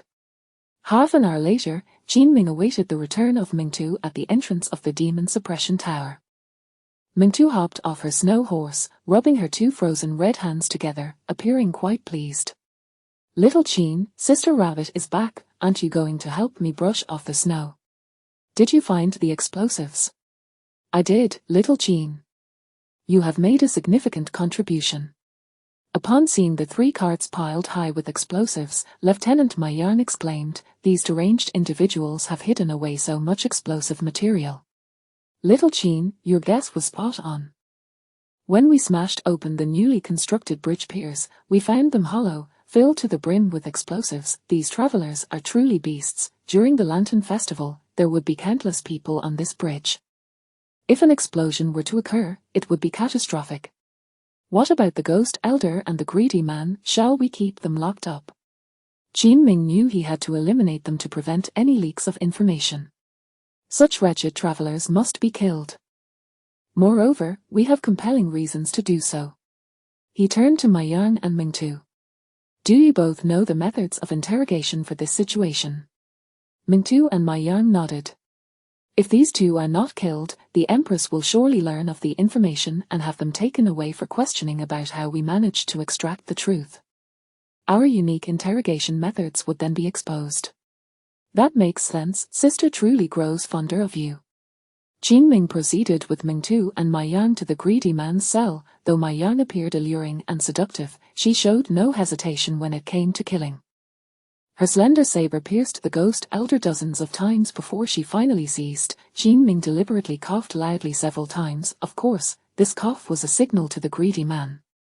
Upon hearing the sound, the greedy man sprang into action. With a gentle shake of his leg, the iron chains binding him snapped. Having regained a modicum of spiritual energy, his movements were far more agile than before.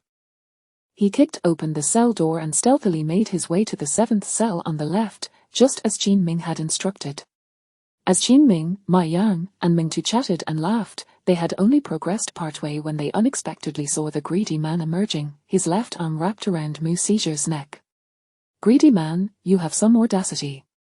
The greedy man panicked. This was not how the script was supposed to unfold. His expression turned tense, and his mind raced in confusion. The person who had just rescued him had clearly stated he would lure the demon suppression guards away. Why were there so many here now? Let me go, or I shall kill this man. Mingtu and Ma Yang paid no heed, advancing with their weapons drawn. The greedy man, in a state of alarm, retreated several steps. Just then, Mu Seizure, whom he had taken hostage, suddenly rolled his eyes and collapsed to the ground. The greedy man was stunned. He had not applied any force. Was this fellow feigning death? Not good. The greedy man has strangled Mu Seizure to death. Truly seeking death. Mingtu leaped up in an instant. Behind her, the imposing figure of the three-eyed spirit rabbit emerged, dramatically enhancing her combat prowess. The greedy man, already lacking his right arm to wield a sword and severely injured, found himself at a disadvantage. He had only managed to execute 2 moves before Mingtu landed a kick that sent him spewing blood and crashing backward. As he struggled to rise, Qin Ming leaped forward, wielding the poison blade, and landed on his back. The poison blade swiftly slashed across his neck, blood gushed forth, the greedy man trembled all over. Pain, excruciating pain. He suddenly felt a haunting familiarity with the agony inflicted by the blade at his throat. It dawned on him, just as he was about to scream. Qin Ming drove the poison blade with force, severing his neck completely. He whispered in the greedy man's ear, "You dared to bully my master. I warned you I would personally take your life." In an instant, the greedy man's eyes widened, blood gushing from his neck, as he died with eyes wide open. Chapter 58, The Empress is astounded. This eunuch is quite capable. As Qin Ming rose from his seat, Mingtu and Ma Yang approached him.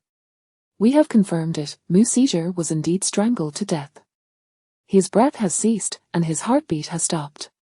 Qin Ming feigned indifference. If he is dead, then he is dead. The passing of a time-traveling princess is of no concern to me. Send someone to dispose of the body at the mass grave. Sisters, we should take our leave. I am utterly exhausted. I must return to savor the late-night meal prepared by Sister Ling Yin. Ma Yang stretched languidly. Then, I shall enjoy a blissful sleep. Sister Ma Yang, I too yearn for a bath. Considering the difficulty Sister Ling Yin faces in boiling water, why don't we save some and bathe together? Ma Yang gasped in astonishment. How naive.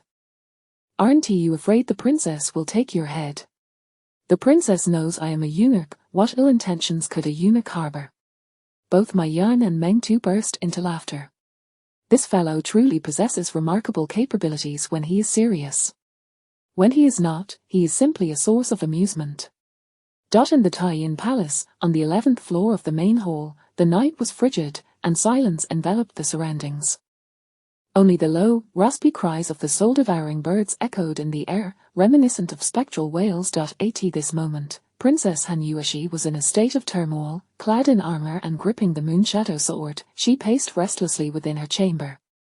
She wondered about the progress of the interrogation at the demon suppression tower. Alas, what more could be expected? Han Yueshi, oh Han Yueshi, can you still harbor hope for little Qin? This is a matter that even the white feather guards, skilled in torture, have failed to resolve. How could a mere young officer, newly acquainted with the bureaucratic realm, possibly succeed. With this thought, Princess Han Yueshi tightened her grip on the Moonshadow sword. She had resolved that if no results were obtained tonight, she would seek out Han Yueli to plead for little Qin's life. In the western chamber of the Taiyin Palace, Ling Yin, dressed in a pale yellow brocade gown, curled up on her bed, lost in anxious contemplation. Earlier that day, Qin Ming was to receive his official seal at the fire hall, and she had been bubbling with excitement all day. Yet who could have anticipated that upon his return, he would be faced with such an insurmountable task? Moreover, as the princess had warned, if the interrogation yielded no results, the Empress would undoubtedly seek a reason to eliminate Qin Ming. What to do? At that moment, the sound of hooves from a snow steed echoed from outside the courtyard. Ling Yin hurriedly opened the door. The princess promptly pushed open the 8 trigrams window on the 11th floor. The Red Serpent officer rushed in from outside. Upon seeing the princess, she immediately knelt. Your Highness, regarding the demon suppression tower, the Red Serpent officer panted heavily from her haste. What transpired at the demon suppression tower? Speak swiftly. The princess leaped out of the window with the Moonshadow sword in hand, fearing that her deranged sister might take action against Qin Ming beforehand. The Red Serpent officer, breathless with excitement, exclaimed, Your Highness, the interrogation, the results, have been obtained. Just as the princess was airborne, she suddenly froze upon hearing those words. What did you say?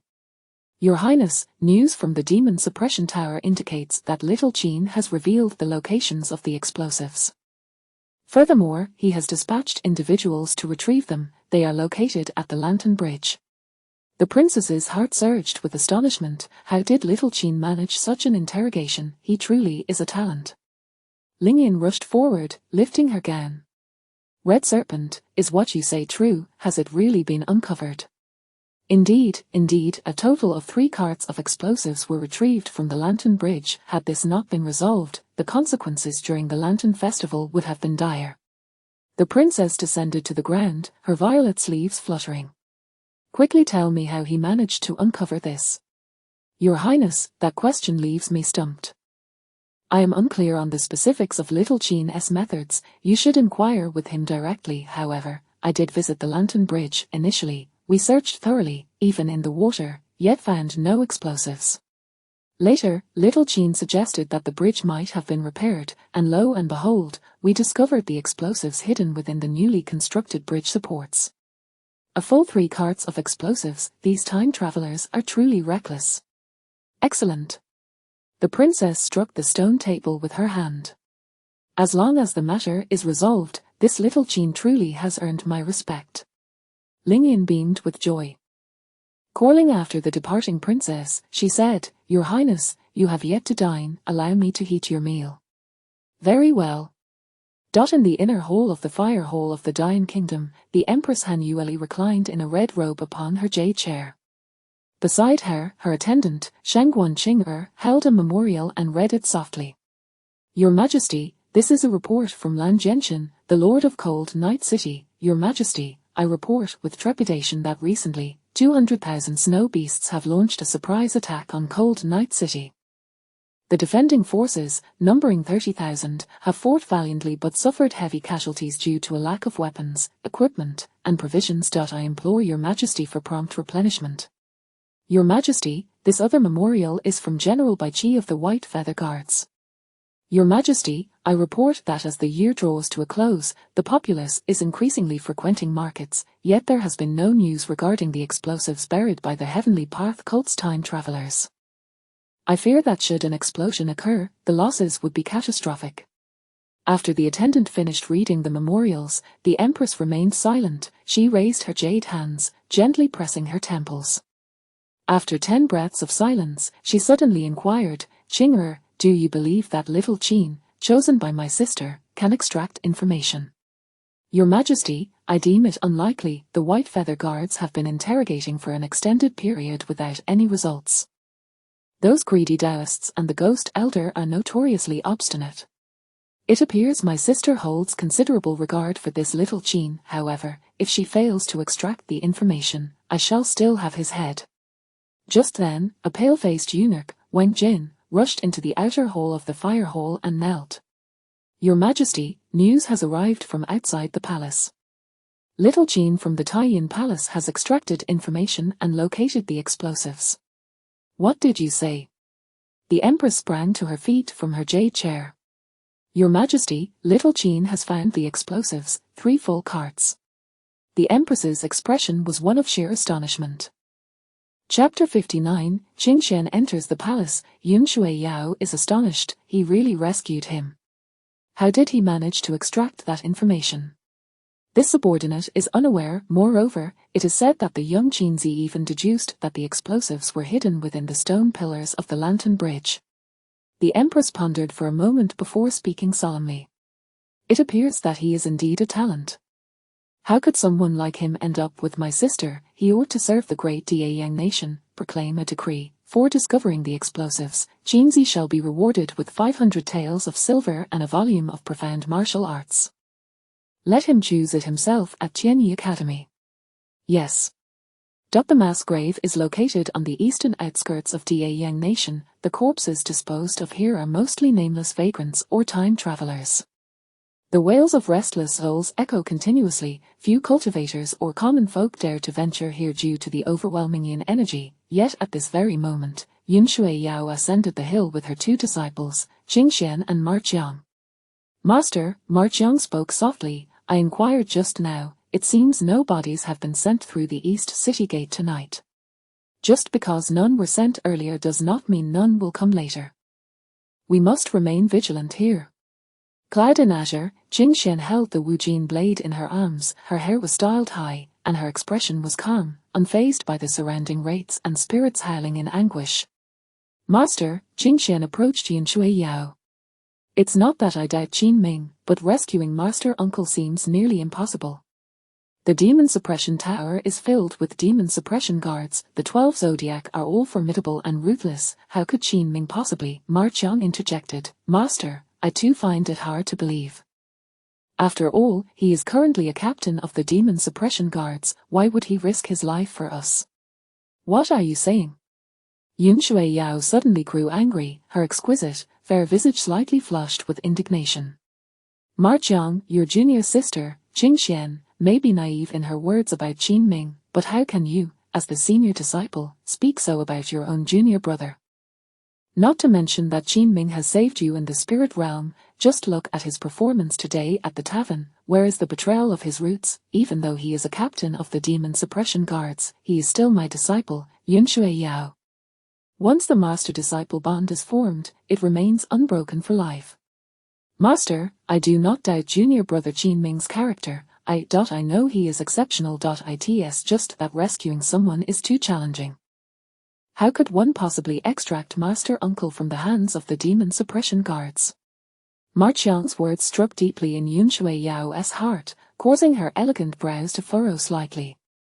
Indeed, the disciple Ma Jiang was right. What kind of place is the demon suppression tower? It is a fortress built over a century by the indigenous number 2 boss, the princess, as sturdy as an iron tower. The demon suppression guards, upon sighting a time traveler, behave like cats spotting mice, eager to pounce and reduce them to mere pulp. How could they allow junior brother Mu Seizure to return safely? As Yun Shui Yao contemplated this, suddenly, Qing Xian gently tapped her shoulder. Master, there are several demon suppression guards approaching. Sure enough, amidst the surrounding pristine white snow, they discerned several demon suppression guards driving a cart laden with corpses, swaying as they made their way to the mass grave. Perhaps the surrounding cries of the damned were too terrifying. The 4 guards did not venture deeper but directly dragged 3 corpses from the cart and discarded them upon the hill. They hastily departed with the cart. Yun Shui Yao did not rise immediately. They lingered in place for nearly 30 breaths, ensuring that the demon suppression guards had completely left before she rushed towards the 3 corpses. The first corpse was unexpectedly that of the greedy Daoist, his body riddled with injuries, his right arm severed. The fatal wound was a gash across his throat. In an instant, Yun Shui Yao recognized the serrated pattern on the wound as the mark left by her disciple Qin Ming's poisonous blade. Qin Ming killed the greedy Daoist. This disciple of hers is indeed quite capable. Master Uncle is here. Yun Shui Yao dashed over to check Mu Seizure's pulse, finding no heartbeat, and upon feeling his nose, there was no breath. His forehead was icy cold. Master uncle has already perished. Yun Shui Yao's right palm surged with spiritual energy, the innate sword heart was unleashed. Her sword heart not only served as a combat skill but also allowed her to delve into the opponent's meridians and sense the internal sword energy. Upon sensing this, Yun Shui Yao's anxious heart was finally at ease. If a person were truly dead, it would not just be a lack of breath and heartbeat, the spiritual energy within their meridians would also cease to flow. At this moment, however, there was still a pulse of energy within Musiger's meridians, proving he was in a state of false death. He must be awakened immediately, for prolonged cessation of heartbeat and breath could lead to permanent loss. Marqiang, Qingxian, support your master uncle. Yun Shui Yao's fair arms gestured in the air, and from her palms, white sword energy began to gather. After 5 breaths, Yun Shui Yao suddenly exerted her force. The surging spiritual energy erupted from her palms. With 2 resounding claps, Yun Shui Yao struck Musiger's back. Musiger's head lifted slightly, and a mouthful of black blood spewed forth. Pfft! Musiger gasped for air. Qingxian and Marqiang were utterly astonished. Yun Shui Yao was also filled with relief. Master, you truly revived him. Master, how did my junior brother come up with such a scheme? Impressive. Qingxian genuinely admired Qin Ming, though her expression remained serene, betraying no emotion. Musiger opened his eyes with great joy. Senior sister, Qingxian, Marqiang, I am so glad to see you all again. Master uncle, how do you feel? I feel splendid. Ever since Qin Ming arrived at the Demon Suppression Tower, he frequently came to see me, bringing food and drink, and even medicine. Therefore, my injuries have healed rapidly. What surprises me the most is that he truly managed to rescue me today. The excitement in Musiger's gaze turned to Yun Shui Yao. Senior sister, your choice to accept him as a disciple was truly astute. Upon hearing Musiger praise Qin Ming, Yun Shui Yao felt a surge of happiness. What master would not wish to see their disciples thrive? As they descended the mountain, a red transmission bird approached from the distance. Yun Shui Yao extended her delicate hand, and the bird landed in her palm, leaving behind a bamboo tube with a note before flying away again. It seems the inquiry I had the 5 Elements Alliance headquarters conduct regarding the young Qinzi has yielded results. Yun Shui Yao opened it and confirmed her suspicion. Young Qinzi, resident of Shuidao Village, West County of Hanyi City, all family members have perished from illness and starvation. He came to Yingxia City with 2 others. One is Jing Shifang Xiaoliuzi, who is now deceased. The other, Tang Wei, serves as a scribe at Tianyi Academy. What, Tianyi Academy? Upon hearing this, Musiger hurriedly took the note. If Tang Wei is at Tianyi Academy, then Qin Ming is truly in danger. Junior brother, what do you mean by that? When Qin Ming was in prison, he told me he had been ordered by the Empress to interrogate the greedy Daoist. Given the recent events, it seems he succeeded in his interrogation. The Empress of Daeyang Nation often rewards such achievements with martial techniques from Tianyi Academy. These techniques require the awardees to personally retrieve them from Tianyi Academy. Upon hearing this, Yun Shui Yao's exquisite face immediately revealed a look of anxious concern. Qin Ming rescued you, which indicates he has completed his mission and returned to report. He will soon be taken to Tianyi Academy to select his martial techniques. Yun Shui Yao bit her rosy lips. Qingxian, Marqiang, you 2 escort your master uncle back first. I will make a trip to the palace. No? Qingxian firmly grasped her master. Master, you are already afflicted by the 7 snakes poison of the greedy Daoist, and you were wounded by the princess that day. It is far too dangerous for you to enter the palace now. But I must deliver the news to Qin Ming as swiftly as possible. Qingxian tossed her braid behind her shoulder, her expression resolute as she declared, I will go. Chapter 60. The princess is a fierce tigress. The countenance of a woman can change like the weather in June. As Qin Ming, Mai Yang, and Meng Tu returned to the Taiyin palace, the night had already deepened. However, the entrance that should have been desolate and cold was bustling with people. The other 10 members of the Zodiac and Ling Yin were all present. Upon seeing Qin Ming's return, they rushed over to greet him. Little Qin, how did you manage to interrogate them? Who would have thought you'd turn misfortune into fortune? You truly are the lucky star of Taiyin Palace. Ling Yin squeezed through the crowd, presenting a freshly peeled, warm egg to Qin Ming. Hurry and eat, you must be famished. Without hesitation, Qin Ming swallowed the egg in one bite. Meng Tu, walking behind, pouted and teased, "Oh, it wasn't just you out on a mission tonight, Meng Tu, was also involved. My stomach is truly growling. And me, my slender waist has grown thin from hunger, yet no one has offered me an egg to eat." This remark elicited laughter from the entire zodiac. Ling Yin's face flushed with embarrassment. Go on, I boiled a dozen eggs in the courtyard, feel free to eat as many as you like." Mai Yang, with a playful grin, approached Ling Yin and feigned a coy demeanor, saying, "But I only want the eggs that Ling Yin has peeled, and I want you to feed them to me." Those eggs taste the best." Just as Mai Yang finished her teasing, she turned around to find that the others from the zodiac had already rushed into the courtyard, each clutching an egg. She exclaimed in alarm, "Hey, leave some for me, don't take them all, I'm starving." Ling Yin also hurriedly lifted her skirts to dash after them. "Each of you can have one, but don't eat Qin Ming's. I boiled a couple extra for him. Hey, Red Snake, you took 3 eggs, return them at once. Meng Tu, give me back my eggs." Ling Yin glared at the empty pot, her lips pursed in frustration. They are all reincarnated gluttons, devouring Qin Ming's share. Qin Ming approached from behind and gently reassured, "It's all right, Sister Ling Yin, I already had something to eat. Besides, I'm not hungry." As Ling Yin noticed that Qin Ming's shirt button was undone and was about to help him fasten it, she suddenly heard the sound of the 8 trigrams door of the upper hall being pushed open, causing her to quickly retract her hand. The princess, clad in black and wearing armor, stood by the window, her voice low and commanding, "Little Qin, come here." "Yes." Qin Ming hurriedly ascended the stairs to the 11th floor, pondering to himself why the madcap princess was still awake at this late hour, dressed in armor.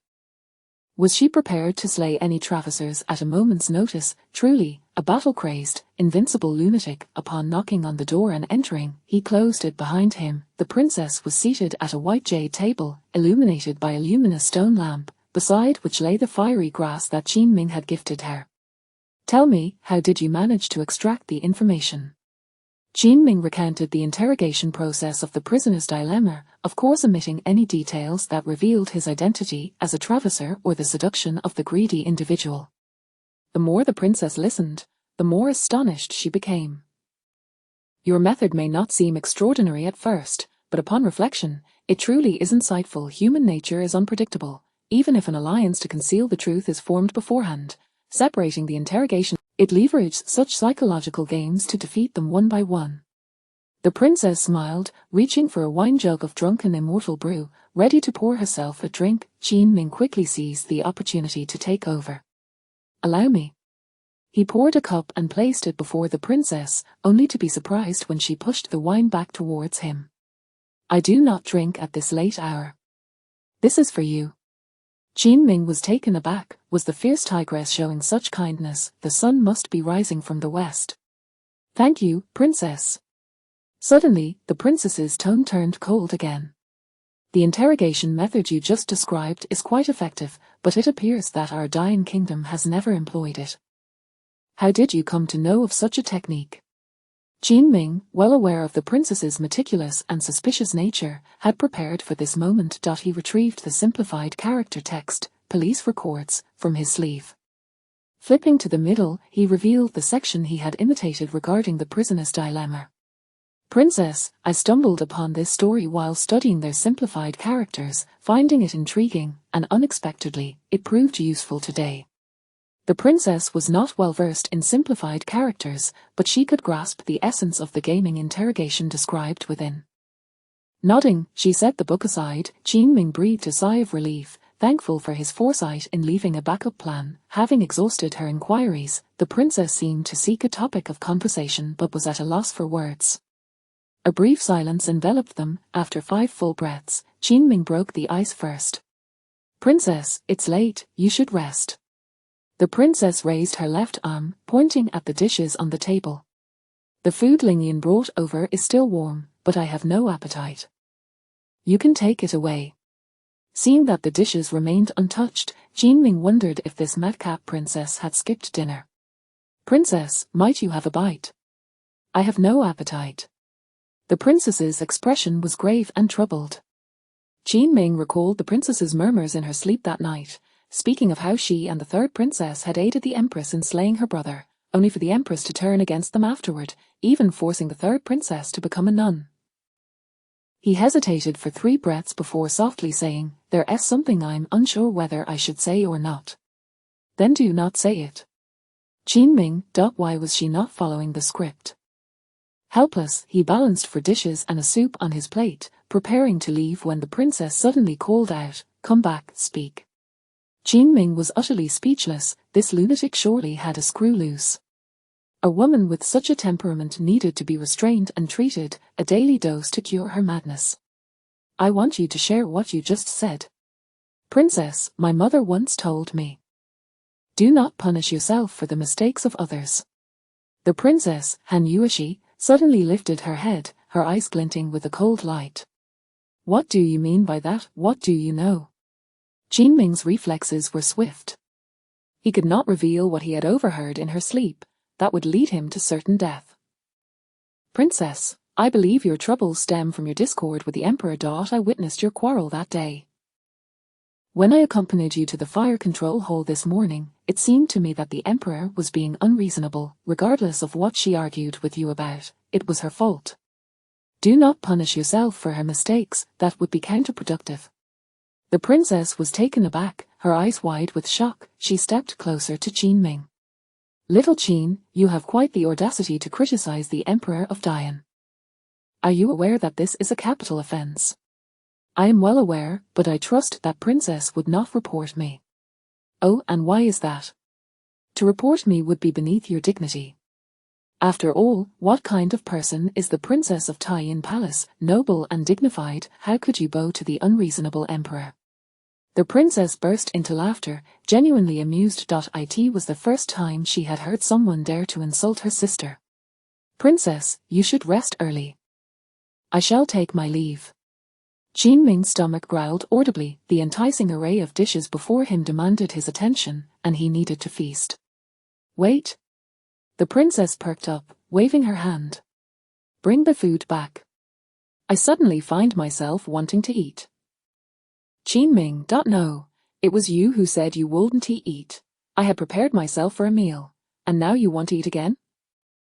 They say a woman's face changes like the weather in June, and it couldn't be more accurate. Jinming returned the dishes to the table and handed the chopsticks to the princess. "Princess, please eat first. I will take my leave." "Leave? Who told you to go? Sit down." I said sit down." "Okay." The princess took a delicate sip of soup.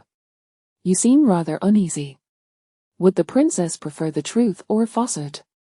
What is the difference between truth and lies? If I were to lie, I would say the princess is exceedingly beautiful. Sitting so close makes me feel apprehensive and uneasy. And the truth? The truth is I am a bit afraid." But the soup the princess had just sipped nearly spilled from her mouth. Chapter 61, Rewarding Martial Techniques. At Tianyi Academy, the Grand Princess, with a tone of incredulity, remarked, "Am I truly that fearsome?" Jinming silently scoffed at her naivety. "Fearsome, indeed, you are far more terrifying than a mother tiger, dozens of times over." However, he dared not voice such thoughts. "The Grand Princess is not fearsome, it is merely that I am rather unfortunate in appearance. Every time I present myself before you, it seems to incite your ire. When you are angered, you threaten to behead me, hence my trepidation." The Grand Princess took a bite of her dish, avoiding Jinming's gaze, and replied nonchalantly, "You are not unattractive." Jinming felt a flicker of joy within. "I, Jinming, am indeed handsome. It appears you are finally beginning to notice my charm. Young Master Qin, do regale me with tales of your homeland." Jinming felt a sudden heaviness in his head. "My homeland is in Blue Star, Huaxia, in the county of Deluo, town 996, Fubao village. I have never set foot in this cold night city. How shall I spin this tale?" Yet, an idea struck him. Given that Cold Night City is perpetually shrouded in darkness and ice, he would lean into that theme, for surely the Grand Princess would not dispatch the demon suppression guards to investigate Cold Night City. Drawing upon his imaginative prowess, he began, "Grand Princess, I have 5 brothers, making a total of 6 of us, and I am the youngest." "Oh, the 6th? Grand Princess, it is the 6th, not the 6th born." The Grand Princess set down her chopsticks, intrigued. In our Yingxia imperial city, many affluent families would scarcely dare to have so many children. Your parents, in a place as desolate as Cold Night City, managed to bear 6 sons? What a sharp-tongued princess! Must you interrupt the tale with your quips? Grand Princess, there is indeed a reason for this. My father is quite robust, specifically, his back is strong. Moreover, in our region, the nights are long and dark, offering little opportunity for other pursuits, so my father often retires early. Additionally, it is quite cold there, so my parents tend to seek warmth beneath the covers early on. The Grand Princess erupted into laughter. So you mean your father and mother simply enjoyed? Her words trailed off as she retrieved a handkerchief to dab at her slightly oily. I implore you, Grand Princess, must we not rest at this late hour? I'm at a loss for how to proceed. I need a suitable excuse to bring this tale to an abrupt halt while providing a reason to refrain from further elaboration. His expression morphed into one of feigned sorrow. However, the good times were fleeting. Soon, our home was devoid of food, and the children were left starving. My father ventured out to hunt but fell victim to a snow beast. My elder brothers, 1st, 2nd, and 3rd, set out to find him and tragically disappeared as well. The Grand Princess furrowed her brow. And then? Then, our family lost its labor force, and not long after, my mother succumbed to illness. My 4th and 5th brothers went out to beg and have since vanished without a trace. The Grand Princess was taken aback, her gaze fixed upon Qin Ming, who wore an expression of profound sorrow. Little did she know of the tragic circumstances that had befallen him. No wonder he cherishes the opportunity to be in the Taiyin Palace so dearly, thus his unwavering loyalty. What happened next? Subsequently, I became a wanderer. Having endured such hunger in the past, you shall not suffer again. Thank you, Grand Princess. Qin Ming took a bite of the tofu fish stew. Good heavens, the royal kitchen's chef ought to be executed for such culinary transgressions. How could the dishes be so unpalatable? He sampled the stir-fried vegetables and mushrooms, utterly tasteless. He tried the other 2 dishes, and they were equally dreadful. None could compare to the cuisine of Blue Star. Initially, he was somewhat hungry and had a healthy appetite, yet now he felt completely sated. Grand Princess, please, you should eat. I am not hungry. How can that be? You just recounted a tale of starvation within your family. Arriving at the palace, where these meals are akin to a festival, you must eat well. The Grand Princess pushed for plates of food toward Qin Ming. And don't forget the bowl of rice and soup, she insisted. Consume every last morsel. Do not be polite with me. You performed admirably today, and I grant you permission to finish everything. Qin Ming, alas, what a headache. As dawn broke, Qin Ming glanced at the current tally of his luck points at the Locking Heaven gourd. It stood at a mere 30, insufficient for any draw. He took the blood-fall sword and made his way to the western courtyard to practice his swordsmanship. Before long, Lingyan the cute bunny came bounding into the western courtyard in search of him. Qin Ming, hurry. The eunuch Zhu Chang from the Bureau of Rights is looking for you. What does Zhu Chang want with me? Qin Ming sheathed the blood-fall sword, draping his long coat over his shoulders as he walked, fastening the buttons. The cute bunny chuckled. What else would he want? It's to reward you. It is said that after your interrogation yielded information about the explosives, His Majesty was greatly pleased and specifically sent eunuch Zhu Chang to summon you. Qin Ming, this Zhu Chang is quite formidable. Many in the palace fear him.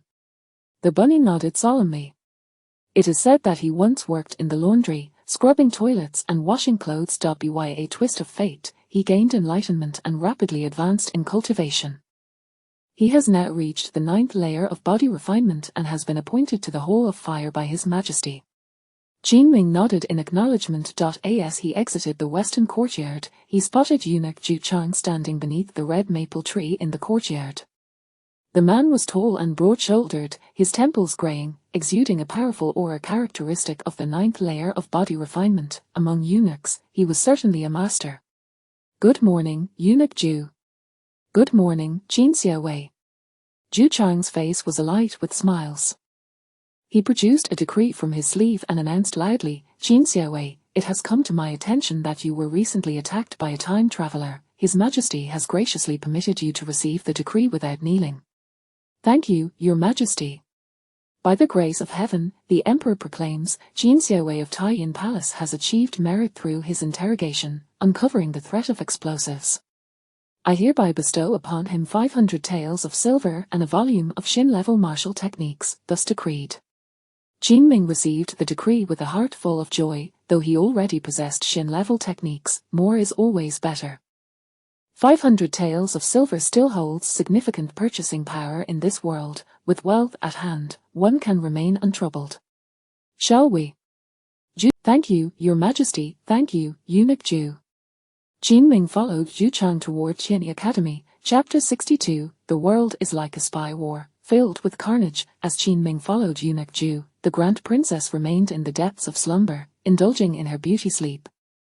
In the courtyard, Meng Tu and Ling Yin had already commenced their cleaning duties at the break of dawn. "Ling Yin, why do you look so radiant lately? You seem to be basking in the spring breeze every day," Meng Tu remarked.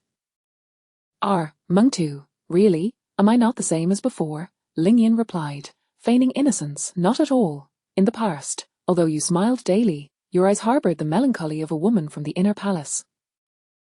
But recently, that sorrow has vanished, replaced by what?" Ling Yin inquired, her curiosity piqued. "Replaced by the exuberance of a young maiden in love," Meng Tu teased, causing Ling Yin's cheeks to flush as she playfully struck her fist against Meng Tu's shoulder. "You're mocking me again, beware, or I shall tickle you." "I am not mocking you, I speak the truth," Meng Tu insisted. In playful retaliation, Ling Yin rolled up her sleeves and began to tickle Meng Tu, prompting her to whirl around in the snowy courtyard, attempting to escape. "Ling Yin, I must advise you to refrain from frolicking like the palace maids. Be cautious not to overexert yourself." "Still talking, how dare you? Just wait, I won't let you off today." Their laughter echoed through the dimly lit snowy morning, adding a touch of merriment to the otherwise somber atmosphere. In the Imperial Garden, the stone path was blanketed in snow. Qin Ming trailed behind Eunuch Ju, their footsteps crunching in the pristine snow. "Captain Qin, at such a young age, you have garnered the favor of the Grand Princess. This time, you have even received commendation from His Majesty. Your future is boundless." "Eunuch Ju, you flatter me. We are merely making a living within the palace," Qin Ming replied modestly. "I assure you, I speak no faucets. While we eunuchs scrape by, you, in the Taiyin Palace, have been promoted to the position of captain of the Demon Suppression Guard. This is indeed a meteoric rise. You must understand, there are no generals in the Demon Suppression Guard. The 12 zodiac positions are all captains, placing you on par with them." Qin Ming suddenly realized the gravity of this statement. He had initially perceived the captaincy as a minor post, yet within the Demon Suppression Guard, it was indeed a significant position. "Captain Qin, where do you hail from?" "From Cold Night City. I have never been to Cold Night City, but I've heard it is exceedingly dark and cold." "Indeed, it remains so throughout the year." Eager to shift the topic, Qin Ming inquired about Ju. "And where does Eunuch Ju come from?" "From Starlight City." "Starlight City, I've heard it is a splendid place, though I have never visited." With a smile, Eunuch Ju replied, "Starlight City is far brighter than Fluorite City. It is nearly devoid of night, with a sky full of stars throughout the year. It is dazzlingly beautiful. However, it encounters frequent rainy seasons and floods, so in my village, we all lived in trees." "That sounds quite delightful," Qin Ming mused, contemplating the peculiarities of the 4 major cities in the Dayan Kingdom. How could they be so strange? Cold Night City was shrouded in darkness, devoid of light. Further north, Fluorite City had a hint of brightness, yet remained dreary. Upon reaching Starlight City, however, it was perpetually illuminated, with stars adorning the sky. Aurora City was even more radiant, basking in perpetual daylight. This world was indeed shrouded in mysteries. As they traversed the Imperial Garden, Qin Ming noticed a stone monument inscribed with "A winding path leads to tranquility." Beside the monument stood a eunuch clad in green, who, upon spotting Ju, approached with a bowed head. "Eunuch Ju, I have something to report." Ju glanced at Qin Ming with a smile and gestured toward a distant row of buildings shrouded in mist. Captain Jean, I shall not accompany you further. If you follow this path straight ahead, you will arrive at Jenny Academy. There, someone will assist you in obtaining your techniques. Thank you, Eunuch Ju. Do attend to your duties. I take my leave, Qin Ming said, moving ahead, utilizing his turtle breathing technique to enhance his perception. He faintly heard the sounds from the Imperial Garden. Ju's voice seemed to cool slightly. What is it that you seek so early in the morning, Brother Ju? It is indeed a matter of great importance. Did you not mention that should a traveler from another world appear within the palace, we must report it immediately? What do you mean? Is there truly a traveler from another world? Yes, there is a traveler, and we can obtain a vital essence from her. Eunuch Ju scanned the surroundings cautiously, lowering his voice. Where would an ordinary traveler possess such essence? Eunuch Ju, you may not be aware, but the Five Elements Alliance believes there is a hidden line of travelers within the palace, which we have long been monitoring. This female traveler is part of that line. If we capture her, we can exchange her for vital essence from the Five Elements Alliance, thereby enhancing our talents. At this, Qin Ming had already halted 100 meters away, concealing himself behind a rockery. He maximized his turtle breathing technique and the art of concealment, allowing him to overhear Ju and the young eunuch's conversation. What a revelation! This world resembled a spy thriller, rife with slaughter. He had not anticipated that the Empress's Hall of Fire would also be infiltrated by travelers, but how had Ju evaded bloodline detection? Thankfully, he had not revealed any signs in Ju's presence. Otherwise, he would have faced betrayal as before. Qin Ming noted the sound of footsteps moving ahead and swiftly followed suit, his breath and footsteps concealed. Even Ju, at the 8th level of body refinement, could not detect him. Little Stool, do you know where that traveler is now? Eunuch Ju, along with Da Kuei and Lan Houer, we have cornered her in the Qingkai Cold Palace. She is hiding inside, likely waiting for nightfall. Well done. What is her connection to the Five Elements Alliance? We have yet to ascertain that. She wears green and has long braids. Upon hearing this, a figure immediately sprang to mind for Qin Ming. Qingxian, green attire, long braids, it must be her. But what was she doing in the palace? Was she searching for him? Ju and the young eunuch, Little Stool, turned left at the stone path, disappearing around a corner. After a brief pause, Qin Ming stealthily followed them, his speed swift and his presence masked. Ju and Little Stool continued forward, navigating through several twists and turns until they reached a desolate cold palace, a place Qin Ming had never visited. The surroundings were adorned with crimson maple trees, their leaves scattered across the ground, blanketed by snowflakes. A thick layer of leaves had accumulated, untouched for years. Ju, along with Lan Houer and Da Kuei, converged from the 4 cardinal directions, encircling the Qingkai Palace. With a wave of Ju's hand, they launched an assault from all sides. Qin Ming quickly assessed their cultivation levels. Ju, at the 9th level of body refinement, was a formidable opponent.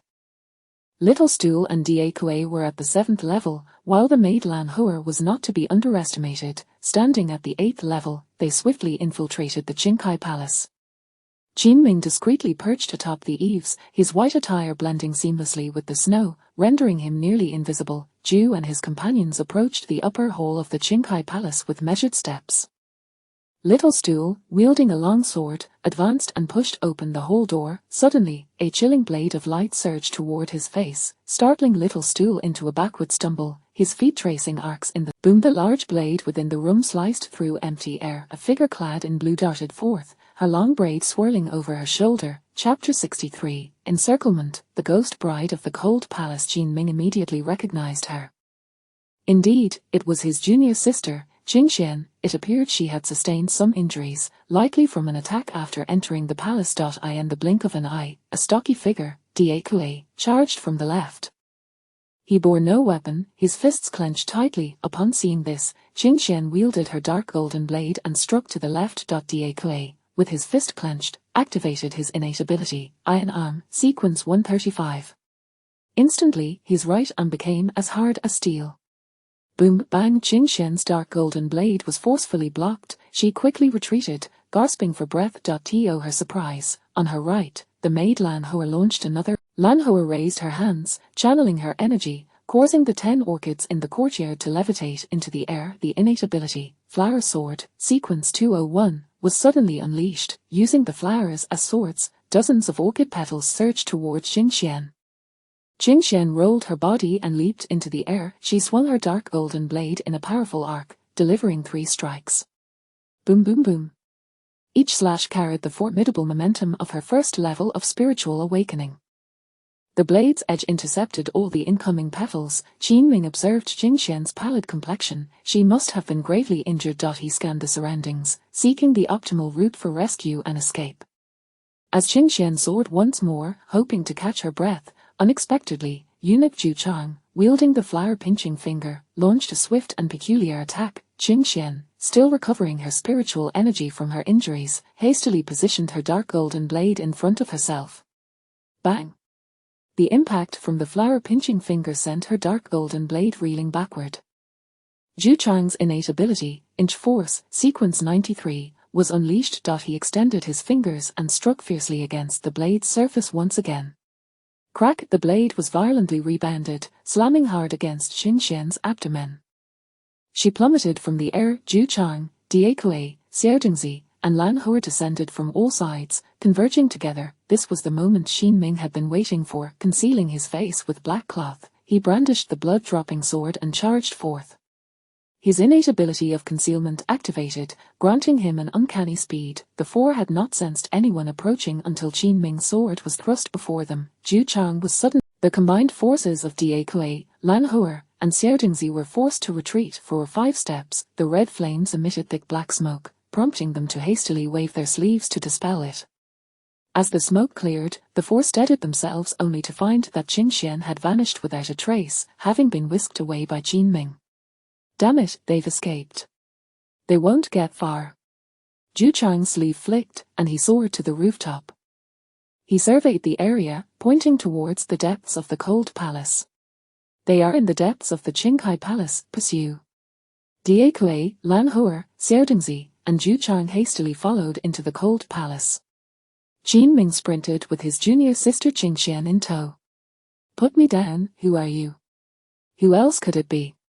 Qinming shot her a glare through the cloth covering his face. Who else would risk their life to save you, you foolish girl? Upon hearing his voice, Jingxian recognized him. Qinming, how did you know I was here? Telepathic connection, of course. Who has a telepathic connection with you? Put me down. Call me senior brother. No way, put me down. Sensing the 4 pursuers closing in behind them, Qinming darted into a grand palace, kicking the door open and charging inside with Jingxian.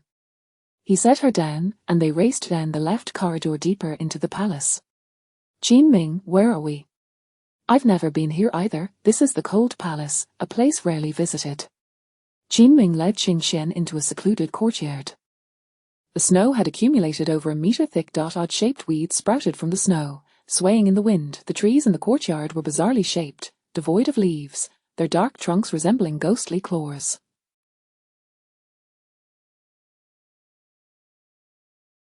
It seemed this cold palace had long been abandoned. However, as Qinming and Jingxian stepped through a circular archway, they were taken aback. The entire courtyard was adorned with numerous red lanterns hanging from the surrounding corridors. The red light illuminated the trees and flowers, casting a blood-red and eerie glow. Each window was plastered with large double happiness characters. What was the meaning of this? Just as they sensed something amiss and contemplated retreating, Zhu Chang and his companions had already caught up. They stormed into the courtyard, surrounding Qinming and Jingxian. Remove the cloth from your face, Qin Xiaowei. I am quite familiar with your attire. Who would have thought that after just achieving merit in front of the Emperor, you are also a time traveler?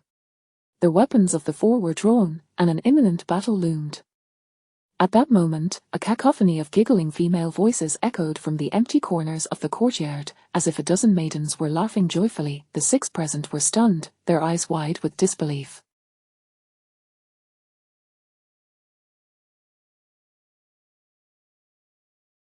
Their courtyard grew increasingly dim. Apart from the lanterns, all else was shrouded in darkness. After 3 breaths, suddenly, from the corner of laughter emerged a procession of palace maids. They possessed graceful figures and exquisite features, each holding platters of delectable food.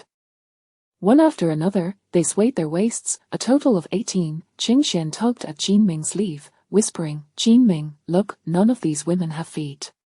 At this revelation, everyone turned to look.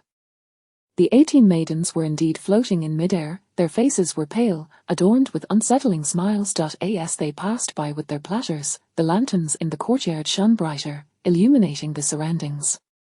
The eaves, trees, and rooftops were festooned with red fabric and lanterns, and everywhere was plastered with double happiness characters. Qin Ming came to a realization. If I'm not mistaken, we've inadvertently stumbled into a spirit realm.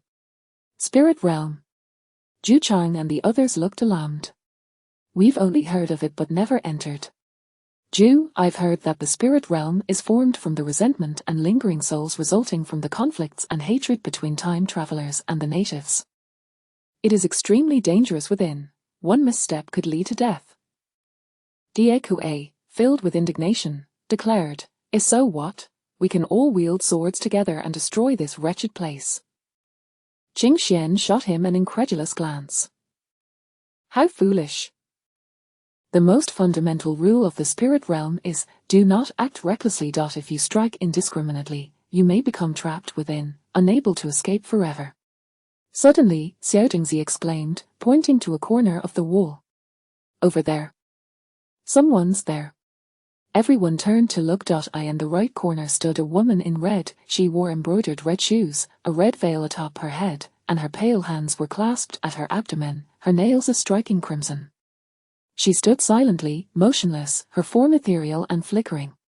Warning, danger level increased by 100 times. During the period of danger, luck points will increase by 100 times. Chapter 64, My Little Junior Sister is quite impressive.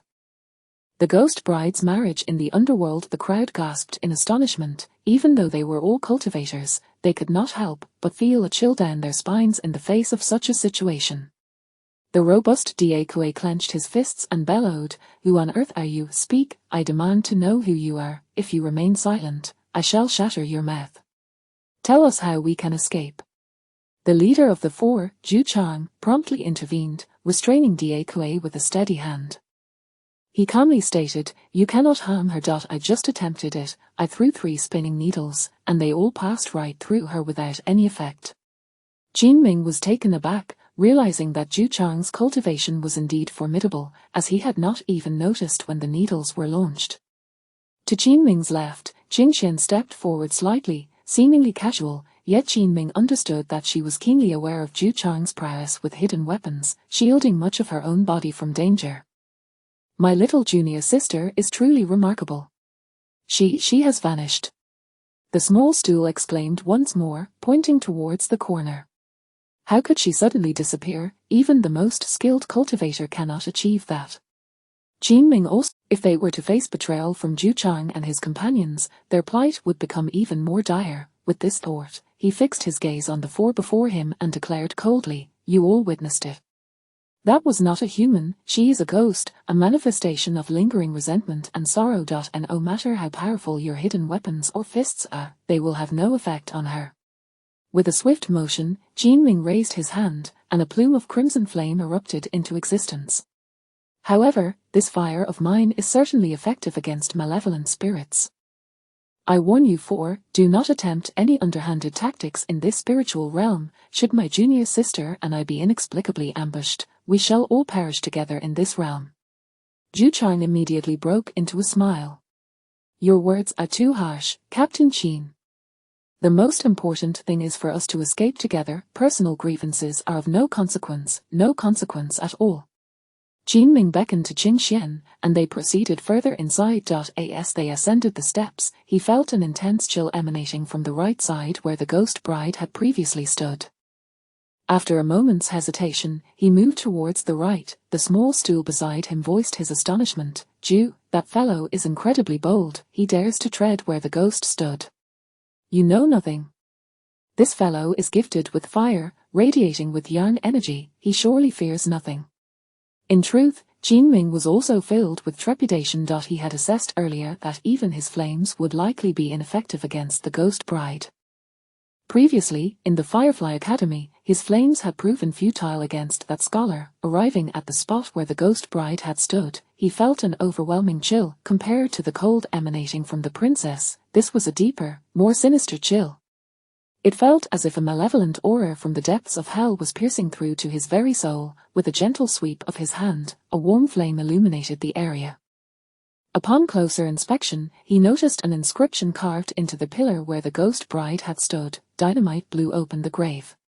Perfume turned into poison. My eyes that read, my mouth that ate. Heartless man, all I desire is to wed. The group stood frozen, pondering these words. As fellow transmigrators, they were no strangers to perfume and dynamite. It seems that the ghost bride harbors deep resentment towards perfume and dynamite. Could it be that she was deceived by a transmigrator? Undoubtedly. Transmigrators exploiting the native inhabitants have formed the lingering spirits of resentment. While they were deep in thought, suddenly, 6 red cards floated out from the darkness at the entrance. Each of the 6 individuals picked one up, revealing bold characters that read, Marriage Invitation. Jinming unfolded the invitation, which stated, Ghost Bride's Marriage. Please register the groom's information. The fortunate bridegroom will be selected from among you all. At the bottom of the invitation hung a small brush, already dipped in ink. Zhu Chang and his companions exchanged glances. What should we do, Zhu? Since they request personal information, let us fill in our details on the invitation. Let her choose as she wishes. Jinming took the brush and wrote. Name, Jinming. Gender, male. Suddenly, a thought struck him, and he glanced at Qingxian beside him. She also wrote her name, but just as she was about to write female in the gender field, Jinming seized her arm, pointing at his own inscription of a male. Though Qingxian did not comprehend his reasoning, she instinctively trusted Jinming's judgment. Following his lead, she recorded her gender as a male. Upon completing the registration, a line of text appeared at the bottom of the invitation. Please grant the bride an unforgettable wedding. You will receive unexpected rewards.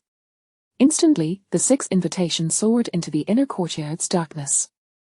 After 10 breaths, the interior courtyard suddenly illuminated entirely. Every lantern shone a brilliant red. Meanwhile, the lanterns in the courtyard they had just occupied extinguished one by one, as though urging them to proceed into the inner courtyard. Zhu Chang was the first to step into the inner courtyard, with the others following closely behind. In the center of the courtyard stood a table draped in red cloth, laden with an array of fruits and pastries. The corridors on either side were suffused with a rosy glow from the lanterns, and eerie laughter occasionally echoed through the air. Qingxian tugged at Jinming's sleeve, pointing upwards. Only then did Jinming notice 4 lanterns adorned with writing slowly descending from the sky, resembling riddles. Zhu Chang advanced a few steps and solemnly remarked, Lan Hoer, you work at the palace embroidery workshop. You should be quite familiar with such riddles. Go take a look. Lan Hoer did not respond. Lan Hoer, where has she gone? The group turned abruptly. The palace maid, who had been following them moments ago, had vanished without a trace.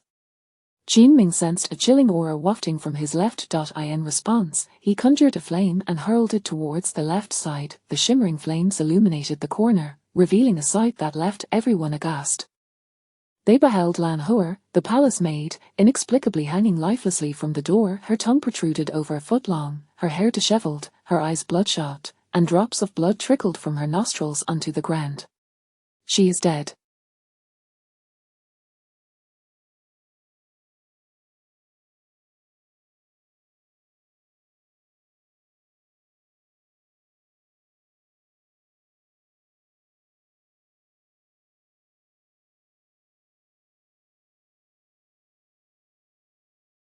How could she have died so suddenly? The small stool's face turned pale with fright.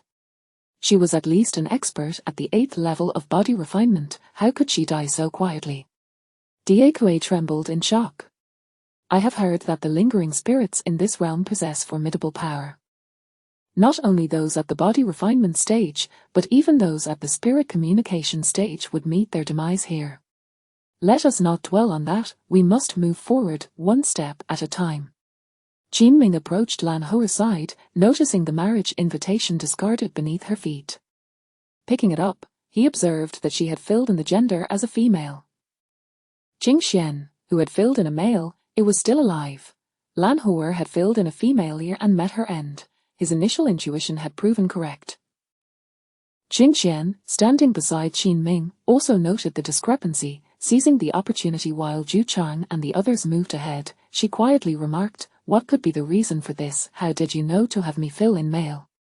"I guessed based on intuition. Since this ghost bride's marriage involves a bridegroom, she must be seeking to wed a man. If you had filled in female, it is highly likely you would have faced immediate death. I was right. Lan Hoer has indeed perished." A glimmer of gratitude and admiration flickered in Qing Xian's eyes. Her master had been correct. Qin Ming was indeed calm and astute, even in such a perilous environment. Following him provided a sense of security. Chapter 65, The Betrothal Gifts. The orchid, being a master of the 8th stage of body refinement, was silenced and met her demise, hanging lifelessly from the beam of the room. This left Zhu Chang and the others visibly anxious, urging them to exercise greater caution.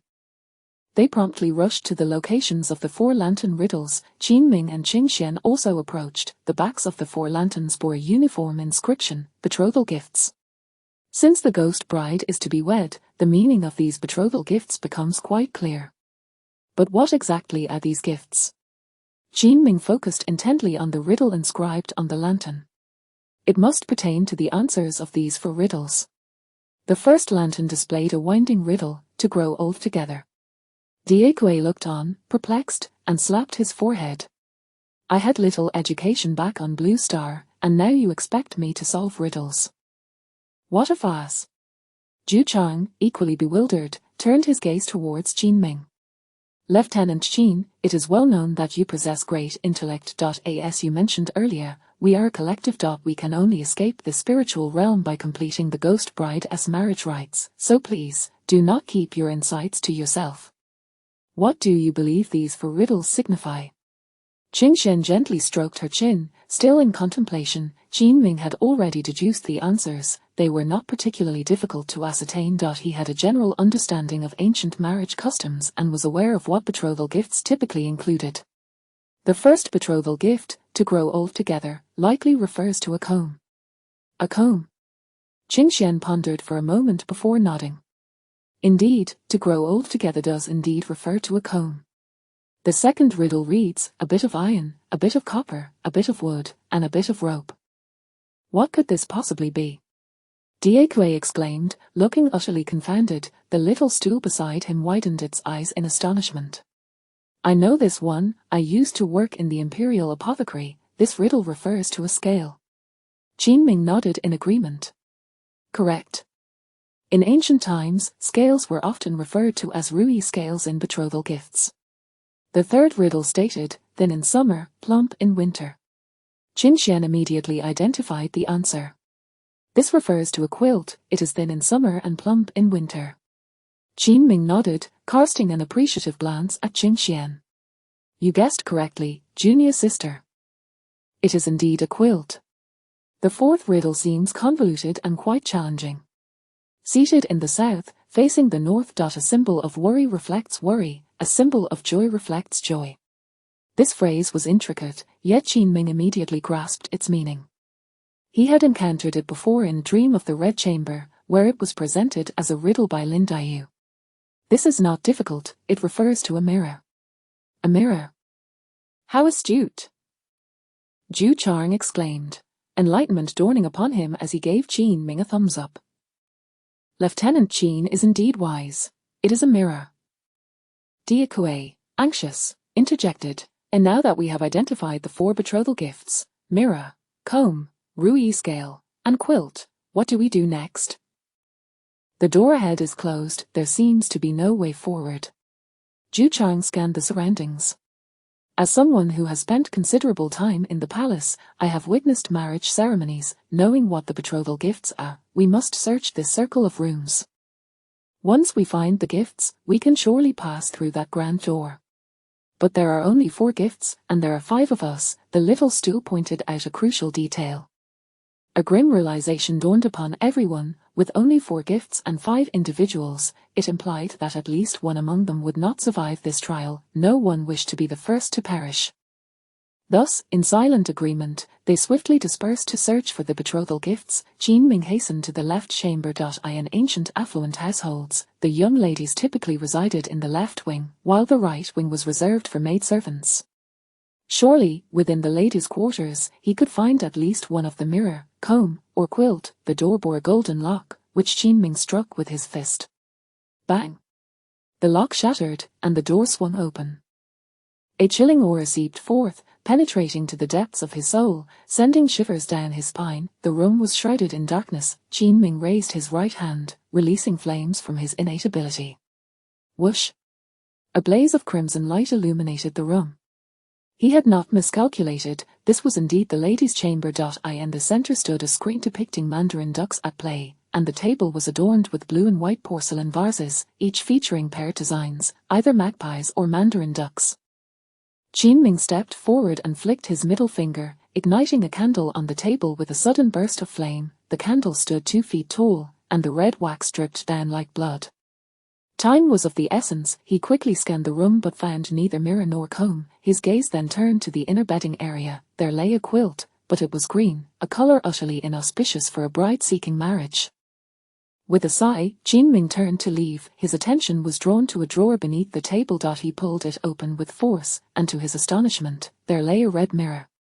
However, it was upside down. He promptly retrieved it, flipping it over to inspect. Although it was a bronze mirror, it gleamed with remarkable clarity. Warning: danger level increased by 100 times, luck points acceleration increased by 100 times during danger period. Swish! In the mirror's reflection, he glimpsed a shadow passing behind him. What was that? Qin Ming swiftly turned, but found only emptiness.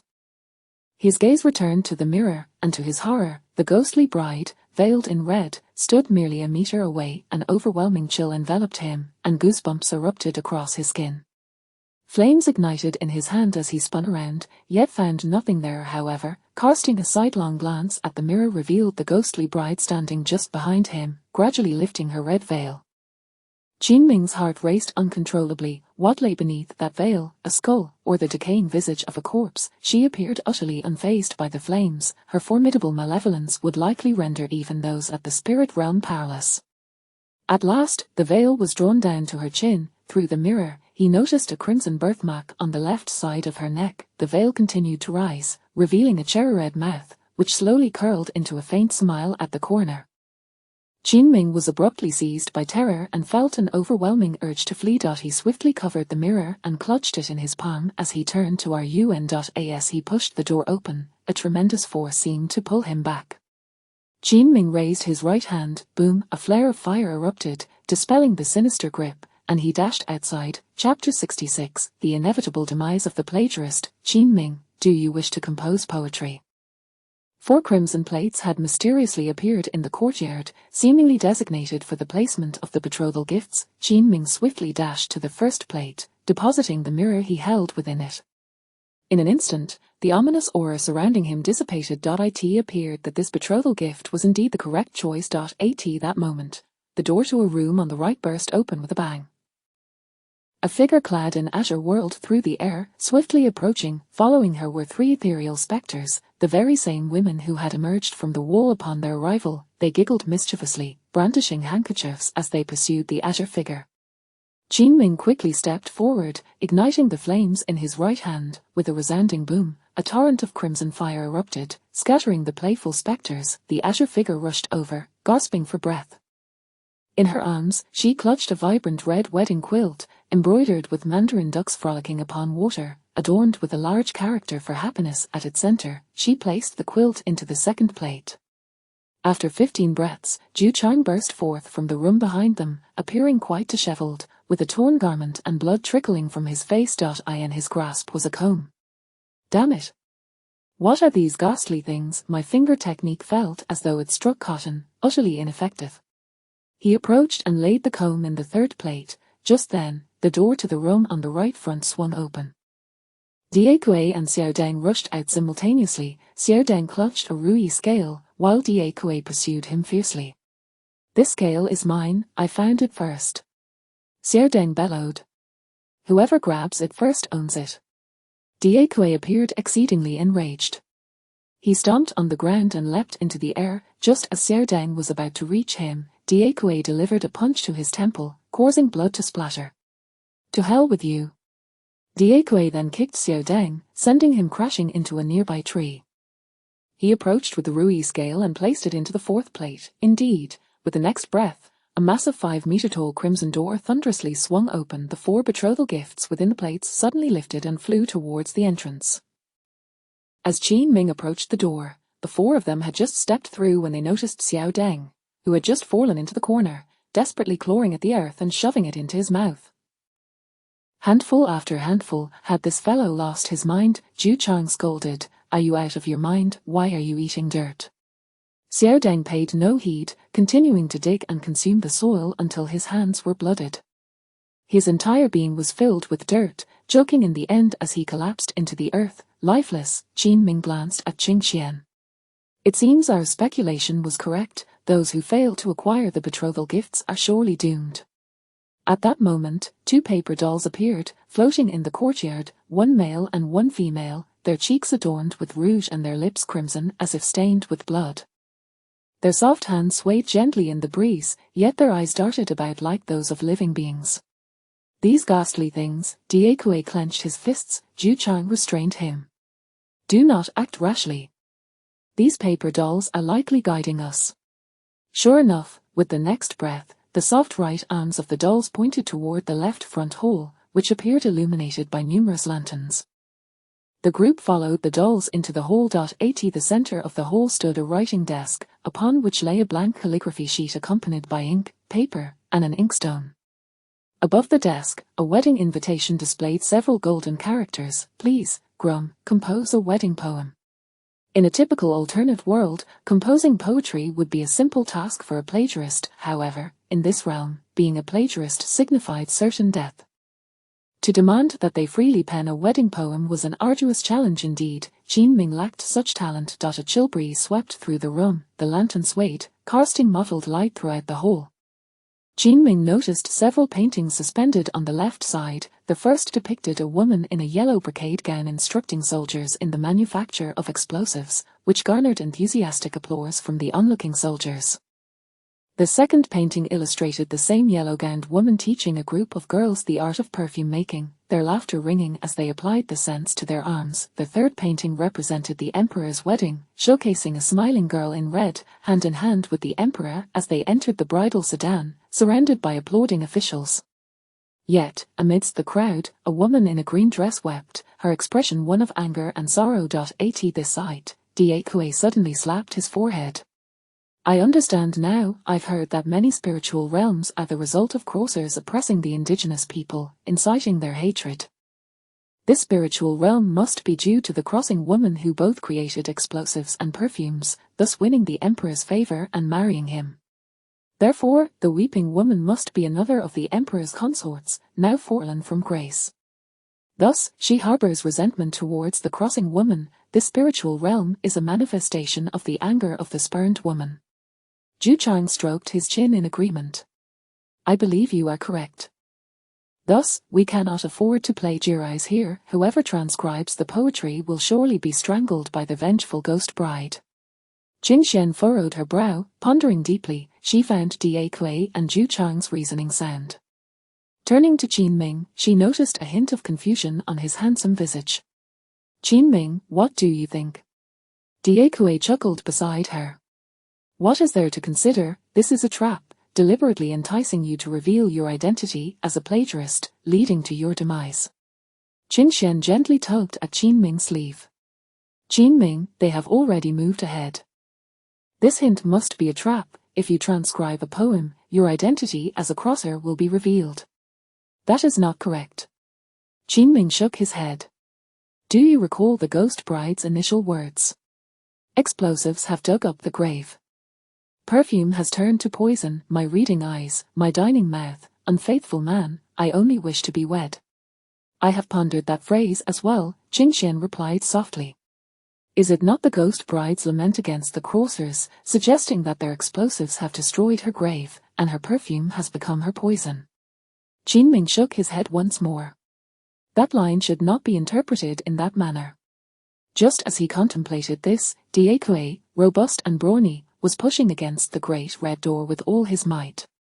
This challenge is a ruse. We need not compose poetry. We can simply push the door open and pass through. To be a plagiarist here is to court death.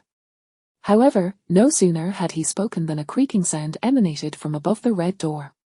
Suddenly, a 2-meter-long, gleaming guillotine blade descended straight down. Diekue was taken aback, yet, being a cultivator, he swiftly summoned his spiritual energy to leap away, but to his dismay, 4 ghastly, pale arms shot out from the corners of the door, seizing his hands and feet tightly. No matter how he employed his spiritual power, it proved utterly ineffective. "Boss, save me."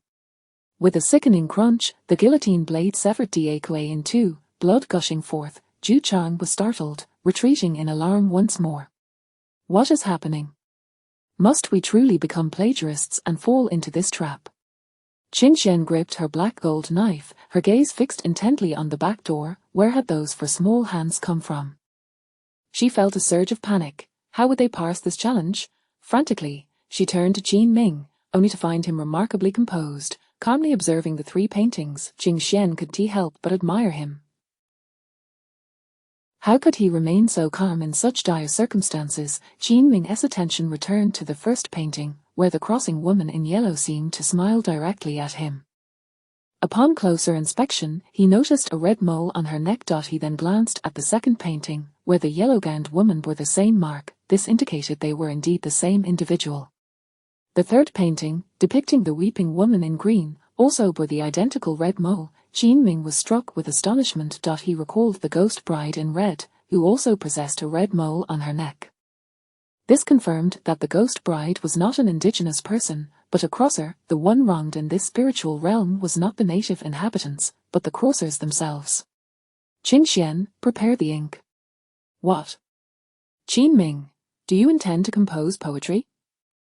To transcribe poetry here signifies your identity as a crosser. You will perish. Prepare the ink. Trust me. All right. Qin Ming grasped the brush and lightly dipped it into the ink. Though his writing may have been crude, he inscribed a brief poem upon the white paper. Let us speak of wine, together till old age, the lute and zither in harmony, all is tranquil. Chapter 67. The wedding night. As Qin Ming completed his poem, the paper suddenly fluttered into the air, igniting vividly in the atmosphere. Moments later, a thunderous sound resonated as the grand red door swung open. You guessed correctly. Qin Ming sighed in relief, astonished to discover that this spiritual realm was born from the grievances of a time traveler. Qin Xian and Zhu Chang wore expressions of confusion. Zhu Chang's countenance was cold, yet he inwardly rejoiced, thankful that he had refrained from ambushing this insufferable brat. He hadn't anticipated Qin Ming's intellect to be so sharp. Leading the way, Qin Ming stepped through the red door alongside Qin Xian, with Zhu Chang trailing behind. Before them stood 3 identical houses, each adorned with auspicious characters on their windows and doors, and the words "Wedding Chamber" elegantly inscribed in red at the center of the beams. The trio inhaled deeply, realizing that this was the final step of the ghost bride's spiritual realm. They understood almost immediately that the 3 rooms were meant for each of them to face their last challenge. Qin Xian nodded at Qin Ming, taking the lead towards the central house. Zhu Chang, gritting his teeth, made his way to the leftmost room. Left with no choice, Qin Ming pushed open the door to the third chamber. The room was adorned in an antique style, a folding screen depicting mandarin ducks playing in water. Beside a red candlestick lay an array of fruits and nuts. As he entered, a redwood wedding bed came into view, beautifully draped with a red quilt, adorned with red pillows and exquisite curtains. Qin Ming settled on the edge of the bed. Suddenly, a piercing scream echoed from Zhu Chang. What was happening? Had someone already perished at the onset of the wedding? A chilling realization struck Qin Ming. Zhu Chang was a eunuch. His entry into the wedding chamber was no different than that of the woman who had just filled in the gender as female. With this thought, Qin Ming recognized Qin Xian was in peril.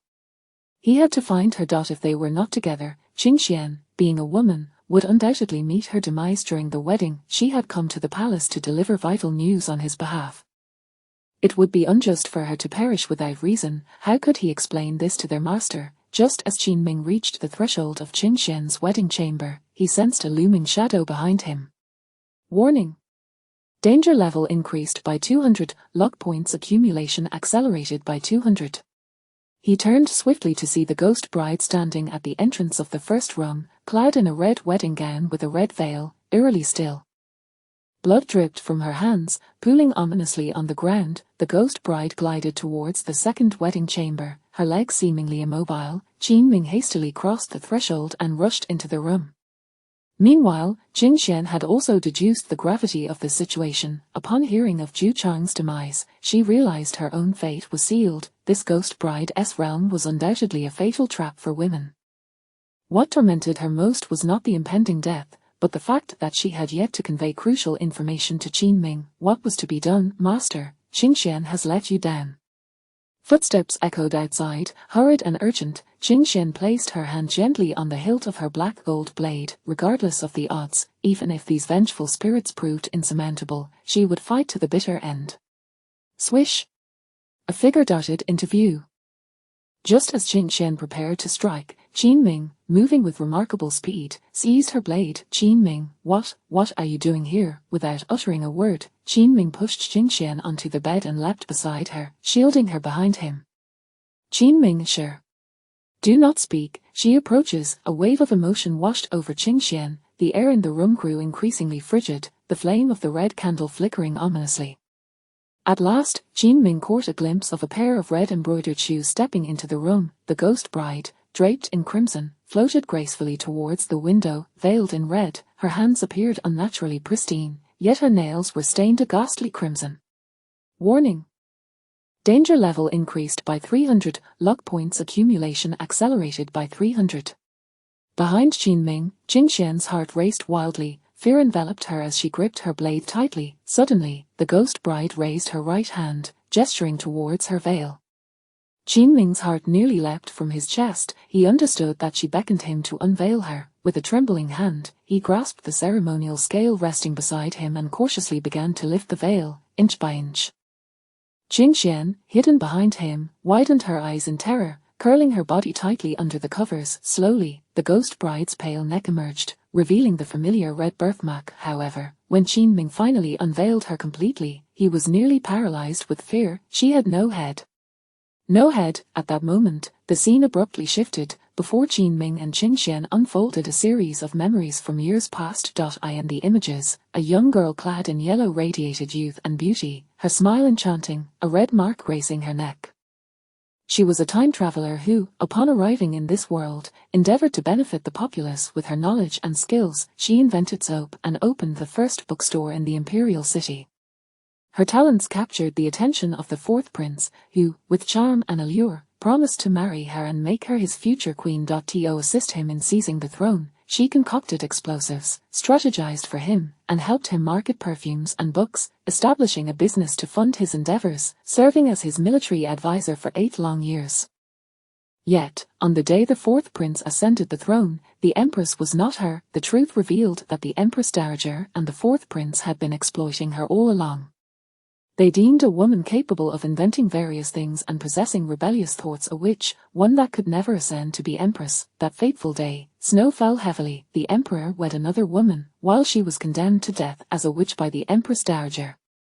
The Emperor, finding her behavior peculiar and her thoughts unconventional, likened her to an otherworldly demon. To eradicate her completely, he ordered her head to be severed, ensuring she would never reincarnate. The vision abruptly ceased. Chapter 68. What happened in the bridal chamber? Senior brother, the sight of Qin Xian nestled beneath the covers stirred a pang of sorrow within him. It seemed that the headless ghostly bride, clad in her wedding gown, was not as terrifying as he had once believed. The room echoed with low, mournful sobs. The ghostly bride slowly raised her right hand and placed it upon Qin Ming's face. Her touch was frigid, as if it reached into the depths of his very soul. A shiver of discomfort coursed through Qin Ming. Before his eyes, the entire spiritual realm began to twist and dissolve. Once again, he and Qin Xian found themselves in the Qingkai Palace. The remains of Zhu Chang and the others had vanished. At that moment, 3 shimmering spiritual essences appeared in Qin Ming's hand, while Qing Xian held 2. He tucked the essences into his sleeve, only to discover a red ring nestled within. It bore 3 characters, Lang Junjie. Lang Junjie, a gift from the ghostly bride, a one-time consumable that allows for her intervention once. Not too shabby, the ghostly bride had clearly possessed formidable powers. Those below the realm of spiritual connection were nearly incapable of resisting her with her assistance. His safety would be further assured. Qing Xian, still trembling with trepidation, gasped, Qin Ming, is it over? Yes, it is. This spiritual realm is far too frightening. I must ask, what transpired between you and her in the end? What do you mean? During the final trial, it was clearly a bridal chamber. Did you engage with that headless ghostly bride? Weren't you watching the whole time? What could I have done? But Zhu Chang was a eunuch. He clearly perished during the bridal chamber scene. How did you manage to get through? Ask Master about that when you return. But first, tell me why you came to the palace. I almost forgot the important matter. Qing Xian quickly composed herself. Master instructed me to inform you that your information has been uncovered. Your family in Shuidao village of Hanyi City has all perished. Among those who came to Yingxia City with you, 1, Xiao Liuzi, has died, while the other, Tang Wei, is serving as a steward at Tianyi Academy. A wave of relief washed over Qin Ming. Junior sister, your timing is impeccable. I was indeed heading to Tianyi Academy. Had you not mentioned it, I would have certainly entered through the front door and been caught red-handed. Noticing the time, Qing Xian said, I must depart now. Qin Ming grasped her sleeve, producing a spiritual essence. Take this. What for? Last time, Master took your essence for me, so I'm returning the favor. I refuse.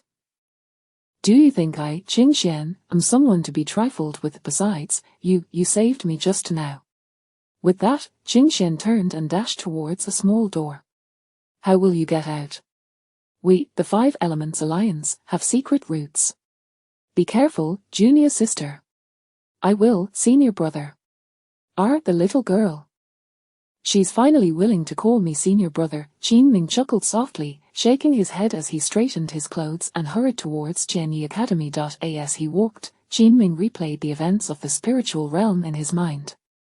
This experience was entirely different from the first. In the initial encounter, the unscrupulous transmigrator had bullied the natives, leading to the resentment of the white-clad scholar, yet in this instance, the transmigrator had acted on behalf of the emperor, only to be murdered out of hatred, thus generating grievances.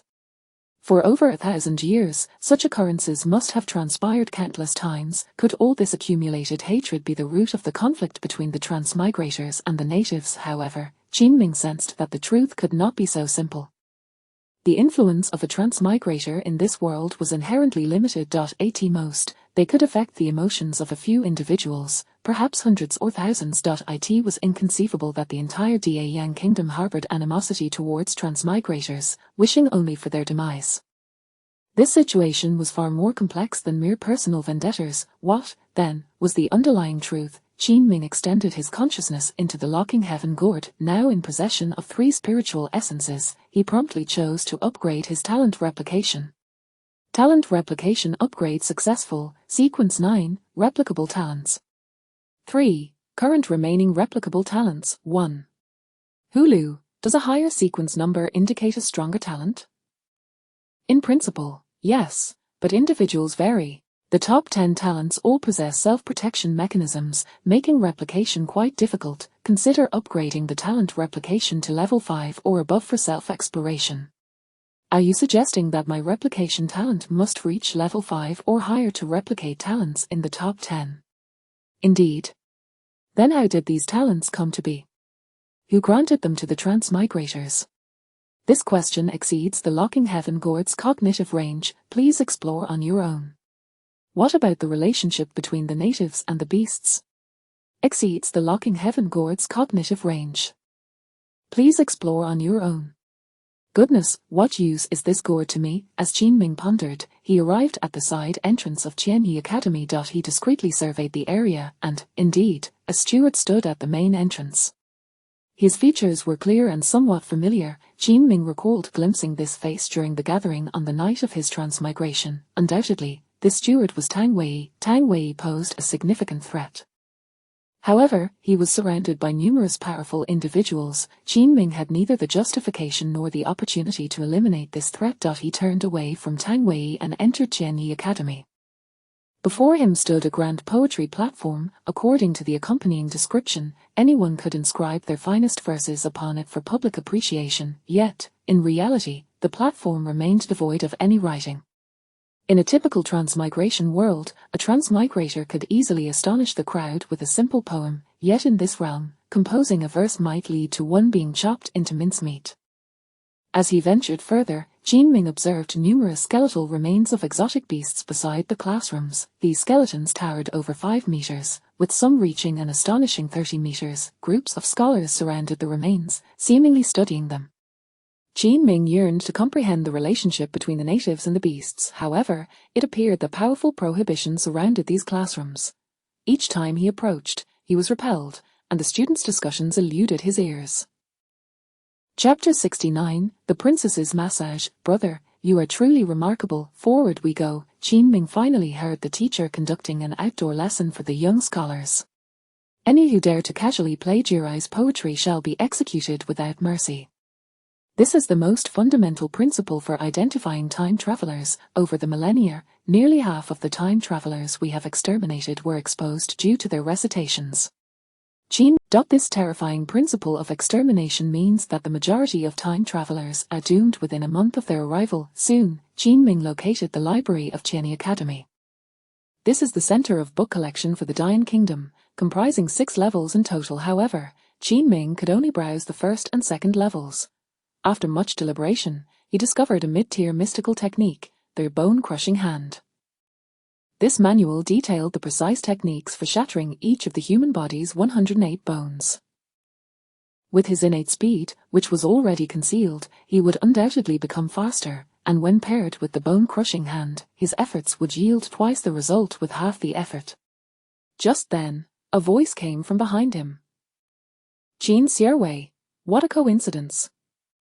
Qin Ming turned to see the slightly hunched figure of eunuch Wang Jin. Holding a feather duster. He was now the messenger eunuch of the Imperial Rights Bureau, the very person who had lectured them upon Qin Ming's arrival. Eunuch Wang, I am here on His Majesty's orders to select techniques. We are aware. Congratulations. Qin Xiaowei, you have indeed fared the best among this batch of ours. Qin Ming quickly diverted the conversation. What brings you here, Eunuch Wang? I am here to find a book for His Majesty. Eunuch Wang is truly impressive. There are 6 levels in this Tianyi Academy, and I can only peruse the first 2, yet you can ascend to higher levels. Ascending isn't remarkable. After you linger on the 3rd, 4th, and 5th levels, you too will gain access. However, the 6th level of this Tianyi Academy is absolutely forbidden. Qin Ming displayed a puzzled expression, feigning innocence. Since I have only recently arrived in the capital, no one has mentioned this to me. Eunuch Wang tugged at Qin Ming's sleeve, leading him out of Tianyi Academy. Along the way, he kindly cautioned, Qin Xiaowei, as one of our own, we are bound by fate. Now that I am in the Imperial Rights Bureau and you in the Demon Suppression Guard, we should support one another in the future. Eunuch Wang, that is only right. Considering your cleverness and there are 3 places in the imperial city of Dian that are utterly off-limits. The first you may have encountered is the Longyuan Ancestral Hall. Qin Ming pondered this. The second is the 15th through 18th levels of the Demon Suppression Tower. Qin Ming's mind raced. He had explored the 1st and 2nd levels of the tower, but he lacked the key for levels 3 and above. And the 3rd is the 6th level of this Tianyi Academy. Qin Ming nodded. I shall remember this. Thank you, Eunuch Wang. He dared not inquire further. Many things, if probed too deeply, could arouse suspicion. He could only take one step at a time. What mysteries lie within these 3 forbidden zones? Upon returning to the Taiyin Palace, Jinming immediately commenced his cultivation. He sensed that he was on the verge of breaking through to the 5th level of body refinement. He needed to exert more effort. He made his way to the western hall of the palace, where a vast open space awaited him. The snow was 3 feet deep. Jinming first practiced the ice spirit fist until his body felt heated, then retrieved the bone-crushing hand. He trained with utmost diligence, mastering all 108 techniques within 2 hours. Jinming had deliberately sought out a dozen or so manuals on footwork, boxing, and swordplay in the palace's library. These techniques were of relatively low rank, placed there to divert suspicion from his practice of the celestial severing technique, gale sword technique, and turtle breathing technique. Jinming continued his training until dusk, his meridians flowing freely and his body radiating heat. At last, he broke through to the 5th level of body refinement, and his aura transformed entirely. Whereas before he would tire after merely 15 minutes of combat, now he could engage in battle for an entire hour without issue. In the Zuixian Tower, room 1 of the Heavenly Division, Yunshui Yao donned a robe of luminous moonlight, cradling a cup of hot tea as she sat upon a high chair. Her disciple, Qing Xian, stood before her, hands clasped around a sword, reporting on matters concerning the spirit realm. Qing Xian refrained from embellishing the tale, relaying her observations candidly. After listening for 10 breaths, Yunshui Yao fell into silence. Master has ventured into 3 spirit realms, yet none were as perilous as your experience.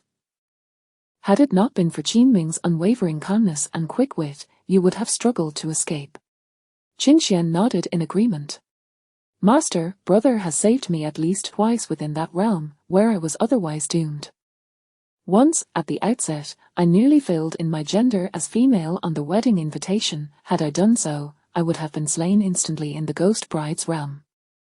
And during the wedding night, how could I, a woman, share a chamber with the ghost bride? Yet brother rushed to my side, unafraid of the consequences. Yunshui Yao took a sip of her tea and smiled. Why do you now refer to him as brother? Oh, master, I am relaying something significant. Why do you focus on that?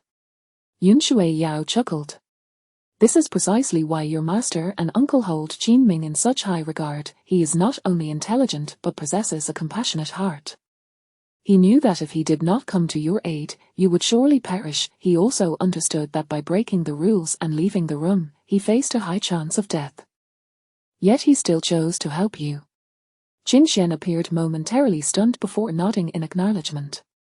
Master, there's another issue, that Zhu Chang, a eunuch, died during the wedding, yet my brother, also a eunuch, survived, and I even saw him shiver. Yunshui Yao. Shiver? Yes, why is that? Yunshui Yao suddenly recalled her disciple's shivering encounter with the ghost bride, feeling somewhat embarrassed. We shall discuss that later. And then what happened?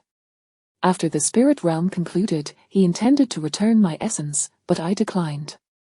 Good. He is in dire need of that essence at present. Master, the news we sent was remarkably timely. When I encountered him, he was just about to head to Jenny Academy. Had I not alerted him, he would have surely exposed himself. Master, could we not have the people from the 5 Elements Alliance eliminate that Tang Wei E? That is not feasible. Yunshui Yao waved her sleeve. I have considered this long ago. The area surrounding Jenny Academy is fortified with powerful restrictions, making it exceedingly difficult to kill someone within. At that moment, Ma Qiang entered the room. Master, Uncle has received word from the headquarters of the 5 Elements Alliance, requesting your presence at the Starlight City Conference. Jinming continued his cultivation until midnight, feeling exceedingly hot. He decided to break through the nearby ice river and plunge in. The icy water rushed into his pores, clashing with his body's intense heat. The sensation was truly exhilarating. As Jinming emerged from the icy water, he noticed the 8 trigrams window on the west side of the 11th floor of the princess's palace had opened. The Long Princess, Han Yueshi, reclined against the window, holding a jar of intoxicating wine, her gaze fixed intently upon him. If you wish to cultivate, do so properly. Why jump into the icy water? Long Princess, I was feeling overheated. The icy water is quite refreshing. You, a rootless wanderer, How could you possibly feel overheated? What technique did you acquire at Jenny Academy today? E. Long Princess. I obtained the bone-crushing hand. E. Show me a demonstration. Qin Ming swiftly leapt from the icy water. He executed all 108 techniques of the bone-crushing hand with powerful momentum and seamless grace. Controlling his cultivation level to the third stage of body refinement using his innate stealth, he showcased his skill. This technique appears quite impressive. Come closer. Long Princess, I am drenched, allow me to change before returning. To his surprise, the Long Princess suddenly raised her right hand and gently grasped. In an instant, all the moisture from his garments was extracted, coalescing into a flurry of snowflakes that drifted down gently. Qin Ming couldn't help but feel astonished. This eccentric individual possesses extraordinary prowess. Your clothes are dry now, come here. Qin Ming approached the Long Princess's room and pushed the door open. Inside, a shadow stone lamp flickered, and a fire crackled in the fireplace nestled in the western corner. At that moment, the Long Princess lay upon a plush bed, wrapped in a black robe that accentuated her alluring curves. Little Qin, your demonstration of the bone-crushing hand was commendable. Come here and give me a massage. Qin Ming felt overwhelmed and speechless. This bone-crushing hand is a deadly technique. How could she ask for a massage? Where should I squeeze? Is she not afraid of being crushed? Chapter 70. Do eunuchs also fancy women? The Grand Princess waved her hand. Little Qinzi, why are you standing there in a daze? Qin Ming hurriedly approached. A faint, alluring fragrance wafted through the air, seemingly not from any flower or herb, but rather an innate essence of the Grand Princess herself. He gently began to massage her shoulders. To his surprise, the fierce Grand Princess possessed skin that was exceptionally smooth and soft. Little Qinzi, unleash your cramping bone-shattering technique. Qin Ming channeled his spiritual energy into his palms, gradually executing the move. He lightly pinched the bones in her shoulders, expecting her to wince in pain. Instead, the Grand Princess let out a soft, pleasurable moan. You've mastered your technique quite well today. Continue.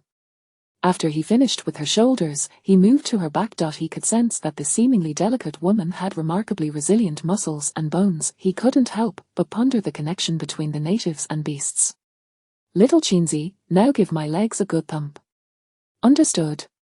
Qin Ming turned to behold her long, jade-like legs, shining brilliantly under the light. He used his cramping bone-shattering technique to knead her exquisite legs, even reaching the upper thighs. His heart raced several beats faster. The Grand Princess leaned against the edge of the bed, eyes closed in relaxation, softly remarked, Little Qinzi, as an eunuch, do you also have a penchant for women's legs? Qin Ming. Your heart was steady while massaging my back, yet it races uncontrollably now that you're working on my legs. Qin Ming felt a surge of anxiety. He adjusted his leg position, fearful of exposure. The Grand Princess opened her eyes, a hint of allure gracing her lips. The Jenny Academy once stated that travelers are inherently lustful, and men remain so throughout their lives unless they meet their end. I used to doubt it, but now I believe it. Even you, an eunuch, feel this way, let alone a normal man. Qin Ming, Little Qinzi, is that not the case? I dare not say. You are fortunate to be an eunuch. Otherwise, the ancestors of the Longyuan ancestral hall would have long since emerged to tear me, Hanuexi, to shreds. Does the Grand Princess imply that the ancestral spirits of the imperial city disallow marriage? Ever since the incident involving my brother, my deranged sister has forbidden me and my third sister from associating with men. Qin Ming pondered the incident involving her brother. Could it be that the Grand Princess and her third sister had conspired to slay him? His gaze involuntarily drifted to a painting adorning the headboard, mentioning her brother. The Grand Princess, Hanuexi, suddenly wore a sorrowful, melancholic expression. Her eyes were fixed upon the painting. The handsome young man seated beside our mother is my royal brother. What do you think? Is he not striking? Qin Ming nodded. Indeed. Yet, I and my third sister took his life. The Grand Princess suddenly spoke in a self-mocking tone. I still remember. His eyes held such a mournful gaze. I cannot forget it, even now, as it haunts me incessantly. Noticing Qin Ming's silence, she turned to face him. I confess to you that I killed my brother, yet you show no reaction? Do you deem me heartless? Qin Ming shook his head. He placed the Grand Princess's legs upon his knees, gently massaging her feet. Grand Princess, regarding this matter, I possess both truths and fabrications. Which would you prefer to hear? The truth. If you wish to hear the truth, do not berate me. Speak. Actually, the night you fainted, you murmured in your sleep, and my lack of surprise stems from having heard it. The Grand Princess's expression shifted slightly in astonishment. She then pressed her fingers against her temples in distress. I truly did not wish to kill him. I genuinely did not.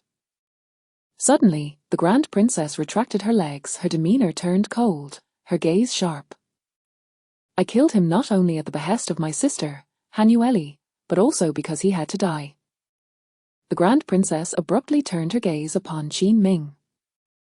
My royal brother, Han Yulong, was talented, ambitious, and capable. Had he become emperor, he would have excelled, yet he fell in love with a travisser. Qin Ming's mind reeled. He stared at the Grand Princess in shock. He fell for a travisser, intended to marry her, and even make her his empress. How could that be permissible? The ancestors of the Dayan kingdom would never forgive him. Our mother would never forgive him. Thus, my third sister and I took his life. We could never allow a travisser to ascend to the position of empress. The Grand Princess's expression morphed into one of profound sorrow. She turned her head slightly to gaze out the window, seemingly lost in memories. Do you know, little Qinzi, that day when you returned injured with the red bean Tangyuan and urged me to stab your heart with a sword, I thought of my brother. When my sister and I went to kill him, upon seeing us wielding swords, he ceased to resist, allowing our blades to pierce his heart. I truly cannot comprehend why he, a rightful heir to the throne, would fall for a travisser. What could possibly justify this? Why? The Grand Princess's expression turned icy once more. Sensing the shift in the atmosphere, Qin Ming rose and retreated a few steps. After 10 breaths, the Grand Princess raised her hand and gently waved her sleeve. You may leave now. I wish to be alone. Understood. Qin Ming was eager to depart. Indeed, she was a woman of unpredictable temperament. Just a moment ago she had spoken softly, her demeanor warm and charming. Now, she seemed poised to unleash chaos. He hurriedly distanced himself, exiting the upper hall. He found that it was already deep into the night. The chambers of the 12 zodiac signs had long extinguished their lights, save for the lantern in the west wing of Lingyi's room, which still glowed. As Qin Ming descended the steps of the upper hall, the light in Lingyi's room suddenly flickered out. He made his way along the blue stone path toward his own quarters. Passing by Lingyi's window, he heard a soft knock from within. Qin Ming circled around to the back window of Lingyi's room and gently tapped. Sister Lingyin. Lingyin quickly rose from her bed and opened the back window. Noticing that no one was around, Qin Ming stealthily climbed inside. Sister Lingyin, why are you still awake at this hour? I am unable to sleep. Were you watching the Grand Princess's room, fearing for my safety? Lingyin lowered her head slightly, but Qin Ming could sense a blush creeping onto her cheeks, perhaps having struck a chord with her unspoken thoughts. She was clad in thin garments, merely a green bodice and white undergarments. You should get under the covers, don't catch a chill. Qin Ming pulled back the blankets and lay down beside Lingyin. After a moment of hesitation, she turned her body, curling up against him. Qin Ming, do not let your hands wander, I wish to have a conversation. All right. You must avoid the Longyuan ancestral hall at all costs. Do not approach it. Sister Lingyin, what exactly lies there? Today, Lord Wenjin warned me that it is a forbidden place, and naturally, I shall not venture there. I do not know what resides there, but it is undoubtedly terrifying. Even the palace denizens dare not approach it. Just then, Lingyin felt a sudden warmth in her palm. She knew that the ominous beam of light was about to emerge once more. She quickly clenched her tiny fist. This was not the time for such occurrences. What if Qin Ming were to discover it? She would be unable to explain. She herself had no understanding of the nature of this light. Sister Lingyin, what troubles you? I am fine. Qin Ming, do not move. I will help you from under the covers, but you must not come in. All right. Remember, you must not enter. Understood. Qinming nodded. Lingyan tightened her fist and slipped down from under the blankets. Chapter 71, The Empress. Did Zhu Chang meet his demise at your hands? As dawn broke, Qinming returned to his chamber. He practiced the cycles of the minor and major Zhu Qians for a while, thoroughly solidifying his cultivation at the 5th level of body refinement. Upon inspecting the locking heaven gourd, he discovered he possessed 43 luck points, enough to make a drawer. Consuming 40 luck points, draw successful, obtained Qi Bone Pill. Qi Bone Pill. A second-tier elixir, effective for refining bones and replenishing spiritual energy, enhancing the strength and resilience of the body. It sounded quite promising. Qinming was eager to accept any elixir that could bolster his physical form. Without hesitation, he tossed the Qi Bone Pill into his mouth. The pill dissolved instantly, a refreshing sensation coursing through his entire being.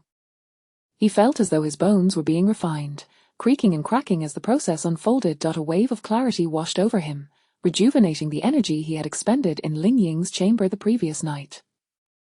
It was utterly invigorating. At that moment, a sudden clamor of armored footsteps echoed from outside the Taryin Palace, where the Grand Princess resided. Just as Qinming leapt from his bed, Ling Ying rushed in, flustered. Qinming, Master Wang Jin from the Hall of Fire has arrived, stating that His Majesty summons you to the Hall of Fire. Qinming quickly donned his attire and exited his room. In the courtyard stood the slightly stooped figure of Master Wang Jin, a smile gracing his face. Captain Qin, it is a pleasure to see you again. Good morning, Master Wang. His Majesty commands your presence in the Hall of Fire. Master Wang, is today not a day of rest? Why has His Majesty summoned me? The old servant cannot say, but upon your arrival, His Majesty will surely clarify. With no alternative, Qinming realized he must comply with the summons of the most powerful figure in the Dayan Kingdom. He glanced up at the Grand Princess's upper hall, the doors and windows still tightly shut. She must have retired late last night and remained asleep. Qinming clasped his fists and bowed. Then I shall trouble you to lead the way, Master Wang. As Qinming approached the entrance of the Hall of Fire, Master Wang Jin suddenly spoke in a hushed tone. Captain Qin, yesterday, Master Zhu Chang was sent to convey a decree and mentioned taking you to Cheney Academy, but he has not returned since. A shiver coursed through Qinming's heart. Could it be that the unhinged Empress sought him out because of this matter? How could he possibly explain it? Master Wang, I am uncertain of what you imply. Master Zhu Chang escorted me halfway, pointed out the direction, and then departed. Wang Jin chuckled lightly, gesturing towards the interior of the Hall of Fire with his feather duster. I merely speak out of turn. Captain Qin, do not take it to heart. His Majesty awaits you inside. A sense of unease gripped Qinming. He was well aware of how Zhu Chang had met his end. Concealing that fact from Wang Jin was feasible, but what of the Empress? Her merciless gaze and formidable aura instilled fear in anyone who dared to lie before her. As he stepped forward, Qinming endeavored to maintain his composure. Steady, steady, he must remain calm. The more flustered he felt, the quicker his demise would come. Two thoughts immediately crossed his mind. First, Zhu Chang had reached the 9th level of body refinement, while he had concealed his own cultivation at the 3rd level. Even if the Empress could detect his 5th level status, it was implausible for him to have slain someone at the 9th level. Second, Qinming possessed the innate ability to conceal his bloodline, which granted him a measure of confidence. With these thoughts, Qinming raised his head and strode purposefully into the inner hall. After Qinming was led away by Wang Jin, Ling Ying paced anxiously in the courtyard. She swept away a bit of snow, sensing something was amiss. It was a day of rest. What could His Majesty possibly want with Qinming? After all, the animosity between His Majesty and the Grand Princess was well known throughout the palace. For the sake of Qinming's safety, Ling Ying resolved to act. She tossed aside her broom and hurriedly lifted her skirts, making her way to the Grand Princess's 11th floor. Bang, bang, bang. No response came from within. Bang, bang, bang. The Grand Princess's voice, laced with impatience, emerged coldly. What is it? Your Highness, Ling Ying has matters to report. Speak. Just now, Master Wang Jin from the Hall of Fire came and took Qinming away.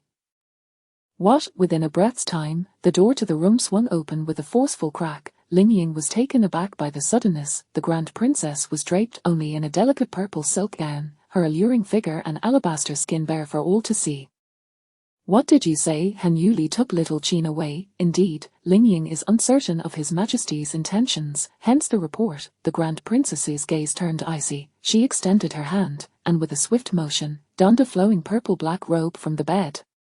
Grasping the moonshadow sword, she ascended into the air. Ling Ying felt a wave of relief wash over her. As long as the Grand Princess intervened, Qin Ming should be safe. Inside the Hall of Fire's inner sanctum, the Empress, clad in a flowing red robe that accentuated her graceful figure, wore long black boots that hugged her slender legs. Her trusted female bodyguard, Shangguan Qinger, stood by her side. Qinger, what is your take on Zhu Chang's mysterious disappearance? Does your Majesty suspect little Qin? Zhu Chang was the one who brought him to Chenyi Academy. He is undoubtedly among the last to have seen him, so I must harbor suspicions. Yet, Your Majesty, little Qin's cultivation is merely at the 3rd level. He should not possess the means to confront Zhu Chang. I merely harbor doubts. It does not imply that little Qin is guilty. However, he has managed to interrogate the greedy ones, indicating he possesses some abilities. Such capable individuals should not remain in my sister's vicinity. Does Your Majesty intend to eliminate him? He cannot be killed. Look at Han Yushi's demeanor. If I were to slay little Qin, she would pursue vengeance without restraint. However, I have devised a plan that will compel him to jump into the fray, facing near certain peril, and my sister shall have no grounds for complaint. At that moment, a palace maid knelt at the entrance of the inner hall. Your Majesty, Captain Qin has arrived. Bid him enter. Understood. This marked Qin Ming's inaugural entrance into the Empress's inner hall of the Hall of Fire. The moment he stepped inside, an overwhelming heat enveloped him, causing beads of sweat to form on his brow. The chamber radiated an intense warmth, with numerous firestones illuminating the surroundings. The Empress, Han Yuli, reclined upon an imposing dragon-shaped chair, her beauty unmatched, exuding a faint blue flame. Several golden phoenixes flitted around her in graceful arcs. Qin Ming approached and bowed respectfully. I pay my respects to Your Majesty. Warning: danger level increased by 100 times. During this perilous period, the rate of luck points accumulation is amplified by 100 times. Qin Ming felt utterly speechless. He had barely entered when the Empress's murderous intent surged forth. Was she unhinged? Little Qin, did you slay Zhu Chang? Qin Ming's heart raced almost to the point of escape. He feigned a look of bewilderment. Your Majesty, this how could one even begin to explain? Zhu Chang escorted you to Chenyi Academy and has yet to return. We have searched the palace thoroughly, but to no avail. Your Majesty, yesterday, Master Zhu left me at the winding path and pointed the way for me before departing, stating he had matters to attend to. I truly know nothing more. In an instant, a formidable pressure enveloped the room, nearly suffocating Qin Ming. Warning: danger level increased by 150 times. During this perilous period, the rate of luck points accumulation is amplified by 150 times. The Empress's demeanor turned cold and imposing. Little Qin, speak the truth. Your Majesty, I assure you, I speak only the truth. Moreover, my cultivation is merely superficial. Master Zhu was at the 9th level of body refinement. I do not know who has spread such rumors before Your Majesty, but I am wronged. Warning: danger level increased by 200 times. During this perilous period, the rate of luck points accumulation is amplified by 200 times. Chapter 72, The Eldest Princess. Those who dare to lay a hand on my Taiyin palace, I shall not rest until we are both dead. The Empress's eyes blazed with blue flames as she fixed her gaze upon Qin Ming. After a full 10 breaths, her expression softened, and she gently raised her arm. Rise. Thank you, Your Majesty. At that moment, 2 female guards hastily rushed in from the entrance and knelt. We report to Your Majesty, the eldest princess has arrived. What does she want? The Empress's brow furrowed with anger. Stop her. Tell her that if she dares to intrude, I shall take the life of this little Qin. Outside the hall, the eldest princess was already hurling insults. Han Yueli, if you dare to harm anyone from my Taiyin palace, I will make you pay with your life. Han Yueli, you shameless harlot. Qin Ming's spirits lifted. The eldest princess was truly formidable. Han Yueli, Do you think there can be no talent within my Taiyin palace? Do you seek to annihilate us entirely? Then let us both perish together. The Empress was consumed by fury, her proud chest heaving with indignation. Chinger! I am here. Go tell her to cease her shouting and remain outside. I will not harm little Qin. If she continues to insult me, I shall reduce everyone in Taiyin Palace to mere pulp, turning them to ashes. Understood. As Shangguan Jinger stepped outside, the Empress flicked her finger, sealing the grand red doors with a resounding thud. Only Qin Ming and the Empress, Han Yueli, remained in the chamber. Little Qin, is your home in the City of Cold Night? Yes. Then you must be quite familiar with the City of Cold Night. Qin Ming hesitated for a moment before responding. My family resides in the western district of the City of Cold Night. I am relatively familiar with that area, though not with others. I am referring to the dark, icy environment of the City of Cold Night, which you must know well. Indeed. The snow beasts in the City of Cold Night are wreaking havoc, leaving the citizens in despair. Recently, the Adventurers Azure Dragon Guild, the Heavenly Dao Sect, and the Five Elements Alliance have sent numerous travelers to the City of Cold Night for reasons unknown, placing great pressure on the city lord, Lan Genshin. Qin Ming bowed his head slightly, pondering in his heart why the Empress was sharing this information with him.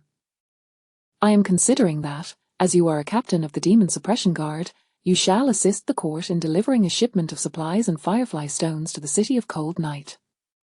What say you?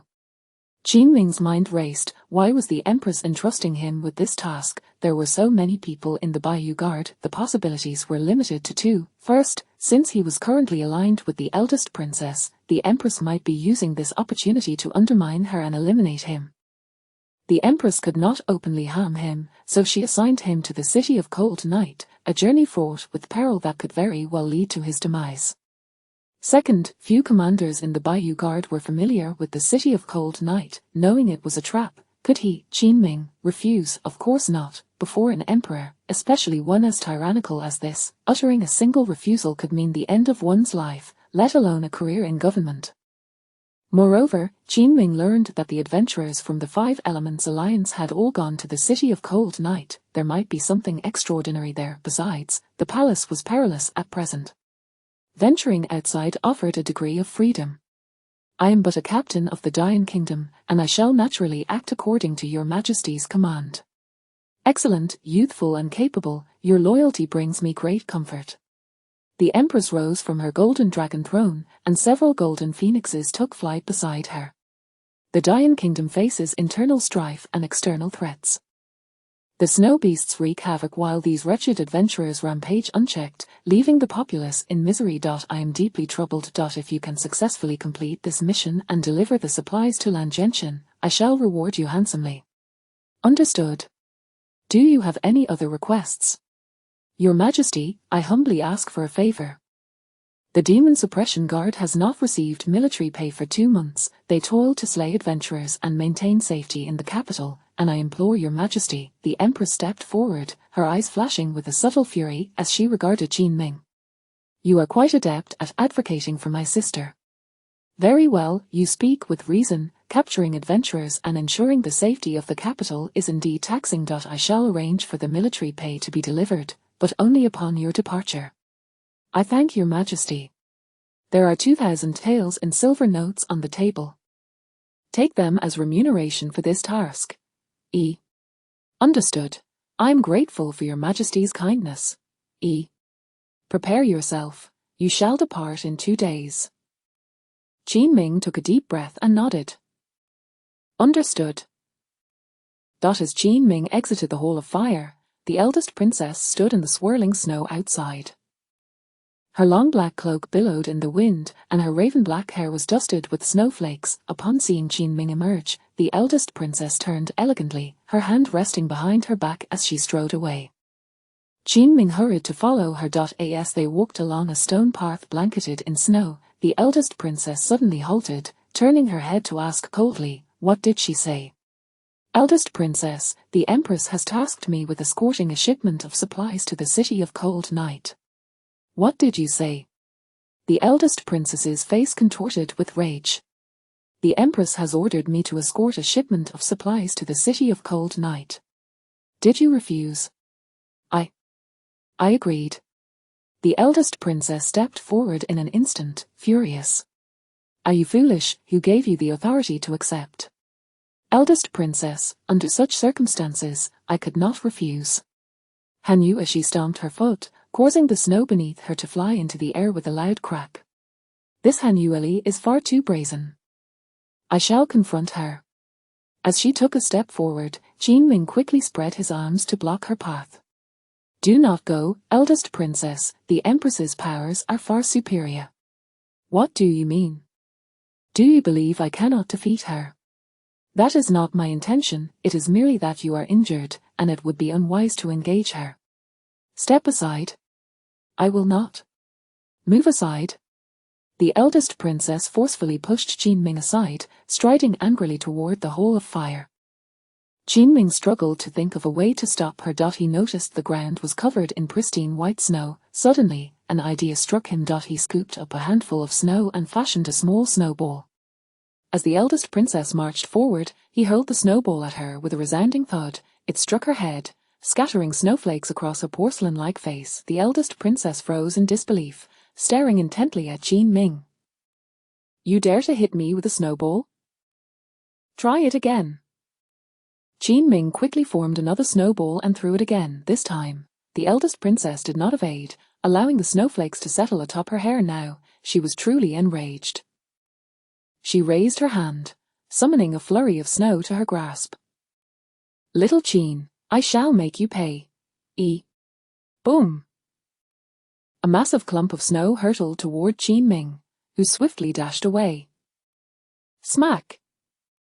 The snowball hit his back, sending a chill through his clothing. In a flash, he picked up another handful of snow and formed a snowball, launching it once more at the eldest princess. Smack! This time, it struck her chest. Qin Ming watched in horror as the snow slipped into her clothing. Oh no, this is bad. Run! The eldest princess, fuming, chased after him, clutching 2 handfuls of snow. Stop right there, little Qin, you stop this instant. Qin Ming dared not use his stealth ability. Instead, he sprinted through the snow. After a quarter of an hour, he sensed silence behind him. Turning back in confusion, he found the eldest princess standing before him. She held 2 enormous snowballs, each nearly a meter in diameter, and hurled one directly at his face. With a loud crash, the large mass of snow knocked Qin Ming to the ground, covering his head completely. The eldest princess, hands on her hips, stood in the snow, laughing heartily. Seizing the opportunity, Qin Ming stealthily rolled a snowball on the ground. As the eldest princess continued to laugh, he hurled the snowball, striking her squarely in the mouth. The eldest princess was taken aback. Little Qin, I shall make you pay. Qin Ming sprang to his feet, performing a nimble roll as he dashed forward. The eldest princess pursued him, brandishing her snowballs. Stop right there. Stand still. Snow fell in flurries, and the red maple leaves fluttered down like confetti. On this tranquil, snow-covered path, 2 trails of uneven footprints marked their passage, leading into the distance. Chapter 73, There are so many travelers. The scientific expedition's captures are quite perverse. On this night, the sky was enveloped in darkness. Qin Ming sat quietly on his bed, cultivating his energy. Suddenly, a series of loud knocks resounded from outside the room. Qin Ming presumed it was either Ling Yin or Mai Yan. He jested, Sister, do come in. To his surprise, as the door swung open, the Long Princess, clad in a flowing purple-black robe, stood at the threshold. An aura of chilling cold emanated from her, causing the temperature in the room to plummet by more than 5 degrees. Startled, Qin Ming quickly leapt from his bed. Long Princess, he acknowledged. The Long Princess shot him a glare, her voice frosty as she retorted, Who are you calling sister? My apologies, Long Princess, I misspoke. Behind the Long Princess, Mai Yan and Meng Tu stifled their laughter behind their sleeves. The Long Princess beckoned to Qin Ming. Sir Qin Zi, this palace shall take you to the Demon Suppression Tower to select a weapon. Yes, thank you, Long Princess. Qin Ming donned his robe and exited the room. The Long Princess walked ahead with one hand behind her back, while Qin Ming followed closely. To his surprise, Mai Yang and Meng Tu did not accompany them. Ling Yin, upon hearing that Qin Ming was to travel to Cold Night City for supplies, her heart filled with worry. She knew better than anyone what Cold Night City was like. Mai Yang, Meng Tu, is what you say true? Is Qin Ming really going to Cold Night City? Of course it is true, it is His Majesty's command, and Qin Ming has accepted the imperial edict. Ling Yin's heart sank further, akin to a newlywed bride learning that her husband must go to war. The already dim glowstone imperial city appeared even darker at night. The wide streets of the imperial city were adorned with shimmering glowstone lanterns. The old snow on the ground had yet to melt, and fresh snowflakes began to fall from the sky. Qin Ming drove the carriage, with the Long Princess seated inside. No other guards or demon suppression troops accompanied them. The Long Princess remained silent within the carriage, while Qin Ming's thoughts raced. He had never anticipated that the Long Princess would take him to select a weapon at the demon suppression tower, nor did he know on which floor the weapons were concealed. As the carriage halted before the towering demon suppression tower, all the demon suppression troops turned to face it. Drawn by the arrival, Qin Ming leapt down from the driver's seat and pulled back the carriage curtain. The Long Princess, clad in her purple-black attire, elegantly stepped out of the carriage. In an instant, over 5,000 demon suppression troops knelt to the ground. All hail the Long Princess! With a demeanor cold and detached, the Long Princess radiated an icy aura that rendered the assembled troops too intimidated to raise their heads. She strode into the demon suppression tower, with Qin Ming trailing behind. Once they vanished into the tower's shadows, the troops finally raised their heads, astonished. Xiao Qinzi is truly favored by the Long Princess. I just witnessed Xiao Qinzi assisting the Long Princess from the carriage. My heavens! Others would lose their eyes from merely gazing at the Long Princess, yet he has the audacity to hold her arm. The demon suppression tower boasted a total of 18 floors. Qin Ming had previously visited the first and second levels. The prisoners below were mostly recent captures of travelers, their cultivation levels relatively low. Many travelers on the first floor trembled and cowered in corners upon seeing the Long Princess, pressing their heads to the ground, too fearful to look up. Qin Ming could easily imagine the Long Princess as a terrifying demon in their eyes. Finally reaching the base of the second level, they discovered a spiral staircase leading to the third. Qin Ming had previously accompanied Mai Yang here but had not been granted permission to ascend. As powerful barriers were placed upon the staircase, the Long Princess retrieved a black token from her sleeve. The front of the token bore the image of a purple phoenix, while the back read, Demon Suppression Order. With a flick of her wrist, the black token soared into the air. An empty passageway suddenly materialized, revealing a barrier that floated in midair like flowing water. The Demon Suppression Order spun rapidly, tearing a fissure in the barrier. The Long Princess stepped through, and Qin Ming followed suit. An overwhelming stench of blood and decay assaulted their senses. The third level of the Demon Suppression Tower was entirely different from the first two. The walls were inscribed with numerous bizarre glyphs and seals, connecting each cell. The first sight that met Qin Ming's eyes was that of a frail scholar. His blue robe was tattered, huddled in a corner, his gaze vacant. Qin Ming noticed he wore a pair of Nike sneakers, undoubtedly a traveler. As he moved forward, he encountered nearly 100 scholars, both male and female, each exhibiting distinct characteristics of travelers' attire. Their eyes were hollow with fear, fixated on the Long Princess. As she passed by their cells, their gazes shifted to Qin Ming, scrutinizing the unfamiliar figure who had never before entered their realm. At that moment, the Long Princess abruptly halted. Qin Ming, lost in thought, inadvertently bumped into her back. Startled, he quickly took 2 steps back. Forgive me, Long Princess. This scene left many travelers in shock, their hearts racing for the young man. Everyone knew that the merciless Long Princess would likely turn him into a mere smear of flesh. When they had been captured, resistance meant death. Yet, to everyone's astonishment, the Long Princess not only refrained from anger but softly spoke. As Xiao Qinzi, there are a total of 140 travelers imprisoned on this third level. In the year of Da Yang 1623, the capital organized an imperial examination that included poetry, mathematics, cultivation, and national policy. After the papers were collected, the candidates did not leave but were instead assessed on the spot, resulting in the capture of 140 travelers, all confined here. Qin was taken aback, his mind racing. Yang 1623, wasn't that just a century ago? How could so many travelers have converged for the examination? Suddenly, it struck him that if he were to traverse to the outside world and hear news of the imperial examination, he would likely have enrolled as well.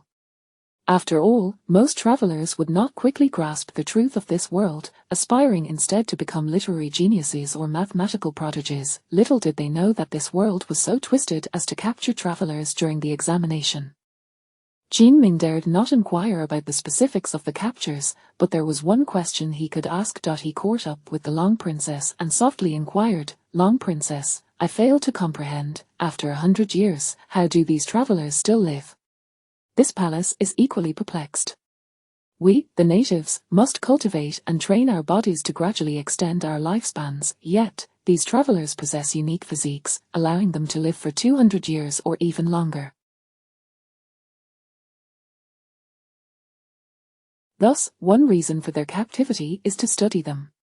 Qin was left utterly bewildered. "Hulu, what is going on? Beyond the comprehension of the locking sky cord, please explore on your own." What? Chapter 74, is the Grand Princess truly so alluring? What a reckless notion! Upon arriving at the 4th level, he encountered numerous individuals from the Minute Kingdom, distinguished by their uniquely striking attire. Many women donned simple blue knee-length skirts, appearing frail and bearing numerous scars. The population here was sparse, totaling around 50 souls. Qin contemplated seizing the opportunity to converse with these time travelers in the future. The subsequent levels, 5th, 6th, 7th, and 8th, required the Grand Princess to dismantle the barriers for entry. These fortiers housed ancient time travelers, all emaciated and trembling, clutching books in their frail hands. Upon sighting the Grand Princess, each fell to their knees, not daring to lift their heads. Their scars attested to a history of brutal beatings, yet, a common thread among them was their low cultivation, most at the 4th level of body refinement or below. Once the barrier to the 9th level was lifted, the Grand Princess offered a cautionary word to Qin. From this point upward, the cultivation of the time travelers will increase. You must walk in the middle to avoid harm. Understood. The time travelers confined within the 9th, 10th, and 11th levels exhibited a cultivation range from the 5th level of body refinement to the spirit connection realm. They no longer displayed the same reverence as those below. As the Grand Princess and Qin traversed the center, many of the travelers glared with malice, yet none dared to voice their contempt. Perhaps they all understood the peril of provoking the Grand Princess. Such an act would be tantamount to seeking death. Qin learned from the Grand Princess that the total number of time travelers confined within these 3 levels was less than 200, yet they had committed numerous heinous acts in the world. Leveraging their cultivation, they oppressed native women, monopolized businesses to ruin others, and committed acts of cruelty that left them infamous. Qin was taken aback. Upon the opening of the 13th level, a nauseating stench of blood pervaded the air. The walls bore grotesque lines of blood within the strange barriers, infused with spiritual energy. Each time traveler in the cages had a bizarre talismanic thread connected to their heads, incessantly siphoning their spiritual essence and blood. Qin was utterly shocked. What was the purpose of this? Why were so many time travelers tethered by these threads? His heart raced in alarm. This was exceedingly twisted. Were the natives capturing time travelers to drain their blood and spiritual energy for their own sustenance? The Grand Princess seemed to sense the unease on Qin face. "Little Qin, do you find this peculiar?" "Your Highness, I have only recently embarked on my cultivation journey, so I am indeed perplexed. Do not feel alone in your confusion. I too am bewildered." Qin, the 13th level is akin to a minor hell within the Demon Suppression Tower, housing time travelers of Spirit Connection Realm and above. The talismanic threads connected to their heads extend to the 18th level, and as for the reason behind this, and what lies within the 18th level, I am equally in the dark. Qin nodded, utterly baffled. No wonder eunuch Wang Jin had warned that levels above the 15th in the Demon Suppression Tower were forbidden grounds. "Your Highness, if the time travelers are subjected to such extraction, won't they perish quickly?" Not at all. They possess a trait known as talent, allowing for rapid absorption of spiritual energy. Those above spirit connection can endure for 50 years without dying. Qin Ming broke into a cold sweat. So, the time travelers below were not stripped of their cultivation. They were merely biding their time until they reached the spirit connection realm, only to be drawn up as sustenance. What on earth lay in the 18th level? Could it be some terrifying beast that feasted on the blood of time travelers? Approximately 50 time travelers occupied the 13th level, with a near-equal distribution of men and women. Upon seeing the Grand Princess and Qin Ming approach, they erupted into a frenzy, banging on the iron bars of their cages. Han Yueshi, release us. Grand Princess, I implore you to let us go. I will serve as your loyal subordinate. I shall become a native. Han Yueshi, you grow more beautiful by the day. The Grand Princess, with her hands clasped behind her back, strode forward with an expression as frigid as ice, as if prepared to exact vengeance. They then turned their mockery towards Qin Ming. It seems the Grand Princess is in need of a man. Little eunuch, are you her bed companion? Little eunuch, is the Grand Princess truly so enchanting? Laughter echoed throughout the 14th level. Suddenly, the Grand Princess's fury ignited. She whirled around, raising her right hand. Boom. A blade of icy sword energy surged towards the wall's talismanic barriers. In an instant, the grotesque symbols glowed with bloodlight, the chill permeating into the heads of every time traveler. Bang, bang, bang, 50 consecutive sounds erupted. Each time traveler felt their heads freeze, blood gushing from their 7 orifices, writhing in excruciating agony. You truly seek death, the Grand Princess admonished coldly. Should you dare to speak insolently again, I will crush your skulls. Qin Ming suddenly sensed that the Grand Princess appeared significantly stronger within the demon suppression tower, as if the talismanic barriers were entirely under her command. When his gaze fell upon a female time traveler beside him, she unexpectedly stripped off her upper garment, revealing her expanse of pristine skin. In that instant of shock, bizarre images flooded his mind. He seemed to glimpse his parents back on Blue Star, struggling through the rigors of 996 work culture. He also saw the faces of 108 lovely women stored within his hard drive. Something was amiss. Snapping back to reality, he probed into the locking heaven gourd. The chaotic visions vanished in an instant. Breathing heavily, his forehead slick with cold sweat, he refocused on the female time traveler, only to realize her attire had not changed at all. She was reaching out to grab Qin Ming. Whoosh! A blade of icy sword energy suddenly struck, severing her hand, blood splattering. She writhed in agony within her cage. A drop of her blood splattered onto Qin Ming's arm. Detected time traveler talent. Chaos, rank 69 can induce a temporary state of confusion in opponents, lasting between half a breath to 10 breaths, depending on cultivation level. Would you like to copy? Remaining copyable talents, 1. This talent seemed quite valuable. Copy. Talent copied successfully. Remaining copyable talents. 0. Current copied talent levels: Chaos level 3, Concealment level 2, Flame level 1, Chaos level 1. A little Qin, come here. Qin Ming snapped back to reality. The Grand Princess glared at the female. Be cautious when traversing here in the future. Understood. Qin Ming felt elated, having unexpectedly acquired a valuable talent. The Grand Princess opened the 14th level of the Demon Suppression Tower, revealing an array of magical weapons, most of which were of yellow-grade quality. Without pausing, she led Qin Ming to the 15th level. In the 15th level, the quality of the weapons was markedly elevated, with nearly all being of the mysterious grade or higher. Little Qin, there are numerous weapons here. Choose one that pleases you. The Bloodfall sword is no longer suitable for your upcoming journey to Cold Night City. Qin Ming nodded, overjoyed. This humble one thanks the Grand Princess. He scanned the surroundings. Most weapons were mysterious great swords, spears, halberds, and arrows. At that moment, a long sword emanating a black glow caught his eye in the corner. This sword was peculiar. At first glance, it appeared to be a simple sword, but upon closer inspection, one could see a short sword embedded in the center. In combat, should the two swords separate, it would yield an unexpected assassination effect. As Qin Ming reached out to grasp the sword, words suddenly appeared in his mind. Twin swords. Earth-grade mid-quality, left on the battlefield during a conflict between native time travelers a millennium ago, subsequently obtained by a time traveler, steeped in blood for a millennium, imbued with intense malevolence. The Grand Princess observed Qin Ming from a distance. Upon witnessing him grasp the twin swords, her expression revealed surprise. "Little Qin, do you fancy this sword?" "Your Highness, what do you think of this sword? I cannot discern its quality, but it feels quite comfortable to hold." "The fact that you can grasp it without recognizing its grade suggests a true affinity." "This sword is exceptional.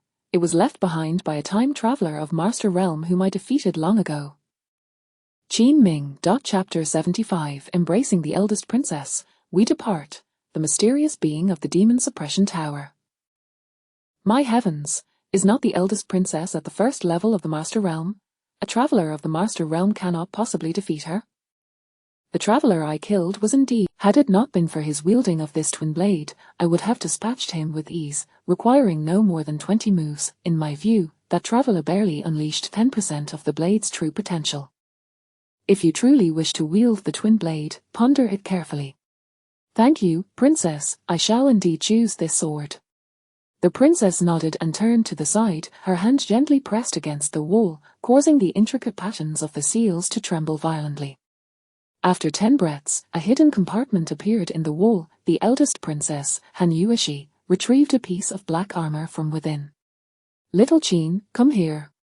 This armor is known as the Soulbone Armor, a mid-tier Earth-grade protective gear, left to me by my mother. However, I have little fondness for it, so it shall belong to you from now on." "Thank you, Princess." As Qin Ming received the Soulbone Armor, the locking sky gourd revealed some inscriptions. Soulbone Armor. Mid-tier Earth-grade, blocks physical attacks by 20, resists magical attacks by 20. Enhances agility speed by 10. This truly is a divine artifact. Princess, I am utterly enamored with you. Just then, a warning message suddenly flashed in Qin Ming's mind. Warning. Danger level increased by 300 times. Lucky points accumulation rate during danger increased by 300 times. Qin Ming's heart sank. He quickly turned around to see a thick, dark aura creeping along the distant wall. "Princess, be careful." The eldest princess, Han Yuishi, immediately pivoted, her expression turned grave. She raised her arms and swiftly began to form seals with her icy sword energy before her. "Little Qin, retreat." In an instant, the terrifying black mist coalesced into a sphere in the air, charging directly at the eldest princess. She quickly unleashed the icy talisman she had formed. Boom, bang. The icy talisman exploded mid-air, yet the black mist continued unabated towards her. With a sharp sound, the princess drew the moon shadow sword, striking repeatedly. Whoosh, whoosh, whoosh. The dreadful black mist surged forth, shattering her sword energy into fragments. The force of the attack sent the princess stumbling backward. But a trickle of blood escaped her lips. Qin Ming rushed over from afar. The princess waved her sleeve. "Get back." In an instant, the princess seemed to unleash her fury once more, soaring into the air. She retrieved the Black Demon Suppression Order from her bosom. "Beast, dare to wreak havoc in the Demon Suppression Tower, and seek your own demise." She infused 2 streams of icy energy into the Demon Suppression Order. The chilling aura of the 9 yin surged forth, activating the entire set of runes on the 15 levels. Boom, thud, thud, thud. The icy energy emitted from the runes ensnared the black mist within. The oppressive black aura finally could bear no more and erupted. Qin Ming thought the danger had passed. However, another warning flashed in his mind. Warning, danger level increased by 500 times, lucky points accumulation rate during danger increased by 500 times. In the next breath, the entire prison began to tremble violently. Boom, boom, boom, eerie laughter echoed from the upper levels of the Demon Suppression Tower. Keek. Han Yuishi, let me out, I shall slay you all. Bang, bang, bang, clap, clap, clap. It sounded as if something was crashing violently against the top of the tower, causing the entire structure to sway. Let me out. I will kill you all, cake, bang, bang, bang. The princess's face grew increasingly pale as she hovered in the air. She poured all her 9 icy sword energy into the demon suppression order, yet the tremors grew more terrifying and violent. From a distance, Qinming observed that the source of the black aura likely originated from the very top, the 18th level. Who could it be speaking? A formidable traveler, perhaps, but in the next breath, Qinming's understanding was shattered. From the entrance of the 15th level sealed door, a colossal beastly apparition charged toward the princess with earth-shattering force. It resembled a writhing worm, covered in red fur, with long, twisted horns stretching several meters. Qinming could not even name this beast. Little Qin, run, the princess shouted, gripping her sword as she soared upward, quickly unleashing several streams of sword energy. Whoosh, whoosh, whoosh, the horrid creature was struck, its flesh and fur flying. As the princess descended from the air, blood spilled from her lips, her complexion was ghostly pale. Qinming rushed over to support her. The princess, her body weak, spoke feebly. Little Qin, ask it loudly, who it truly is. Qinming called out to the tower's apex. Who are you, truly? Who am I? Who am I? Am I human? Am I a worm? Am I a traveler? No, I am a native. Who am I, truly? Who am I? Boom! The tower began to tremble violently once more. A wave of even more dreadful black energy surged forth. The princess waved her sleeve to shield Qinming behind her, gripping the moonshadow sword. She ascended into the sky again. The princess rapidly waved her arms, forming seals. The moonshadow sword spun at high speed, emitting a deafening hum, chilling the entire 15th level. However, the sinister black mist was indeed terrifying. It continuously coalesced into a swirling black fog. No matter how many icy sword energies the princess unleashed, they were all consumed. As Princess Han Yue, she became increasingly fatigued, sweat beaded on her forehead.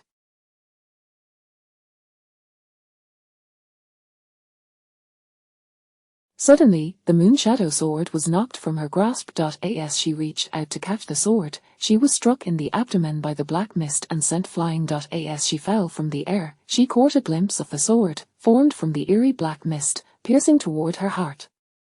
The princess knew she was destined for death. In that moment, she reflected on many things. She remembered the joyful gatherings of her siblings in her childhood. She recalled slaying her elder brother alongside her third sister. She thought of how kind little Qin had been to her, and how she had yet to repay him. The black sword drew nearer. The princess realized there was no escape this time. Just then, she suddenly saw Qinming racing toward her with reckless abandon. The princess longed to shout at him to flee, yet her throat was choked with blood, rendering her voiceless. At the critical moment, Qinming unexpectedly positioned himself in front of the princess. Whoosh! The terrifying black sword pierced through Qinming's abdomen. The princess nearly suffocated upon seeing it. Boom! The intense tremors caused the weapons of the 15th level to clatter to the ground. The princess, overwhelmed by the tremendous shaking, felt her blood surge, and she fainted. The black sword had pierced through Qinming's abdomen, as if tearing apart his flesh and blood. The laughter from the top of the tower grew ever more frenzied and sinister. At that moment, the locking sky god in Qinming's mind stirred, beginning to spin violently. The locking sky god turned a vivid crimson. The countless bizarre black energies that had invaded Qinming's body converged toward the gourd. The gourd continued to devour. Upon contact with the eerie black mist, it seemed to become extraordinarily invigorated, its size more than doubling. In just 3 breaths, the black sword that had just pierced Qinming vanished completely. The wound in his abdomen no longer pained him, and the bleeding ceased. Qinming gasped for breath, sweat pouring from his brow. The mysterious figure atop the tower seemed utterly astonished. Young man, who are you? Who are you truly? And who are you? Are you a traveler? Traveler, what is a traveler? Who am I, truly, who am I? Following about a frenzied shaking, the manic voice abruptly ceased. The 15th level fell into complete tranquility. Qinming did not have time to ponder and hurried towards the princess. Princess Han Yue. She leaned against the corner, her face ashen, her lips stained with blood. Her purple-black robe had been torn in several places by the recent assault. Qinming cradled her in his arms, wiping the blood from her lips. Fearing the mysterious being would strike again, he removed his outer robe to drape over the princess, then lifted her onto his back. With wounds covering her legs, Jinming could only grasp her gently by her soft rear. Princess, we must depart. Chapter 76, Explosive Revelations. The princess of the Long family is heading to the drunken immortal pavilion for a drink. Today, Jinming was utterly astounded, his mind swirling in confusion. Who, or what, could possibly be the entity behind the 18th layer? Could it be a colossal and terrifying insect? Its power was simply dreadful. Even more perplexing was the gourd's ability to absorb the dark energy. Gourd, how is it that you can absorb this black mist? There is no need for surprise. Host.it is perfectly normal for the locking heaven gourd to draw upon the extraordinary energies of the universe. What on earth was that thing on the 18th floor? Beyond the comprehension of the locking heaven gourd. Please explore on your own. Jinming was left speechless. He carried the princess of the Long family to the 13th layer. The previously noisy atmosphere fell into complete silence in an instant. The multitude of travelers stared in shock, their eyes nearly popping out of their heads. What, that man is actually carrying the princess? It seems that mysterious being has harmed the princess, serves her right. I truly envy this man. He gets to be in contact with such a stunning beauty as the princess, and his hand is even resting on her rear. TSK. Strange indeed. Just moments ago, the terror of the 18th floor had us quaking in fear here on the 13th layer. How is it that this young man, whose cultivation is merely at the 3rd refinement stage, appears utterly unscathed? Without uttering a word, Jinming hurriedly made his way down the stairs. The travelers below were left in a state of utter shock. The once timid princess was now being carried by Jinming, and the position of his hand. TSK. As Jinming emerged from the demon suppression tower with the princess on his back, a distant officer spotted them. He quickly commanded the over 5,000 demon suppression guards to turn away. No one dared to look in their direction again. Upon exiting the tower, darkness enveloped them. Only the scattered glow of luminescent stones hanging from the trees illuminated the snow-covered path. Snowflakes danced in the air, and the cold wind howled. At that moment, the princess stirred awake. She opened her eyes and immediately asked in a flurry, "Little Qin, are you all right?" "I'm fine." The princess glanced down to see the gaping wound on Jinming's abdomen and felt a pang of deep sorrow. "Put me down. I need to check if your meridians are injured." Jinming chuckled lightly. Not at all. Perhaps he thought I was too feeble to be worth his effort. Although the sword pierced me, it did not strike a vital point, so it doesn't hurt. Afterward, he laughed heartily and vanished. Jinming responded with ease, but the princess felt even more heartache upon hearing it. How can a penetrating wound not hurt? You're just spouting nonsense. As the princess attempted to dismount from Jinming's back, she coughed violently, her body weak and unsteady. Jinming promptly hoisted her back onto his back. Though I have an injury to my abdomen, it has stopped bleeding. For cultivators, a wound that does not bleed is not considered a wound. Besides, I still have the strength to carry you. No, put me down. I want to. Put me down. I said I want to put you down. Unable to argue further, yet, to her surprise, Jinming's arms tightened around her even more. "Princess. Little Qin, may I ask you something? Are you referring to that mysterious existence above?" Jinming nodded. Yes, it was terrifying. I thought I was going to die. If you knew how dreadful it was, why did you insist on standing in front of me? I don't know, perhaps it was instinct. The princess inhaled deeply. Instinct? What kind of instinct leads one to sacrifice their life for another? Truly foolish. I have no idea what that mysterious being is. I also do not know whether it lies on the 16th, 17th, or 18th layer. It has only awakened once a year previously. I never expected it to awaken today. I have been able to suppress it without issue before, but I've been injured in recent days and have yet to recover. As Jinming carried the princess through the snow, he pondered, were those travelers on the 13th layer drawing energy to supply that mysterious being? I have suspected this before, but I could not verify it, as I am unable to access the 16th to 18th layers. Jinming's confusion deepened. The princess, as the head of the demon suppression tower, could not even open the doors above. Little Qin, in the future, you must exercise caution when entering the demon suppression tower. Avoid using your cultivation to prevent awakening it. Of course, I would never venture to the 15th floor, I cannot open those sealed doors either. The princess fell silent for a moment, then softly said, "Today, I took you from the 2nd floor all the way to the 15th floor. You have traversed all the restrictions, you can now pass through them directly." Qin Ming's heart leaped with joy. He had initially intended to find an opportunity to discreetly communicate with those travelers to gather useful information.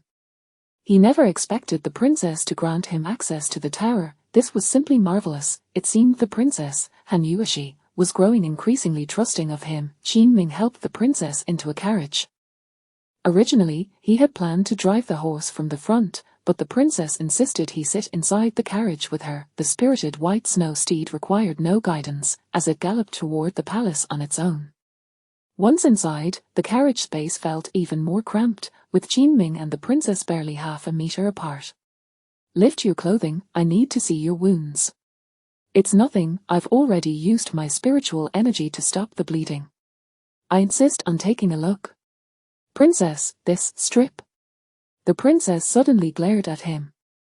All right, he would strip, as if anyone would dare to do otherwise in front of such a beauty. Qin Ming began to unbutton his shirt. Though the wound appeared gruesome and bloody from the outside, it seemed that the internal injuries had all healed when the dark energy was absorbed by the locking heaven gourd.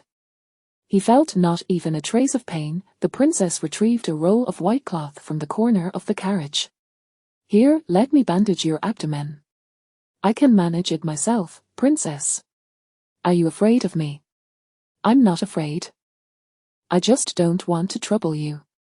"What trouble? This injury is also a result of my actions. If you hadn't blocked that sword, I might have perished."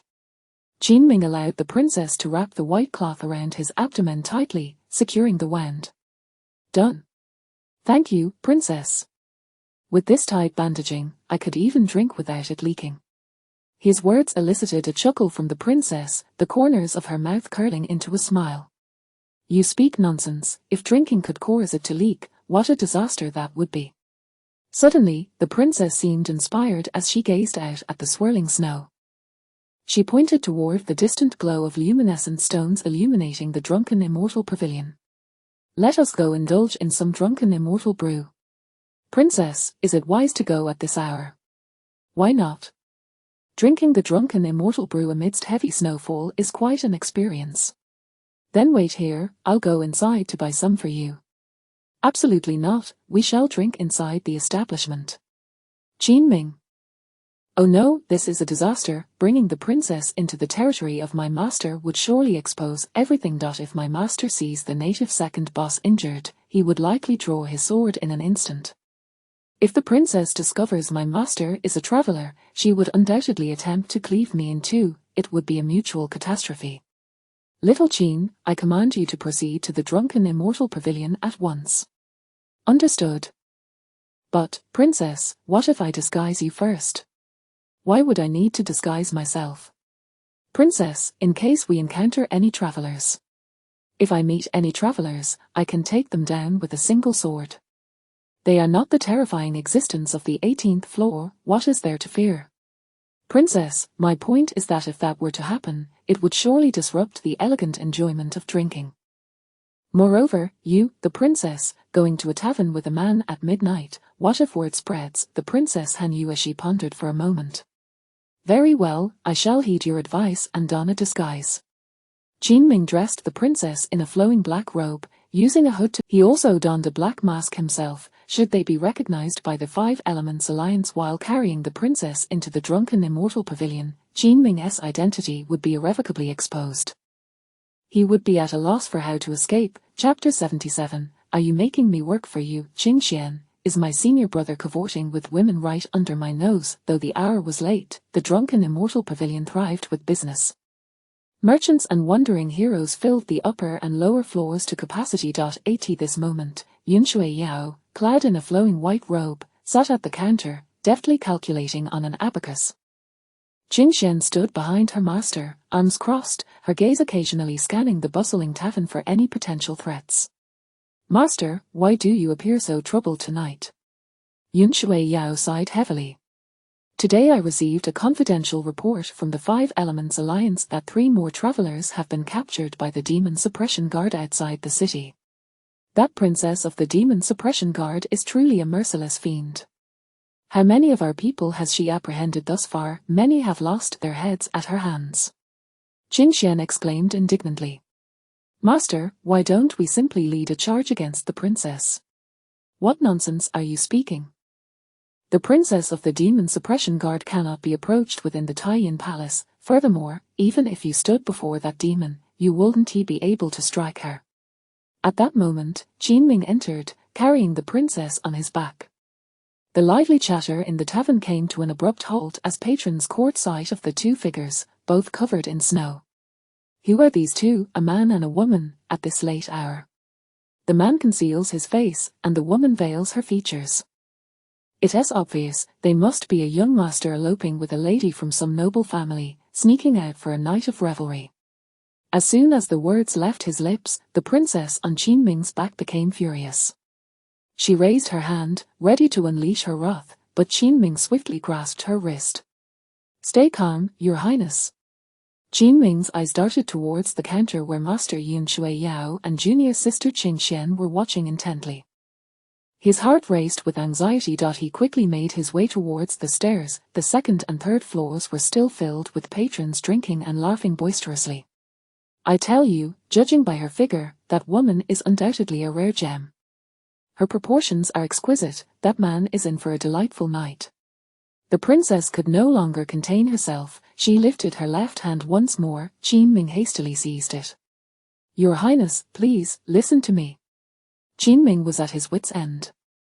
If the princess acted out, the night would spiral into chaos. He could sense her mounting impatience. Her tolerance was wearing thin. He tightened his grip around her, sprinting up the stairs with great haste, passing the 4th, 5th, and 6th floors until he reached the 7th. Spotting a waiter carrying a water jug, he called out, "Are there any rooms available?" "Sir, room D1 is vacant." "Excellent, I shall come down shortly to settle the payment. Please bring us 2 jars of drunken immortal brew." The princess turned her head abruptly. 2 jars are insufficient. Bring me 8. Qin Ming. He kicked the door open and hurried inside with the princess, exhaling a sigh of relief. He was caught off guard when the princess rushed to the window. A chilling aura emanated from her, coalescing into an icy intent. I shall slay those who dare to speak. Panic-stricken, Qin Ming dashed over, clasping her hands from behind. My sovereign, let us simply enjoy a peaceful drink tonight, without causing any disturbances. Can we not avoid trouble? The princess turned her gaze sharply. Do you imply that I am afraid of confrontation? That is not my intention. Then what do you mean? Are you instructing me on how to conduct myself? Qin Ming was taken aback, quickly retorting, Your Highness, look. He lifted his shirt, revealing a grievous knife wound on his abdomen. I have sustained this injury while carrying you. The wound has reopened, and the pain is excruciating. Let us sit quietly, enjoy our drink, and refrain from engaging with those uncouth individuals, lest the atmosphere be ruined. The princess paused for 3 breaths, her purple-black sleeves fluttering. They are fortunate today. Should I encounter them again, I shall have their heads displayed at the city gate. Qin Ming inhaled deeply. Knock, knock, knock. A waiter arrived with the wine. As Qin Ming opened the door, a cold gust of wind swept across his face, causing the already loosened cloth covering his face to fall away. The waiter stood there, stunned, recognizing Qin Ming. He was about to exclaim in excitement when, at that critical moment, Qin Ming activated his talent, chaos. The waiter, caught in a swirl of confusion, was enveloped by memories of past misfortunes, completely forgetting his encounter with Qin Ming, perceiving him instead as a stranger. Seizing the jars of drunken immortal brew from the waiter, Qin Ming hastily shut the door. The influence of his chaos talent on the minds of cultivators is limited, yet it holds a formidable sway over ordinary folk devoid of cultivation. That was truly a close call. Meanwhile, Yun Shui Yao and Qing Xian remained at the counter on the 1st floor, observing Qin Ming and the princess as they entered the room. Beside them, Marqiang whispered, Master, junior sister, do you not find those 2 rather peculiar? Qing Xian, clutching her ebony blade, murmured, Peculiar indeed, but what strikes me as even stranger is how this man's gaze resembles. Yun Shui Yao looked up at her disciple. Resembles what? How it bears a resemblance to my senior brother, Qin Ming. Marqian erupted into laughter. Oh Qingxian, what has come over you these past few days? Ever since you emerged from the palace, you seem possessed. You can identify anyone just by their eyes, and if it were truly Qin Ming, would he not greet us? Of course he would not greet us, Qingxian countered. Did you not see that he was carrying a stunning beauty on his back, with long legs and a shapely figure? The patrons were just saying he was up to no good tonight. Yun Shui Yao, Marqiang. At that moment, the waiter delivering wine descended the stairs.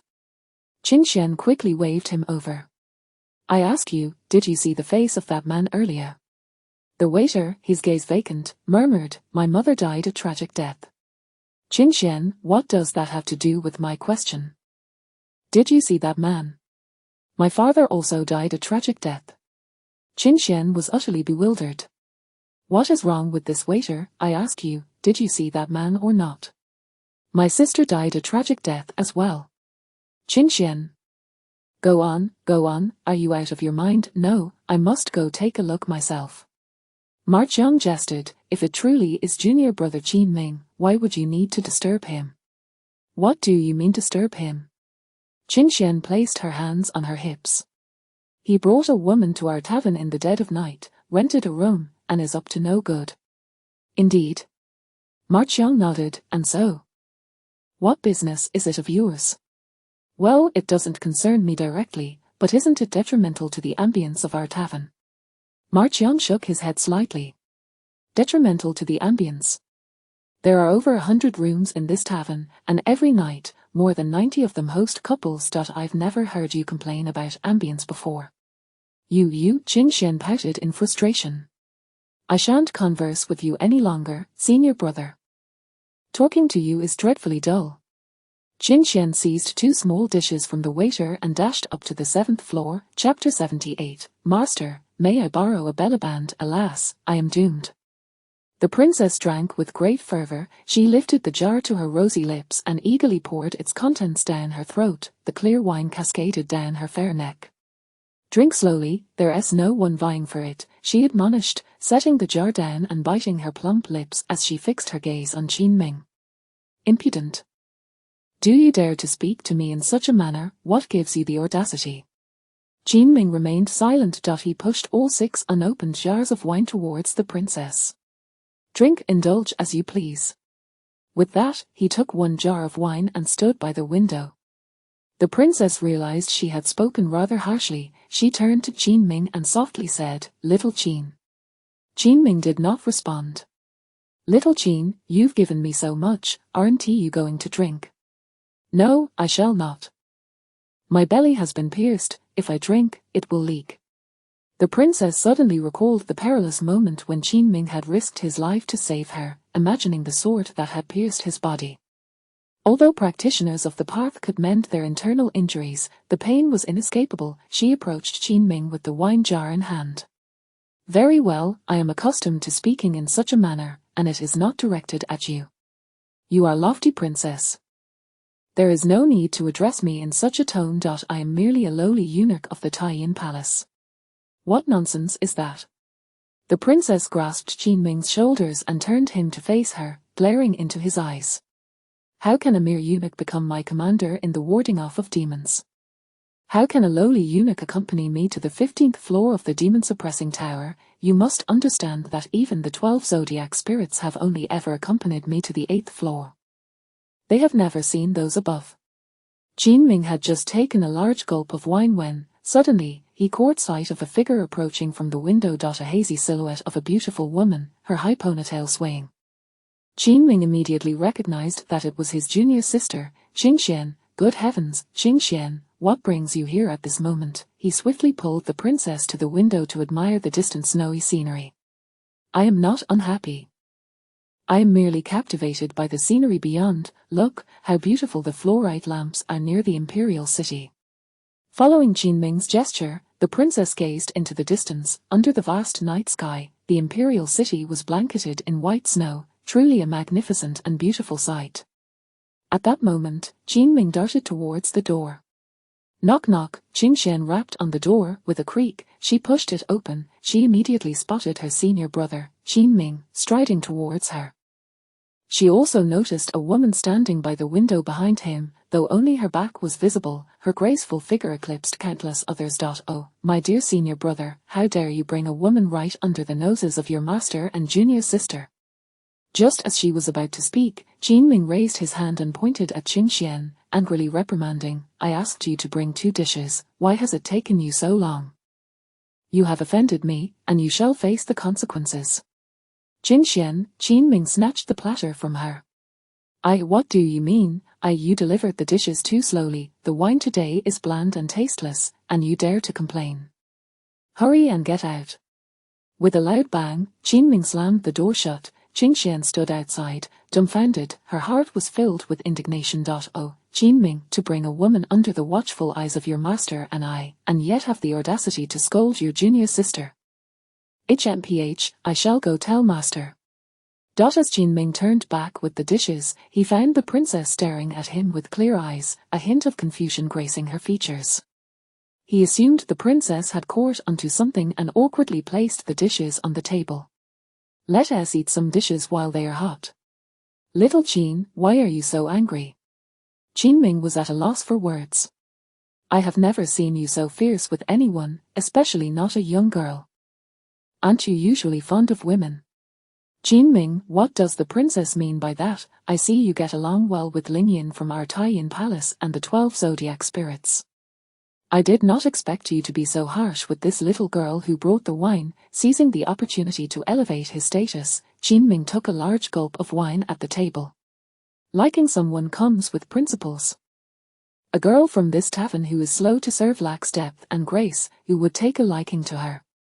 Upon hearing this, the princess's heart skipped a beat. She could keenly sense that since Qingming entered the Taiyin palace, his eyes had always been filled with admiration for her. In his actions and words, he had always been brave and selfless. Could it be that he harbored feelings for her? At this thought, the princess felt a sudden rush of panic. But in the very next breath, she shook herself awake. Han Yueshi, you must remain calm. You are the princess of the Dayan kingdom. You and your sisters have vowed not to touch men in this lifetime. You are solely focused on eliminating the time travelers and stabilizing the dynasty. Taking a deep breath, the princess returned to her seat at the table. Qingming lifted the wine jar. Princess, allow me to toast you. He took a hearty swig and set the jar down. The princess, clutching her wine jar, continued to drink unabated. This madcap princess has quite the penchant for alcohol. In just a short while, she had finished off 2 jars. Let us eat some dishes. The drunken peanuts at this tavern are quite exquisite. The princess raised her delicate brows. Have you eaten here before? Qingming nodded. The last time I came to buy you the drunken brew, I was starving, so I ordered a plate of drunken peanuts and a bowl of noodles. Then why didn't you order a couple more dishes last time? Why eat so simply? Before Qingming could ponder an answer, the princess continued, Is it because you spent all your money on me? As a eunuch, you receive only 50 coins a month, yet you dared to run a tab of 430 taels at the Yunu Pavilion. Qingming's heart sank. This princess had conducted a private investigation. Fortunately, the fiery grass he had bought on credit was for her, otherwise, he would have been in deep trouble. The princess lifted her wine jar and clinked it with Qingming's, taking another hearty sip. I have repaid your tab at the Yunu Pavilion, so now you must treat me to a lavish meal. I also know that you received 2,000 taels from my sister. Qingming was momentarily taken aback. This madcap princess truly knows everything. I will treat you well, and ensure the princess enjoys her meal and drink. With that, Qingming hastily got up to order dishes. Wait. My bellaband is torn and stained with blood, go buy me a new one. Huh. Qingming was utterly bewildered.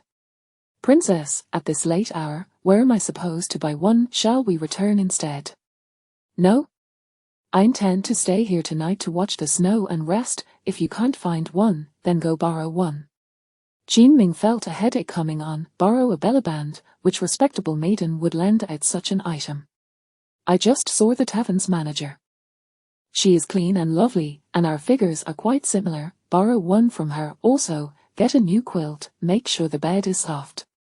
Jinming sat smiley. Oh no, am I really going to ask my master for a bellaband? Princess, you might as well kill me now.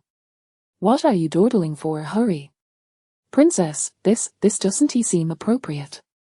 Are you going or not? If you don't, I'll go myself. Fine. I'll go, you rest. Jinming opened the door and stepped outside. He immediately spotted his master, Yunshui Yao, conversing with Qingxian at the front counter. His heart raced. What should he do?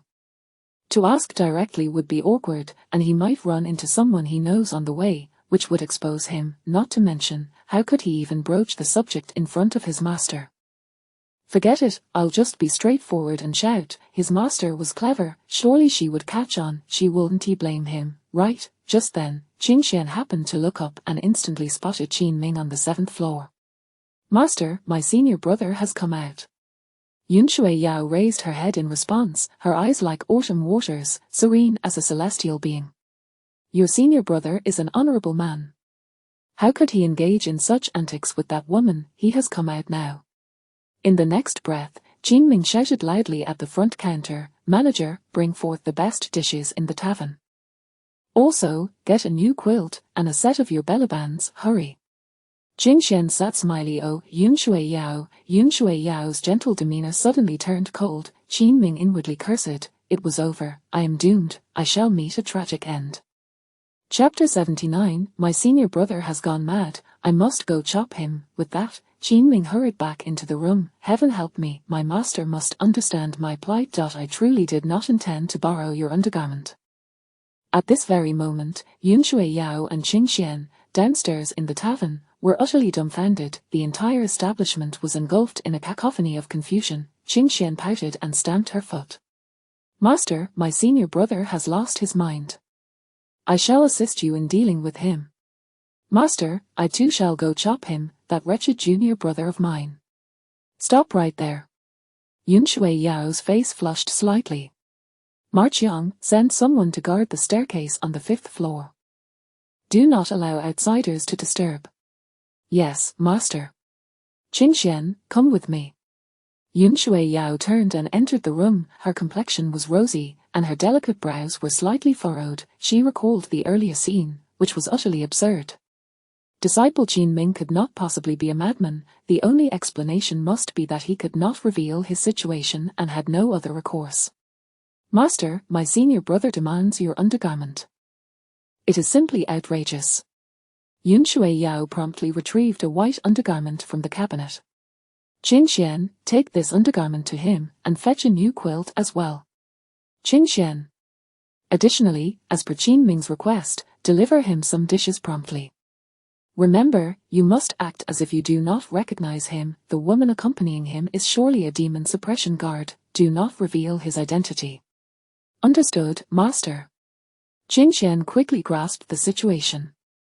While her senior brother, Jinming, might have his reasons for this predicament, the earlier mockery about that woman's figure and her ample backside, suggesting an intimate relationship with her senior brother, irked her for reasons she could not quite comprehend.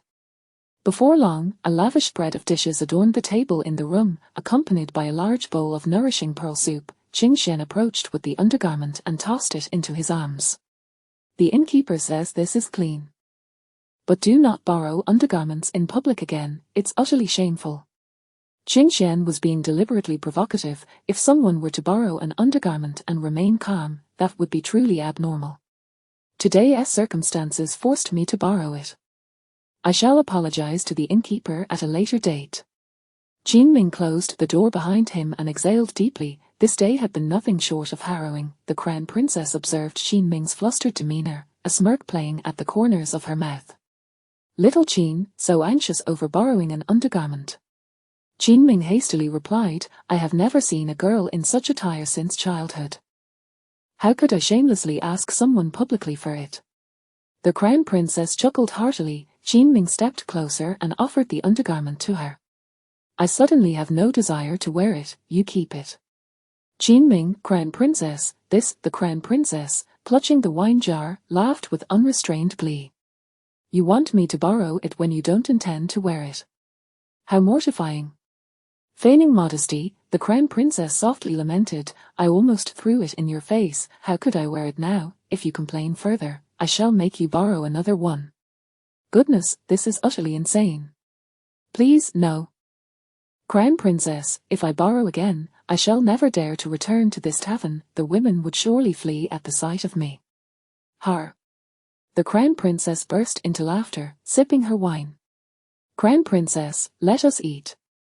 Outside, the snow fell heavier. The Crown Princess and Qin sat at the table, drinking, eating, and laughing. Qin had an extraordinary knack for making even the most trivial matters entertaining, captivating the Crown Princess's attention. She had never laughed so heartily on any other night. Crown Princess, here's how it works. We scatter grain beneath a winnowing basket, then prop it up with a stick. When the birds approach, we pull the stick away with a rope, and we can catch several birds at once. Do we keep the court birds in a cage? Of course not. We have little to eat, so we consume whatever we catch. Qin explained how to prepare a beggar's chicken in the countryside. We clean the birds, stuff them with herbs, sprinkle some salt, wrap them in clay, and bury them in the ground to roast. When they are nearly done, we crack the clay open, and all the feathers come off clean. The aroma is heavenly. The Crown Princess gazed at him, her hands propping up her chin, her eyes shimmering like autumn waters. She listened intently, clearly moved. With so many brothers, it must be delightful to prepare bird meat together. I can imagine the feast would leave no scraps behind. Indeed, my second brother even eats the bird's backside. The Crown Princess erupted into laughter, her beauty blooming like a flower. Then next time, I shall visit Cold Night City, and you shall catch birds for me to roast. Qin. This boast has gone too far. Who knows if there are even any birds in Cold Night City? As the Crown Princess reminisced about the playful moments with her three sisters and elder brother, a hint of melancholy washed over her. She lifted the wine jar and gulped down another mouthful. After 5 jars, she drunkenly slumped onto the table. Qin lifted the Crown Princess and laid her on the bed, tucking her in. She appeared tipsy, her brow knitted with sorrow. She mumbled in her sleep, her voice soft, yet Qin could hear her clearly. Han Yuli, where did you throw the Emperor's child? Qin. Han Yuli, my third sister and I have already helped you kill the Emperor. You promised not to harm the child, she is still so small, did you kill her too? Qin sat by the Crown Princess's bedside for a while, piecing together the information from her sleep talk. The Crown Princess's brother, Han Yulong, had married a time traveler, and they had a child. However, the whereabouts of the child were unknown. Yet, Qin thought to himself, considering the Empress's ruthless nature, it was highly likely that the child had already been killed. She would not allow a time traveler to exist, much less permit one to bear a child with her brother. Qin wiped the wine stains from the Crown Princess's lips with his sleeve and lowered the bed curtain. He quickly slipped out of the room. Upon reaching the corridor outside, Qin did not leave immediately. He quietly observed from a distance for about a quarter of an hour, confirming that the Crown Princess had indeed fallen asleep. Only then did he hastily ascend to the 6th floor, to room 1 of the Emperor. That was his master Yun Shuiyao's chamber. At this moment, Yun Shuiyao held a teacup while seated in a grand mahogany chair, her expression grave. Beside her sat the recently recuperated Mu Sijia. In front of them stood 2 core disciples, Ma Qiang and Qingxian. Qingxian stared at the ceiling. Master, why is there no sound? What sort of sound are you expecting? Master, they say the bedboard makes noise. Yun Shuiyao replied, slightly annoyed, do not speak nonsense. It's not nonsense. He was flirting with that female demon suppression guard, and what of it? Qin pushed the door open with a creak and entered, clad in white with his hair neatly tied back, his belt fastened securely.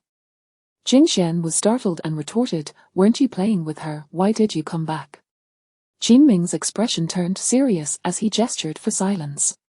Lower your voice, the one upstairs is a demon suppression guard. I brought her here to extract information, so do not alarm the snake. Now it makes sense. Yun Shuiyao shot a glare at her disciple. Qingxian, your tongue is too loose. Your senior brother is an upright man, not one to indulge in women. How can you say such things? Yet he asked to borrow your undergarment. Qin Ming had intended to return it to his master but refrained, fearing the crown princess might inquire about it, feeling embarrassed to mention it directly.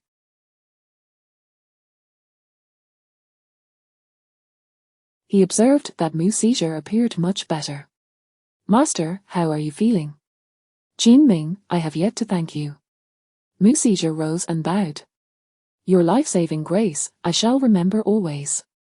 You're too kind, master. Mu Seizure cradled his left arm, fuming, my left arm was broken by that demon, the crown princess. One day, I shall break her arm in return, so she may feel this pain. Qin Ming thought to himself, how fortunate they were unaware that the crown princess was right above them. Otherwise, all would have been chaos. Yun Shui Yao sipped her tea, gently covering her chest as she coughed violently. Qin Ming looked on in confusion. Master, are you injured? Qin Xian chimed in from behind. Master was wounded by the crown princess's sword aura when she killed the greedy Taoist. That demon crown princess is truly malevolent. One day, I shall surpass her in cultivation and reduce her to a mere pulp. Qin Ming. Chapter 80. Can travelers not reproduce? The white-haired witch is so disturbing. By the way, master, I have an important matter to discuss upon my arrival at the Drunken Immortal Pavilion. Yun Shui Yao and Qing Xian turned their serious expressions towards him immediately. If it could cause Qin Ming to adopt such a grave demeanor, it must be of great significance. Yun Shui Yao promptly gestured to Ma Qiang, who hurriedly pushed the door open and dashed outside to keep watch.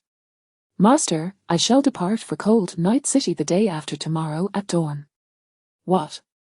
Yun Shui Yao was taken aback. You have never been to Cold Night City. That place is exceedingly perilous. Why would you wish to go there? Master, His Majesty has ordered me to escort supplies to Cold Night City. Yun Shui Yao's face clouded with concern. As I understand it, Cold Night City is currently besieged not only by the attacks of snow demon beasts but also by a considerable number of travelers sent by the Heavenly Dao sect and the Azure Dragon Guild. Important events are surely unfolding there. Your journey will be fraught with danger. Qin Ming, with a resigned gesture, spread his hands. They say accompanying a monarch is akin to accompanying a tiger. Yet, I am in the service of the princess of the Long Dynasty, who is 100-fold more terrifying than a mere tiger. If she commands it, I have no choice.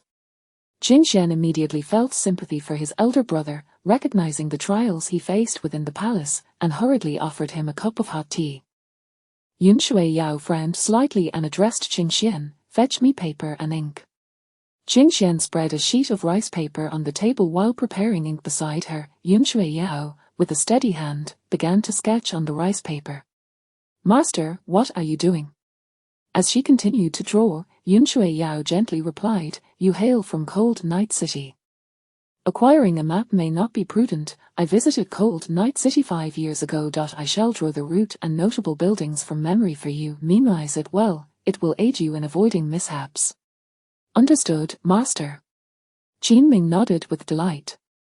His master, Yun Shui Yao, truly considered him in every aspect, her thoughts remarkably meticulous. As Yun Shui Yao continued to sketch, she spoke earnestly. Furthermore, the city lord of Cold Night City, Lan Jianshan, is an exceedingly ruthless character. Her methods rival those of the Empress. She is absolutely loyal to the Empress, and rumors suggest that the Empress once took her as a goddaughter in Cold Night City. You must exercise caution around her. Mu Seizure, who was beside them, chimed in. This Lan Jianshan, with her white hair, is said to be cursed. The curse stems from her having devoured the snow demon's female commander during battle. Qin Ming was astounded by this revelation. What a madwoman, a white-haired witch. He must avoid her. Just the name Lan Jianshan sounded formidable. Alas, why are there so many deranged women in this world? The map was soon completed. Qin Ming memorized the simplified map under the flickering light of the oil lamp and subsequently burned it to ashes in the flames. Yun Shui Yao once again produced 2,000 taels of silver from her sleeve and handed them to Qin Ming. Mu Seizure, standing nearby, chuckled and shook his head slightly. Senior sister, you are being too biased. Our tavern only earns 300 taels a month, yet you gift your disciple 2,000 at once. Indeed, master. Qingxian chimed in, pouting playfully.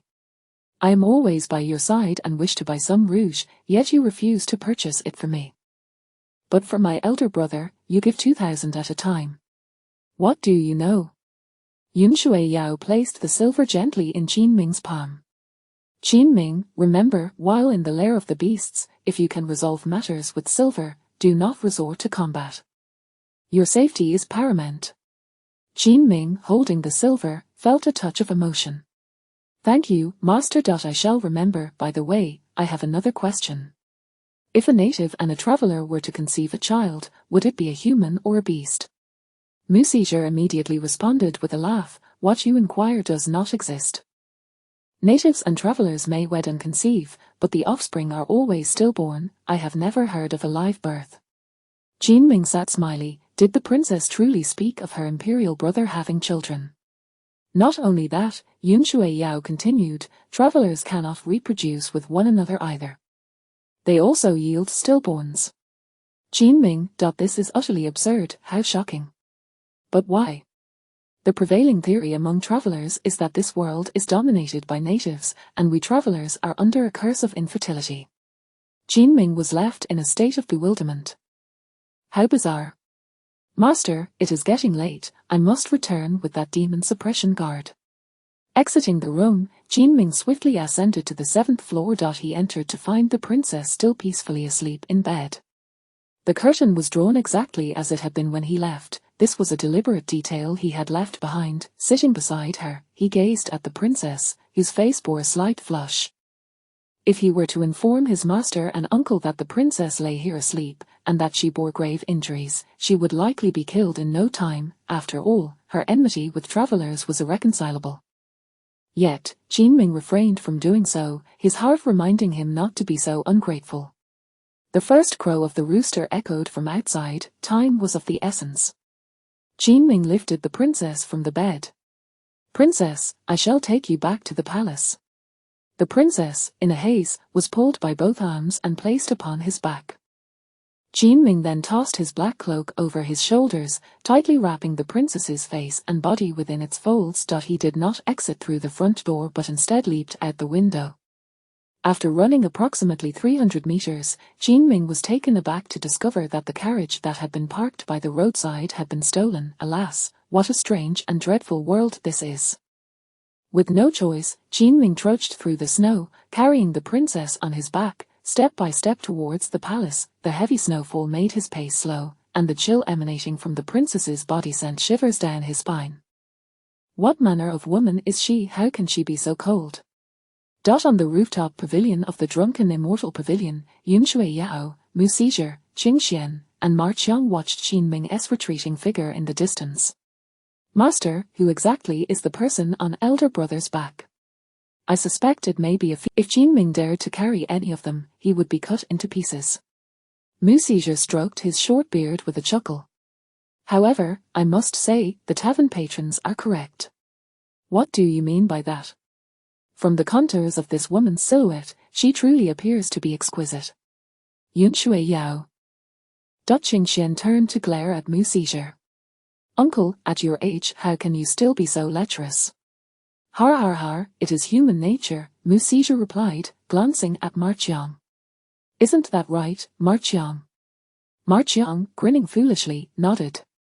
Yet when Qingxian shot him a glare, he quickly shook his head.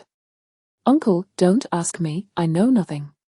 This elicited another hearty laugh from Mu Sijie. After 3 breaths, Yun Shui Yao suddenly turned with a resolute expression. Junior brother, you shall attend the whole master meeting organized by Xinguang City in my stead. Huh. Senior sister, what about you? Yun Shui Yao bit her rosy, delicate lips. I have resolved to venture to Cold Night City. I cannot rest easy with Qin Ming there. I must follow him. Senior sister, that is far too dangerous. Perhaps I should arrange for the 5 Elements Alliance to accompany you. Absolutely not, my injuries have nearly healed, and I am on the verge of breaking through to the 7th level of spirit communication. There are no disciples in the Lingstone Imperial City who can keep pace with me, they would only be a burden. Master, but it is perilous for you to go to Cold Night City. If I am in danger, it only proves that Qinming is in even greater peril. I have stated before that he is likely the key to breaking the deadlock between natives and travelers. The Heavenly Dao sect and the Azure Dragon Guild have both gone to Cold Night City. Something significant is bound to occur there, and I cannot remain behind. Master. This matter is not open for discussion, my mind is made up. With a decisive flick of her sleeve, Yun Shui Yao descended the stairs. In the Daiyang Kingdom, at the Hall of Fire, the Empress infused the surrounding Ling stones with energy using her blue Shenming fire. Her personal guard, Shangguan Qing'er, rushed in from outside and whispered something in her ear. The Empress's countenance darkened with fury. Is this news credible? Indeed, it is true, as our infiltrators within the Demon Suppression Guard have reported. Such audacity! With a resounding clap, the Empress shattered the nearby Xuanmu table into splinters.